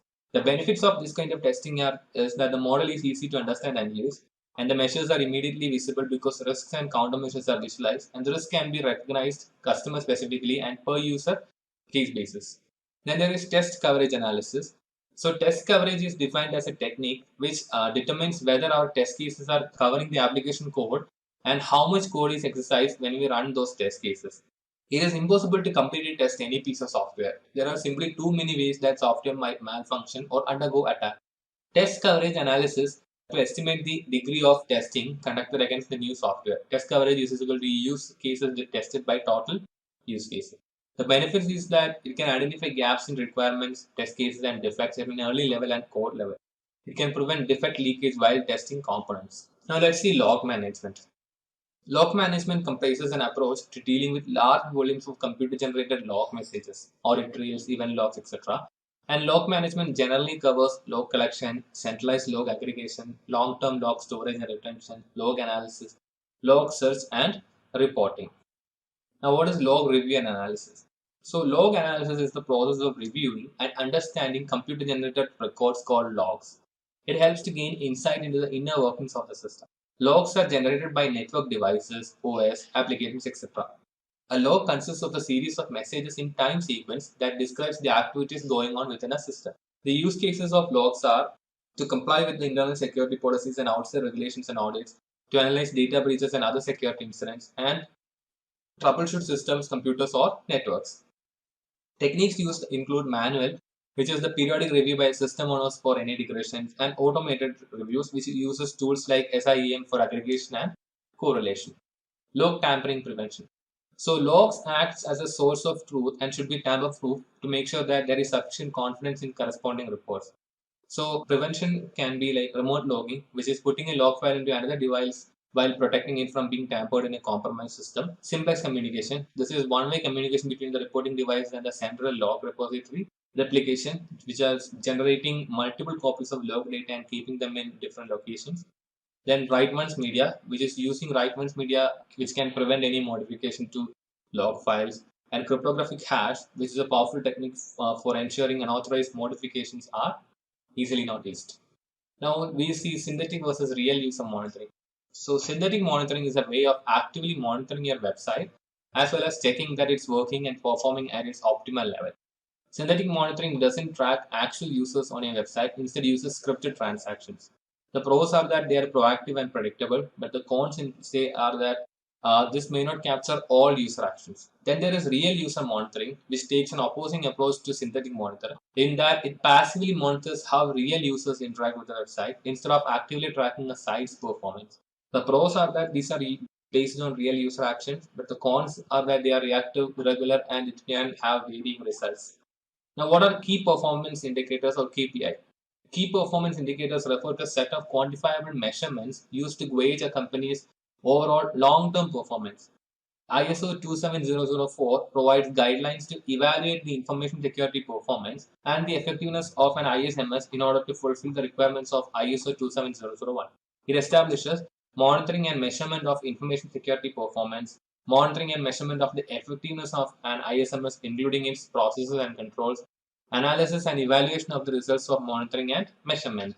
Now let's see what are the important terms in key performance indicators. The first one is factor, which is an attribute of the ISMS that can be described as a value that can change over time. Example, number of alerts generated by an intrusion into the system, etc. Then there are measurements, which are values of factors at particular point in time. Example, 356 IDS alerts in the last 24 hours. Then baseline, which is an arbitrary value for a factor that provides a point of reference or denotes that some condition is met by achieving some threshold value. Example, IR teams will investigate 100 events or less in any given month. Metric, which is a derived value that is generated by comparing multiple measurements against each other or against a baseline. Example, ratio of verified incidents to IDS alerts during a 30-day period. Indicator, which is an interpretation of one or more metrics that describes an element of the effectiveness of the ISMS. In other words, indicators are meaningful to management. Example, threshold ratio of no more than 30% false or undetected events has been met for a reporting period. Let's have a quick quiz question, guys. And the question we have here is dash dash is the technique used for tricking users to disclose their username and passwords through fake pages. Now, the options that we have for this particular question are social engineering, cookie stealing, banner grabbing, and phishing. Think thoroughly and mention which out of these four options stands out as a right answer to this particular question. Just a quick info, guys. Intellipaat provides an advanced certification in cybersecurity by EICT Academy IIT Guwahati. You will get to learn the most important concepts such as ethical hacking, penetration testing, and network security in this course. You'll get to learn from IIT faculty and industry experts. Reach us out to know more. Now let's see what is resource provisioning. So the major element of the security operations is provisioning and managing resource throughout their life cycle. This includes multiple types of assets such as hardware, software, physical, virtual, and cloud-based assets. The types of resources are hardware, media, software, virtual assets, and cloud resources. Now, what are hardware inventories? Organizations use databases and inventory applications to perform inventories and track hardware assets through the entire equipment lifecycle. Barcode systems are available that can print barcodes to place on equipment. The barcode database includes relevant details on the hardware such as the model, serial number, and location. Radio frequency identification (RFID) can also be used to track hardware from distance. RFID method is expensive but significantly reduces the time needed to perform an inventory. Before disposing of equipment, it should be properly sanitized to remove all data to ensure that unauthorized personnel do not gain access to sensitive information. Media management. Media includes tapes, optical media such as CDs and DVDs, portable USB or FireWire devices, external SATA drives, internal hard drives, solid state drives, and USB flashes. So, when media includes sensitive information, it should be stored in a secure location with strict access controls to prevent losses due to unauthorized access. Additionally, any location used to store media should have temperature and humidity controls to prevent losses due to corruption as well. The metrics used to manage media lifecycle are mean time to failure, MTTF. This sometimes represented in the number of times media can be reused or number of years you can use it before it fails. Then there is mean time between failure, MTBF, the amount of time expected to elapse between failures of an item that personnel will repair, such as the computer server. Then there is mean time to repair, MTTPR. This is how long it will take to get a failed product running again. Software licensing. Organizations pay for software and license keys are routinely used to activate the software. The activation process often requires contacting a licensing server over the internet to prevent piracy. Software licensing also refers to ensuring that systems do not have unauthorized software installed. Many tools are available that can inspect systems remotely to detect the system's details. This helps to identify unauthorized software running on systems and helps an organization ensure it is in compliance with software licensing rules. The best practices here are application whitelisting, using gold masters, enforcing the principle of least privilege, and automated scanning. Managing virtual assets. Organizations are consistently implementing more and more virtualization technologies due to the huge cost savings available.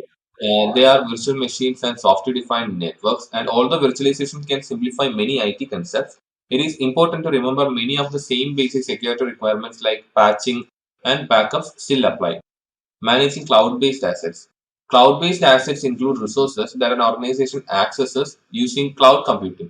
Organizations typically lease cloud-based resources from outside, but they can also host them within the organization. One of the primary challenges is that these resources are outside the direct control of an organization, making it more difficult to manage the risk.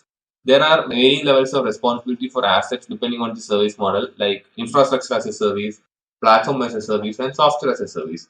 The cloud deployment model also affects the breakdown of responsibility of the cloud-based assets, private clouds, public clouds, hybrid clouds, and community clouds. Similar to on-premise resources, the cloud resources also needs to be managed and tracked throughout their life cycle to maintain required security posture. Now let's see what are the steps in incident management. Incident response is a practice of detecting a problem, determining its cause, minimizing the damage it causes, resolving the problem, and documenting each step of the response for future references. So the flowchart would go like first it will be detection, then there will be a response, then mitigation, reporting, recovery, remediation, lessons learned, and in the future it will come back to detection and the whole process will be repeated. Now, in the first step is detection. So, the commonly used methods to detect potential incidents are intrusion detection and prevention systems, alerts administrators when an item of interest occurs. Anti-malware software often display a pop-up window to indicate when it detects malware. Automated tools regularly scan audit logs looking for predefined events, and end users sometimes detect activity and contact IT administrators. IT professionals are usually classified as first responders or for incidents, and they are the first ones who on the scene and have knowledge on how to differentiate typical IT problems from security incidents.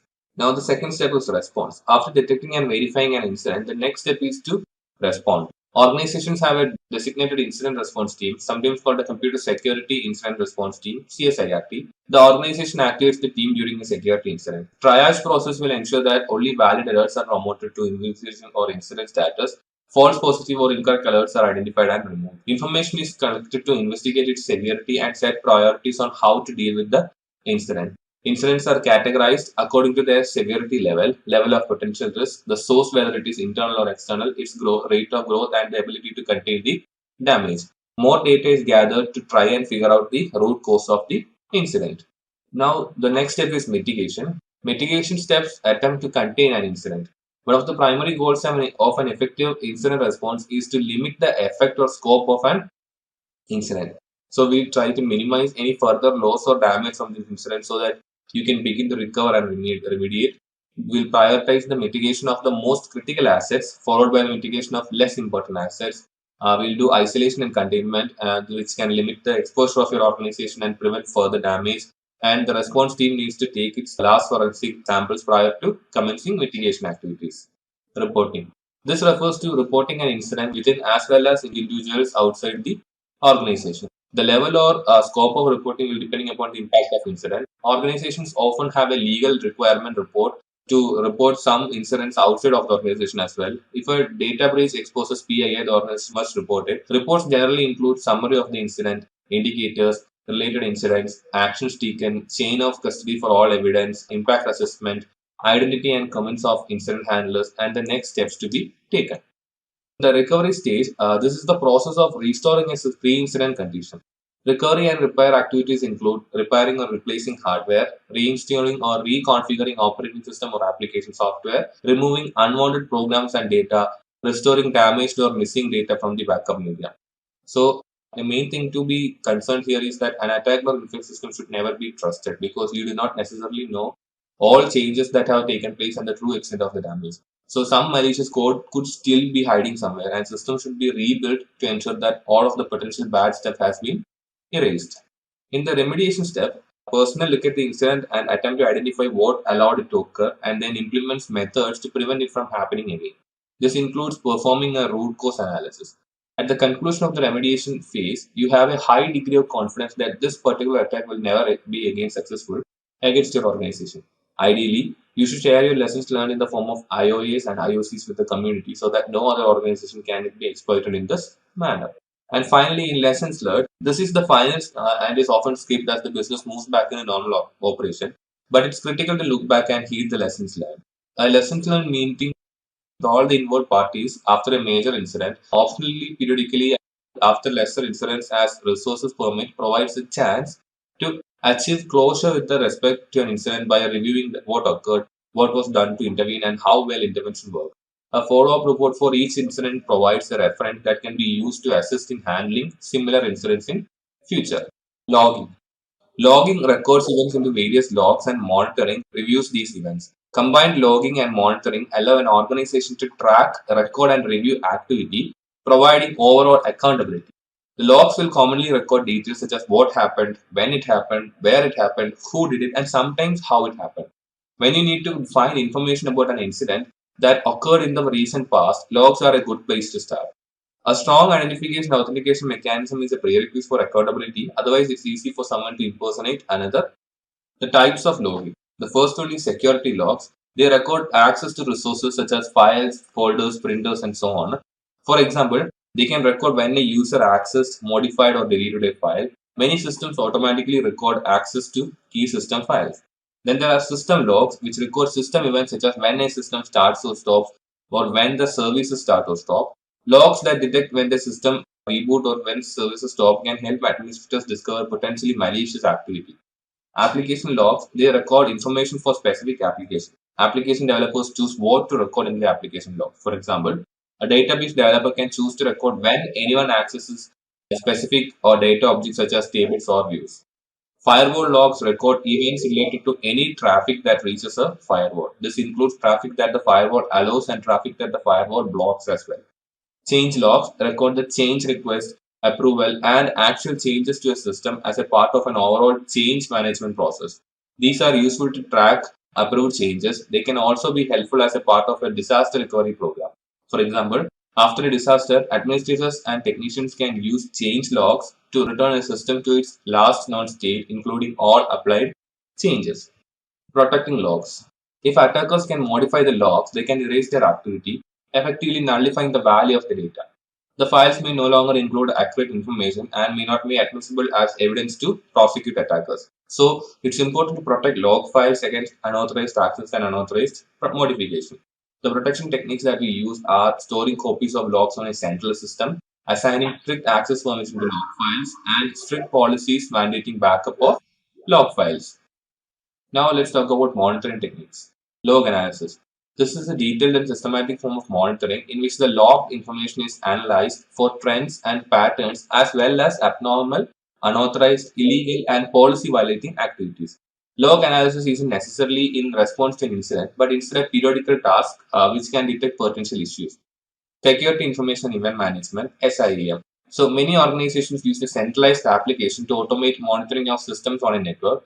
These tools provide real-time analysis of events occurring on systems throughout an organization. They include agents installed on remote systems that monitor for specific events known as alarm triggers. And when the triggers occurs, the agents report the event back to the central monitoring software. Most SIEMs are configurable, allowing personnel within the organization to specify what items are of interest and need to be forwarded to the SIEM server.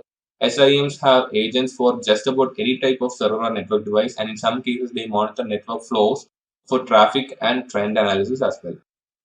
Monitoring techniques. The first one is sampling. This is a process of extracting specific elements from a large collection of data to construct a meaningful representation or summary of the whole. In other words, sampling is a form of data reduction that allows someone to glean valuable information by looking at only a small sample of data in an audit trail. Then there is clipping level. This sets certain thresholds for specific errors or mistakes allowed and the amount of these occurrences that can take place before it is considered suspicious. Clipping levels are widely used to audit events to establish a baseline of routing system or user activity. The monitoring system raises an alarm to signal abnormal events only if the baseline is exceeded. Then there is traffic analysis and analysis. They are a form of monitoring that examine the flow of packets rather than actual packet contents, and this is sometimes referred to as network flow monitoring. Then there is egress monitoring. Egress monitoring refers to monitoring outgoing traffic to prevent data exfiltration, which is the unauthorized transfer of data outside the organization. And finally, data loss prevention (DLP). These systems attempt to detect and block data exfiltration attempts. These systems have the capability of scanning data, looking for keywords and data patterns. The types are network-based DLP, which scans all outgoing data looking for specific data, placed on the edge of the network to scan all the data leaving the organization. And then there are endpoint-based DLP, which scans files stored on a system as well as files sent to external devices such as printers and USB drives. Electronic discovery.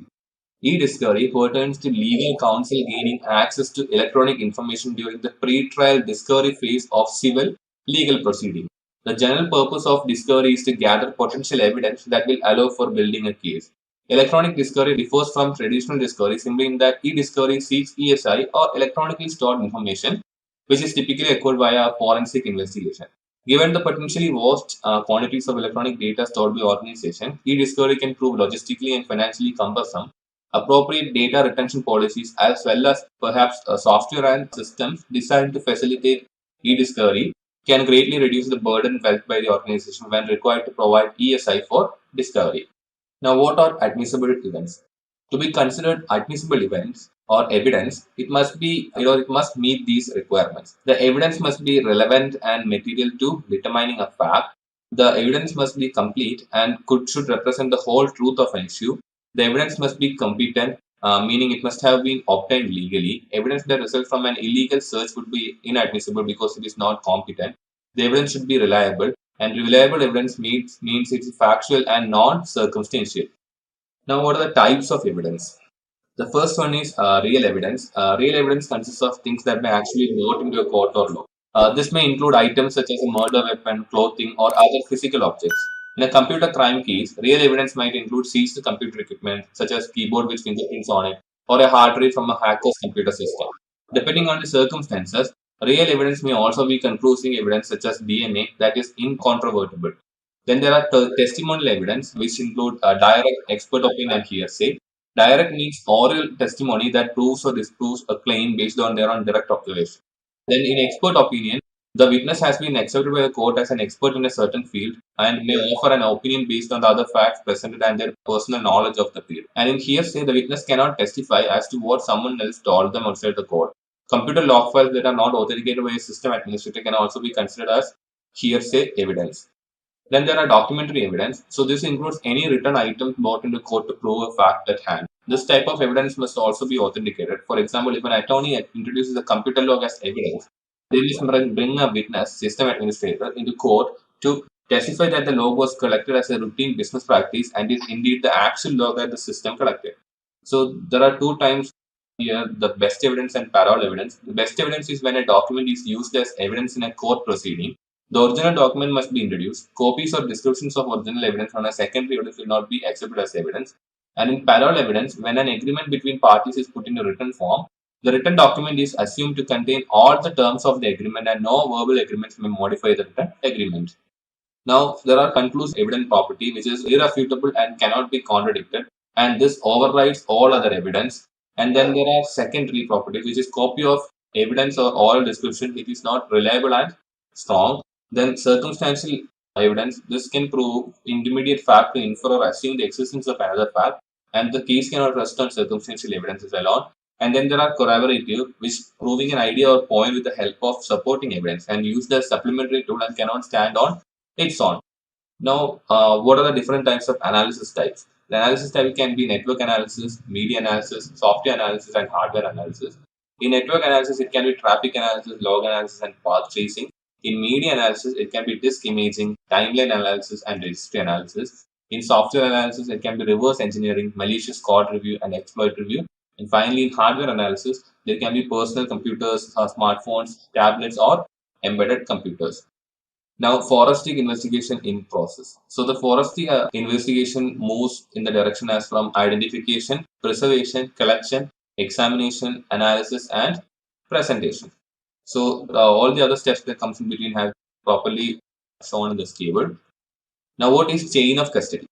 In legal context, it refers to the chronological documentation or paper trail that records the sequence of custody, control, transfer, analysis, and disposition of physical or electronic evidence. The chain of custody shows how the evidence was collected, analyzed, transported, and preserved to be presented in court.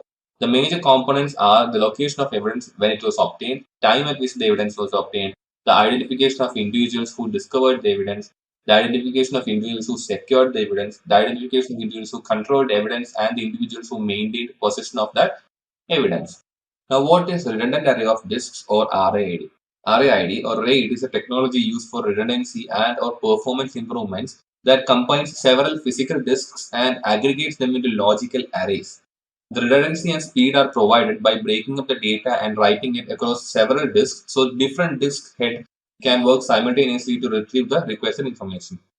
The two things to note here are parity and stripping. The parity is the control data that is spread across each disk so that if one disk fails, the other disk can work together and restore its data.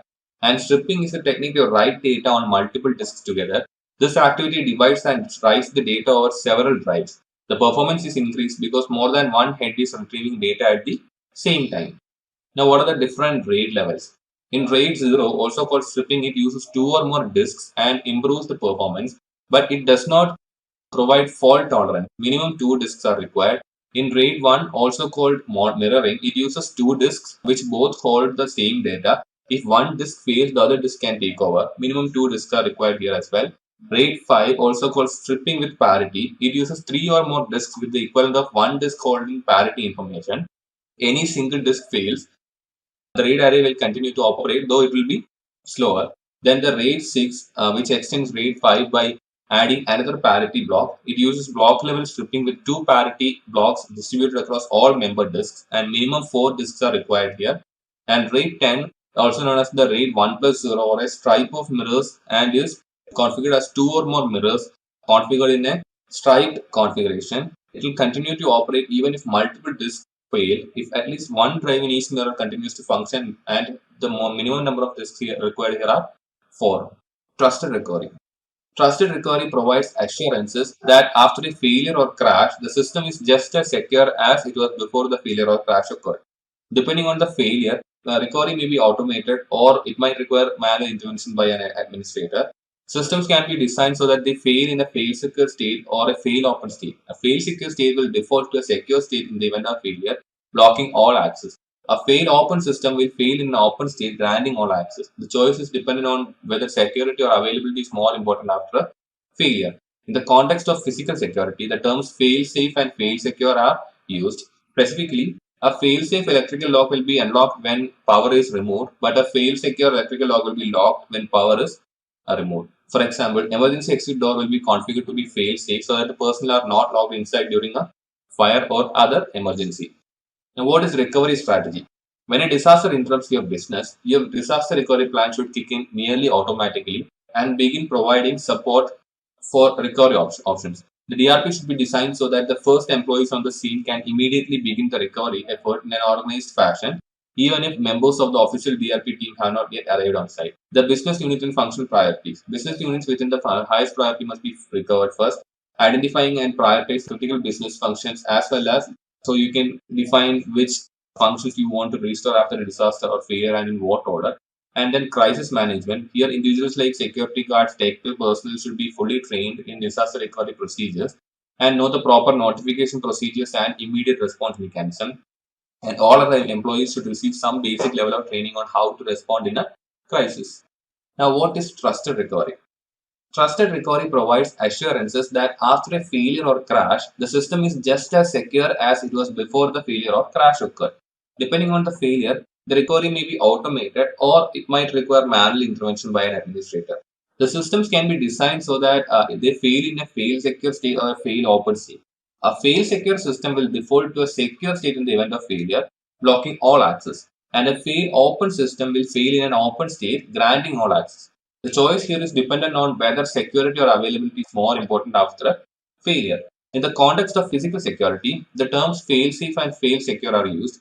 Specifically, a fail-safe electrical lock will be unlocked when power is removed, but a fail-secure electrical lock will be locked when power is removed.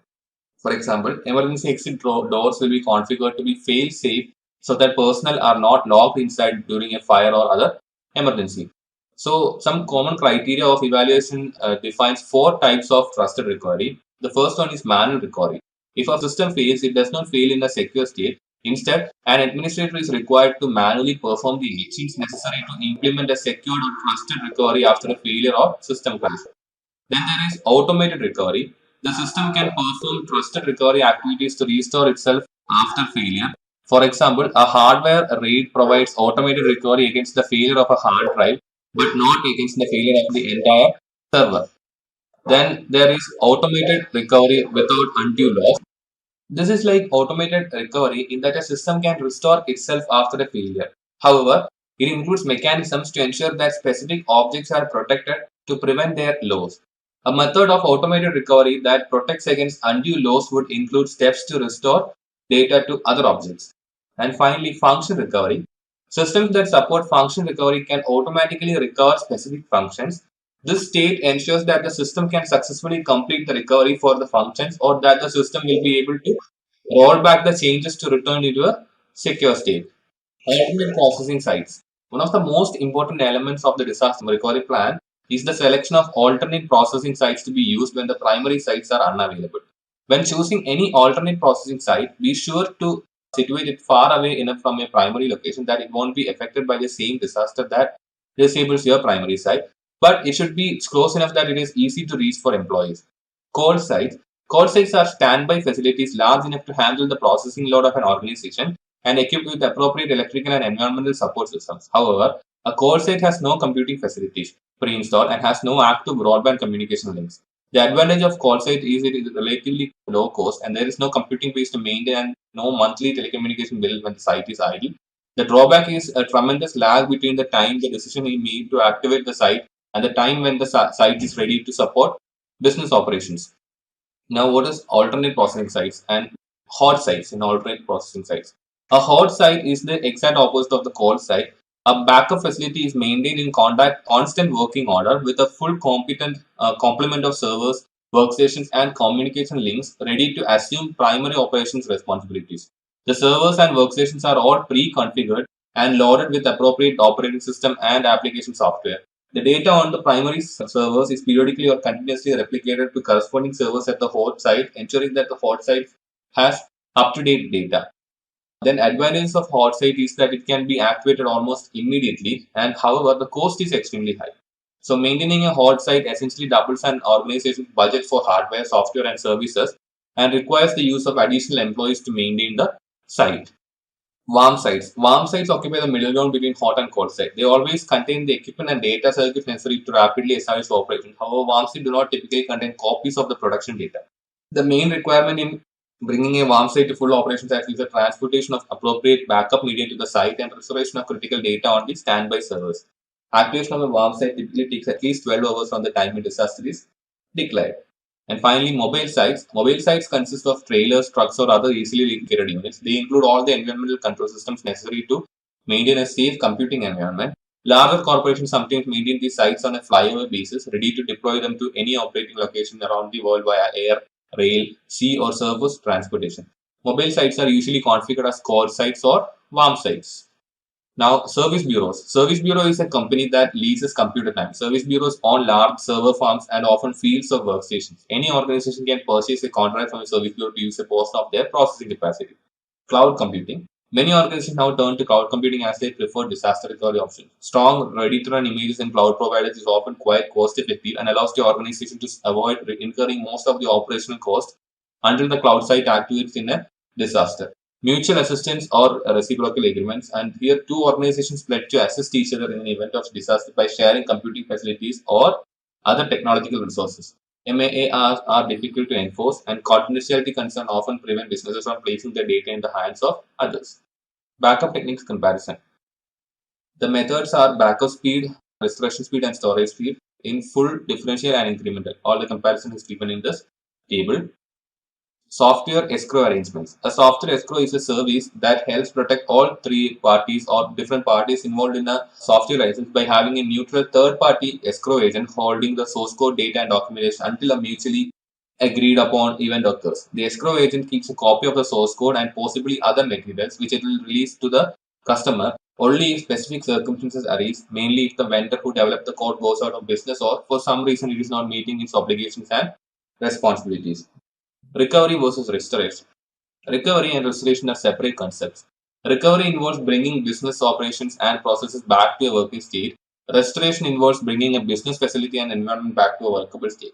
The recovery team is assigned to implement and maintain operations in the recovery state, and the salvage team is assigned to restore the primary state to the operational capacity. Recovery team members have a very short time frame in which they can operate, and if the recovery team fails to restore business process within the MTD or RTO, then the company fails. While the salvage team's job is to restore the company to its full optimal capabilities in the original location. If the original location is no longer in existence, a new primary spot is selected. The salvage team must ensure that the reliability of the new infrastructure, and this is done by returning the least mission critical processes to the restored original site to stress test the rebuilt network. As the restored site shows resiliency, more important processes are transferred. Let's talk about barriers. Barriers define how an area should be designed in order to affect or deny access. The objectives of barriers are to define a secure perimeter, keep intruders out, and cause delays in intrusion. Then, fences. Fences are perimeter identifiers that are designed and installed to keep intruders out. Types of fences include chain link, barbed wire, barbed teeth, or concertina wire. Walls and bollards. Walls are man-made barriers but generally are more expensive to install than fences. The types are block, masonry, brick and stone. Bollards are small concrete pillars outside a building. Example, traffic bollard. Perimeter Intrusion Detection System or PIDS. The perimeter sensors alert the security when any intruders attempt gaining access across the open space or attempt breaching the fence line. Open terrain sensors include infrared, microwave systems, time domain reflectometry, and video content analysis and motion path analysis. The typical features are that they reliably detect and deter would-be intruders. They avoid complexity by minimizing nuisance alarms, and they are cost-effective for smaller remote sites and offer scalable integration options. Lightning. A perimeter fence is the first layer of defense since most disturbances occur under darkness. Adding perimeter lighting is an essential part of every security plan.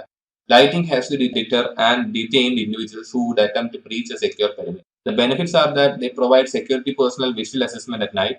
They provide real and psychological deterrent against intruders. Increases the effectiveness of guard forces and CCTV. Provides illumination where the natural light is insufficient and inexpensive to maintain, and reduces the need for security personnel. Security operation concept. So what is security operation? Security operations pertains to everything that takes place to keep networks, computer systems, applications, and environments up and running in a secure and protected manner. Operations take place after the system is developed and implemented. This includes continual maintenance of the environment. So the security operation reflects due care and due diligence. So implementing the common security operations concepts along with performing periodic security audits and reviews demonstrate a level of due care and due diligence that will reduce senior management's liability when a loss occurs. Now, what are administrative controls? The first one is need to know. This imposes the requirement to grant users access only to data or resources they need to perform some assigned works or tasks. So this need to know is commonly associated with security clearances, such as a person having a secret clearance. However, the clearance does not automatically grant access to the data. So if he needs access to the data, it requires authorization. Now the next one is least privilege. So here subjects are granted only the privileges necessary to perform the assigned work or task and nothing more than that. So limiting and controlling privilege based on this concept protects confidentiality and data integrity. It relies on the assumption that all users have a well-defined job description. So everyone will be given access that is required only within their description. They will not get access for doing anything more than what their job requires. Then entitlement. Entitlement refers to the amount of privileges granted to users, typically when first provisioning an account. And finally, aggregation check, which refers to the amount of privileges that users collect over time. It is the violation of least privilege principle. So as you already said, people won't get accesses more than what is required for their job. So sometimes people can switch between departments and their privileges can get accumulated. So it will be checked regularly to see that they are not having more than what is required. Then separation of duties. So this ensures that no single person has total control or total authority over a critical function or system. This is necessary to ensure that no single person can compromise the system or its security. Instead, two or more people must conspire or collude against the organization, which increases the risk for these people. So, two-person control is something that comes under this, and this requires the approval of two individuals for critical tasks. And the other one is split knowledge, where information or privilege required to perform an operation will be divided among two or more users. This ensures that no single person has sufficient privileges to compromise the security. Then segregation of duties. This is similar to separation of duties, but it also combines the principle of least privilege. The goal here is to ensure that individuals do not have excessive system access that may result in a conflict of interest. For example, network team managing the IT security. Then job rotation. So here employees are rotated through their jobs, or at least some of the job responsibilities are rotated to different employees. So using job rotation as a security control provides peer review and reduces fraud and also enables cross training. Then mandatory vacation. So many organizations that serve in sensitive data require employees to take mandatory vacations in 1 week or 2 week increment. This provides a form of peer review and helps detect fraud and collusion. So when this employee is on vacation, some others people will be filling in their roles and they can check that everything is in place. Then monitoring special privileges. So accounts granted elevated privileges are often referred to as privileged entities that have access to special higher order capabilities inaccessible to normal users. So if misused, these elevated rights and permissions can result in significant harm to the confidentiality, integrity or availability of the organization and its assets. Because of this, it is important to monitor privileged entities and their access. Let's see what is configuration management. Configuration management helps ensure that systems are deployed in a secure, consistent state and maintains this state throughout their lifetime. So configuration management is a process for maintaining computer systems, servers and software in a desired consistent state. It's a way to make sure that a system performs as it is expected to changes which are made over time. So every company should have a policy indicating how these changes take place within a facility, who can make the changes and how the changes are approved, and also how the changes are documented and communicated to other employees. So before making these changes, there is something known as baselining. So baselining is a starting point. Within the context of configuration management, it is the starting configuration for a system. It can be also defined as a threshold or the minimum security requirement that every system should follow. Then all these changes that are made are added on top of this baseline. Administrators often modify the baseline after deploying systems to meet different requirements. However, when systems are deployed in a secure state with a secure baseline, they are much more likely to stay secure. Now, what is change management? Change management is the systematic approach and application of knowledge, tools, and resources to deal with change. It ensures that appropriate personnel review and approve the changes it goes into production. As you already said, configuration management also a baseline is first of all set up and then it is improved upon changes. So this management of these changes is known as change management. Common tasks within a change management process are requesting for the change, reviewing it, approving or rejecting it, scheduling and implementing the change, and finally documenting the changes. Now let's see what are the differences between change management and configuration management. So first of all, change management, this is a business process aimed at regulating the changing nature of business activities such as projects. This, while IT and security personnel are involved in change management, they are usually not in charge. Then for configuration management, this is an operational process aimed at ensuring that the controls are configured properly and are responsive to the current threat and operational environment. For example, versioning control, CI/CD pipelines, etc. As an information security professional, you would likely lead in configuration management but simply participate in change management processes. Now, what is patch management? So, patch is a term for any type of code written to correct a bug or vulnerability or improve the performance of existing software. So, it's like patching, we say patching the rubber tires. So, we are only solving the problem at hand. So, patches are sometimes referred to as updates, quick fixes, and hot fixes. Security administrators are primarily concerned with security patches, which are patches that affect the vulnerability of a system. So these patch management programs ensures that systems are kept up to date with current patches. So they also include evaluating the patches, testing the patches, approving the patches, deploying the patches, and verifying that the patches are properly deployed. Now, vulnerability management. So, vulnerability management is the process of identifying these vulnerabilities, determining the risk they pose to the organization, and applying the proper security controls that will bring those risks acceptable level. So, we can never say that we can completely eradicate all the risks. So, everything will have some amount of risk, but what we have to do is keep the risks at an acceptable level. So vulnerabilities exist not only in software but also in business processes and in people. So in software, how do we determine these vulnerabilities? So what we do is we prepare, and so how we prepare is we determine the scope and schedule the scans, usually do automated and scans, and this happens outside of the regular hours of operation. Then we remediate or we take corrective action for the detected issues, and finally we document, which ensures that the assumptions, facts, and decisions are preserved to inform future decisions. Then process vulnerabilities. So process vulnerabilities exist where there is a flaw or weakness in a business process. A good way to find process vulnerabilities is to periodically review existing processes using a red team. And finally, vulnerabilities in human or people. So over 90% of security incidents can be traced back to a person doing something they shouldn't have, maliciously or otherwise. A common approach to managing people vulnerabilities is social engineering assessments. Incident management. Despite the best efforts of IT and security professionals, incidents do occur. Primary goal of incident response is to minimize the impact on the organization. So incident is any event that has a negative effect on the confidentiality, integrity, or availability of the organization's assets. So when we talk about incident in computer security, it commonly refers to an incident that is the result of an attack or the result of a malicious or intentional action. Examples are attempted network intrusions, attempted denial of service attacks, any detection of malicious software, unauthorized access of data, and violation of security policies. Now let's see what are the preventive measures.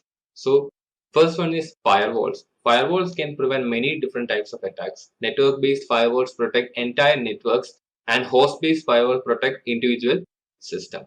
Then there are anti-malware software. So viruses, worms, and other malwares are the most common security incidents. A primary countermeasure is anti-malware software.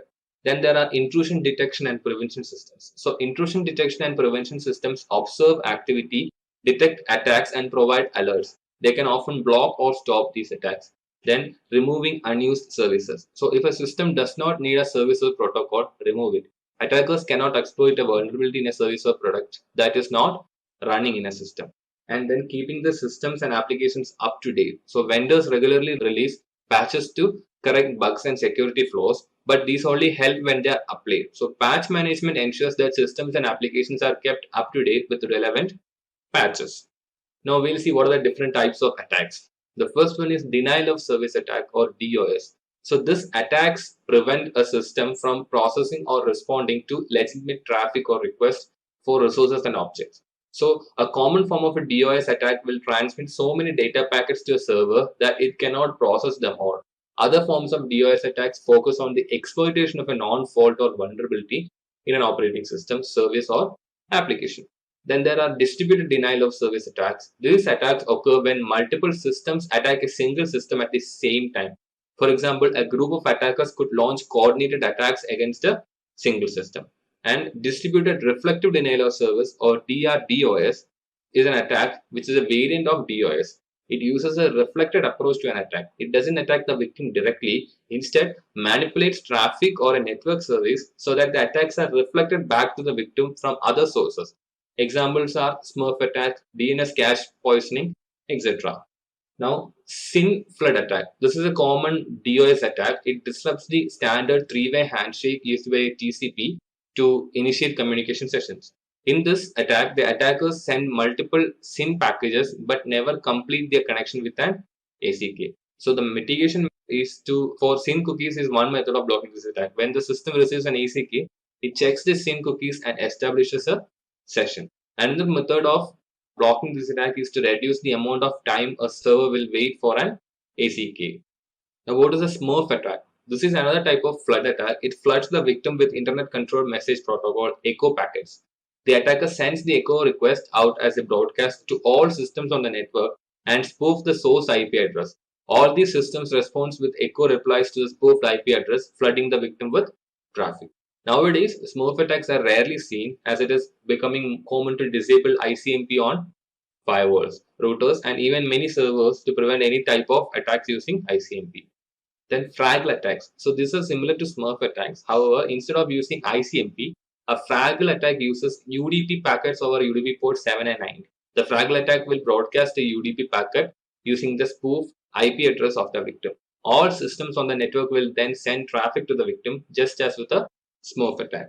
Then ping flood. So ping flood floods a victim with ping request. This can be very effective when launched by zombies within a botnet as a DDoS attack.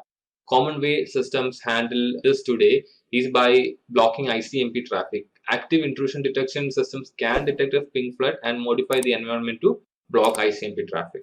Then there are botnets. So the computers in a botnet are like robots, often called zombies, and will do whatever attackers instruct them to do. A bot herder is typically a criminal who controls all the computers in the botnet via one or more command and control centers. So computers often join a botnet after being infected with some type of malware. Bot herders commonly use computers within a botnet to launch a wide range of attacks, send spam and phishing emails, or rent the botnets out to other criminals as well. Then ping of death. So this attack employs on oversized ping packet. So ping packets are normally 32 or 64 bytes. The ping of death attack changed the size of ping packets to over 64 KB, which was bigger than what many systems could handle. So when a system receives this ping packet larger than 64 KB, it results in the crash or instability of the system. Then teardrop. So here an attacker fragments traffic in such a way that the system is unable to put data packets back together. Large packets are normally divided into smaller fragments when they are sent over a network. And the receiving system then puts the packet fragments back together into their original state. However, a teardrop attack mangles these packets in such a way that the system cannot put them back together. And land attacks. So land attacks occur when the attacker sends spoofed SYN or SYN packets to a victim using the victim's IP address as both the source and destination IP addresses. This tricks the system into constantly replying to itself and can cause it to freeze, crash, or reboot. Zero-day exploit. A zero-day exploit refers to an attack on a system exploiting a vulnerability that is unknown to others. So mitigation of this involves ensuring systems are not running unneeded services and protocols to reduce a system's attack surface, enabling both network-based and host-based firewalls to limit potentially malicious traffic, and also using intrusion detection and prevention systems. Man in the middle. So this occurs when a malicious user is able to gain a position logically between the two endpoints of an ongoing communication. There are two types. One involves copying or sniffing the traffic between two parties, which is basically a sniffer attack. The other type involves attackers positioning themselves in the line of communication where they act as a store and forward or proxy mechanism. Now let's see what is an intrusion detection or intrusion prevention system. So intrusion detection monitors information and real-time events to detect abnormal activity indicating a potential incident or intrusion. Intrusion detection system automates the inspection of logs and real-time system events to detect intrusion attempts and system failures. An intrusion prevention system includes all the capabilities of an intrusion detection system, but also can take additional steps to stop or prevent intrusions. And the responses are passive, which means notifications can send to administrators via email, text, or pager messages or pop-up messages. And in active, they modify the environment using several methods like modifying ACLs to block the traffic. Intrusion detection and prevention behavior or detects malware behavior using two common methods, that is knowledge based and behavior based. So the first one is knowledge based. Here, this is the most common method, also called signature based detection or pattern matching detection. It uses a database of known attacks developed by the IDS vendor. The drawback here is that it is effective only against known attack methods. So we have already stored the known attacks in a database and we are checking with the known attacks. So if a new attack or slightly modified version of the known attack comes, it often goes unrecognized. Then there is behavior based detection, also called a statistical intrusion detection or anomaly detection, and heuristic based detection as well. So here the detection starts by creating a baseline of normal activities and events on the system. Once it has accumulated enough baseline data to determine normal activity, it can detect abnormal activity that may indicate a malicious intrusion or event. A behavior-based IDS can be labeled an expert system or a pseudo-artificial intelligence system because it can learn and make assumptions about events. The primary drawback of this system is that it often raises a high number of false alarms, also called false alerts or false positives. So depending upon the deployment, IDS are commonly classified as host-based and network-based. So in a host-based IDS, it monitors activities on a single computer, including process calls and information recorded in the system, application, security, and host-based firewall logs. It can often examine events in a more detail than a network-based IDS can, and it can pinpoint specific files compromised in an attack. It can also track processes employed by the attacker. The benefits of host-based IDS over network-based is that it can detect anomalies on the host system that the network-based cannot detect. However, it is most costly to deploy and manage. In a network-based IDS system, it monitors and evaluates the network activity to detect attacks or event anomalies. It cannot monitor the content of encrypted traffic but can monitor other packet details. A single network-based IDS can monitor a large network by using remote sensors to collect data at key network locations that sends the data to a central management console. An intrusion prevention system is a special type of active IDS that attempts to detect and block attacks before they reach target systems. It's sometimes referred to as an intrusion detection and prevention system as well, IDPs. A distinguishing difference between IDS and an IPS is that IPS is placed in line with the traffic. In contrast, an active IDS that is not placed in line can check the activity only after it has reached the target. The active IDS can take steps to block an attack after it starts but cannot prevent it. Now, what are firewalls? A firewall is a system designed to prevent unauthorized access to or from a private network. It can be implemented in either hardware or software form or a combination of both. Firewalls prevent unauthorized internet users from accessing private networks connected to the internet, especially intranets. Now we'll see what are the different generations in firewall. Basic firewalls. See, these basic firewalls filter traffic based on IP addresses, ports, and some protocols using protocol numbers.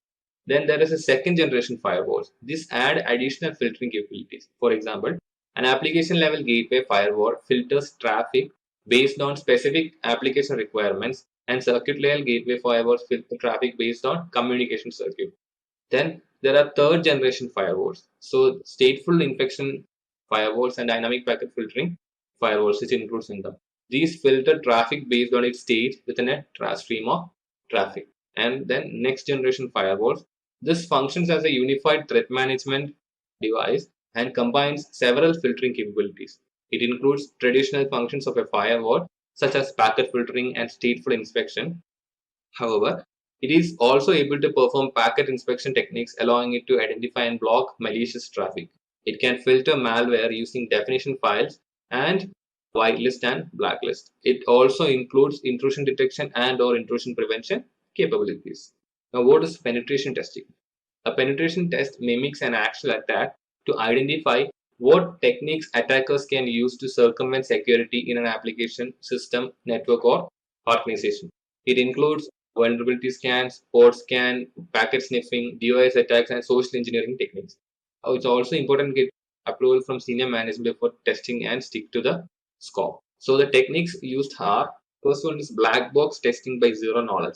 So here the team knows nothing about the target site except for publicly available information such as domain name and company address. An attack by a zero-knowledge team closely resembles a real external attack because all information about the environment must be obtained from scratch. Then there is a white box testing by full knowledge. Here the team has full access to all aspects of the target environment.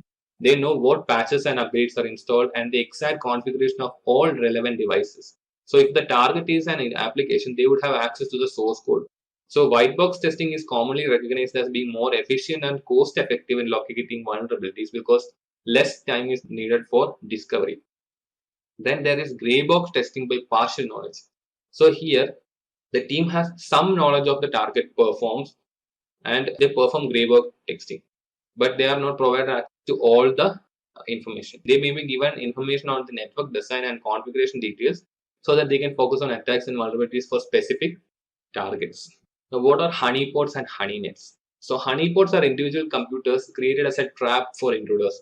A honeynet is two or more network honeypots used together to simulate a network. They look and act like legitimate systems, but they do not host data of any real value for an attacker.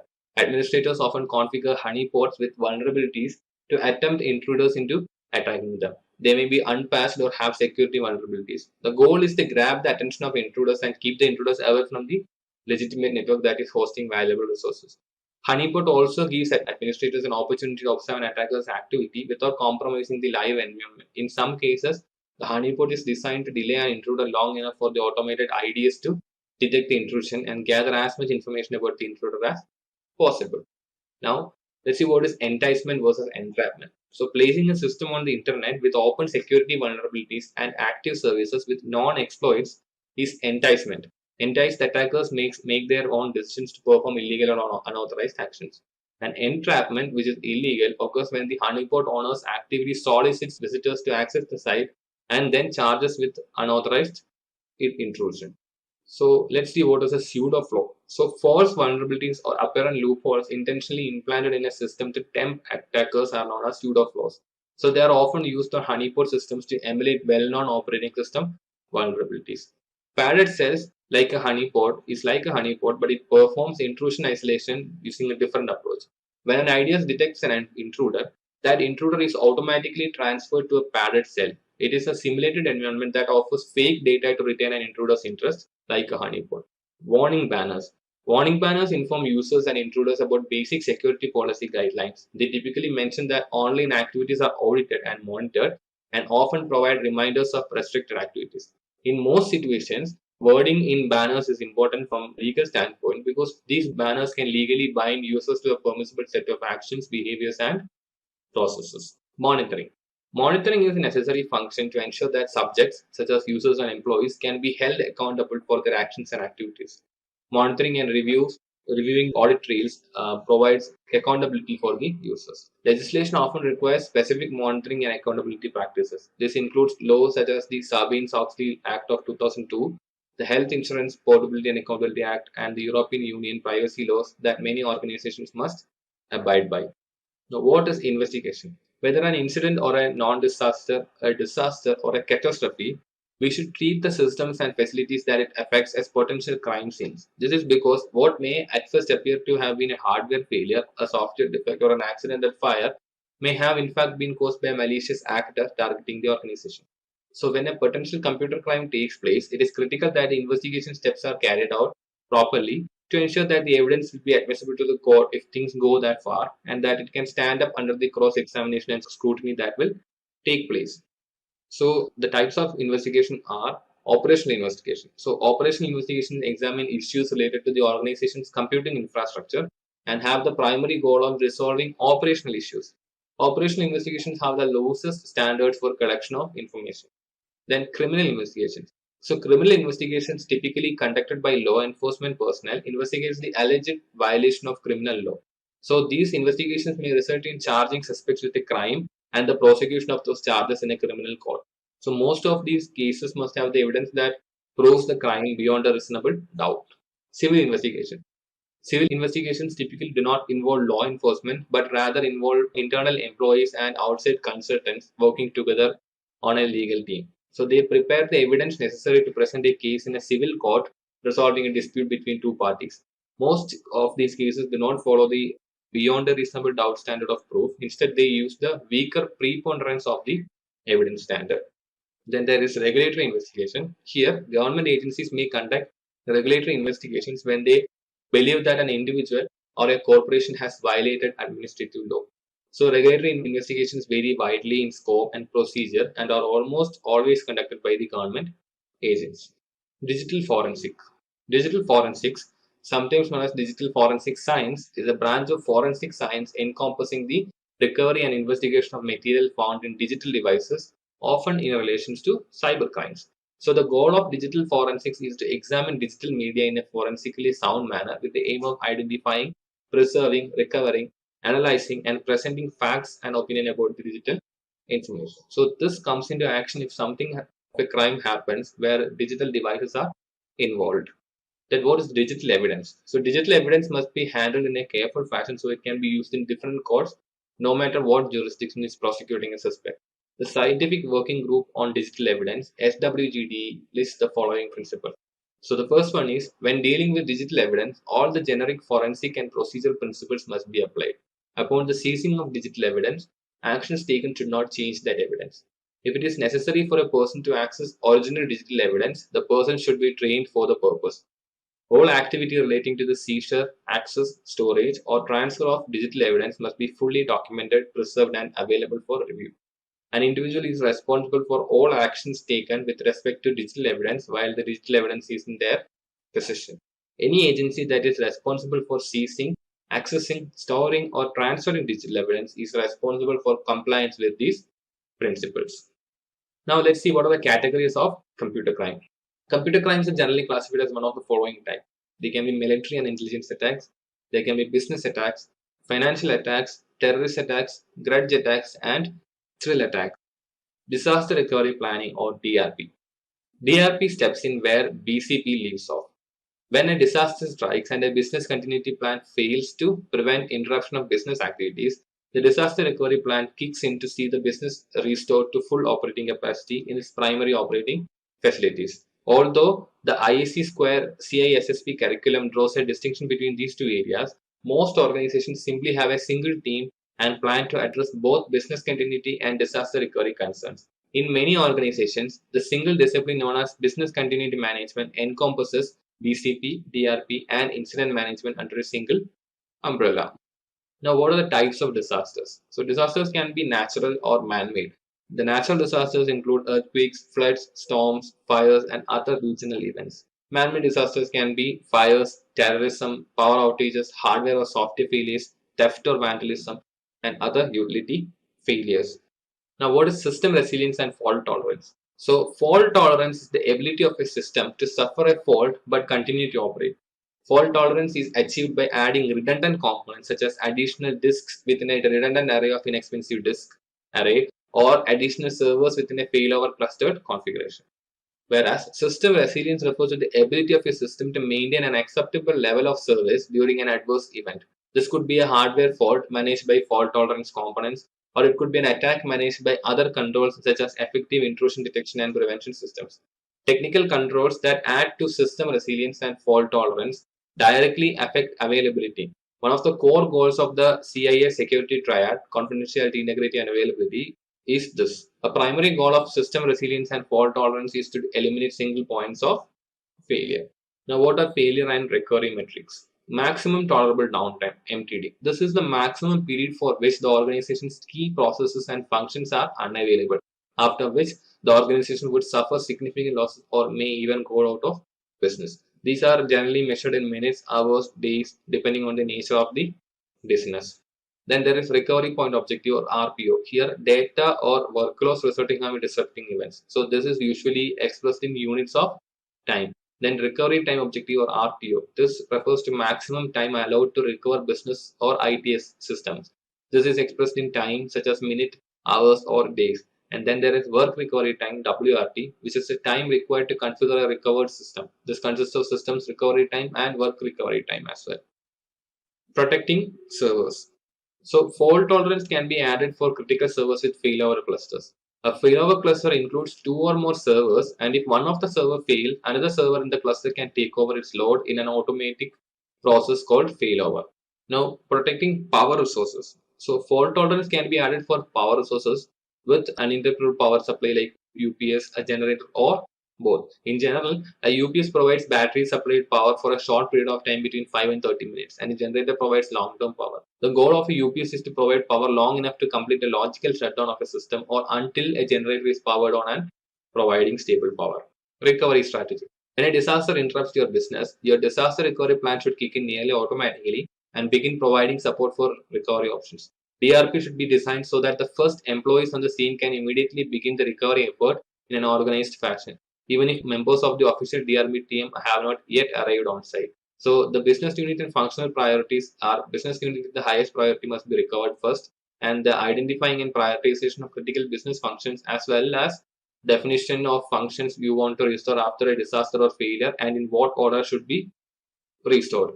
Crisis management. Here, individuals like security guards, technical personnel, etc. should be fully trained in disaster recovery procedures and know the proper notification procedures and immediate response mechanisms. All other employees should receive some basic level of training on how to respond in a crisis. Emergency communications. So organizations should regularly communicate internally as well as with outside world during crisis. Secondary communication methods like SMS should be used if primary methods are not available. It is important to communicate the status to stakeholders so that humors don't kick in. Then workgroup recovery. When designing a DRP, plan for restoration of workgroups to the point that they can resume their activities in the usual manner should be there. It is sometimes best to develop separate recovery facilities for different workgroups. Larger organizations may have difficulty finding recovery facilities capable of handling the entire business operation. So this is another example of circumstance in which the independent recovery of different workgroups is appropriate. Now, what is database recovery? Organizations rely on databases to process and track operations, sales, logistics, and other activities vital to their continued viability. Three main techniques are used to create off-site copies of database content. First one is electronic vaulting. So, database backups are remote site using bulk transfers. So, there may be a significant delay between the time you declare a disaster and the time your database is ready for operation with the current data. To activate a recovery site, technicians will need to retrieve the appropriate backups from the electronic vault and apply them to the soon-to-be production service at the recovery site. As with any type of backup scenario, be certain to periodically test your electronic vaulting setup. Then there is remote journaling. Here, data transfers are performed in a more expeditious manner. Data transfers occur in a bulk, but they occur on a more frequent basis, usually once every hour. Remote journaling sets up transfer copies of database transaction logs containing the transactions that occurred since the previous bulk transfer. Transaction logs transferred to the remote site are not applied to a live database server but are maintained in a backup device. So when a disaster is declared, technicians retrieve the appropriate transaction logs and apply them to the production database. Then there is remote mirroring. This is the most advanced and expensive database backup solution. Here, a live database server is maintained at the backup site. A remote server receives copies of the database notification at the same time they are applied to the production server at the primary site. So mirrored server is ready to take over an operational role at a moment's notice. Now let's talk about training and awareness. It is essential that we provide training to all personnel who will be involved in the disaster recovery effort. The level of training required will vary according to an individual's role in the effort and their position with the company. So orientation training for all new employees should be given. Initial training for employees taking on a new disaster recovery role for the first time. Detailed refresher training for disaster recovery team members should be given, and brief awareness refreshers for all other employees should be given. This can be accomplished as a part of other meetings and through a medium like email newsletters sent to all employees. Now, documentation. So the disaster recovery plan should also be fully documented. Be sure that it is implemented and the necessary documented programs and modifying the documentation as changes to the plan and business occur.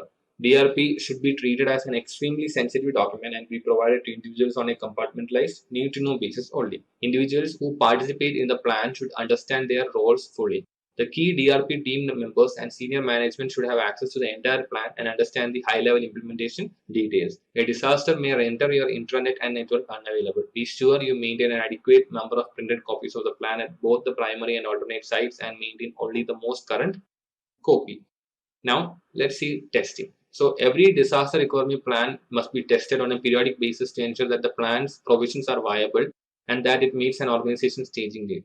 There are 5 types of testing techniques. The first one is read-through test. The read-through test is one of the simplest tests to conduct, but it is also one of the most critical. In this test, you distribute copies of disaster recovery plans to the members of the disaster recovery team for review.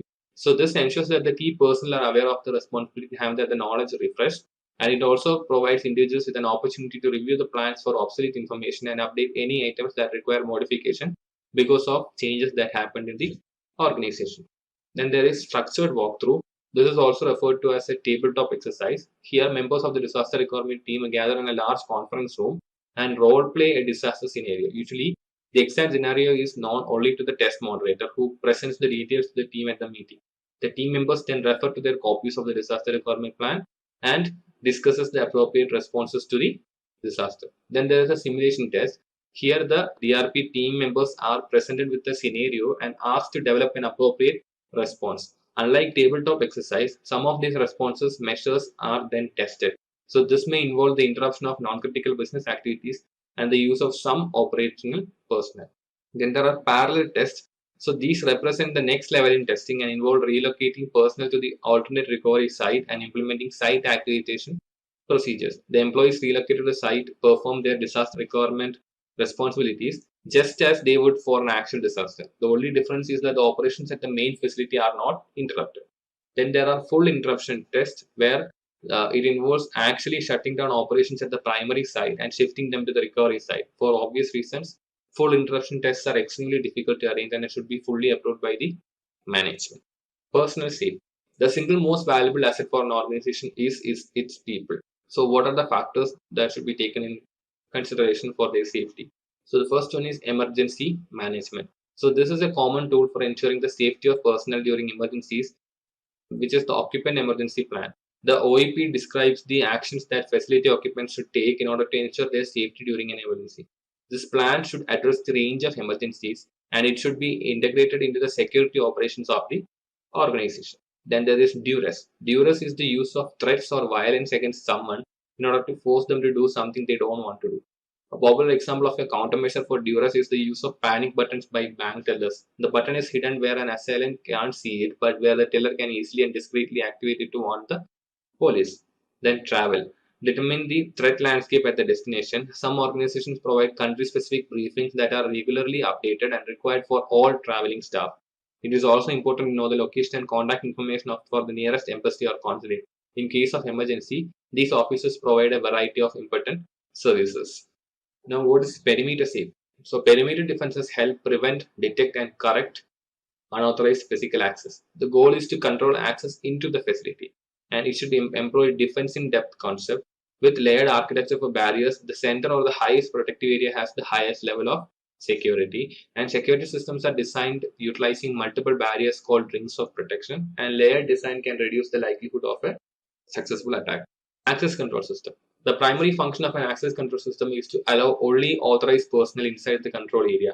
The goal of an ACS program is to limit the opportunity of a crime to be committed. The components are card readers, electric locks, alarms, computer systems, etc. What are the types of ACS? So the first one is access cards. These are different types of access card like magnetic stripe card, proximity card, smart cards, etc. Then there are biometrics. These include fingerprint, facial image, hand geometry, voice recognition, etc. Then there are closed circuit television. These are the collection of cameras, recorders, switches, keyboards, and monitors that allow viewing and recording of events. Then there are guards. Guards or office patrol inspects property to protect against fire, theft, vandalism, terrorism, and illegal activity. There are also guard dogs, which are physical controls that serve as detective, preventive, and deterrent controls. Now, finally, we see building and campus security. So, the following are the different means that ensure building security. First one is doors. So, solid core, hollow core, and glass doors can be used. Then there are locks, which are rim, mortise, and cipher locks are used. Piggybacking, which is man trap and turnstile. Windows that are bulletproof and laminated. Interior intrusion detection systems, which can be used infrared and ultrasound. And finally, escorting and visitor control. Let's talk about software development security. Just a quick info, guys. Intellipaat provides an advanced certification in cybersecurity by EICT Academy IIT Guwahati. You will get to learn the most important concepts such as ethical hacking, penetration testing, and network security in this course.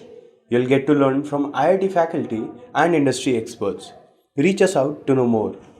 So first of all, we can see what is quality of code. So code quality defines code that is good, that is either high quality, or code that is bad, which is low quality. So this quality that we say whether it is good or bad is all subjective. So which means that different teams may use different definitions based on their context. So code that is considered high quality may mean one thing for one developer, while it may mean something different for another. So the code quality is very important and it impacts the overall software quality, and the quality impacts how safe, secure, and reliable your code base is. So a good code should do what it should do. It should follow a consistent style. It should be easy to understand. It should be well documented, and it should be properly tested. Now let's see what is secure software design. So it is critical to include security controls at every stage of the software development or the software development lifecycle. This not only improves the overall quality and stability, but also reduces the cost in the longer run. So if you look below, you can see what are the different security controls that are put in the different stages in the software development lifecycle. So if you see, the software development lifecycles ranges from the requirement and analysis, design, construction, and finally to deployment, support, and disposal. And in each stage, there are different security measures like security planning, risk assessment, security architecture, security authorization plan, assessment of the system security, verifying the fixes, security deployment, etc. Now, what are the secure core practices that should be followed? So, the Open Web Application Security Project describes certain practices which are considered the best while coding. So, these are input validation, output encoding, authentication and password management, session management, access control, cryptographic practices, error handling and logging, data protection, communication security, database security, file management, and memory management. Now we'll see what are the difference between functionality and security. So there is actually a common belief that security is inversely proportional to functionality, which means that if we make the security so stringent, it affects the functionality of the software very badly. But this is not very true. So developers usually want to get a function up and working. Security takes a backseat under the pressure of approaching deadlines and tight budget. But developers need to find a happy medium between the necessary functionality and security requirements. The golden rule here is that simplicity always improves security. Now, what is a software development lifecycle or SDLC? So, SDLC is putting repeatable and predictable processes in place that helps ensuring the functionality,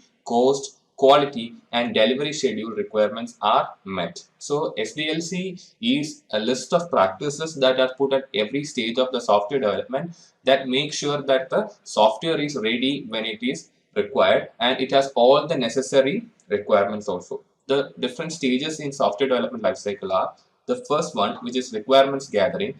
Here we determine why, what, and whom for the software is created. Then there is design, where we deal with the how of the software, that is how the software will accomplish the goals identified.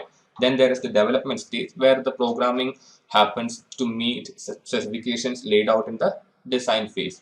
The testing phase, where we verify and validate to ensure that the software works as planned and the goals are met. And then the operations and maintenance stage, where the software is deployed and then it is ensured that it is properly configured, patched, and monitored. Now let's see how security is implemented at the different stages in the SDLC. So if we see in the top, we can see the different stages that like requirement gathering, design, development, testing, operation, and maintenance. And in all these columns are the different security controls that are put in place on the different stages. So if you see requirement gathering, so we in the stage we'll assess the risk, security risk, we'll assess what the privacy risk, and we'll also find what is the acceptable risk level.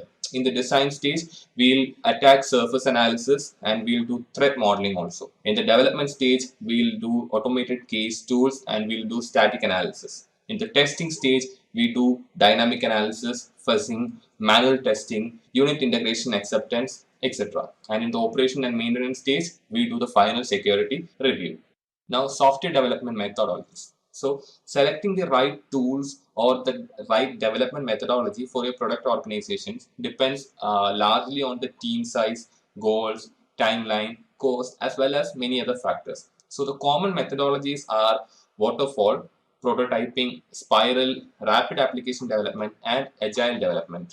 So we'll see them one by one. The first one is a waterfall model. So the waterfall model is a breakdown of project activities into linear sequential phases, where each phase depends on the deliverables of the previous one and corresponds to a specialization of tasks. So if you see, it is like a waterfall, water flowing down. So all the different tasks are separated into linear sequential phases. So this is a less iterative and flexible approach as progress flows in largely one direction. So this is, since this is linearly broken down, the progress always flows in one direction, that is downwards, like a waterfalls. So the phases, different phases involved in this model are: first one, the conception, initiation, analysis, design, construction, testing, and finally deployment and maintenance. So this is a linear model in which the progress always goes in the downward direction.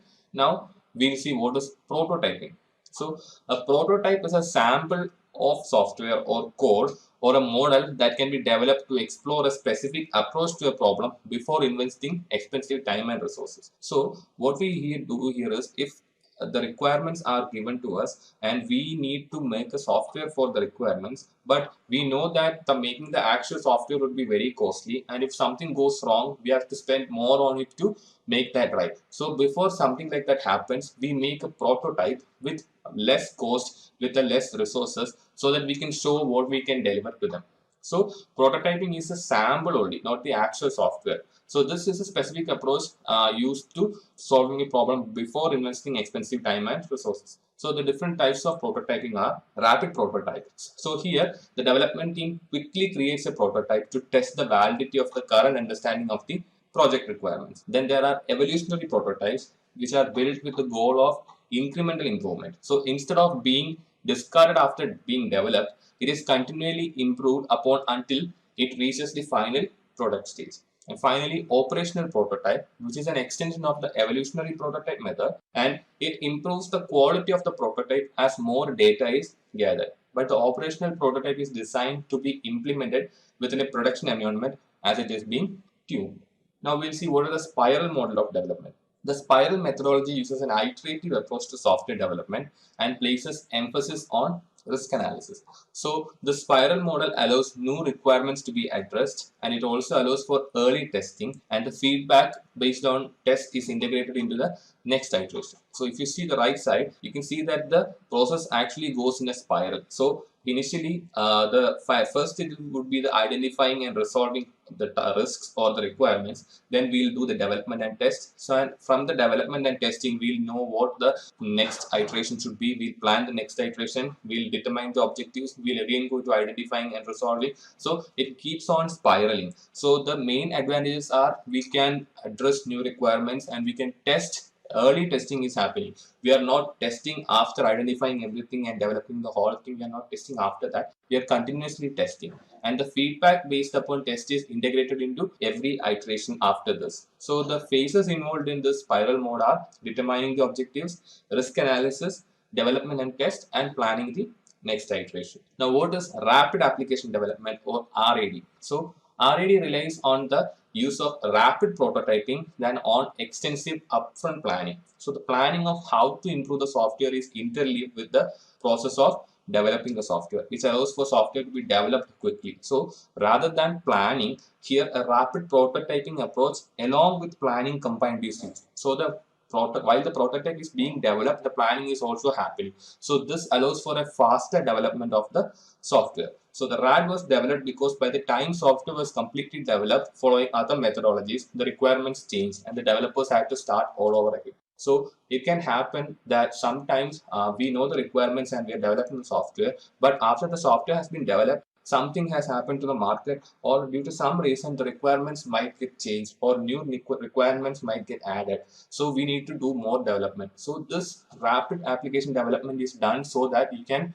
avoid this. You can produce the software much faster than other methodologies. Now, agile methodologies. So agile is a term that is used to describe software development approaches that employ continual planning, learning, improvement, collaboration, evolutionary development, and early delivery. So it encourages flexible responses to change. So the core agile values are actually 4 of them, and they are team interactions over processes and tools, working software over comprehensive documentation, customer collaboration over contract negotiation, and responding to change over following a plan. So rather than using process and tools, team interactions are more used, and rather than comprehensive documentation, working software is used, and rather than using contract negotiation, customer collaboration is valued. And finally, we are not strictly following a continuous plan, but we are responding to changes in the requirements. So that is what agile development is. So the principles in agile development are, the first one is our highest priority is to satisfy the customer through early and continuous delivery of valuable software, and they welcome changing requirements even late in development. Agile processes harness change for the customer's competitive advantage, and then delivering the working software frequently from a couple of weeks to a couple of months with a preference to the shorter time scale. And then business people and developers must work together daily throughout the project. So continuous collaboration is happening. Then building the projects and motivated individuals. So giving them the environment and the support they need and trust them to get the job done. And agile processes promote sustainable development. The sponsors, developers, and users should be able to maintain a constant pace indefinitely. And the working software is the primary measure of progress. The most efficient and effective method of conveying information to and within a development team is face-to-face conversation. And continuous attention to technical excellence and good design enhances agility. Simplicity, the art of maximizing the amount of work not done, is essential. And the best architectures, requirements, and designs emerge from self-organizing teams. And at regular intervals, the team reflects on how to become more effective and then tunes and adjusts its behavior accordingly. Now, let's see what are the different methods in agile development. So, the common agile approaches are: the first one is Scrum, and this concentrates specifically on how to manage tasks within a team-based development environment. And Scrum allows the empowering the development team and advocates working in small teams. Then there is extreme programming, and this advocates frequent release of the product in short development cycle, and it introduces a checkpoint where any customer requirements can be easily implemented. And then there is Kanban. This is a Japanese word which means a card containing all the information needed to be done on the product at each stage along its path to completion. So this is quite adopted in software testing method, especially in agile testing. Now, what is the ideal model? The ideal model realizes a methodological infrastructure framework to guide organizations in planning and implementing effective process improvement programs for CMMI and alike initiatives. So the different phases in an ideal model are: the first one, initiating. So this represents laying the groundwork for a successful improvement effort. And then diagnosing. This determines where you are relative to where you want to be. And then establishing. So this is planning the specifics of how you will reach the objectives. And acting, which refers to doing the work according to the plan. And finally, learning, which is learning from the experience and improving the ability to adopt new improvements in the future. Now, what is a Gantt chart and PERT? So Gantt chart. So the first one, Gantt chart, is a horizontal bar chart commonly used in project management, which is a visual view of the tasks scheduled over time. So it provides a graphical visualization of schedules that helps to plan, coordinate, and track specific tasks or elements in a project. So this is actually a visual representation of the all tasks in a horizontal table or a horizontal bar chart. So it gives you a visual approach to planning. So it gives you a real-time view of the process or the progress and what are the process to be done. Then there is PERT chart, which is a program evaluation and review technique. So this is a project management tool which is used to schedule, organize, and coordinate tasks within a project. And this is used to analyze the tasks involved in completing a given project and the time needed to complete each task and to identify the minimum time needed to complete the total project. Now, what is DevOps? So DevOps is a set of practices that combine software development and IT operations together. So earlier, in organizations, the development team and the operations team were different. So the development team would be developing the software and the operations team would be managing how the software is delivered to the client and all. So, but since these teams were different, the communication between them might not happen properly every time. And by the development team completes the development of the software, the requirements of the client must have changed and the operations team need to convey this to the development team and they need to make changes again. So it takes time for the complete development. So rather than having these two in separate teams, it was decided that it would be better if they were in a single team. So development team and operation teams were combined into a single team, which came to be known as the DevOps team. So this aims to shorten the software development lifecycle and provide continuous delivery in high software quality. So DevOps is complementary with agile software development, and several DevOps aspects come from agile methodology only. So these DevOps has a huge positive impact on security because in addition to quality assurance, the IT teammates will be involved in every step of the process. So multifunctional integration allows the team to identify potential defects, vulnerabilities, and friction points early enough to resolve them proactively. Now, what is a capability maturity model integration or CMMI? So CMMI is a process and behavioral model that helps organizations streamline process improvement and encourage productive efficient behaviors that decrease risks in software, product, and service development. So the different maturity levels in a CMMI model are: the first one, which is the initial level. So here the development process is ad hoc or even chaotic. So the management procedures and plans are not used. There is no assurance of consistency and quality is unpredictable. But in the repeatable maturity level, a formal management structure, change control, and quality assurance are in place. So the company can properly repeat processes throughout each project. So the company does not have formal processes model defined. And in the defined model, here formal procedures are in place that outline and define processes carried out in each project. And the organization has a way to allow for quantitative process improvement. Then there is the managed level, where the company has formal processes in place to collect and analyze quantitative data, and the metrics are defined and fed into process improvement programs. And finally, the optimizing level, where the company has budgeted and integrated plans for continuous process improvement. So if we see in the initial level, the processes are unpredictable and they are poorly controlled or coordinated and they are reactive. But in the managed level, here the processes are planned, documented, performed, and monitored, and are controlled at the project level, but they are often reactive also because there is no proper plan in place. So processes are in the defined level, processes are well characterized and understood. Processes, standards, procedures, tools, etc. are defined at the organizational level, and here it is proactive. And then in the quantitatively managed level, processes are controlled using statistical and other quantitative. The process performance are continuously improved through incremental and innovative technological improvements. Now let's see what is change management. So change management is a collective term for all approaches to prepare, support, and help individuals, teams, and organizations in making organizational change.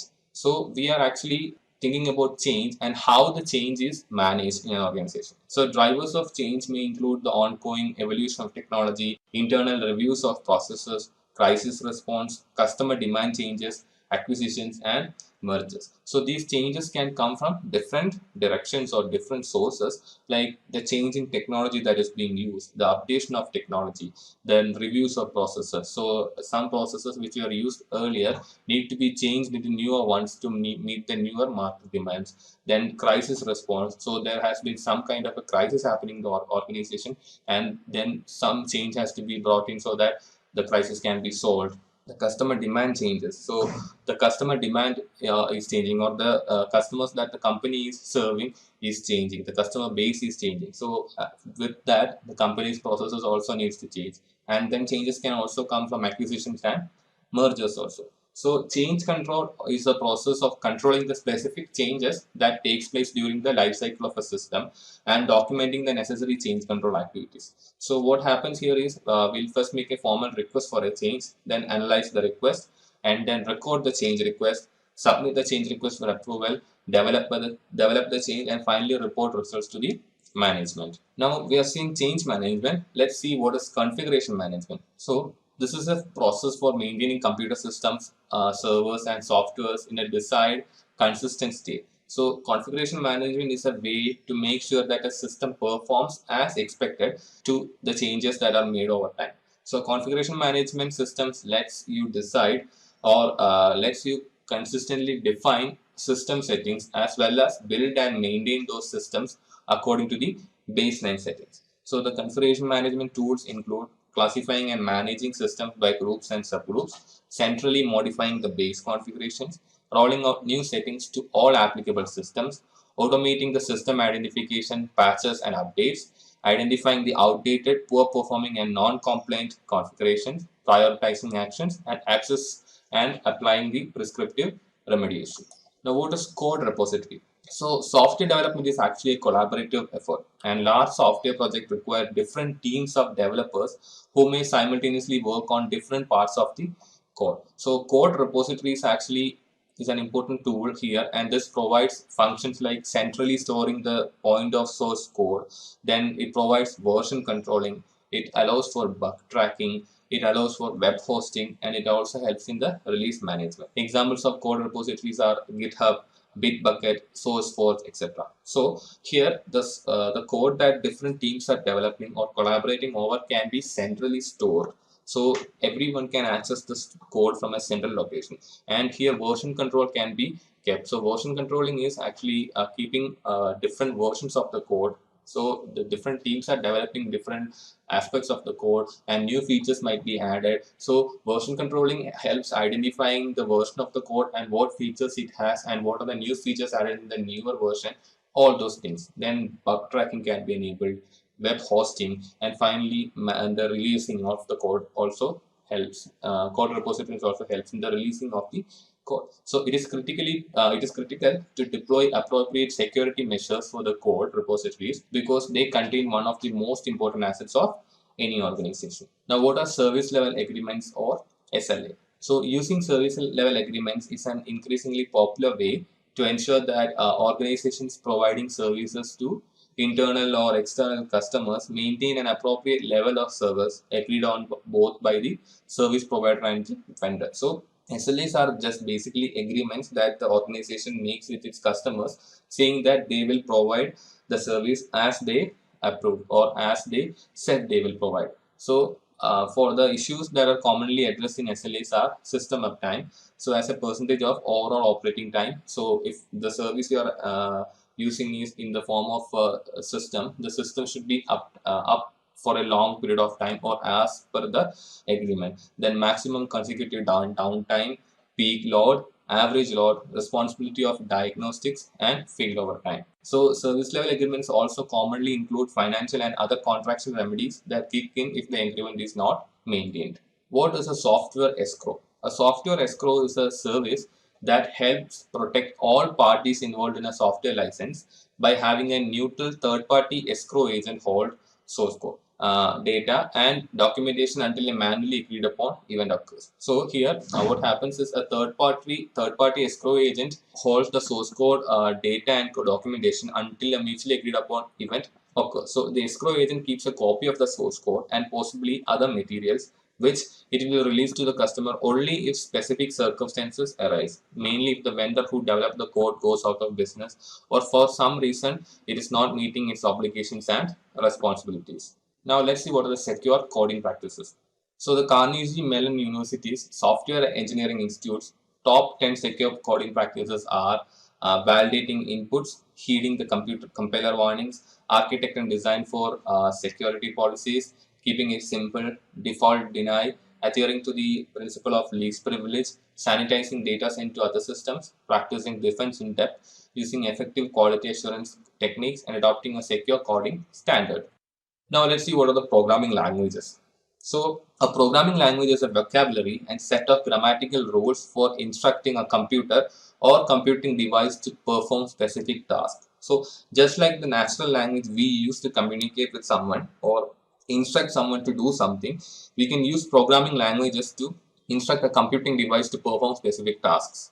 The description of a programming language is usually split into the two components, that is the syntax and the semantics. The syntax refers to the proper form. So it's like in our English language there is grammar. So syntax is like grammar, or it is a structure in which a sentence should be made. So syntax refers to the structure in which a certain line of code should be made, and semantics refers to the meaning of the line, or what it means to the compiler, or what it means to the computing device.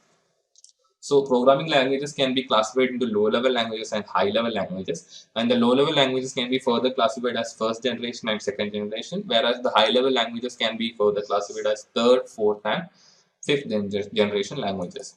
So we'll see what are the categories in programming languages. The first one is machine language, which is first generation language. So this is a format that the computer's processors can understand and work with directly. So here there is no need for any conversion happening. So the machine can directly understand this language. So the machine code is represented in a binary format, ones and zeros, and is the most primitive form of programming language. So here there is no need for any compiler or any device to convert the code into a machine understandable form or machine executable form. So this is directly understandable by the machine. And then the second generation is the assembly language. So this is a lower level programming language and is the symbolic representation of machine level instructions. So it uses ADD, push this called mnemonics to represent complicated binary codes. And this uses programs called assemblers, which automatically converts this assembly code into the necessary machine compatible binary language. So assembly language is a step up from binary language, but it is still very complicated, a very complicated language. And here it uses a certain code which is converted by assemblers to the machine understandable form. Then there are high level languages, which is the third generation language. So these use abstract statements, and these are easier to work as their syntax is similar to human languages. So here the main advantages is that they use words which are understandable to humans. So it helps in remembering the syntax and writing proper code, and it also helps in the readability of the code. And they are processor independent, and they use compilers and interpreters. Then there are very high level languages, which are the fourth generation of languages. So here it further enhances the natural language support, and it focuses on highly abstract algorithms that allow straightforward programming implementation. And for the fifth generation is natural language. This is based on problem solving using constraints given to the program rather than using an algorithm written by a programmer. Now let's see what are assemblers, compilers, and interpreters. So assembler. So the assembler is a program that translates code written in assembly language into machine understandable code.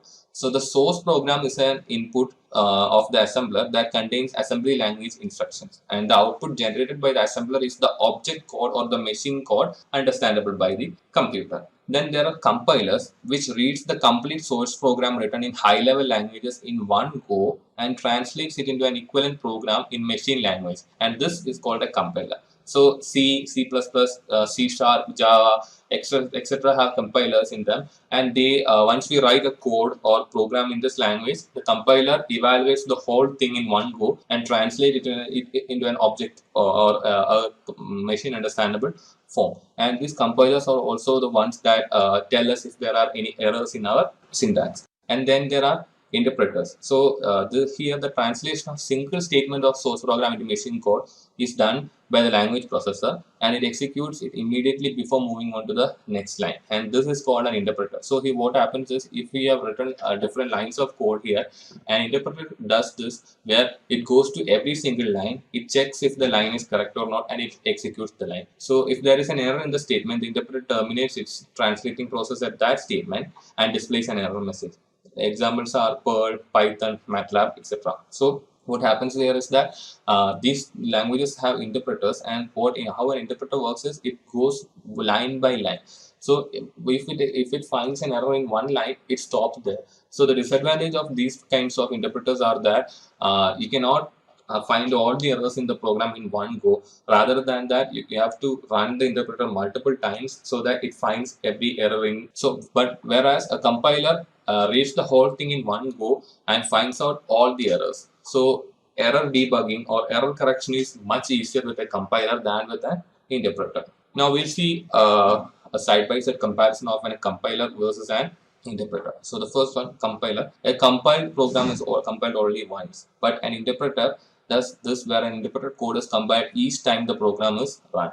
And in a compiler, it translates high-level instructions directly into machine language, and an interpreter translates high-level instructions in an intermediate form only. And the compiled programs run faster, whereas interpreted programs run slower than the compiled programs. And in compilers, it searches all the errors of a program and lists them, whereas interpreter checks the program statement by statement or line by line for errors. And in compiler, it generates the error message only after scanning the whole program, while as an interpreter, it continues translating the program until the first error is met, in which case it stops. So in an interpreter, if it sees the first error, it will stop there and tell us that there is another error and we have to correct it, and then it will go check again, and if it sees another error, it just repeats the process. Whereas a compiler scans through the whole code and reports us all the errors in one go. Now, what is a Java virtual machine? So, Java virtual machine is when we have a Java source file and we give it to Java compiler, and it converts it to a class file, and it gives it in the virtual machine. There is an interpreter, and the interpreter converts whatever the instruction is there, and it gives to the operating system. Now, what is a garbage collection? So in computer science, garbage collection is a form of automatic memory management, and the garbage collector attempts to reclaim garbage or memory occupied by objects that are no longer in use by the program. So the advantages of the garbage collection is that it reduces the dangling pointer bugs, and it reduces or eliminates issues due to memory leak, and it improves or it gives an efficient implementation of data structures. Let's have a quick quiz question, guys. And the question we have here is a security event that compromises the confidentiality, integrity, or availability of an information asset. And the options that we have for this particular question are incident, trademark, breach, or due care. Think thoroughly and mention which option stands out as the right option out of these given four options for this particular question. And also, don't forget to mention one or two liner explanation about the same in comment box below. Just a quick info, guys. Intellipaat provides an advanced certification in cybersecurity by EICT Academy IIT Guwahati. You will get to learn the most important concepts such as ethical hacking, penetration testing, and network security in this course. You'll get to learn from IIT faculty and industry experts. Reach us out to know more. Now, what is object-oriented programming or OOP? Object-oriented programming is a computer programming model that organizes software design around data or objects rather than functions and logic. So, an object can be defined as a data field that has unique attributes and behavior. So, object-oriented programming is a programming approach which stands very close to real-life situations where we have data stored in certain classes and objects are instances of those classes. For example, if a bank account is there, so all the details of a particular account, like the account number, the balance in the account, the name of the account holder, these are all information that is stored in a class, and every account is an object which represents all these data. So every account is an instance of the details in the bank account class. So this is very real life example which connects to object oriented programming. So the concepts in object oriented programming are: the first one, inheritance. This is when one object acquires all the properties and behaviors of a parent object, and it is known as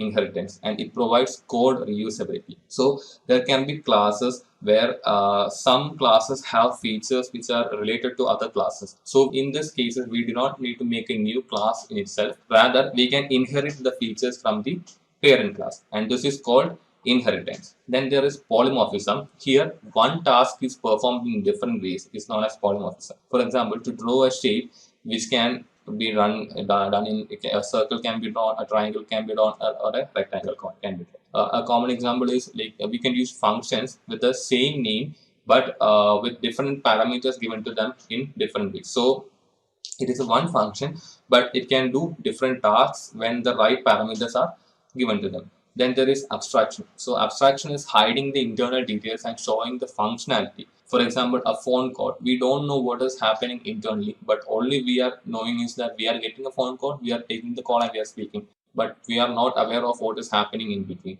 Then there is encapsulation, which is binding or wrapping the code and data together into a single unit so that it can be kept together. So Java class is an example of encapsulation. Now let's see what is cohesion and coupling. So cohesion is the indication of the relationship within the module. So it is a concept of intra-module. Cohesion has many types, but usually highly cohesion is good for software. So cohesion represents what are the relationships within different modules of the code, or it is a concept of intra-module, how modules are connected to each other. Then coupling. So in coupling, it is an indication of a relationship between modules. It is a concept of inter-module, or the coupling has only many types that usually low coupling is good for software. Data modeling and data structure. So first of all, data modeling. So it is an abstract model that organizes elements of data and standardizes how they relate to one another and to the properties of real world entities. So data models can sometimes be referred to as data structures, especially in the context of programming languages. Whereas data structures is a data organization, management and storage format that enables efficient access and modification. It is a collection of data values, the relationship among them, and the functions or operations that can be applied to the data. Now, what is an application programming interface or API? An application programming interface is a computing interface that defines interactions between multiple software intermediaries. So it defines the kinds of calls or requests that can be made, how to make them, the data formats that should be used, the conventions to follow, etc. So in today's world, there are multiple applications that are on our devices or on the web or any such application there can be. So these applications need to communicate with each other, and application programming interfaces are defined how these communications can happen. So how the call should be made between different applications. So what kind of data can they transfer between them? What are the conventions to be followed when such communication is happening? So these things are defined by the APIs. So APIs enable modular programming, allowing users to use the interface independently of the implementation. Now we'll see the differences between a SOAP API versus a REST API. So SOAP stands for Simple Object Access Protocol, and REST stands for Representational State Transfer. So SOAP is a protocol, whereas REST is an architectural style. And SOAP uses service interfaces to expose the business logic, whereas REST uses URA to expose the business logic. And then SOAP defines standards to be strictly followed, whereas REST does not define too much standards like SOAP. And SOAP requires more bandwidth and resources than REST, and REST requires less bandwidth than SOAP. And SOAP defines its own security, whereas RESTful web services inherit security measures from the underlying transport. SOAP permits XML data format only, while REST permits different data formats such as plain text, HTML, XML, JSON, etc. Now let's talk about the security in APIs. So API security is the protection of the integrity of APIs, both the ones you own and the ones you use. So some of the best practices are using tokens. So here we are establishing trusted identities and then controlling access to services and resources by using tokens assigned to those identities. Using encryption and signatures. So encrypting your data using methods like TLS are used here, and this requires signatures to ensure that the right users are decrypting and modifying your data and no one else is doing this. Identify vulnerabilities. So here we are keeping up with our operating system, network drivers, and API components. So we are keeping everything updated. Using quotas and throttling. So placing quotas on how often your API can call and track its use over history. So if you use the Google Maps API to get some information about some places and all, so there are limits to which they can use it. It's like 2,500 requests per day or something like that. So using quotas and throttling helps to keep your APIs safe. Then using an API gateway. API gateways act as the major point of enforcement for API traffic. A good gateway will allow you to authenticate traffic as well as control and analyze how your APIs are used. Now, what is distributed computing? So, distributed development architectures allow applications to be divided into pieces called components. So, here the examples of software systems based on distributed objects are Common Object Request Broker Architecture or CORBA, Java Remote Method Invocation JRMI, Enterprise Java Bean EJB, Distributed Component Object Model DCOM. So the object request broker ORB is created for finding objects, initiating objects, and sending requests to the object. Examples are Java-based systems. And then what are object request brokers or ORB? So object request brokers act as the locators and distributors of objects across networks. Example, component object model, distributed component object model, common object request broker architecture. Now what is component object model or COM? So component object model is a model that allows inter-process communication within one application or between applications on the same computer system. It locates objects on a local system. It allows objects within different OOP languages to communicate. Example, object written in C++ can send messages to object written in Java. It is designed to hide the details of individual objects, and it was developed by Microsoft. Now what is distributed component object model or DCOM? So DCOM enables applications to use components on the same system, while DCOM enables applications to access objects that reside in different parts of the system, while a COM only enables applications to use components on the same system. And this locates objects over a network, and it supports communication among objects on different computers, and it allows the application to be distributed at sensible locations. It includes object linking and embedding, and DCOM uses globally unique identifiers to uniquely identify users, resources, and components within an environment, and it was developed by Microsoft. And Common Object Request Broker Architecture or CORBA A common object request broker architecture is an open vendor object broker framework developed by Object Management Group or OMG. So the object request broker manages all communications between the components and enables them to interact in a heterogeneous and distributed environment. The ORB works independently of the platforms where the objects reside. It is the middleware that allows the client-server communication to take place, and ORB provides communication between different objects, and it provides portability for applications. It defines an industry standard that enables programs written in different languages to interface and communicate. Examples are that Corba can enable Java code to access and use objects whose methods are written in C++. Object linking and embedding, OLE. Object linking and embedding is a Microsoft technology that facilitates the sharing of application data and objects written in different formats from multiple sources. So, linking establishes a connection between two objects, and embedding facilitates application data insertion. It provides a way to share objects on a local computer and to use COM as their foundation.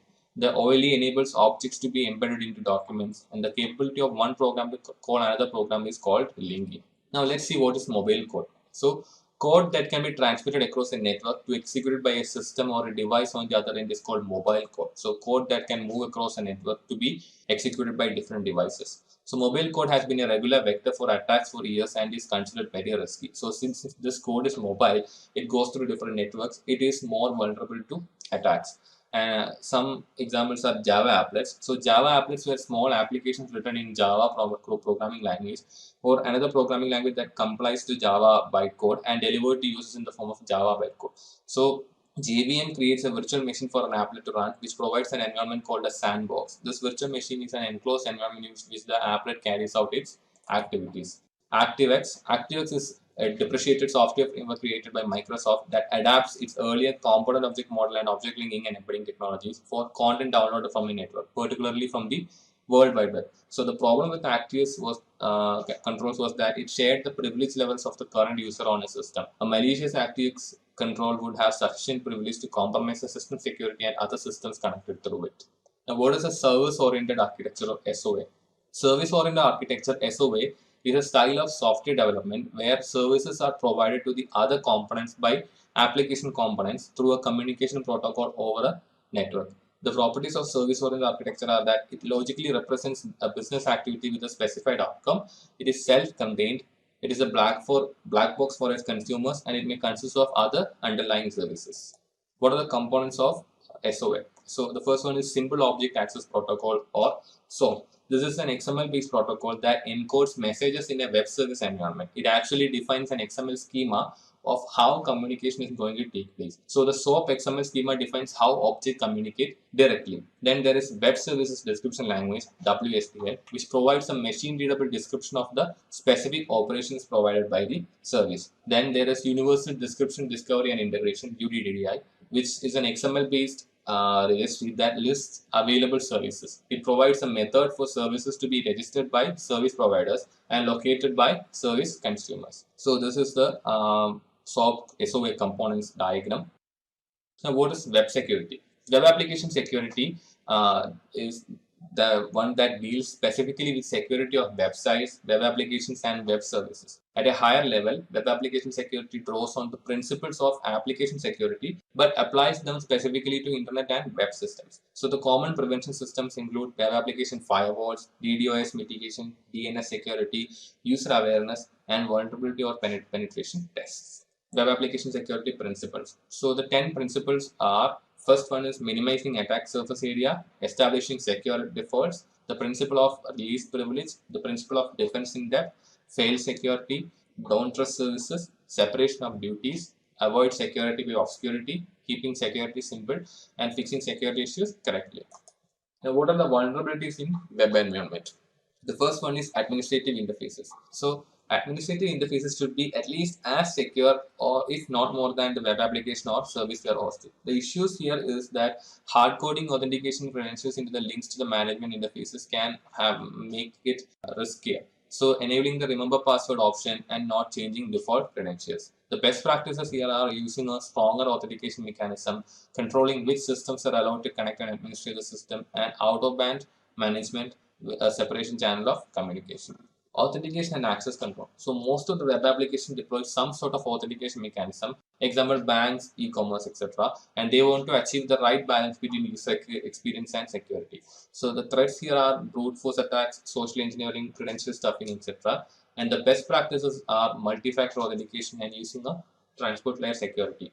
Then input validation. So the testing input received by the application for compliance against the standard defined within the application is called input validation, and this ensures only properly formed data is entering the workflow. It can be as simple as strictly typing a parameter and as complex as using regular expressions or business logic to test. Input validation should happen as early as possible in the data flow. The types are client-side validation, which is an initial check and an important feature of good user experience by catching invalid data on the client side. Then there are server-side validation, where we take whatever is sent by the client and conduct additional checks on the backend server. Now, what is session management? So managing several thousand different clients connecting to a web-based application is a huge challenge. And commonly used method of managing client sessions is to assign unique session IDs to every connection. But threats here can be replay attacks and session hijacks. And the best practices are the use of timestamps, tamper-proof cookies, and TLS.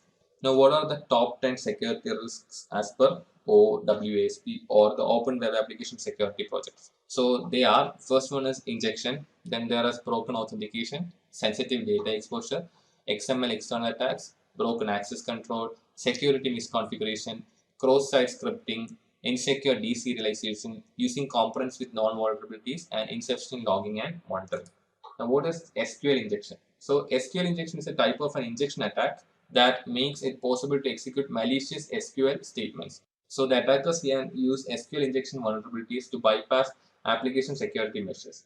And they can go around authentication and authorization of web page or web application and retrieve the content of the entire SQL database. And they can also use SQL injection to add, modify, and delete the records. The prevention methods are parameterizing your queries instead of directly embedding user input, escaping the characters that have a special meaning in SQL, and pattern checking your parameters, and restricting access to sensitive tables with database permissions. Cross-site scripting. XSS or cross-site scripting attacks are a type of injection in which malicious scripts are injected into otherwise benign and trusted websites. So here an attacker can use XSS to send a malicious script to an unsuspecting user. The end user's browser has no way to know that the script should not be trusted and will execute the script. The prevention is to filter input on arrival, encode the data on output, and use appropriate response headers, also using content security policy.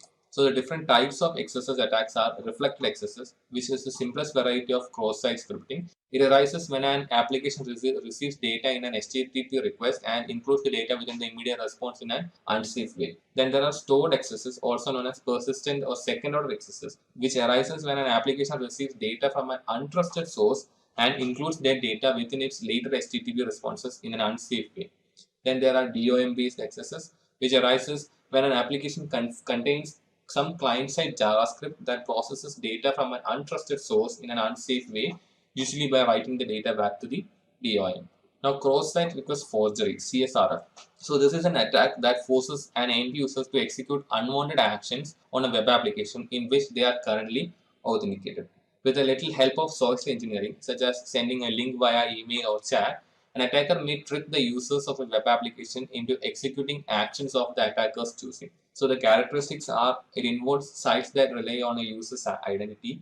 It exploits the site's trust in that identity. It tricks the user's browser into sending HTTP requests to a target site, and it involves HTTP requests that have side effects. So what is database management? Database management allows one to organize, store, and retrieve data from a computer. And database management also describes the data storage, operations, and security practices of a data administrator throughout the lifecycle of the data. So the database security controls are access control, auditing, authentication, encryption, integrity controls, backups, and application security. You know, what is a DBMS, or a database management system? A DBM is a suite of program. It's actually a collection of programs used to manage large sets of structured data with ad hoc query capabilities for many types of users. It also controls the security parameters of the database. The various features of a DBMS are It ensures consistency among the data and that is held on different servers throughout the network. It allows for easier backup procedures and it provides transaction persistence. It provides recovery and fault tolerance. It allows the sharing of data within multiple users and it provides security controls that implement integrity checking, access control, and the necessary level of confidentiality.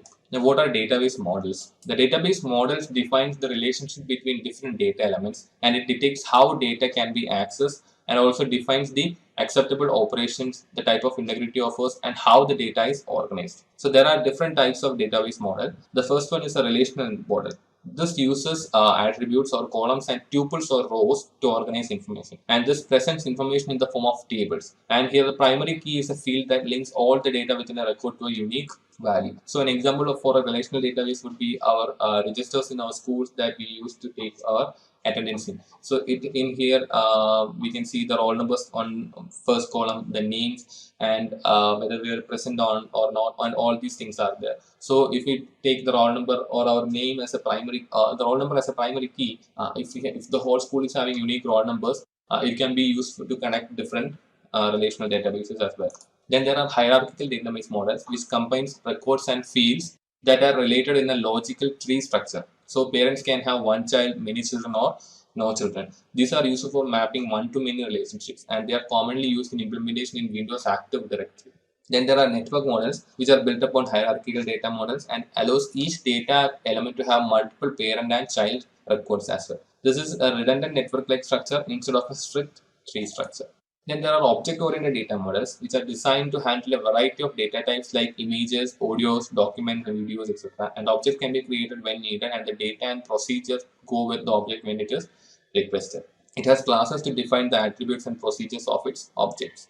Then there are object relational data models, which is a relational database with a software front end that is written in an object-oriented programming language. So if there is a front end that provides the procedures that can be carried out on the data, then an application that accesses this database does not need to have the necessary procedures. Now, what are the database programming interfaces? Open Database Connectivity or ODBC. This is an API that allows an application to communicate with the database either locally or remotely. The application sends requests to the ODBC API and the ODBC tracks necessary database specific driver for the database to carry out the transaction. Then there are object linking and embedding database OLEDB. So this separates data into components that run as middleware on a client or server. It provides a low-level interface to link information across different databases and provides access to data no matter where it is located or how it is formed. Then there are ActiveX data objects or ADO, and this is also an API that allows applications to access backend data systems. And so this has a set of ODBC interfaces that exposes the functionality of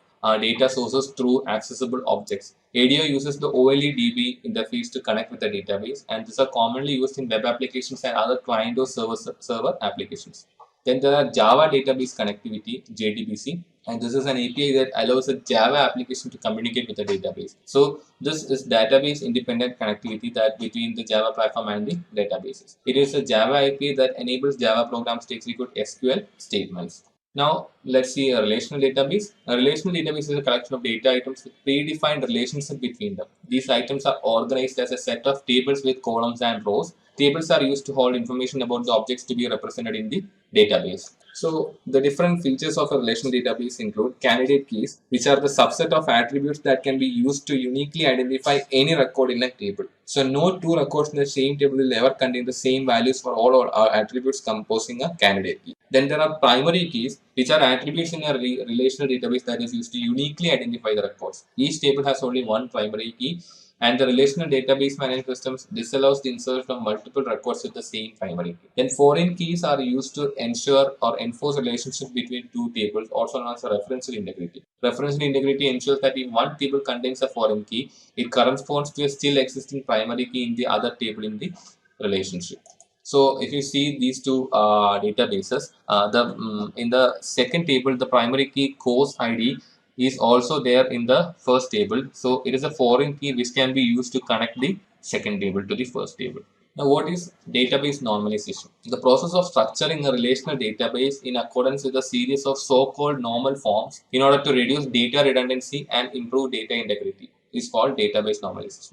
The purpose of database normalization is to free the collection of relations from undesirable insertion, update, and deletion dependencies, and to reduce the need for restructuring the collection of relations as new types of data are introduced, and to make the relational model more informative to the users. The types include INF, first NF, second NF, and third NF. Database integrity. Data integrity is the maintenance and assurance of data accuracy and consistency over its entire life cycle, and is a critical aspect to the design, implementation, and usage of any system that stores, processes, or retrieves data. So that there are different types, and the first one is semantic integrity, which makes sure the structural and semantic rules are enforced. These rules pertain to data types, logical values, uniqueness constraints, and operations that could adversely affect the structure of the database. Then there are reference integrity, which happens if all foreign keys reference the existing primary keys. So there should be a mechanism in place that ensures no foreign key contains a reference to a primary key of a non-existing record or a null value. Then there is entity integrity, which guarantees that the tuples are uniquely identified by primary key values. If it does not have a primary key, it cannot be referenced by the database.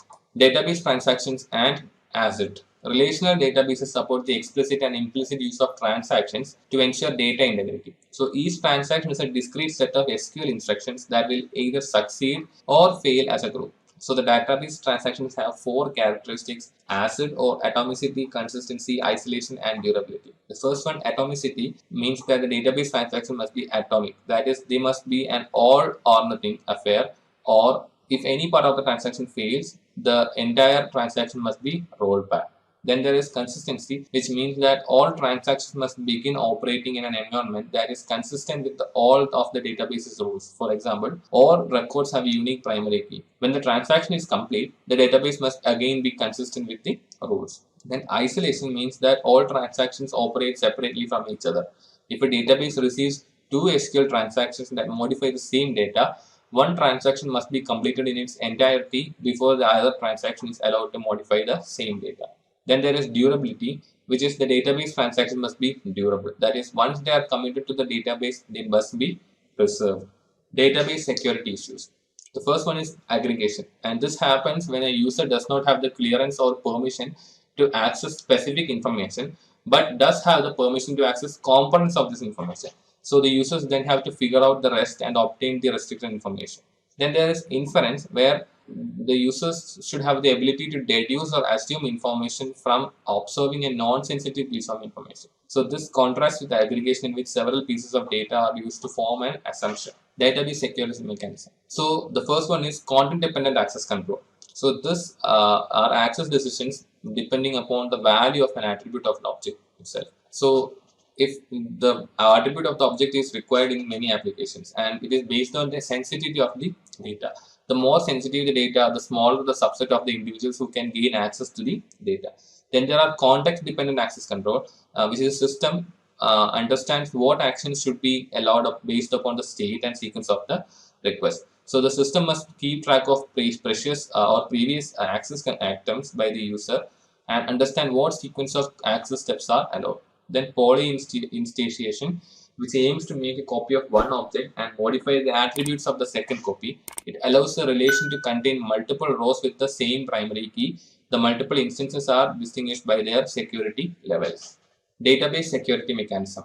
Then there is cell suppression, which is a technique used to hide specific cells that contain information that could be used in inference attacks. Then there are partitioning, which involves dividing the database into different parts, which makes it much harder for an unauthorized individual to find connecting pieces of data that can be brought together and other information that can be deduced or uncovered. Noise and perturbation, which is a technique of inserting bogus information in the hopes of misdirecting an attacker or confusing the matter enough that the actual attack will not be fruitful. Now, what are knowledge-based systems? A knowledge-based system, KBS, is a computer program that reasons and uses a knowledge base to solve complex problems. So a knowledge base system has two distinguished features, that is a knowledge base and an inference engine. And the knowledge base systems can be classified broadly into two types, that are expert systems and neural networks. What are expert systems? Expert systems seek to embody the accumulated knowledge of experts on a particular subject and apply it in a consistent fashion to future decisions. So every export system has two main components, the knowledge base and the inference engine. The knowledge base contains the rules known by an expert system, and the knowledge base seeks to codify the knowledge of human experts in a series of if or then statements. And the inference engine analyzes information in the knowledge base to arrive at the proper decision. So expert systems can play an important role in analyzing emergency events, stock trading, and other scenarios in which emotion sometimes gets in the way of logical decision.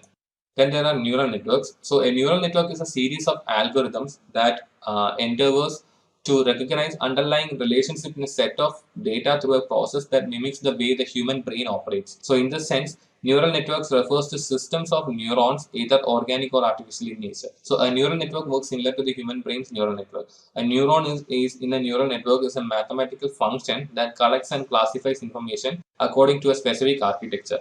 The network bears a strong resemblance to the statistical methods such as curve fitting and regression analysis. Now, what is malicious software? So, malware or malicious software is any software intentionally designed to cause damage to a computer, server, client, or computer network. So, the types include viruses, worms, Trojan horses, ransomware, spyware, adware, etc.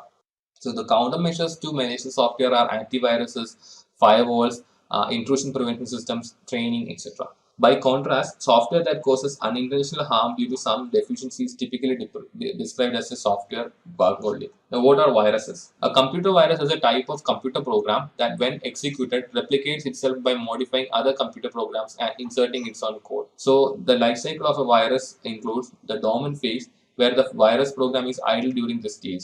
So the virus program has managed to access the target user's computer or software, but during this stage, the virus does not take any action. Then there are the propagation stage. So in this stage, the virus starts propagating, which is multiplying and replicating itself. And the triggering phase, which is in which a dormant virus moves into this phase when it is activated and will now perform the function for which it was intended. And then the execution phase. This is the actual work of the virus, where the payload will be released, and it can be destructive, such as deleting files from the disk, crashing the system, or corrupting files. What are the different types of viruses? The first one is a macro virus, which is written in Visual Basic or VB script and is platform independent. So macro viruses infect and replicate in templates and within documents. These are easy to write and are used extensively in commonly used products. Then there are boot sector virus, which infects the boot sector of a computer. So they have part of their code in the boot sector, which can initiate the viruses when a system boots up, and the rest of their code in sectors on their hard drive marked off as bad. So because the sectors are marked as bad, the operating system application will not attempt to use these sectors.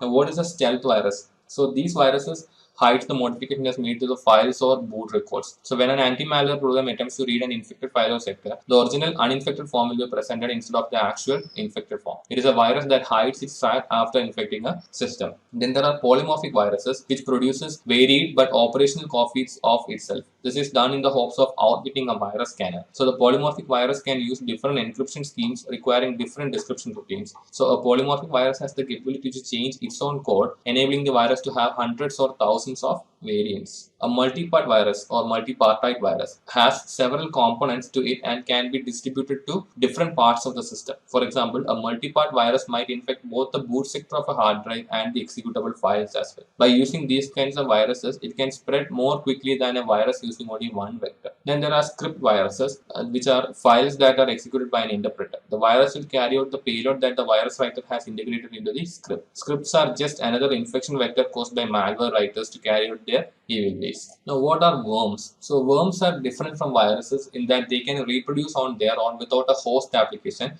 and are self-contained programs. So worms are just little programs, and like viruses, they are used to transport and deliver malicious payloads. One of the most famous computer worms is Stuxnet, which is targeted Siemens supervisory control and data acquisition software and development, or SCADA. Now, what is a rootkit? So, a rootkit is a malicious software that allows an unauthorized user to have privileged access to his computer and to restrict areas of its software. A rootkit may contain a number of malicious tools such as keyloggers, banking credential stealers, password stealers, antivirus disablers, and bots for DDoS attacks. Rootkit detection is difficult because a rootkit may be able to subvert the software that is intended to find it. What are spyware and adware? So spyware is a type of malicious software or malware that is installed on a computing device without the end user's knowledge. It invades the device, steals sensitive information and internet usage data, and relays it to advertisers, data firms, or external users. Then there are adwares, often called as advertising supported software by its developers, and these are software that generates revenue for its developer by automatically generating online advertisements in the user interface of the software or on a screen presented to the user during the installation process. Now, what is a botnet? A botnet is several internet connected devices, each of which is running on one or more boards. Botnets can be used to perform DDoS attacks, steal data, send spam, and allow the attacker to access the device and its connection. The owner can control the botnet using command and control software. The word botnet is a portmanteau of the words robot and network. A logic bomb. Just a quick info, guys. Intellipaat provides an advanced certification in cybersecurity by EICT Academy IIT Guwahati. You will get to learn the most important concepts such as ethical hacking, penetration testing, and network security in this course. You'll get to learn from IIT faculty and industry experts. Reach us out to know more. A logic bomb is a piece of code inserted into an operating system or software application that implements a malicious function after a certain time limit or specific conditions are met. So these logic bombs are often used with viruses, worms, and Trojan horses to time them to do maximum damage before being noticed. They perform actions like corrupting or altering data, reformatting a hard drive, deleting important files, etc. A Trojan horse. A Trojan horse is any malware which misleads users of its true intent. So they spread by some form of social engineering, for example, where a user is duped into executing an email attachment. Although their payload can be anything, many modern forms act as a backdoor containing a controller which can then have unauthorized access to the affected computer. Unlike computer viruses, worms, and rogue security software, Trojans generally do not attempt to inject themselves into other files or otherwise propagate themselves. Let's have a quick quiz question, guys. And the question we have here is how to prevent injection vulnerability in web application. The option we have for this particular question are use of SAP API, use of security headers, use of HTTPS TLS protocols, or input validation. Think thoroughly and mention which option do you think is right one in the comment section with 1 or 2-liner explanation. Now we'll see what are anti-malware programs. An anti-malware program is a software that protects the computer from malware such as spyware, adware, and worms. It scans the system for all types of malicious software that manage to reach the computer. An anti-malware program is one of those best tools to keep the computer and personal information protected. So the different types of detection methods by an antimalware program are: first one is signature-based detection, where it involves your antivirus having a predefined repository of static signatures that represent known network threats, and these threats are different from one another because of their unique coding. Then there are heuristic-based detection, where the anti-malware program analyzes the overall structure of the malicious code, evaluates the code instructions and logic functions, and looks at the type of data within the virus or worm. It collects a bunch of information about this piece of code and assesses the likelihood of it being malicious in nature. Let's start with subjective questions. Now let's get into our first question. The first question is, what is a CIA trade? Now, CIA Triad is a model designed to handle policies for information security within an organization. CIA stands for confidentiality, integrity, and availability. Confidentiality is a collection of rules that limits access to information. Integrity means it assures the information is trustworthy and reliable. Availability provides reliable access to data for authorized people. It is the most important part of an organization to work and increase their business. Now let's get into our second question. Compare symmetric and asymmetric encryption. It has different purposes. Symmetric uses a single key to encrypt and decrypt information, while asymmetric uses a pair of public and private keys to encrypt and decrypt information. Symmetric encryption performs faster, while asymmetric encryption performs slower. Some algorithms that symmetric uses is AES, RC4, DES, Quad, 3DES, Blowfish, etc. And examples of asymmetric algorithms are Diffie-Hellman and RS. The purpose for symmetric encryption is it's preferred for transferring huge data, while in asymmetric is used for exchanging secret keys very safely. Our next question is, what's the difference between hashing and encryption? Let's look at the answer. Both hashing and encryption are used to convert readable data into an unreadable format. The significant difference is that encrypted data can be transferred into original data by decryption, whereas hashed data cannot be processed back to the original data. Our next question is, what's the difference between vulnerability assessment and penetration testing? The answer for this is, I'll tell you first about vulnerability testing. It's a process to define, detect, and prioritize the vulnerabilities in computer systems, network infrastructure, applications, etc., and gives the organization the required information to fix the flaws. While penetration testing, which is also called as pen testing or ethical hacking, it's a process of testing a network, system, application, etc. to identify vulnerabilities that attackers could exploit. My next question is, what's a three-way handshake process? People who know networking might have guessed it the right answer. A three-way handshake process is used in TCP protocol for transmission of data in a reliable way between the host and the client. It uses three kinds of packets. The first one is sync packet. The client wants to establish a connection with the server and sends a segment with SYN to the server if the server is up and has open ports. Then the server responds to the client request with sync acknowledge signal bits that send it has open ports. And finally, the client acknowledges the response of a server and sends an ACK packet back to the server. Our next question is, what are the types of port scanning? Now we all know there are ports in computers, right? A port scanning is an application designed for identifying open ports and services accessible only on host network. Security administrators mostly utilize it for exploiting vulnerabilities and also by hackers for targeting victims. Some of the most popular scanning techniques are ping scan, TCP connect, TCP half open, stealth scanning, and UDP. Our next question is, what is more secure, SSL or HTTPS? Now SSL is a secure sockets layer.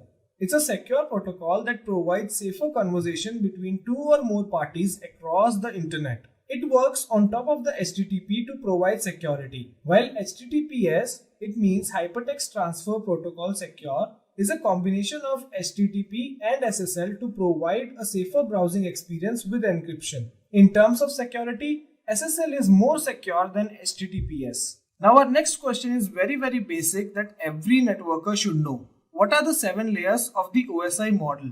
Now the main objective of the OSI model is to process the communication between two endpoints in a network. I'll start from layer 1, that's physical layer.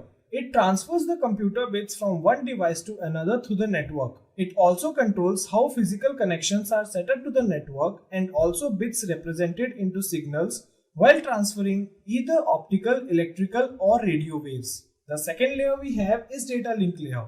It handles the flow of data to and fro in the network. It also controls problems that occur due to bit transition errors. The third layer we have is network layer. It is used to transfer data to and fro through another network. Transport layer is used for sending data across a network and also offers error checking practices and data flow controls. Session layer determines the period of a system that awaits for another applications to respond. Presentation layer manages encryption and decryption of data required for the application layer. It translates or formats data for the application layer based on the syntax of application that accepts. The final layer we have is application layer. It allows users to communicate between network application when required to perform network related operations. Now let's get into our next question. This is very important for cybersecurity and networking people. What is the use of Address Resolution Protocol, aka ARP? Now ARP is a protocol specially used to map IP address to physical address such as Ethernet addresses. It translates 32-bit addresses to 48 bits addresses and vice versa.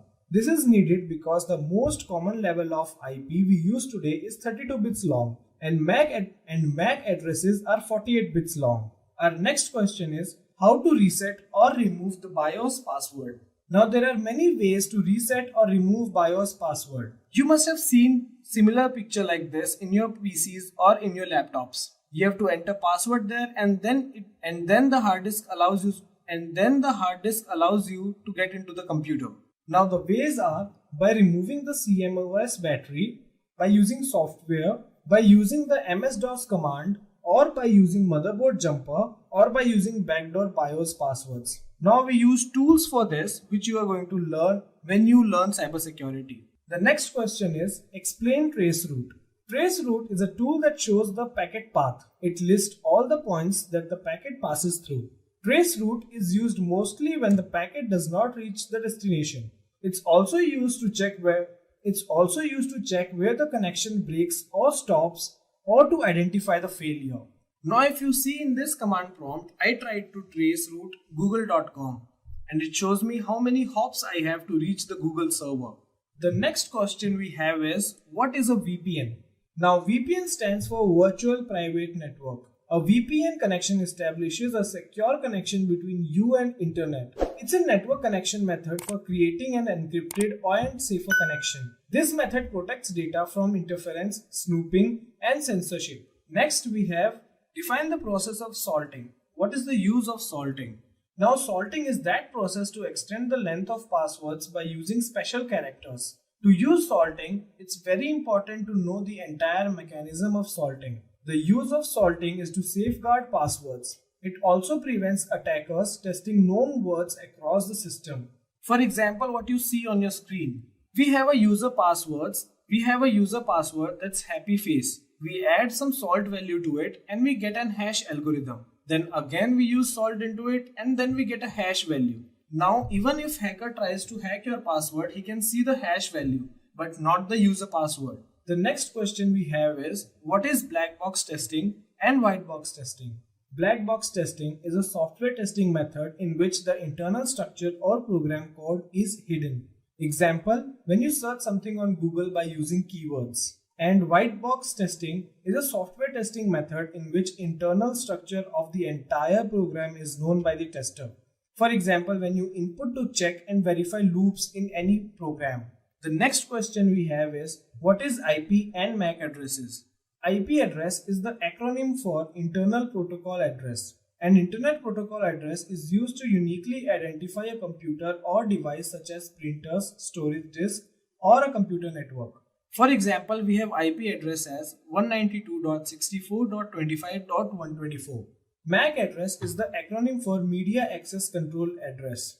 They are used to uniquely identify network interfaces for communication at the physical layer of network. We have an example for MAC address 9C355B5F4CD7. Now these are the format what IP address looks like and what MAC address looks like. The next question we have is, explain Honeypot and its types. Honeypot is a decoy computer system which records all the transactions, interactions, and actions with the users. Honeypot is classified into two categories, Production Honeypot and Research Honeypot. Production Honeypot is designed to capture real information for the administrator to access vulnerabilities. They are generally placed inside production network to increase the security. Research Honeypot is used by educational institutions and organizations for the sole purpose of researching the motives and tactics of the black hat community for targeting different networks. The next question we have is, what is WEP cracking? Web is a secured layer. In order to crack web, we need to first capture the large number of packets. That means we can capture a large number of IVs. Once we have done that, we will use tools like AirCrackNG. These attacks will be able to use statistically attacks to determine the key stream and web key for the target network. This method is going to be better when we have more than 2 packets and our chances of breaking the key will be very higher. The next question we have is, list out various methods of session hijacking. So we have 4 methods of session hijacking. The first is using packet sniffers, cross-site scripting, IP spoofing, and blind attack. The next question we have is, explain the difference between stream cipher and block cipher. Stream operator operates on a small plain text units, while block cipher works on very large block data. Stream requires very less code, while block requires a large amount of code. Stream cipher can be used only once, whereas block cipher can be used at any number of times. Stream cipher is used on SSL or secure socket layer, while block cipher is used to encrypt file and database. Stream cipher is used on hardwares, while block cipher is used on softwares. Now let's move on to our next question. What is remote desktop protocol? Let me show you an image first. Have you come across image like this, guys? If you are not, go on your run command and then type remote desktop connection and press enter. You will come to this screen. RDP is developed by Microsoft, which provides graphical user interface to connect two devices over a network. The user uses RDP client software to serve this purpose, while other device must run RDP server software. This protocol is specifically designed for remote management and to access virtual PCs, applications, and terminal server. It's time for multiple choice questions, guys. Now in this section, I need you guys to answer before I give you the answer. Which of the following tool is used for Wi-Fi hacking? Any guesses?